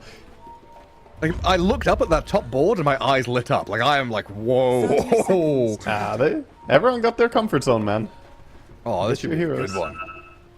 That's great. I mean, honestly, that's why I want to see the players just performing at their best heroes or playing what they're used to. Yeah, peak Dota. Oh, there we go. Game 1, best of 3, upper bracket. The road to the Esports World Cup. OG taking on Avilas. As we get ourselves into these bounty runes. As Daze and Mixer look up top. Across the room, Smiling Knight stares at you. And you walk away because you don't want to face off against him. Warwick and Desire going to grab one of the top ones. 2 for 2. Also, his dog has a hat, so, I mean, it's just intimidating. It's Crystal Maiden. Got the little wizard set going on. His dog has a hat? Yeah, dog has a hat. Unbelievable. And salve and clarity, I just noticed. That set has a salve and clarity built in on it. Oh my god, that's OP. Free fountain. Easy regen. Oh, nice deny from Warwick. Start out the lane. A little bit of a bang there. Get those early creeps going. Lina versus Tiny. And I'd look at this and think Lina range. Lots of splash damage, AoE. Life is hard for Tiny. Is that true? Kind of, but the first creep wave goes as we see here. It's just very hard to prevent the Tiny from denying. You can try and manipulate the creep wave or whatever, but you're just gonna end up getting denied a lot, especially if you go for Q level 1. Sometimes we see Linas go for the stun level 1 to try and mitigate this. But yeah, so far, Stormstorm is struggling a bit with...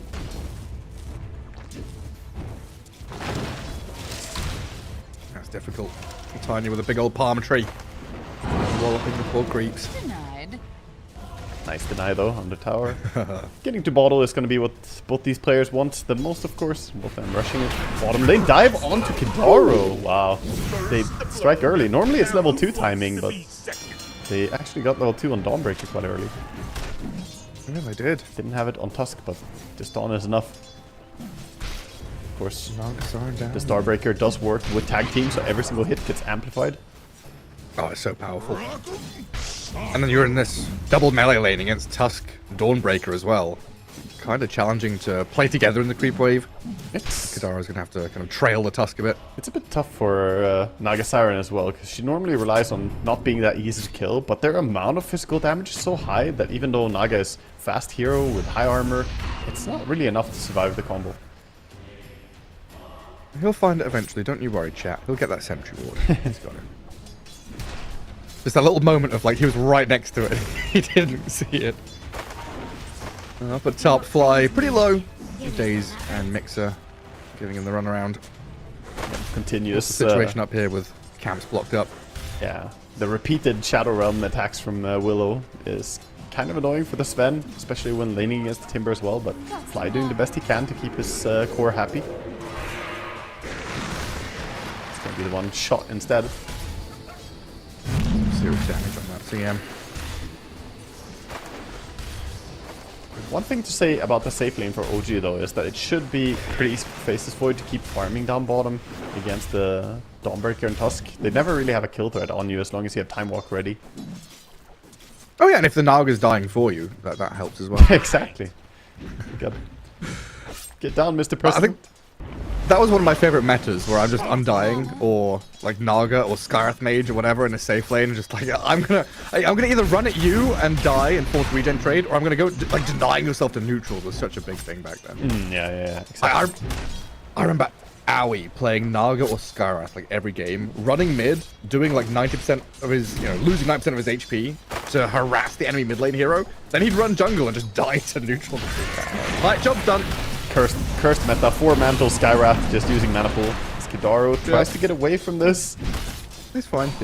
There was a snowball and a tag team there, but under tower, not worth it. Yeah. Waiting a little bit much. Nice kill onto a CM who stepped too close. Not fast enough to get away. Attempted body block by Smiling Knight, but couldn't really help. It's always funny seeing Tusk where back this on wave mid. is sitting. The Tusk is there. Oh, you're right. Desire comes in, and Storm's down. Okay, there. Kidaro has arrived here, but Desire, Water Rune, Shard, attempted blocked, but double deny on the Water Runes. He just hates water, man. Kills both of them. Oh, trying to bring the Tiny. They're actually committing for this. Chasing after. Oh, wow. The bounty was grabbed. He's in the river. Quickly, Nagasar, in your natural habitat. Run away! Into the little croakers. The frogs! They killed Oh, that's so big, dude. That's so big. The Boglet. Boglet throwing out the little nuke there because there were multiple heroes nearby. Single hero, don't use Arm of the Deep. I didn't realize the ability is called Arm of the Deep. Oh. Strong arm. Strong arm of the deep, yeah. Strong arm of the law. Long arm of the law? Whichever one it is. You can't run from it, whatever it is. Very true. What's the build on mid Lina? Like, is it magic Lina? I see a lot of them just go for travels into Maelstrom and then from there progress in some right-clicky style with Hurricane Pike. I haven't seen too much Spellcaster Lina, even though I want to see more of it. So it's like inverted carry leader. Yeah. Instead of Maelstrom into Travels, you go Travels Maelstrom. Yeah, mobility being a little bit higher priority. Okay. We'll see what he does. I mean, Stormstorm is a greedy boy. He's gonna go greedy. That's all I can tell you. He likes getting his farm on, but he does have a nice team to play burst with. On the Timber top. Oh, Timber Chain. Is that enough distance? Shards? That's not going to work out for Desire. Good attempt there. Nearly gets the Mixer, but... Even held on to the Healing Lotus he had on Timber, so... Gonna be very happy getting to safety. Building some stacks meanwhile. The 6-minute rune. Dire's middle tower is under attack. Desire feels like the dangerous man on the map. Wherever he goes, death kind of follows the Tusk. So scary as a ganker early on. He's Leon the professional. Yeah. Slaying people. I don't know, all this talk about Lina now, I'm getting flashbacks. Do you know what I've remembered now? My Dota-addled memory. What? Lina with Bloodstone. Oh yeah, the insta respawn non-stop, over and over. Yeah. That Was it minus 30-second respawn time or something? yeah, I think so. 30 and she got it early was the thing. So Level 10. yeah, you could rush it. Oh, good kill on Desire up top. Tri-lane against Tri-lane, excuse me. Smiling Knight and Fly trying to fight back, but this is OG bringing heroes up here and kind of battling back. Yeah, we see Avalis moving their Tiny. He wants to get involved in more kills, but meanwhile, the DD rune Lina, we cannot leave her unattended towards the mid tower. He's gonna have to make his way back. He's coming in to look for a D ward, but if he goes up that ramp, the Tiny is waiting for him. Uh-oh. Dead. Down you go. Not even a chance to stick or fairy fire. So much damage. Tiny burst for you right there. And he's off to a good start, even though his CS has fallen behind the Lina a lot, especially with the moves. Still getting the levels and experience he needs. Radiant's middle tower is under attack. And like you were saying, Faceless Void not really bothered too much bottom, just sat there alone, which Timbersaw. allows all these movements to come into these other lanes. Zippe, take down the Timbersaw up there. A lot of rotations coming in, moving the Dawnbreaker as well, using the ulti. It's the danger of the level 6 timing on Dawnbreaker. Get involved. Doesn't have Soul Ring just yet, so has to run back towards bottom, but as you mentioned, the Faceless Void happily farming away. And he's getting up a Mask of Madness. I have not seen Mask of Madness Faceless Void in such a long time. What's been the go-to? Oh, it's been Maelstroms, Mjolnir Rushes, or even Midas's. What are you talking about? It's all about the Halberd Radiance. Yeah, that too. I mean, Radiance Void is something I dear in my heart, you know? It'll always stay there. That guy makes you unkillable. It's good stuff. You needed the full trifecta though. It was the PMS, Aquila, Vanguard. That was the unkillable. You can't Well, we have touch me. Falcon Blade now. Does that count? No. And PMS is back. Is it Shad, though? chain stuns, and they got him. Oh, they do. Good burst onto him there. I wonder if he could maybe have gotten the stick or a Lotus out at least. He can't time walk during the avalanche coming in, but he can get out magic sticks in the little bit of in between there. Perhaps he could have lived long enough. He was also on Agi Treads, unfortunately. If he was on Strength, I think he could maybe have lived. Maybe, yeah. Just, it happened all so quickly. Kadara up top is going to spot Smiling Knight farming these neutrals. Just watching him do it. TP in towards mid now as they've seen Warwick. Tiny trying to make a play onto Stormstormer, but now you've got a Chronosphere and the two supports arriving.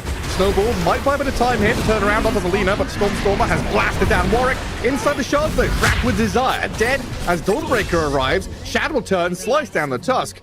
OG punch back.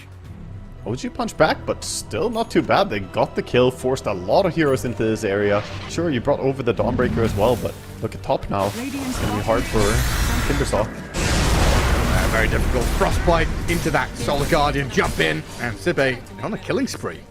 Good moves. Very involved. Good moves coming out from Abelis right now. Very active and realizing that Lina is a greedy mid hero who doesn't necessarily come online that early. And we already see the intention. He's queuing up the Maelstrom over on Lina. So So it's similar to traditional carry, just from the mid lane. I'm probably going to sound really stupid asking this, because I've never seen this in my life. What are these love hearts that people are spamming? They're in chat? new. What, are they pinging something? Yeah, it's just you can put it on your ping wheel. You can put a heart instead, and you can do it on heroes or on the ground or whatever. You can ping that you love Roshan or stuff, or that you love Tormentor. Nobody in my games loves anything. Oh, They're full of hatred and just spite and despair. I've not seen... no one said I love you in Dota to me. I don't know about you. No one said anything like that, but I was very surprised to see when they added this, immediately everybody started spamming the hearts. So I think the players really enjoy it. Most people in High and More have customized to have the heart now in the ping wheel. Good. As Desire. Desire is just doing it everywhere. Lina. I love Lina. Radiant's bottom tower is under attack. See, this is, role models, right? Top tower is under Good attack. role models. Thank you, Desire. That's true. That's what we like to see. Setting an example for Dota players. He might be being sarcastic. He might actually just hate Lina's guts, Top but tower has fallen. Coming on bottom surface instead. level, love Lina. Daro does get a toss onto him. A lot of damage. I actually want to defend this, tipping in. Yeah, Daze has come in with the brambles down, Laguna Blade forward, and Warwick dropping very quickly. Tiny out there. As OG snapping to action, bringing numbers. That's a good move. Holding onto your tier 1 tower. They had enough people nearby. Can confidently take that fight. And this creates an imbalance right now. They took the top tier 1 tower, opening up the map, and they hold on to their own. This is going to limit Avalus to a smaller part of the map. Sure, they're trying to make the most out of it, stacking the Ancients right now. Building up stacks. Give an inch, take a mile. Kidaro going to take the shield room. Freezing field, punch, What a snowball. terrorist. Everything for me, Kidaro says. Go on then, give it a crack. Still alive, Nagasaren's going to get out of there. They do turn onto the Stormstormer Lina, though, Oh, with the that's Solar Guardian so- coming in, but Kidaro has Song. They didn't finish it. He's got the reset button. He hits it, stops them in their tracks. Now Void with the 2-man Chrono is going to wallop into them. Down goes Fly. They've got the Light Strike Array onto Zippe. Doorbreak is dead, and look at Kidaro waltzing around. I'm alive. He made this, dude. You gotta feel good right now. That was a good bait. The shield rune kept him alive, and beautiful team play there. Layering in the good spells. You saw the Void just standing around like, yeah, I can Chrono any moment now. He's only gold on Naga. Imagine if he was, Grandmaster or something like everyone else in this game. Like, took down some Grandmasters in that fight, so... Perhaps he's a hidden master. Plus 300 elo. Taking badges. That was such a nice team fight to watch. Not if you're Avalus, though. That has to feel awful. And the fact that they used Frostbite on Lina, it's such a tough call right there on Crystal Maiden. You could finish the kill on the Naga, which is a good kill, but on the other hand, Lina is pretty far forward. Sadly, I think he made an incorrect choice not finishing off that Naga as she just turns into a song. Really difficult choices to make. And there's, one of the difficulties, right? With Zippe seeing a fight he wants to join, coming in, but not having the full retinue of heroes. And kind of left stranded. Now, Avalus bringing everyone down bottom. Tiny with this blink, gonna jump in onto the Void. Time walks away, but Smiling Knight is here now with further stuns. God's strength, the damage, the shards block him in, but Lina has arrived. Stunning up Smiling Knight, they turn on Lina, Stormstormer gets swiped down, and tossing up the Void have killed him up as well. OG thought they were turning the tides on this one, but Sven and Tiny way too difficult to battle through, and Daze gets clapped by Smiling Knight. Alright, I'm just gonna say it. This is the cardinal sin of Void players. I mean, I get that he's level 30, but he only has 3 points in Time Walk, dude. He would have had Time Walk there if he maxed it. The final point in Time Dilation... I mean, it's really good for long skirmishes. I'll give it that. 11-second duration and 16-second cooldown does mean that you can continuously just apply cooldown progression slow on the enemy. But how many fights are actually that long that you cast multiple time dilations in the early game? Time Walk, on the other hand, saves lives, man.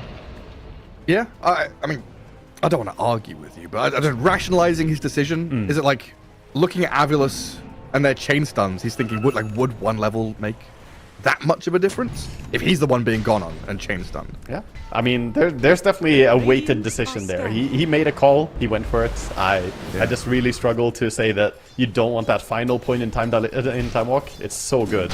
You get 6 seconds CD and 2 seconds of backtracking, leaving you with only 4 seconds where you could actually take damage. Essentially. Right, it can be a difference maker. Come back down to his bottom right corner. Interesting. Yeah, we used to see a lot of this around, the 15-minute tormentor timing, but not a super valuable part of the map to be playing into as OG. This is just them defending the void and a bit of space they've got, while the rest of them start to play up towards the top. Warwick and Smiling Knight, they're onto this Daze Dark Willow. Quick and easy kill for them. Warwick has been on point with his tossbacks this game. Always making sure to throw people out of position. He's perhaps lagging slightly behind the Lina in farm, but on the other hand, he has a really massive Dawnbreaker, and his Sven is leading the way, almost reaching 5 digits already at 15 minutes. Dire are scanning. Looks like we might have double Harpoon action coming in as well. Already Echo Saber on both the Sven and the Dawnbreaker. Eventually, potential for double. Going up to over here. Baiting. Oh, dangling. That Timber Saw thought it was a freebie. Fly drags them into a double kill for Smiling Knight. Hang on, is this more? Shad? They've gone in to kill Fly, sure, but Avilos is still here in the vicinity, ready to punch back around this area. Good call, I think, by OG to get out. They want to fight with Lina and they have the Chronosphere ready, but against 4 heroes still alive. Don't want to stand toe-to-toe against this Sven as well, with his damage output. Are fortified. Big scary man. Wait, what is he? Sven is like half man, half Naga or something? He's like merman or something? Yeah, he's right? some form of merman, something water. Mercount Sven race. Am I going to get into trouble Googling this? Studying Sven's rage. Yeah. It's just going to say Swedish or something. He's Scandinavian, dude. Come on now. Meranth, a pallid Meranth, raised in the Shadeshore Ruin. And Meranth. Very good. Alright, if you say so, I'll trust it. That's what Google said. Don't know if I can trust that Well, anymore. he's a farmed Meranth, I can tell you that much. He's getting real big. With a little bit of help from the Tusk as well, clearing out the Ancients. Moving himself closer towards the BKB. Can disassemble his Echo Saber to have it completed already, but he's gonna buy another Ogre Club. So, not gonna take the shortcut, just gonna build the entire thing. How farmed is he? Like, I don't know, I have this old number in my head of like 20 minutes, 14k net worth is like very good. And he seems ahead of that. So this seems like an exceptionally farmed Sven. Yeah, he's farmed for a Sven, who usually Svens come pretty big. So yeah, he's more than fun-sized in this game. Full size. And he's gonna go for a full-size Naga as well. Naga dead, but up on top, Warwick has found a go on Stormstormer. Squeezing field from Fly to help out with a bit of damage. And Lina is out of here. It's not a good feeling when you're bleeding kills on 2 spots on the map at the same time while Dawnbreaker didn't use ulti. Avilos just getting the better of them.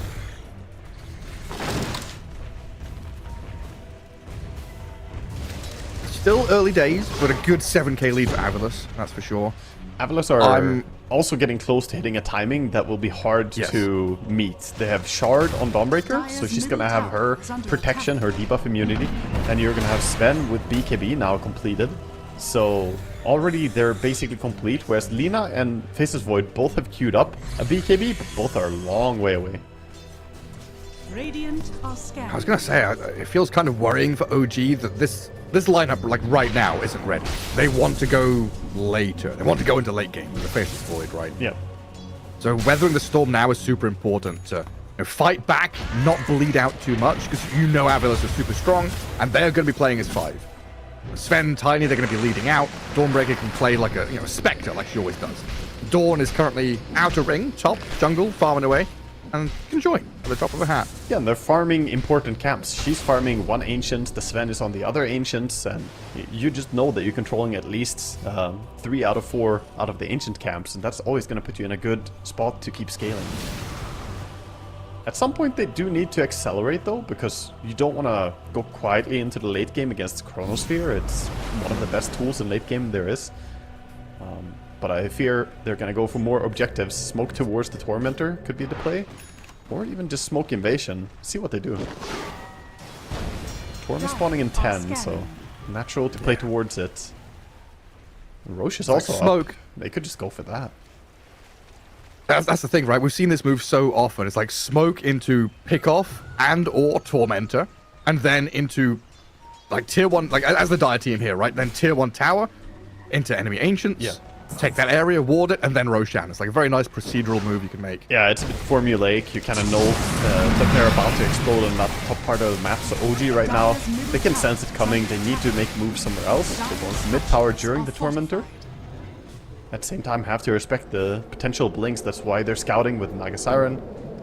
Don't want to get blinked by Tiny and then Dawnbreaker ulti. Dire's middle tower has fallen. Waiting very patiently for BKBs on Lina. And Void is quite distant still. A few minutes for him. And Shad gets pinged furiously by Fly. They know he's down here. I'm not sure if they know the rest of OG are literally sitting and bodyguarding the Faceless Void. Also a big thing to reach is Mixa's Aghanim Scepter. He's 200 gold away. There is no Dispel yet on the side of Dire. So that Aghanims can be really, really big for a while until they start picking up Nullifiers, Dual Scepters, anything like that. Or, you know, even the Aghanims for Sven could counter it in this game. Been a long time since I saw Ag Sven though. It used to be like second item. Yeah, it was kind There of... was a period when it was. Yeah, it was kind of busted. It like gave you one more hit than it did now.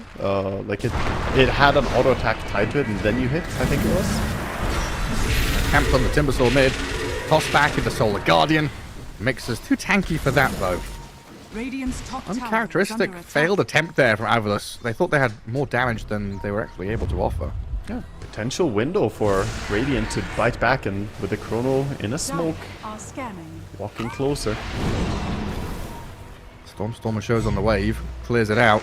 Invis for Warwick grabbed up there as he rambled and Shad. That's a big two-man Chrono, but they're both BKB'd. Lina going to try and open up with the physical damage from range, but they're on a low ground now, and that's where the Dawnbreaker and the Sven can come in. Clear out Kadaro, Shad's in trouble, Snowball, the punch, down he goes. OG, they've fallen for the trap. Avalus too quick on the BKB buttons. A toss back right in there. Daze and Mixer in trouble to Zippe and Desire. Come down, clap them out. 4 gone, and this Lina in trouble as well. Smiling Knight and Warwick have closed the gap, dodges the stun. They've got a 5-man wipe on their hands. OG are done. Team fight over. Desire with a double kill. Avalus storm OG out of that river. Man, that was just stretched a little bit too far. That's why you would like to really start with the Naga to get closer, get people in position, to get close set up for the Chronosphere. Now this time they came from the low ground. Avalus had time to get vision, get both the BKB outs before the Chrono. And then what damage do you have? I think he even Warcried right before. So look at Tiny taking literally no damage. Tiny already has a lot of armor. And Warcry along with it, he's just not dying.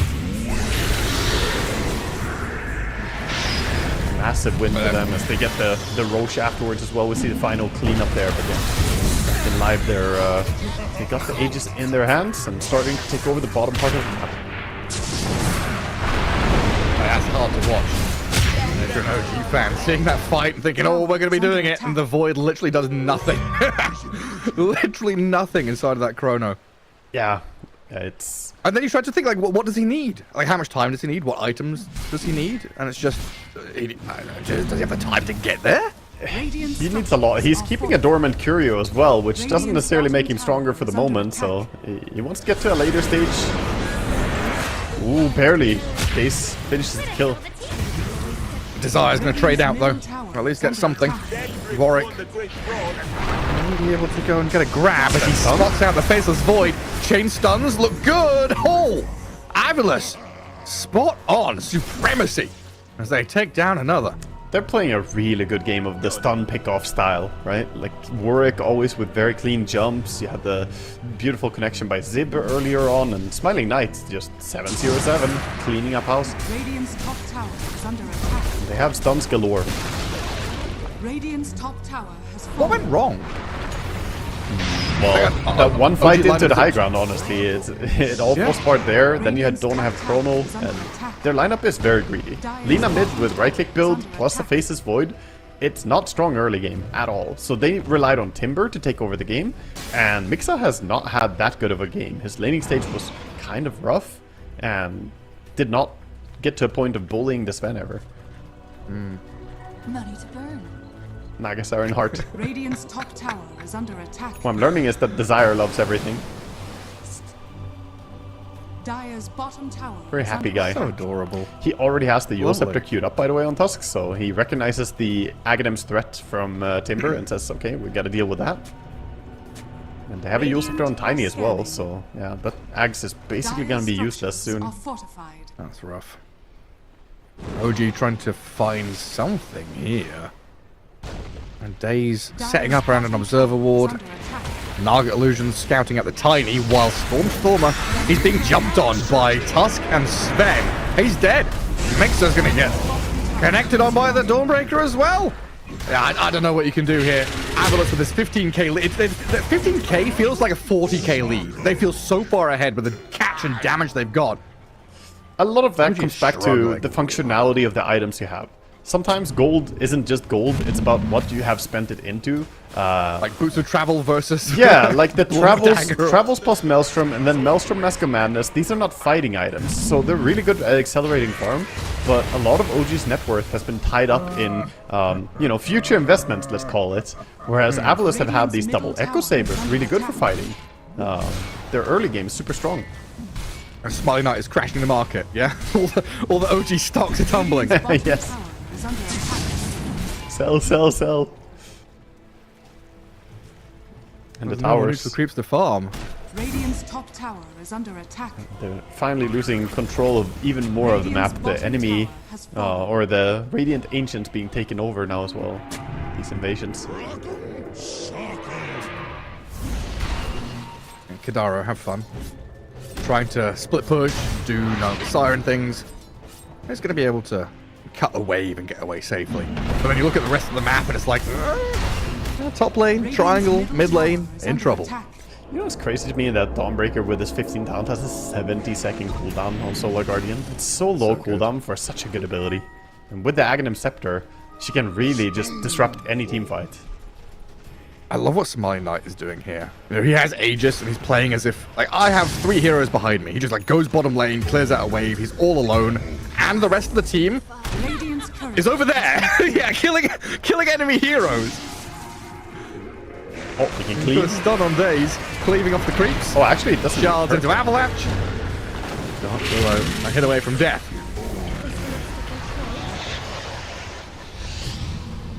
Kidaro tries to sneak away, but the Avalanche... It's just a beatdown at this point. Like, this is getting to the point where it's like, when do you morale GG for the next game? I mean, Avalus at this point, they're defying biology. They just turned a fish into a bird. Radiant's Naga top Siren tower just got is sent skyward for like 10 seconds with toss and punch. under attack. She never How do you came beat down. that? Just No. goes up. They're changing the species of your heroes. What can you do when they're up to business like this? Mixer, it doesn't even kill Fly there, does he? Desire loves Crystal Maiden. Power of love and friendship and happiness given to Fly to survive. Smiling Knight's gonna back out. He's got the range racks. Enough for him to say, okay, I'm happy. Go back and keep building items. Got the Blink coming out now. Or, sorry, the Swift Blink coming out soon. He's just scaling him faster. Is that full Sata? Yeah. Full Satanic is completed. Dear God, that's a lot of items at 28 minutes. BKB, Satanic, Harpoon, Daedalus, Blink, Targets. And not gonna go for the support. Just wants to push away. When was the last time OG got a kill? It's been a while. The new graph. It's Kinda hard to cool. read. It is for- hard to read. for when they got a kill, yeah. Because the colors don't make sense. It's up at the top, huh? So Oh, there, yeah, Dark Willow so it's on killed that side.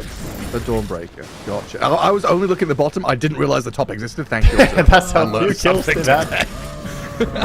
I'm looking through all the bottom ones. I'm like, there's none here. They've never had a kill. They have a nice package of kills down there in the bottom. Map is getting more and more dangerous, but some key timings have at least completed. They do have the BKB complete for Faceless Void. 9 seconds on that one. Lina had hers for a little while, but desperately needs the Hurricane Pack still. Maybe they can think about a high ground hold or something like that off the chrono. For now, though, it's just scramble, defensive BKB, try and TP home, get out there as quickly as you can. But not only do they catch the Dark Willow to the left, they found Stormstormer to the right, punching him down and out. The Willow escapes. Alina is dead. And look at Warwick's tiny. Look at him go. Yeah, he's No chasing. moss on this fella. Haste For Queen. Rolling Stone. Just straight onto them. Nargothrond caught out. Yeah. Man, 2.2k damage at this stage of the game. That's not a critical, that's a criminal. That hurts too much. Radiant's top barracks are under attack. Oh, another toss back. He does it again. Willow might be able to slip to safety this time, but the Tusk is still eyeing him. And actually, Tusk with the Gunpowder Gauntlet hurts quite a bit, huh? Yeah. Extra bursts. That's a lot of damage. There's a double damage down bottom as well.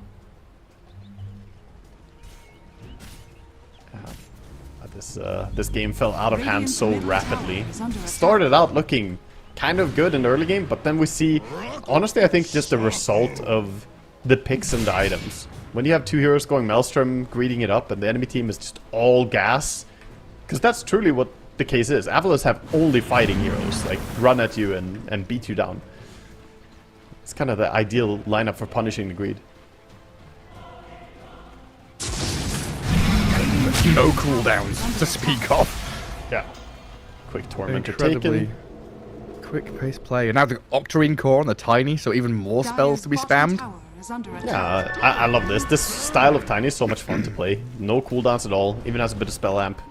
He's gonna break the smoke. Does he stay alive? He goes alive. Jumps on Sunbreaker, so- Stormstormer. Brings him to like half health. Smiling Knight's going to clear up Kidaro. Stormstormer's trying to punch back with the damage onto the suspend. He's feared up and controlled a bit, but Smiling Knight turns and just whacks him down. Shad's going to defensive chrono here. I think he popped a Lotus there to stay alive, and GG cold in an anticlimactic fashion. I think OG and everyone involved have known this game has been over for 10 minutes or so, honestly. Avalos have just absolutely done them in. Avalos just ran away with this game completely. OG, credit to him for sticking it out and trying to turn the game around, but there was just no way to get a foothold on the map. Not with a global presence coming in from Dawnbreaker ulti and all these blinks. Warwick just going in and finding people. I think he played a fantastic game on Tiny, but obviously the entire team just looked to be on the same page for this one. Yeah, I mean, super fast pace, just playing off the back of these aggressive, like, Tusk vision, Tiny vision, jumping in and playing forward. Very nicely done by Avalos there. Well, I think you're right. OG never got a foothold. They never found traction on the map. You could maybe think about a support hero that would help out here, because Dark Willow and Naga Siren, very much Fog and team fight for Willow. Naga is kind of setup or reset hero. It firmly fell into, you said it like 15 minutes in. Mixer needed to have a good game, this game, to pick up the tempo and make space for these two very greedy cores that OG had. Kind of adapting their draft to make this Lina a mid laner, bringing out the Shad carry. Looked nice on paper, but in reality, I don't know, man, that was atrocious. Yeah, they also had so much damage that even the tankiness of a Timber didn't provide him with any safety in this game. So he had kind of a rough start and then couldn't excel more in the mid-game teamfights either. At 10 minutes, he was 3.4k net worth against the 5.4 Sven, so that lane was just in shambles. I feel like there's maybe an argument to be made that, like, if OG gets away with a little bit more, right? If they, dodge a gank, or Lina doesn't die in one of these moments, or the Faceless Void is able to, or maybe if he did go for, spitballing here, an extra level in Time Wolf, survive that bottom lane. Add up all these little moments, and maybe they buy themselves 5 minutes, 10 minutes, and we get to late game, and we get there. We see the vision that OG had for this draft, but first 20 minutes wasn't it with these 5 heroes, right? No, I completely agree, and they'll have to, go back to a drawing board, think about what they should do, because I think draft was a big part, but we'll be back in a bit with game number 2. Of course, Avalos win the first one.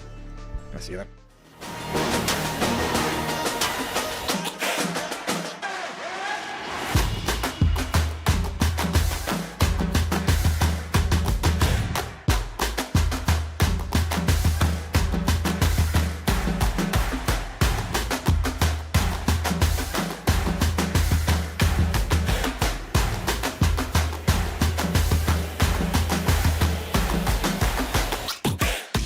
Three, two, one, go.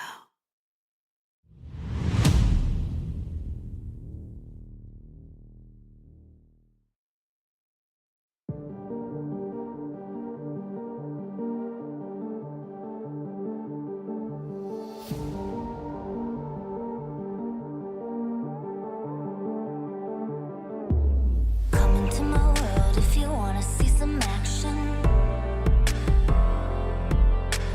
Enter my zone, shut down the competition.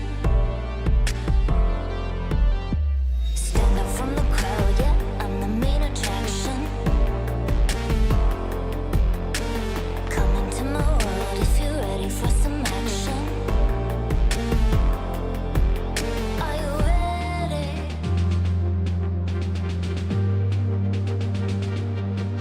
Are you ready?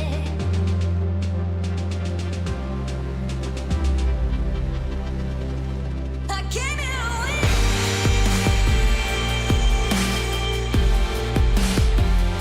I'll never give in.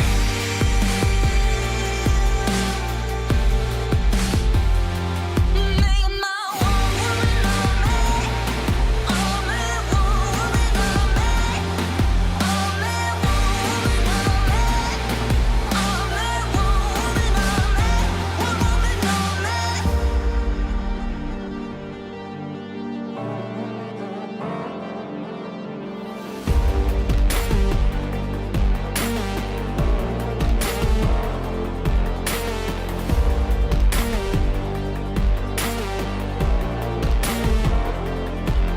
Are you ready?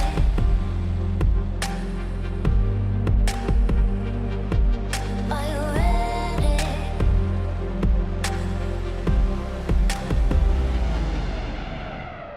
I came here to win.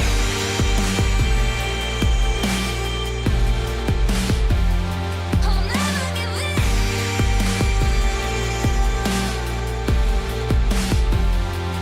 Make my one woman on me. Only one woman on me. Only one woman on me. Only one woman on me. One woman on me.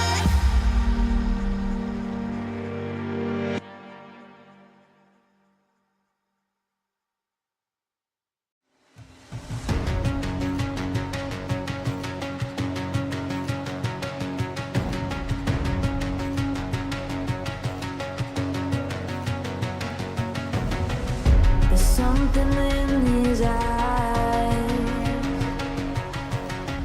There's a storm within, but it's written in the skies.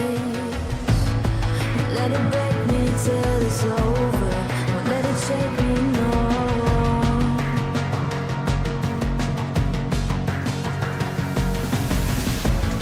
Won't let it make me go under. Won't let it make me go under. So now it's time to fly. Nothing's gonna stop me now. Nothing's gonna stop me now. Nothing's gonna stop me now.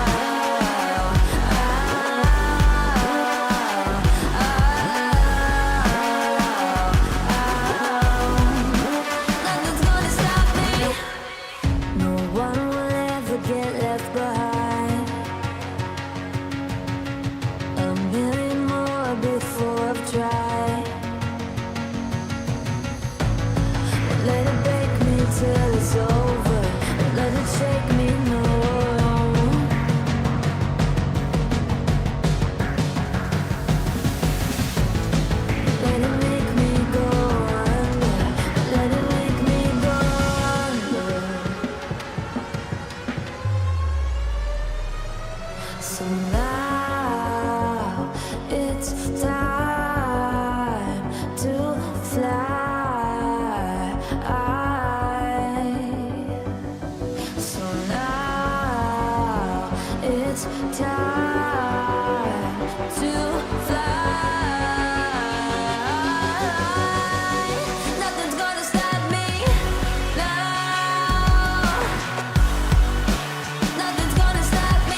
chase you.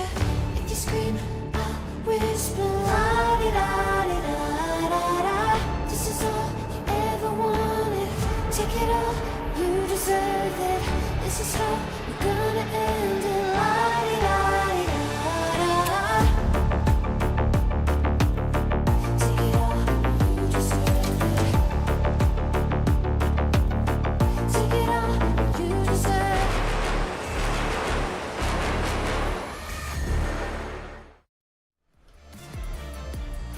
Welcome back to Avalus against OG here as we head our way towards the Esports World Cup. It's Dota time and Game 2 coming up shortly. Waga, Game 1, OG, their draft never really hit their mark, did it?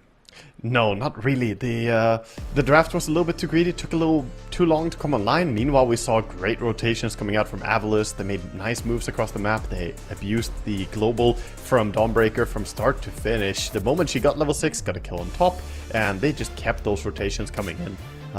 Really well played by Avalus, but on the other hand, OG just perhaps too slow for what they saw drafted from Avalus side of things. Hopefully they address their draft going into game number 2 for their sake. Yeah, I mean, this like Desire Tusk was going around spamming the little green love heart. I love Lena. I love Naga Siren. Spamming love, love, love. He loved roaming. He loved ganking. This Tusk was like everywhere, enabling the Tiny. There was really nice like back and forth where it felt like Tiny was both a hidden threat but an active threat at the same time. It's like I would forget about Tiny until he was on my screen and then he's killing someone, right? Avalus seemed to operate in this out of the shadows, suddenly bursting out with 5 heroes, and Dawnbreaker helps in it. And once one stun lands, you're just caught. Like Avalanche catches you, then there's a Sven stun, then there's the toss, then Tusk is here now, you get that too, you know. The chain stun just never ends, so really, really rough. And I guess that game shows that you don't need Grandmasters on your team, Gareth. They only had Master Tiers, 4 of them though, beating out the 3 Grandmaster cores on the side of Radiant. Yeah, we've had the leg strat, the no leg strat, all this business. Amar has talked about not picking your hero unless you have, what is it, at least gold in Dota Plus? Yep. I'm pretty sure he said that. Yeah, I mean, OG tried the Grandmaster strat and didn't work out. Time to go back to the drawing board and figure out how to fight against Avalus, because I mean, trying to draw things out and go late isn't going to work when the opponents have formulated something to stop you from literally doing that. Non-stop, low cooldown spells with a Crystal Maiden for infinite, just infinite mana glitch, basically. You're running the map. It is kind of instructive though, that I talked about before the first game's draft started, that you want to hit that sweet spot of greedy, but not too greedy. And let's just say they undershot that one, or overshot it, depending on how you see it. So obviously striking the balance can be difficult. We had a little bit of a patch. I'm not sure if it was any gameplay stuff or just some bug fix, but we had an update on Dota, so it took a little while to get into the game. But players are now getting into the draft for game number 2. Soon we'll get underway with the new approach to game number 2. Yeah, hopefully Courier bug fix or Monkey King bug fix or something important like that that's been slipped into the game. We'll see. You know. We got the battle report pop up. That's what matters most. Could just be the battle report as well. Who knows? Could it just be that? But yeah, we've got draft up shortly. We'll see exactly what we'll be dealing with there. I know. Yeah, you were talking about the balance between greedy and not greedy. I thought you were going to look at the Sven and say he's the king of that. This guy accelerates, but very quickly and goes like into late game with items, but he's also pretty quick off his feet. That's true. Yeah, Sven has a few things that he cares about that can be really rough to deal with. Some of the best things against Sven is having stuff that makes him run around and waste time in the fight. So Fisher from Shaker, or having Tusk on your team to shard block him. These kind of things can really be tricky for him to play with. Other than that though, like you said, he's a hero that does pretty well at early fighting, but also scales insanely hard. Radiant team ban. He's got to go up the pecking order. We've seen plenty of like last pick Sven, second phase Sven. Is he that exploitable if you early pick him? I mean, there's some lanes that are just a little bit tough, but yeah, I wonder what teams would really do if you see a super early Sven reveal. Is it because he's not flexible? He does not have too much flex, no. He used to be played a little bit on 3 and a little bit on support, but right now I think he's pretty hard shoved to carry. Yeah, I guess that's the biggest downside of him, is like early picking a Sven doesn't feel good. 5 seconds. And if he doesn't feel good, it's not good. Yeah, pretty much. We see some interesting stuff here. The Oracle banned out immediately by Avalus. Yeah. And Undying as well. Good Oracle, saving Undying. heroes. Yeah, Oracle TA, the profits, man. The no. profits are being banned. They're getting rid of us. The info givers. Enigma, TB, Ursa, taken out by OG. So is that TB a big Smiling Knight threat, or why is that such a high priority ban now? Yeah, it's also a hero that OG just rate pretty highly as well themselves. They realize how strong it is. So yeah, there's been a ton of games of Avalus playing TB, and OG also have it on their radar. I think upping the priority of the hero. Dire team Radiant And team overall, TB has looked pretty good this patch, or this qualifier. I was looking at stats a little bit for this qualifier, and just to see, the most played hero so far is Shadow Shaman, with 55 games, 47% win rate. It's not looking too fantastic, but Nature's Prophet, by the way, 29 games, 75% win rate. 10 seconds remaining. Spooky hero, even as a support. And hey, 5 seconds Bristleback, remaining. he's usually banned. What's this guy doing in the pick pool? Who's allowed him through? Well, when you ban Oracle and Rasta in the first phase like this, and then you even have the Ursa ban coming in as well, it does open up some windows here. So what was he? At Dream League, 95% contest rate, Dire team 155 picks and bans, 38 picks. So he's banned like 120 times. Yeah, I mean, No, Bristol isn't- 155 bans. It was 200 games contest rate. Ridiculous amounts. Very rarely get to see this. He does have But 77 bans in this qualifier already, by the way. 14 picks and 64% win rate. So he's the second most banned, right after TA, as you 5 probably would have seconds guessed. That remaining. she is the most banned right now at 97 bans, and make this number 98, I guess. Reaching 100 today. But Bristleback, I struggle to call him a similar hero to Sven because that feels weird. But, like, kind of timing-wise, tankiness-wise, what he does, similar job. Kind of farms pretty quickly through Ancients, gets this tanky critical 10 mass, and just seconds runs at you. It's a very strong timing. Yeah, and also goes in line with how Avalus were playing the previous game. You just go and wallop someone, and he does have flex, right? Between +1 and +3, completely viable to play Bristle on either role. Usually we see him offlane, but definitely can still run as carry. I thought you said he does have legs. I was like, yes, Waga, he He does does? have legs. He does have Why that is that too. important? Oh, his Naga doesn't? Is that why you're making fun of Yeah, Naga that's having no the- legs? The original no leg strat, I believe Naga was part of that draft. Yeah. The Bruno spotted draft. Radiant team ban. Who was in that draft? Oh, God. No legs, Strat. Was it like TI2, TI3? There was like Bane, I think, Naga, I can't recall. But It was a long, long time ago. then you have some heroes that have legs, but they don't use them, like Lich with his legs like 10 chained up seconds together. remaining. He just kind of floats anyway. Does that count? 5 seconds No, not really. remaining.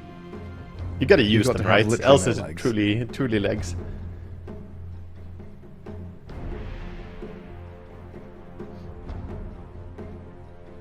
What are we looking at? Um, Who do you ban now? I think OG should consider getting a proper amount of minus armor. They already have Naga Siren, so get some pairings that you can actually deal with the Bristleback if you bring him low enough. For the side of Avalus, I would be concerned about the Ringmaster, honestly. Even with the nerfs, I think Ringmaster for OG here feels good. Get an early fighting support. The wheel is pretty nice to have on your team. Radiant team pick. Dire team pick. Tusk Band, respecting desire. Going for the Pango for themselves. That's a different wheel. He becomes the wheel. A nice bit of tempo out of the Pango. You always know what he's going to give you. Nice bit of team fight, nice bit of 10 catch. seconds remaining. Very tanky. Then you've got this Song of the Siren reset into Rolling 5 Thunder. You're seconds kind of remaining. dictating when and where the fights happen. That's very Dire nice. team To play some tempo between the two of them. Is it the Io Marcy? Are we gonna see both? Sometimes we just have Marcy because Bristleback Marcy is completely fine too, though. This is one of those annoying heroes for Pango. If you get jumped by Marcy, you try to pop ulti, then she throws you 10 back. That seconds stops your remaining. channel for starting the ulti. Radiant And like team multiple pick. cancels. Crystal No IO. I saw GH tweeting about IO being bugged. You know what that was about? Oh, I haven't seen it. That was a couple of days ago, so I've not looked into it, and I forgot about it until just now. So maybe that's why there's no IO Marcy. IO is broken. Yeah, I'm not 10 sure. seconds. I mean, Crystal Maiden gonna come in and I help feel out. like IO has always been a bit too strong, especially the IO 5 Marcy. I would seconds definitely remaining. call that bugged, you know, nerf the numbers a bit. You know my favorite IO bug in history? There was a time... And power. No, not really. There was a time when if Morphling tethered the IO and IO tethered the Morphling, Oh. you got the infinite loop, meaning that if one Yeah. of them regened 1 HP, it would loop back and forth infinitely. So basically, it became invincible. The dumbest bug to ever exist, possibly. It also used to crash the game at one point. Or Was that Rubik? Are you thinking? Yeah. Or was that with Blade Mill? You're thinking about the Blade Mill? No, game there was definitely like a tether. Oh, okay. I mean, Rubik Game crash. always finds different game crashes, so that wouldn't surprise me. Yeah, 'cause it literally went like infinite. Like you were both healing each other an infinite amount, and it's like, uh-oh, 10 game doesn't seconds understand what's going remaining. on. Some overflow happening. Yeah. Oh look, no legs. He does have legs. And the Bane coming in. Fantastic. Got hooves. Drow, Bane, Pango, Naga. So Drow range it into the Bristleback. You got that damage from range. Keep your distance away from him and the Marcy. seconds Bit of remaining. protection through the Naga and the Bane. To add that bit of lockdown. 5 Yeah. seconds remaining. And Bane can be Dire annoying to team play into. back. However, Bristlebacks enjoy building a Lotus Orb early. That's not a problem for them. And Avala's picking up the Dawnbreaker now, kind of signaling that this might just be a Radiant carry team Bristleback back. then.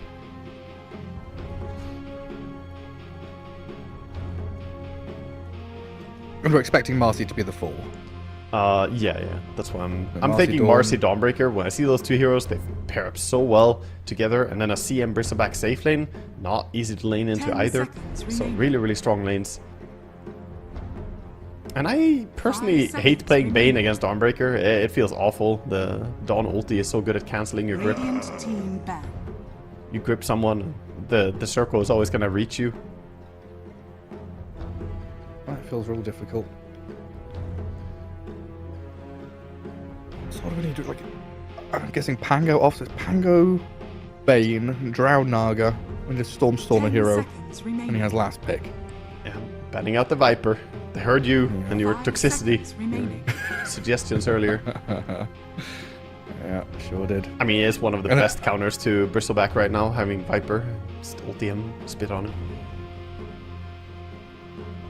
Does that tell you that Bristleback could be mid, or is that just a general Viper versus Bristle in-game? No, it's just general. It's just you can't play the game. Like Bristleback cries, he has to run away from every engagement.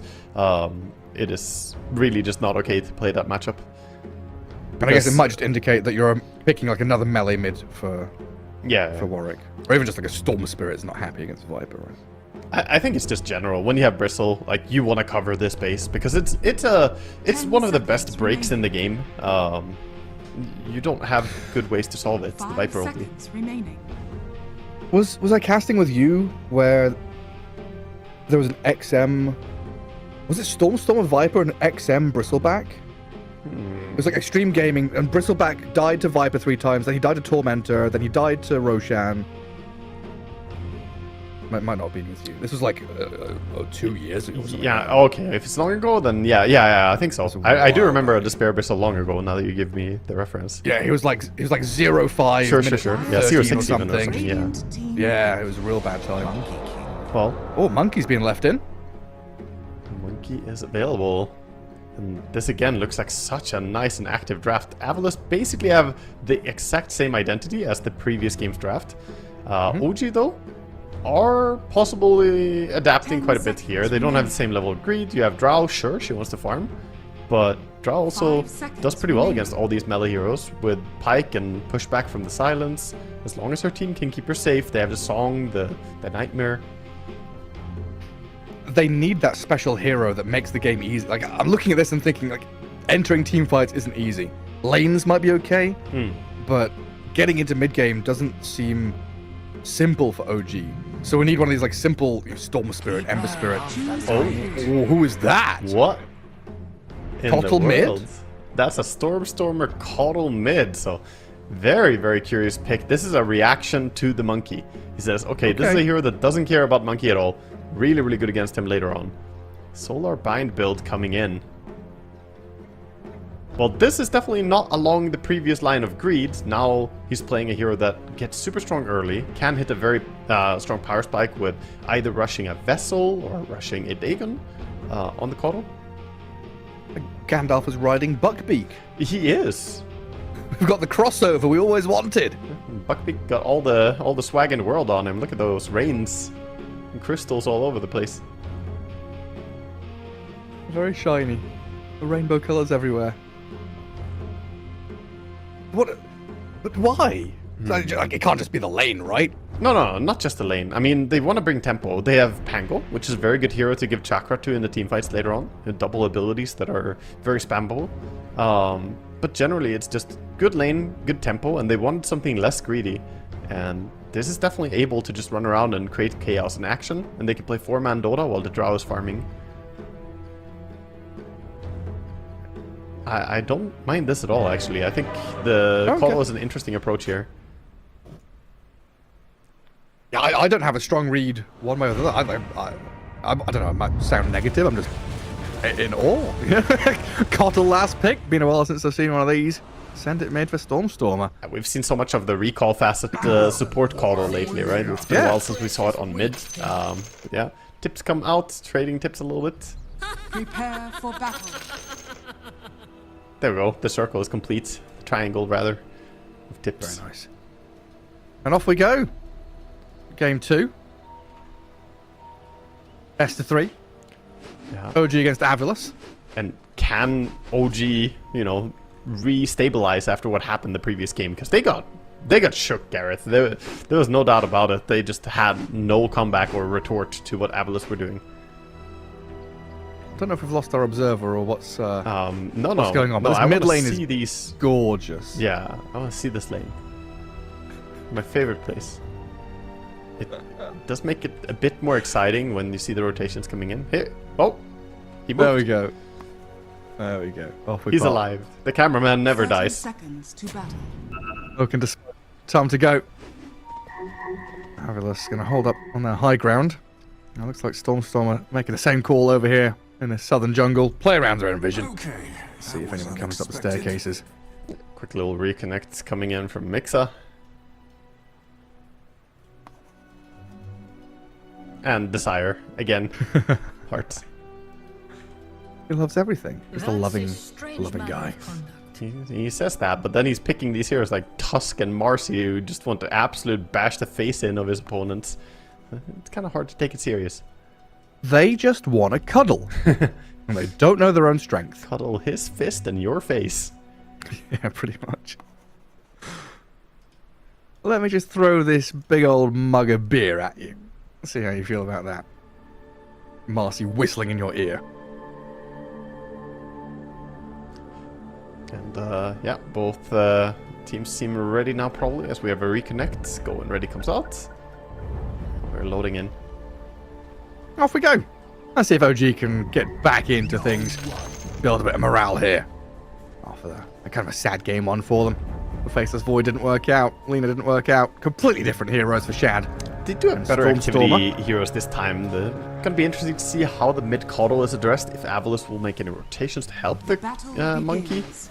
get off to a better start. Shad just going in for that. Gets the rune, but at what cost? That's a lot of damage coming his way. Desire and Zibe, they're on this Drow Ranger, and a couple more hits going to get them first blood. That's not a good start. No, it really isn't. Zibe on his Dawnbreaker, off to do no good again. And as Desire has boots, he's just gonna run back to base on Marcy. Gonna TP back to lane, won't be that late. He'll be there in Super happy. in a jiffy. Well, that mid lane, Monk kicking off to one deny already. Get himself some last hits, and another deny. Not easy, ranged against melee first wave or so, but... And once Coddle gets this Illuminate going, he's going to be shoving the wave very hard. Yeah. And we used to see Coddle stacking up camps nearby to the mid lane. Is that still going to be the game plan here? Yeah, I think he still wants to stack his big camp and importantly maybe try and get some stacks over on the Ancients with him or the supports later on because you can clear them. But overall, it's more about just getting your levels, so whatever he can do to speed up levels. Warwick doing a good job using his Boundless Strike, always to cancel the Illuminate. Again, getting a range creep deny, so 3 denies for him. Very well done. Still getting his own last hits as well, and not losing too much in the regen trade either. And it's even Stormstormer who's looking a bit worse for wear in the HP front. You should have seen that coming. Call all voice lines. Tries to go Look for a at him. channel again, but this time he's going to give away the Jingu to Warwick, so Warwick will be happy and able to get some regeneration in Dire's lifesteal. middle tower is under attack. Always going to have to be kind of coming back to deal with the wave, always pushing in. Hard to battle with the shove that Kotal has, but yeah, Warwick doing a very good job leveling the playing field here. And getting more than we'd expect. Side lanes are, of course, also important to keep an eye on. For now, doesn't look like there's anyone gonna die down bottom, even though both teams can get pretty aggressive. Water blocks the big camp spawn, but stay safe. And how different is this compared to the last game? Because Kidaro's Naga kind of struggled against the Dawnbreaker Tusk with a tag team Starbreaker. Is Desire bringing the same kind of pain? Like, can Naga die here? She can. On level 3, it's a bit dangerous, but right now he's pretty fine. Against level 2, I don't think he really dies to them. No. You just have to be No careful. level 1 death. Yeah. Can't go too far out, though. Don't underestimate the repositioning of Dispos. The battle of the chat wheel lines in that mid lane. No. Monkey and Kotal having a go at it. A little illuminate there from Stormstormer. It's the prep What's illuminate. that now? And then the second one is supposed to kill the range creep. 10 and 4, and that's where Warwick steps up and says, no, no, no. You stay back. Give me the Jingu. Not going to have it. Can't get there. Well, down the bottom, Shad actually being the one run at by Desire and Zibe. Good dodge by Kidaro to get away from the Starbreaker. But you see OG's heroes, 30% of their HP. If they get God on again, they can die. Yeah, they have a big creep whip. They're gonna go on the tower, glyph it up, keep it alive. They're diving. They wouldn't the Drow. They'd love to get Shad, but they might have to come back onto Kidaro to finish off the Naga instead. And there we go, level 3 on the Dawnbreaker. A bit more damage onto this Naga Siren from Desire. Gets the kill. While Drow Ranger trying to turn back, but Desire is fine. Salving up, and Zibe keeps the damage going with another Starbreaker, and Hammer is ready in a second. Can launch that out onto Shad's Drow. No. I'm going to chuck it at the hero instead onto the creep wave to get the tower damage going. And now chases onto Shad. Desire can't really join back in. Does get rooted up and dragged with the ensnare in towards them. They jump in again, and Zibe is going to pummel the Drow down. Oh boy. And meanwhile, up top, fighting as well. We see Mixa bring down the Crystal Maiden. We have the Sleepwalk from Bane setting up stuff, pulling the CM closer.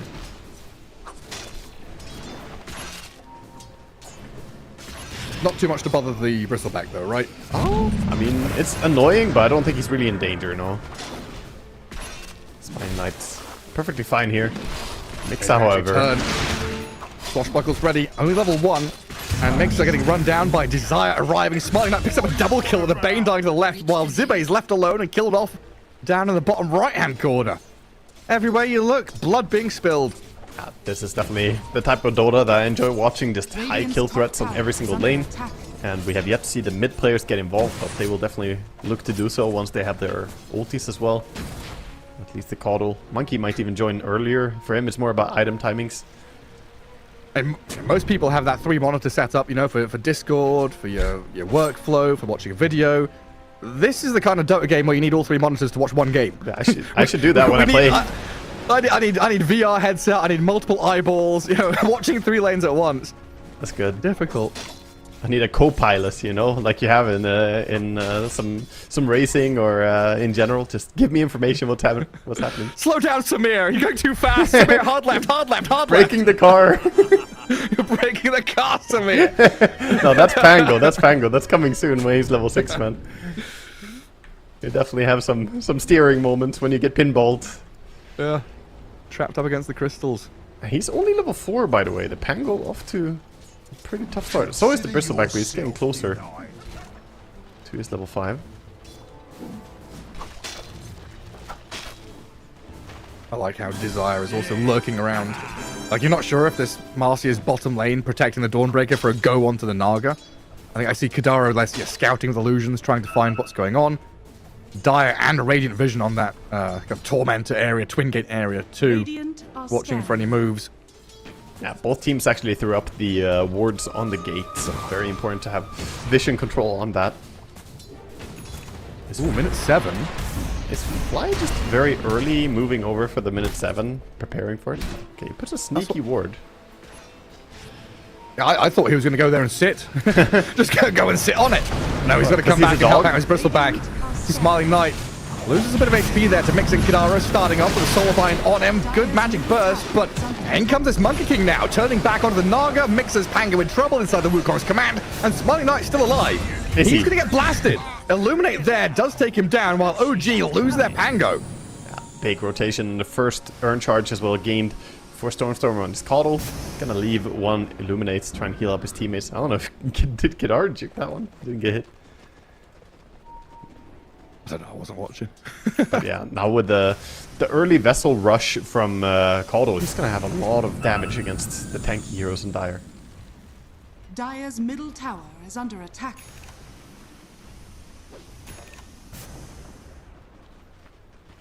Nice to see that OG do have the damage to bring this Bristleback down.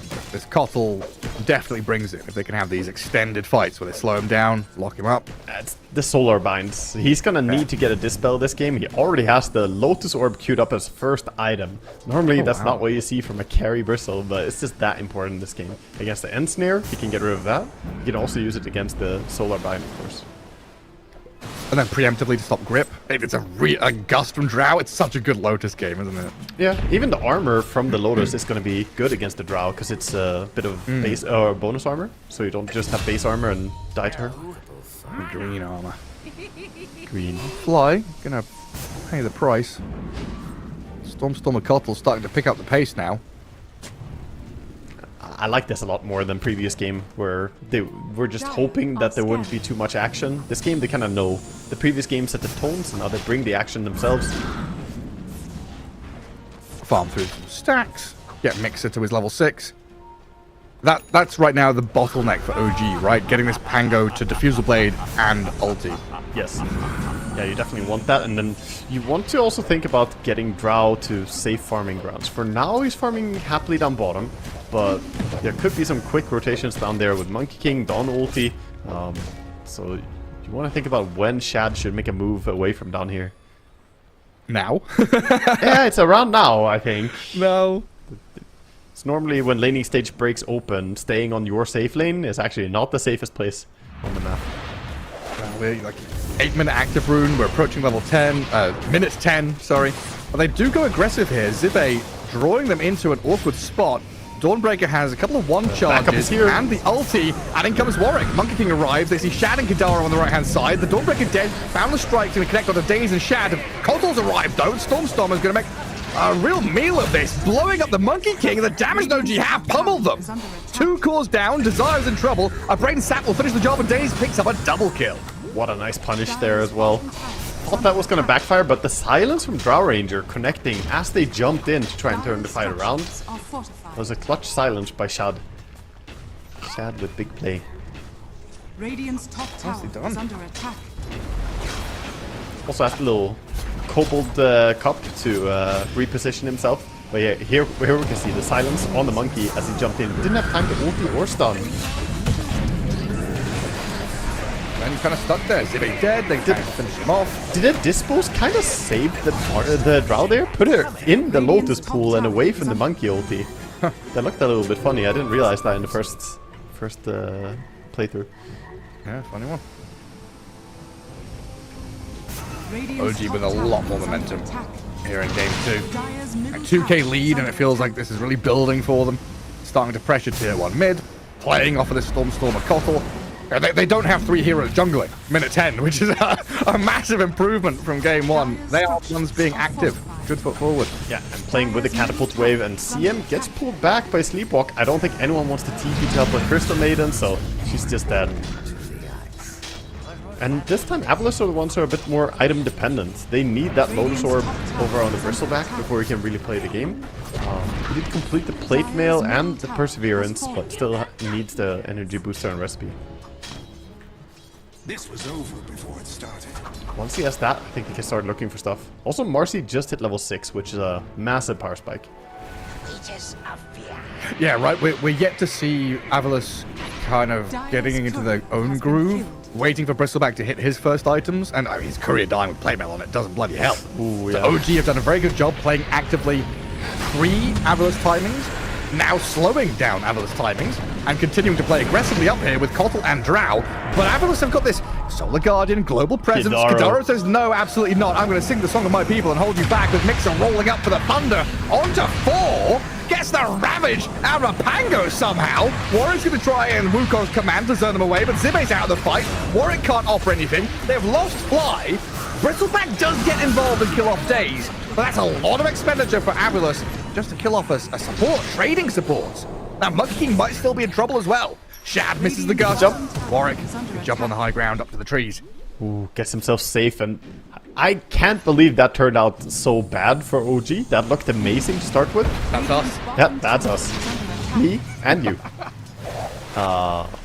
Dawnbreaker does get held in place, but with Kotl having cooldown ulti, I don't think he wants to keep going too much. I say that. The rest of us... Oh, the 3 cut for Days! He's cut! He's cut! Oh! He's got a He's Quelling dragged away. Blade! The Marcy trying to save him, but now the Nightmare into the multi-shot. Monkey King blasted by the horses. You know, it's one of those... I might be still in trouble, honestly, with Days giving chase like this. There's no grip, but maybe with a brain cell, just a swashbuckle is all they need. It's one of those things where you don't check if the support has a Quelling Blade, so you think he's running up to Tango your tree, but then the tree dies from a longer range because Quelling Blade has an increased range compared to Tango. And it's like, oh no. Oh no. Give it up for Days, man. Making some good plays. Even in the previous very hectic fight they had there, if we were to rebind mentally a little bit there in the first fight up top, he got a really nice grip and Nightmare just creating a lot of space for his team while they were fighting. Did end up dying, but still playing a good game so far. Yeah, it's honestly felt kind of hard for Smiling Knight to... He's not a Bristleback yet. He's still waiting for his first item. Lotus Orb is going to be done now, I guess? Yeah. But that's still not a, a pipe or an Aghanim Scepter or one of these big items which makes Bristle bristle. This is an item to make OG a little less scary. It's a fighting item, so that's the important thing, that the carry decided to go for a Lotus first item, which means he wants to push the advantage. He wants to go at the enemy and take those fights. Right now, that means we're going to have a lot of bloods, because 5k lead for Radiant. They want to keep going.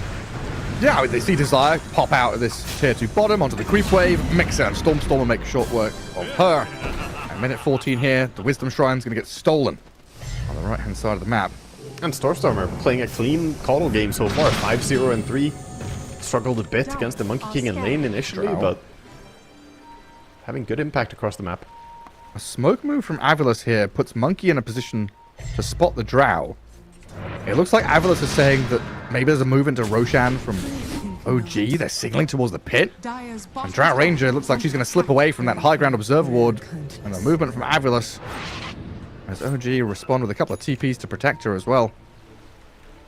Get themselves back. Fly. Has to be careful. That's a scary thing running into the Pango, but quick TP out with the Frostbite. Stay safe. I guess Zibe was just showing the angle of retreat from OG, because like, there's no way they go Roshan, right? No, not at this stage of the game. Way too easy for OG to contest it. It was an arrow that went exactly into the pit from where OG was standing. It's like, what's he trying to say there? Dire's middle tower is under There's a stack on the Ancient Camp, but Pango can easily farm it up with the help of his support. It looks like he wants to fight down bottom again. I like what Avalus are doing as a reaction, though. They realize they need to itemize out of this. Right now, fighting doesn't work that well. Yes, you have the Lotus Orb, but you probably still need a few more timings. You're going BKB first item on the Monkey. I'm not loving that build, by the way, in this game.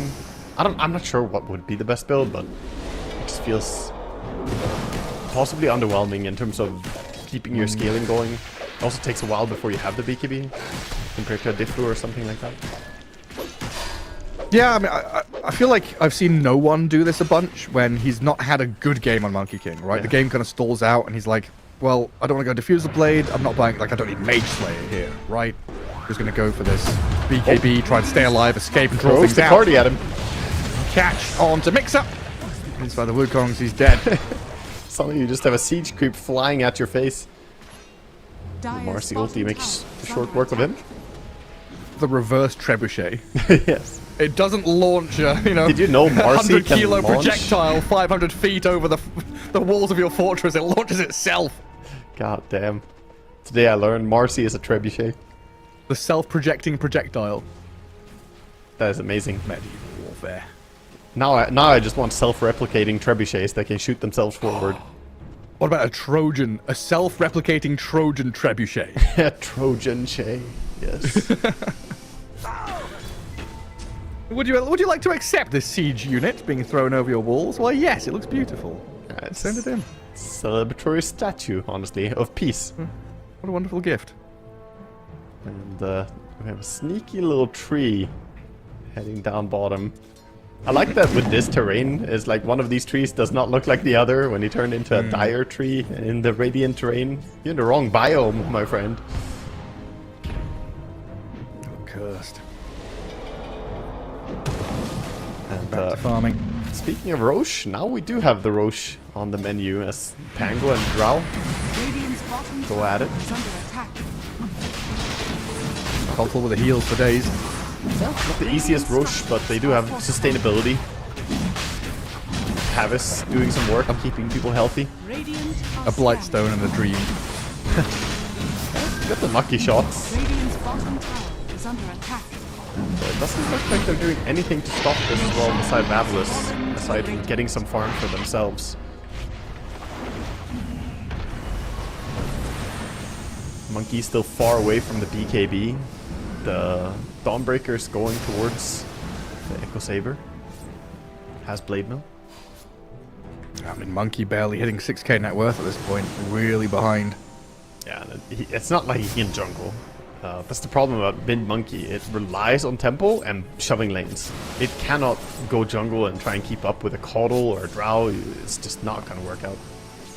And when you say that, right, it's teammates shoving lanes that create space for Monkey, right? He's not the one necessarily going out and just clearing waves himself. Like, he can and he will, I think- but he wants the more open map space. Yeah, I think you either want to shove the lanes yourself as Monkey or you want to be part of kills. And, like, not just... He's doing the best he can right now because the game is difficult, but this is not ideal. Farming jungle like this, he Radiant's knows top that it's a tower slow is under pace. attack. Yeah, he wants to be going across the canopy. Treetop to treetop. They are doing a good job splitting up though. We have Desire just hitting the top tower. And the Marcy working towards her BKB, so at some point they're all gonna be golden gods, Gareth, and that's the dream. Radiant's top tower is under attack. Dire's middle tower is Goodbye, under creep attack. wave. Tier 2 tower starting to go down quickly with the solar crests. And those illusions tank for quite a while with the extra evasion as well. No intention of meeting that either. No. And Daze goes hunting, doesn't find the Marcy Dire's though. middle tower is under attack. So Monkey King with that bit of information sees a bunch mid, sees some top, can Radiant's finally bottom cut out tower a bottom is under wave. attack. this red facet Bristleback is going for Aghanim Scepter next item. He is close, 1,000 more gold and he will have it. He's the most farmed on the map. Credit to him, you know. Lotus not the fastest farming item early on, but it does give you regeneration to stay on the field and keep spamming your quills. Not tapping into the auto-cast quill feature that Valve added. What the hell? Not just right-clicking it and not thinking about it. It's so funny to me that they Dire's didn't. middle No, tower did you not know? They have auto-cast. Like Bloodlust, but quill spray. Yeah. Wow. You can just auto quill spray every single time it's ready. I don't know, that's dumb. I mean, this early on, you definitely don't have the mana for it. In some late game team fights, I mean, why not just fucking quill? You only got 2 buttons? Yeah, it's too much to press, man. It's the carpal tunnel syndrome. Protect your body. Stay safe, Bristleback spammers. I think it takes half the fun away from the hero. I was so happy when they added some buttons to Wraith King. Honestly, Bristle is Taking probably them away. the only hero in the game that you could play by just repeatedly smashing your left hand on the keyboard while moving around, you know, like... Yeah, you still gotta press your buttons. Yeah, I guess it used to be crazy with the AoE goo ags in the old days, right? True. That was really when it was literally spam QW over and over again. Try and go on him, but with that Lotus Orb, not an easy target. Close enough to a tower. And gets a little bit of an escort from Marcy. Yeah, off he pops. I think it's really slowing down here as well for Avilus. Not being able to make moves, not using the Solar Guardian. Very much catch-up mode. Are we feeling... Having to relinquish all these towers and control the map to OG. Are we feeling a bit concerned though for OG in the sense that, yeah, you're going for a tier 2 tower, you're making progression, but there's a lot of time on the side lanes for the Avilus heroes building those items. The net worth lead is only 2k gold now. BKB complete. Yeah, it's on the monkey. Dire's top tower is under Yeah, it attack. has that vibe of like Avilus have chosen to slow the game down, and Avilus are the ones that are choosing to farm and drag this out. Oh yeah. And OG are the ones that want to try and pick things up because they're ahead and they want to press this advantage.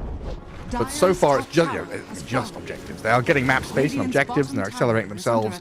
But yeah, still looking for that. You know, when Aegis expires, all of a sudden this bravado they've got, this ability to play forward, not necessarily disappears, but definitely disappears. Anti-combo. The Nightmare blocks the damage from a shield crash, but still should be an easy kill on Desire. Yeah, they found him. No way out of everyone. So there's no there's no stragglers, no one to get caught on the other side of the map.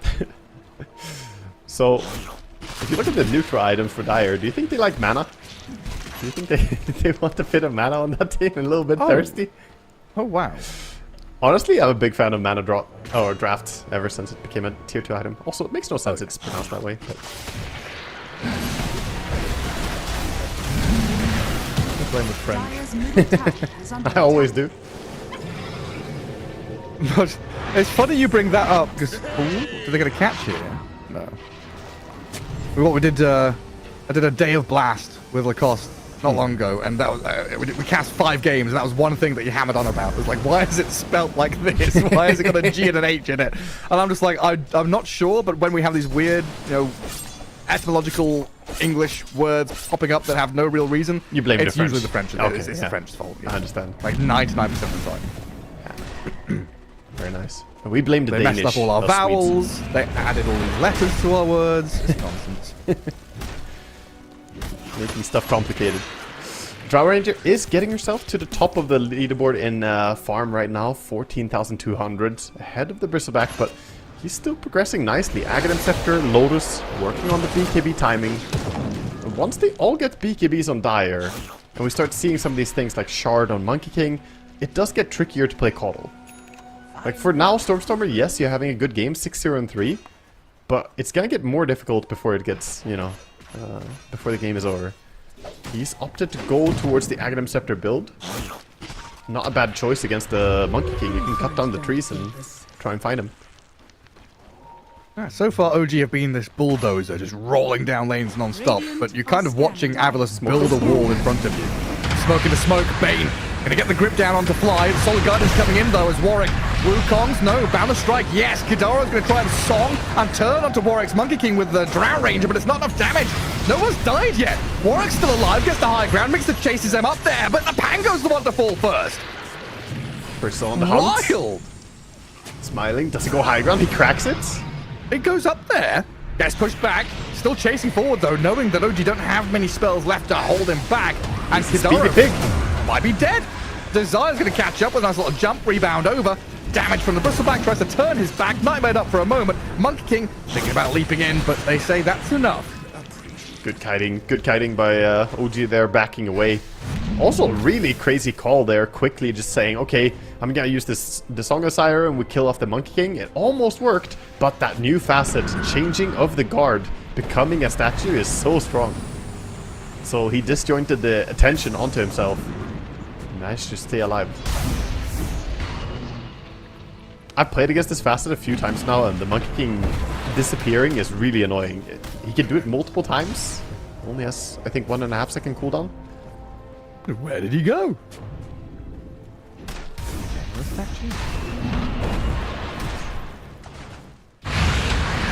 that as well. Yeah, there we see it. It starts out with a grip. Yeah, once he BKBs, quick song comes out from the Naga, and they try to lock him down, but here comes the changing of the guard, hops into a statue, and that disjoints them long enough that he stays alive, and then even a Solar Crest coming in for him. Yeah, then Mixer's far too deep, realizing he's out of position. Teammates can't really catch up to him. Suddenly full control for Avilas. And now we're in a dead even game net worth-wise. Good spot for Avilas to be in, showing that they can fight back in these choke points. Deadly swift. And most of the map, though, is belonging to the side of OG, but still, Radiant's bottom Avilas doing a tower great is job under getting out attack. on the sides, getting those ancient camps, and getting the valuable farm for themselves. And about to hit some crazy timings, honestly. Going for a smoke. This is a little bit before some item timings come in, though. They don't have BKB on Bristle, don't have it on Marcy yet. They do, of course, have Monkey and Dawnbreaker, though. Who? I'll ask us in a second, because Avilas, knowing that Roshan could be spawning any moment now, they're getting in position here with some good wards. Smoked up and are in behind OG.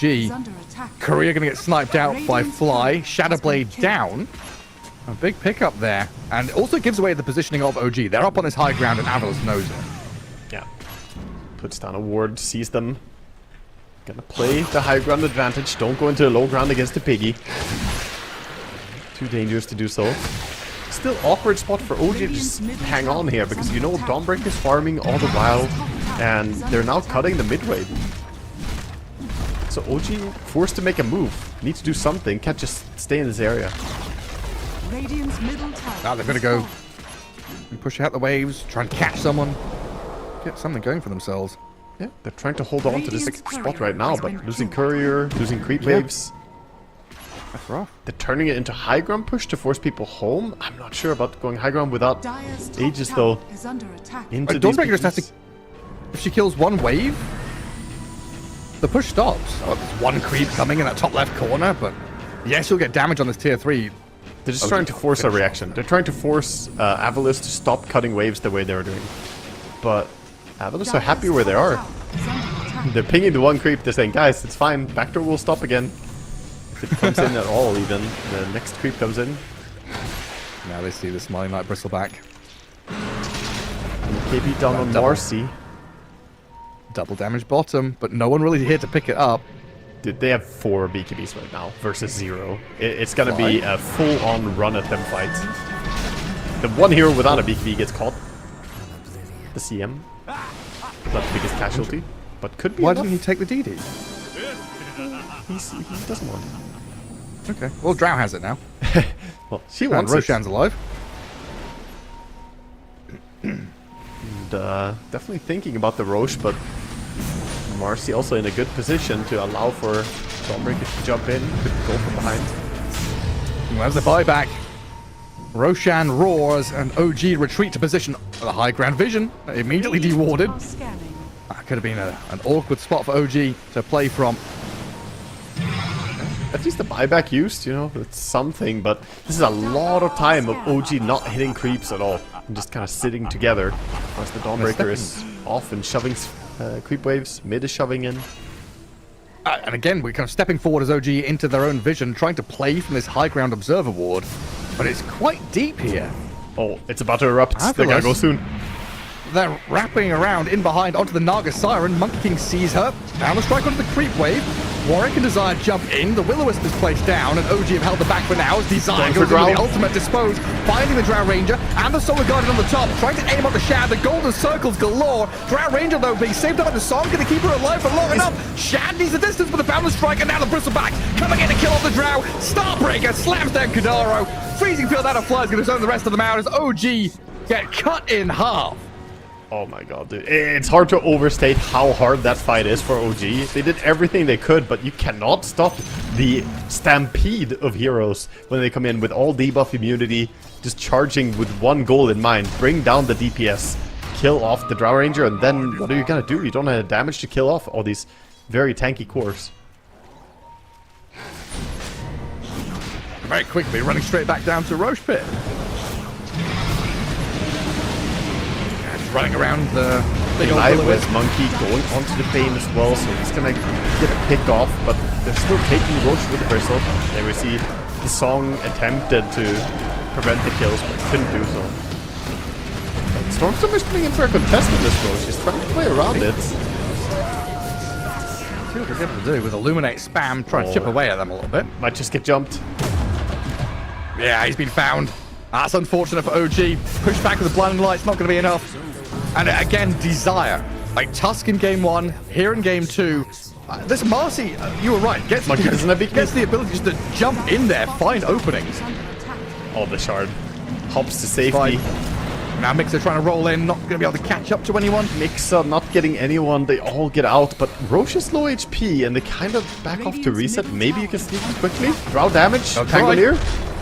They'll try, but Avalanche are coming. Oh Roshan's no. so low, the Bristleback sees an opening. In with the BKBs, charging forward with the Solar Guardian over the top of him, and Roshan grabbed Aegis in his hands. OG scattering in disarray. She get away. Naga gets Lotus and ensnared by herself. Drow Ranger from the high ground trying to pump a bit of damage back into the Bristleback. Stormstormer, he bought back. He's gonna go down again. Oh, They caught him. He's been found on the right-hand side. Burst down. Bristle's still alive. He's got Aegis in his pockets as well.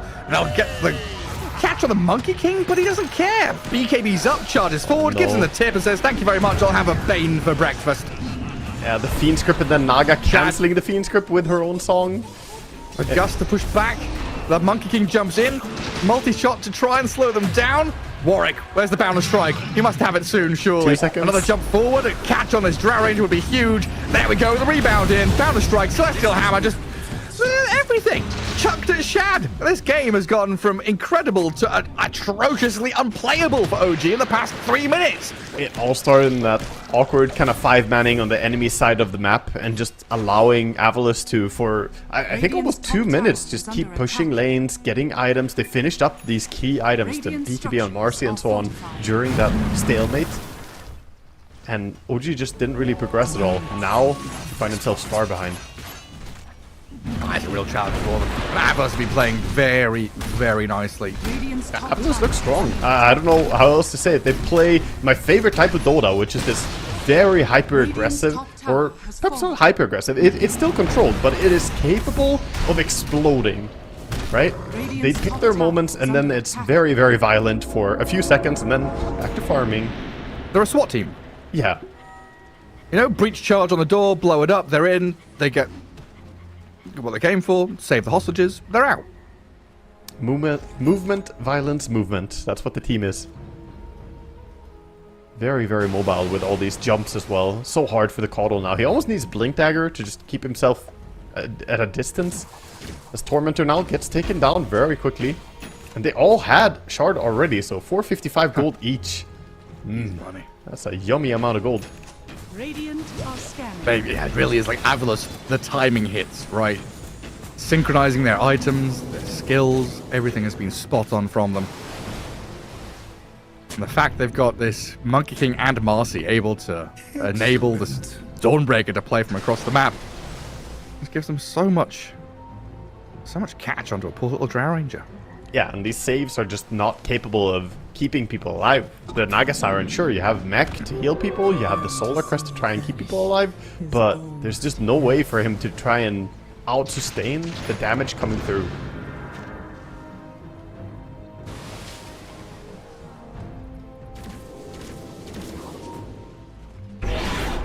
OG kind of scrambling to push out the waves now and carve a bit of map for themselves. Still playing into Bristle Aegis is very scary. I do like Desire going for the Brooch as well as a support Marcy. He just says, you know what, I want to have damage roll. Wisdom Rune contest. Monkey King knocked off his perch. And Mixer beat rolling around. I think he's TPing home, isn't he? Yeah, must be. Gets to safety. But double Wisdom Rune for Avalis as well, in control of the map in such a dominant way. And now they're just camping top saying that, okay, Pango TP'd out. Where could he possibly be going right now? They're sitting and waiting to see if he shows them the creep wave. Instead, it's going to be the Bane. He was just here for the dewarding. This Courier finds the wards at least, but they can't go for the deward right now. Radiant's are going from bottom bad to tower worse. is under attack. As the monkey has completed the Radiance and Sanj, going Sanj Yasha next. Radiant's bottom tower is under attack. He's just become unkillable. Now it's very difficult to burst through these heroes with mischance, the BKBs. Like Kotl's efficacy has gone down the toilet. Drow Ranger needs to be able to stand there and hit people for a good amount of time into Assault Dress, Lotus, bonus armor galore, Tanky Bristle, Monkey, Dawnbreaker. Also, I think both the supports are struggling so bad because of the Lotus Orbs. There are two now. The Crystal Maiden has Lotus Orb as well, and against the, the End Snare, against Bane and all his single targets, it's just hyper effective Lotus Orbs. Even dispelling the Solar Bind, it's so vital in these fights. As we see right there. Yeah. Aegis was timing out, so perhaps trying to make a play with BKB cooldown and Aegis timing out, but they don't want to commit, knowing the Dawnbreaker ulti is always ready and watching, ever vigilant. Threat. What does Desire love now? What's he pinging? Loves creeps. The ground, the river, Loves Lotus Pool. Tormentor. Loves Twin Gate. I think he not? loves Twin Gate. What about Lamp? I think he loves I think Lamp. he just replaced his regular ping with the heart, which is such a based move. I really appreciate that. just hearts everywhere. Oh, Down to bottom, might find a Pango here. they see him. Well, how do you do, Mixer? Okay, we're gonna Dawnbreaker ult for this as well. Doesn't even arrive on time before the Pango's dead. He just wants to do something, man. Oh. Bane's got to be careful over there.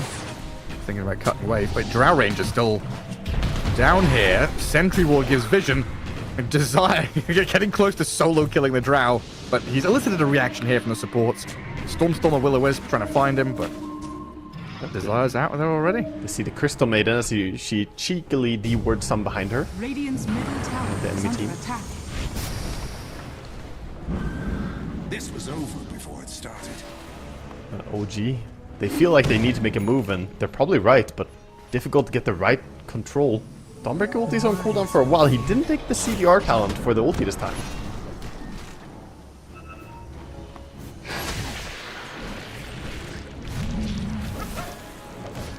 Dire are scanning.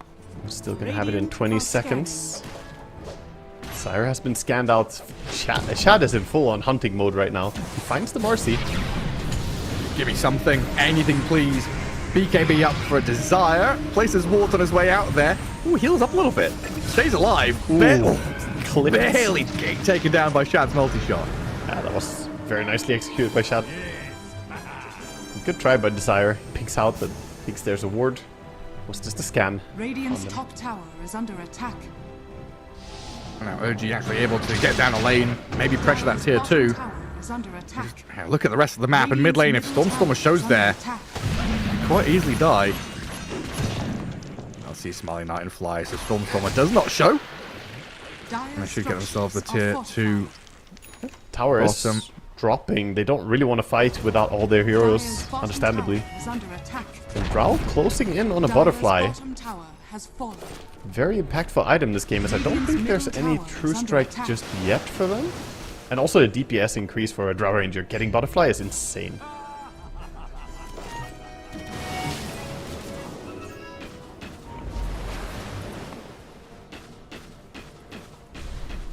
Looks like Shad's making this his home for now. Yeah, farming the enemy side of the map, safest place to be.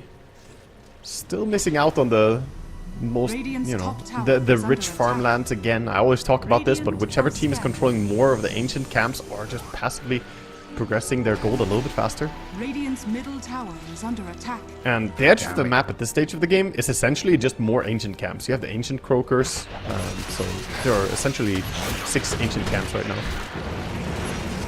And then you add in the fact that Drow Ranger needs a retinue of 4 heroes to protect her. There. Well, the Monk and Bristleback are just wandering into lanes on their own. The personal bodyguards, man. Yeah, definitely a little bit dangerous to move around on the map. Not knowing when she could chauffeur, get jumped. The personal chef. Someone to wipe your backside. Come on, Drow, what else do you need? Someone to hit the creeps for you. A wellness coach. That's Bane. He's all into healthcare. He wants to make sure you get your 8 hours of sleep a day so he can come in and eat your brain. At least the enemy should have their 8 hours of sleep per game. Atlas are coming for you. Days. Out in the open here. Nightmares himself. The tree gets cut down. And Will-O-Wisp is placed as well. As Days is going to get slapped by the Boundless Strike. They're trying to make a play on this Dawnbreaker though. Right? Dawnbreaker ulti was pretty early committed there for a Bane. So they need to reset. Don't want to take a fight when they don't have their spells. By the way, the Bristleback and Dawn both have the Pure Cloak. And there's a Blade Mail on Dawnbreaker as well. So you could just end up with Drow killing herself quickly into this. Wukong's got the Stormstormer. Forces an early BKB out of him. Song of the Siren. Attempt to turn around from the Drow, but they're not able to kill anyone off. Avalos are disengaged with the Marcy, got out there with the Monkey King. As Mixer gets in onto Bristleback with his Rolling Thunder, trying to aim towards the back lines, but Warwick is out there with the Boundless. Bristleback getting pushed around a bit by this Rolling Thunder. And a smoke from OG looking to reposition themselves and get towards this high ground, but Avalos hold the high ground. They've got the advantage. Mixer's about dead. Will-O-Wisp is in a good position there to zone some of them away, but they've lost their Pango, gone for 60, and the rest of OG were not able to catch up. Yeah, and they already bought back one hero as well, and they used the ultimates. Ulti cooldown, the Naga Siren. Tough time for OG. They end up being a little bit stronger at the end of the fight here, but they definitely lost the trade. 22k lead now. As Avalos just rinse and repeat, fall back, wait for the Dawnbreaker ulti to come up, wait for BKBs. And looks like a smoke is coming. They saw the Caudle. He's under a ward right now. They want to go in before he gets out of this area.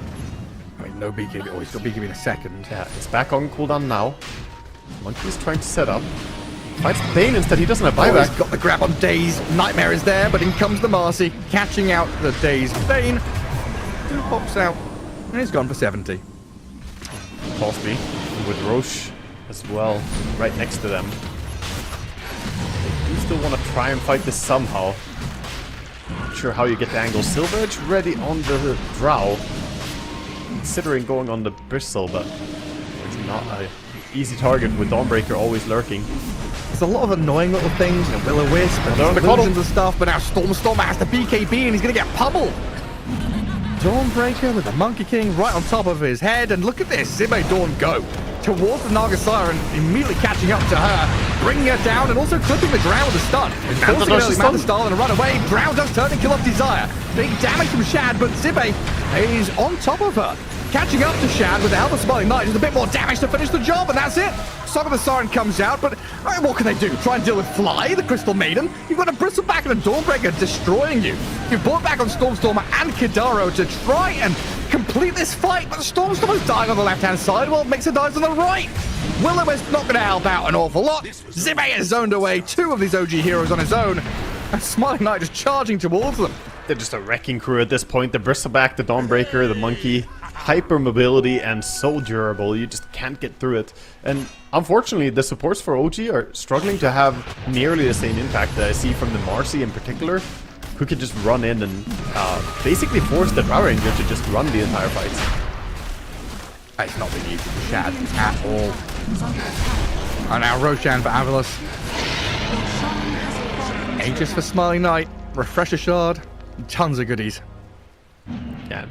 I mean, he's smacking like a god right now. This Bristleback has the level 25 talents, the 18 extra damage per Warpath stack. Dire's top tower is under attack.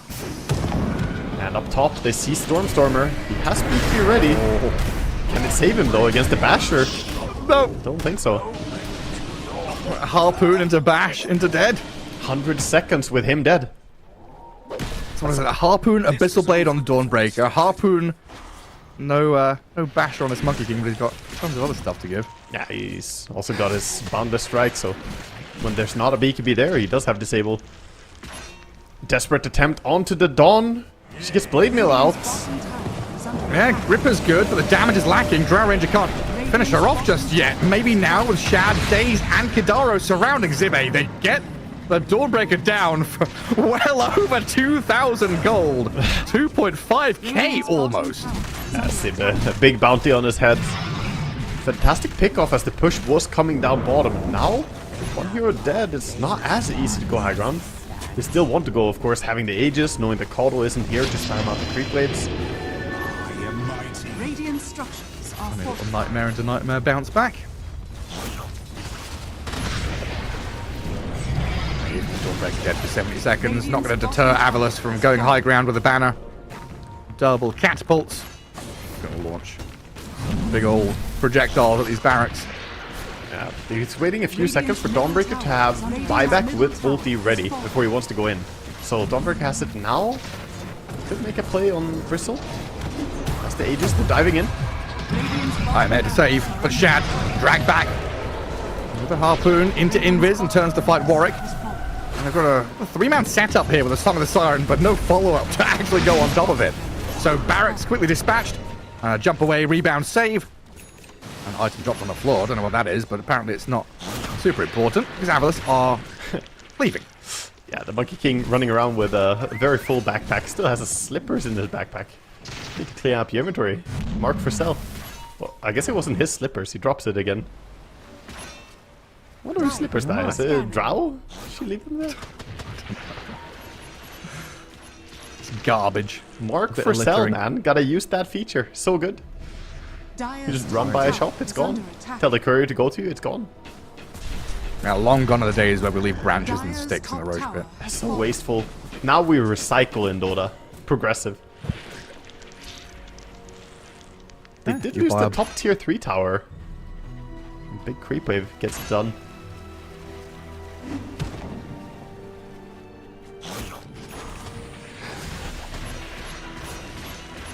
Naga Ags. Is that going to help them out? I mean, Enough. More caster range is always nice, and sure, there's some value to it. He does apply break with it now, so he can break the bristle. But I feel like there's always a Lotus Orb ready, or he has BKB. I've never seen an end snare last the full duration. I feel they're getting dealt with. What does spell immune mean in the tooltip for Nagas? Spell immunity? I don't know what that is. Spell immunity. Oh, it means debuff immunity. Yes. I thought you were joking. No, it said no, Naga Ags is spell immunity. It does say spell immune, yeah. I want to be spell immune, and I think Caudal wants to be that as well as they chase after him. Well, he will be in 2 seconds. 3, 2, 1. He's spell immune now. Yeah? This was over. K-O-T-L. He wasn't immune. Knocked out the light. And the push coming, Safety tower. 60 seconds. Is Pango finishing any key items? No, he's grabbing the enemy Wisdom Rune. Has fallen. Chipping away at this bristle with your Drow Ranger, but he's got Aegis on the bristle. You've killed off your tier 3, your barracks. Not long after. He just for 30 seconds. It is running out soon. You can see the damage when break is in. Look at this Dawnbreaker though. Straight in there, on top of the big target. Song of the Siren, maybe that can help out, but Shad is being dragged around into the middle of 3 of them. And dead for a minute and a half. Pango's going to try and roll and do what he can, but without your Cottle and Drow Ranger. Avalos is just running over you, rampant inside your base, forcing you into Fountain. Picking up buildings all the way through as well. Big old Wukong's command zones OG away and forces the GG. They recognize it's finally over. They can't really do anything to stop this onslaught by Avalos. And wow, Avalos played so strong in this series. They made it look quite easy against OG. Like, yeah, it's a long game, 50 minutes, but for how many of those minutes were they in full control? At least the later 20 minutes there? Ever since minute 30?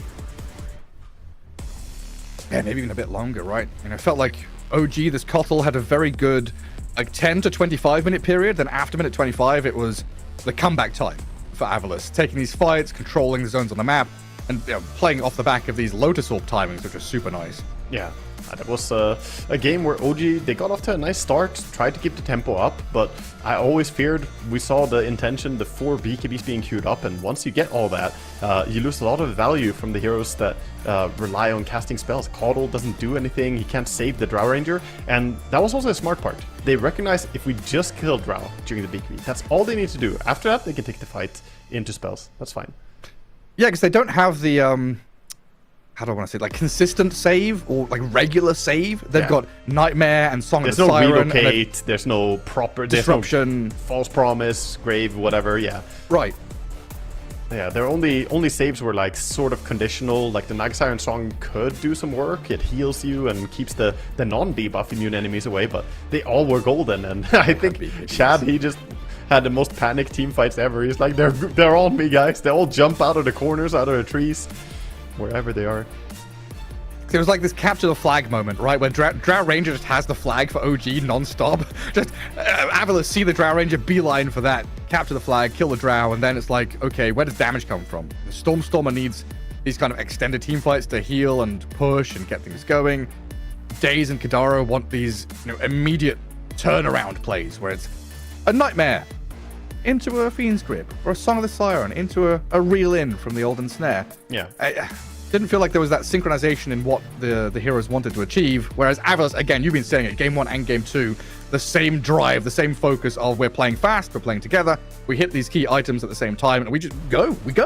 Yeah, there's the difference, right? They were playing the Sleep Dota, literally, with the Naga Siren Song, with the Bane Nightmare. Meanwhile, on the other hand, you have the full Adrenaline Dota coming out from Avalos. Just 2 games in a row, very, very high octane, and that was fun to watch, man. Yeah, very nicely done. So that does drop OG down into the lower bracket, right? While Avilos, they stay up at the top, going straight through to the semi-finals after a bye and a 2-0 victory.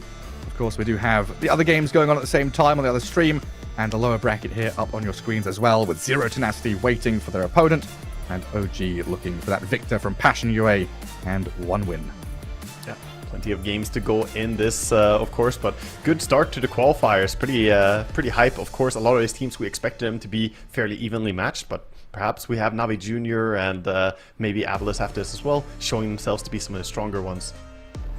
Oh, nice. There's tomorrow's schedule as well. Yeah, Passion UA against 1 win. Beautiful series down in that lower bracket.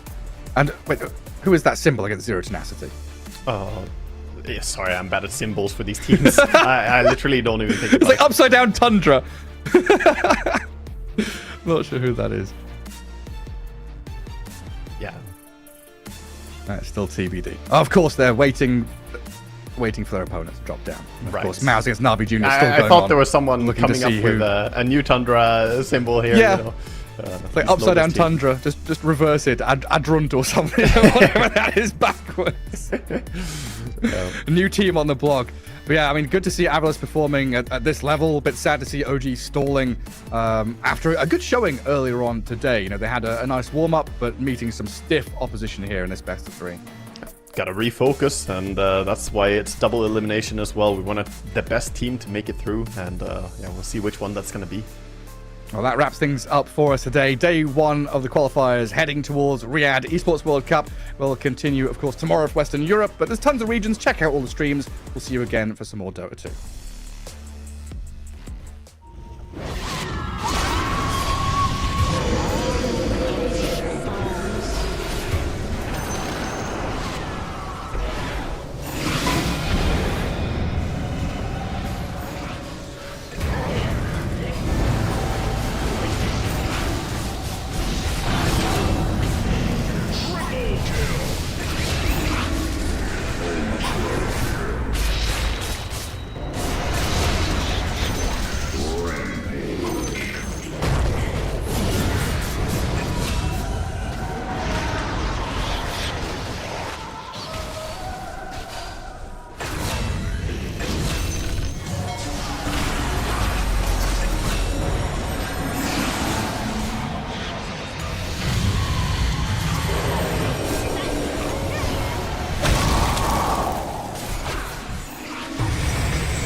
2, 1, go.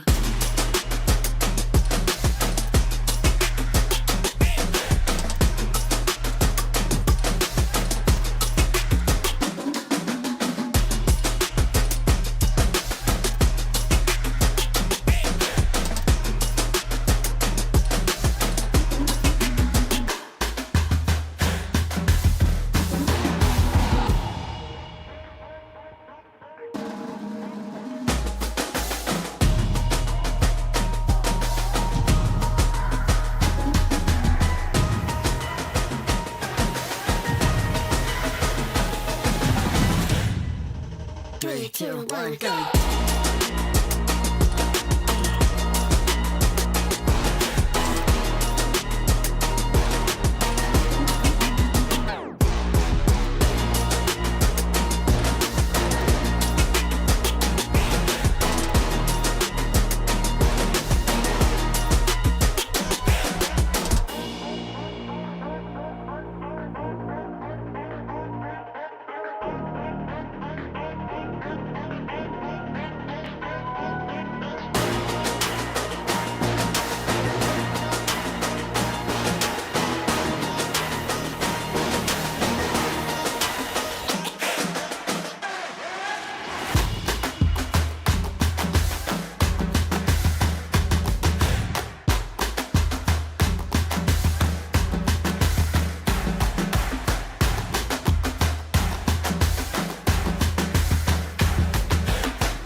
Three, two, 1, go.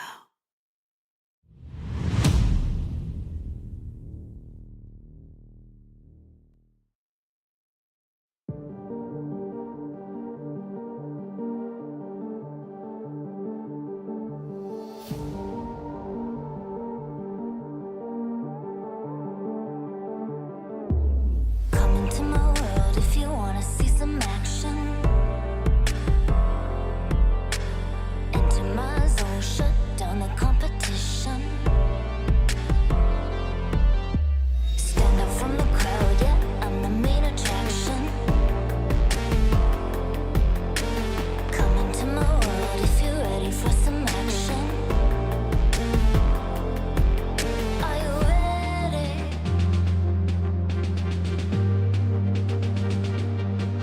Are you ready?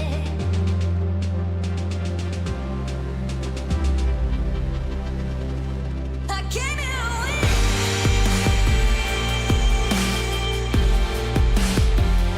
I'll never give in.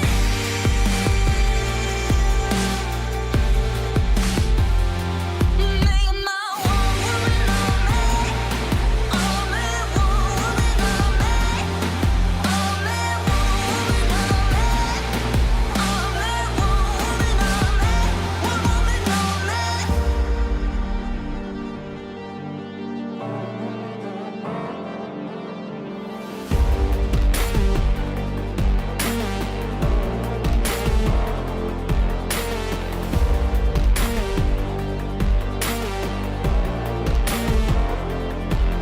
Are you ready?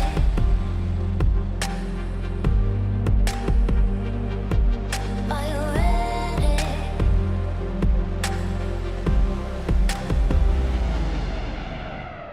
I came here to win.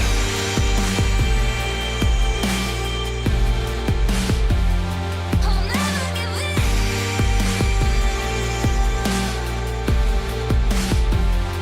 Make my one woman on me. Only one woman on me. Only one woman on me.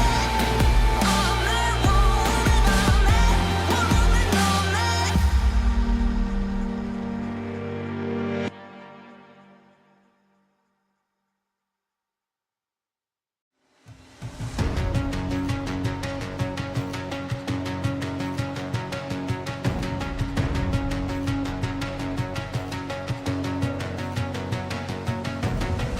There's something in these eyes. There's a storm within, but it's written in the skies. Let it break me till it's over. Won't let it shake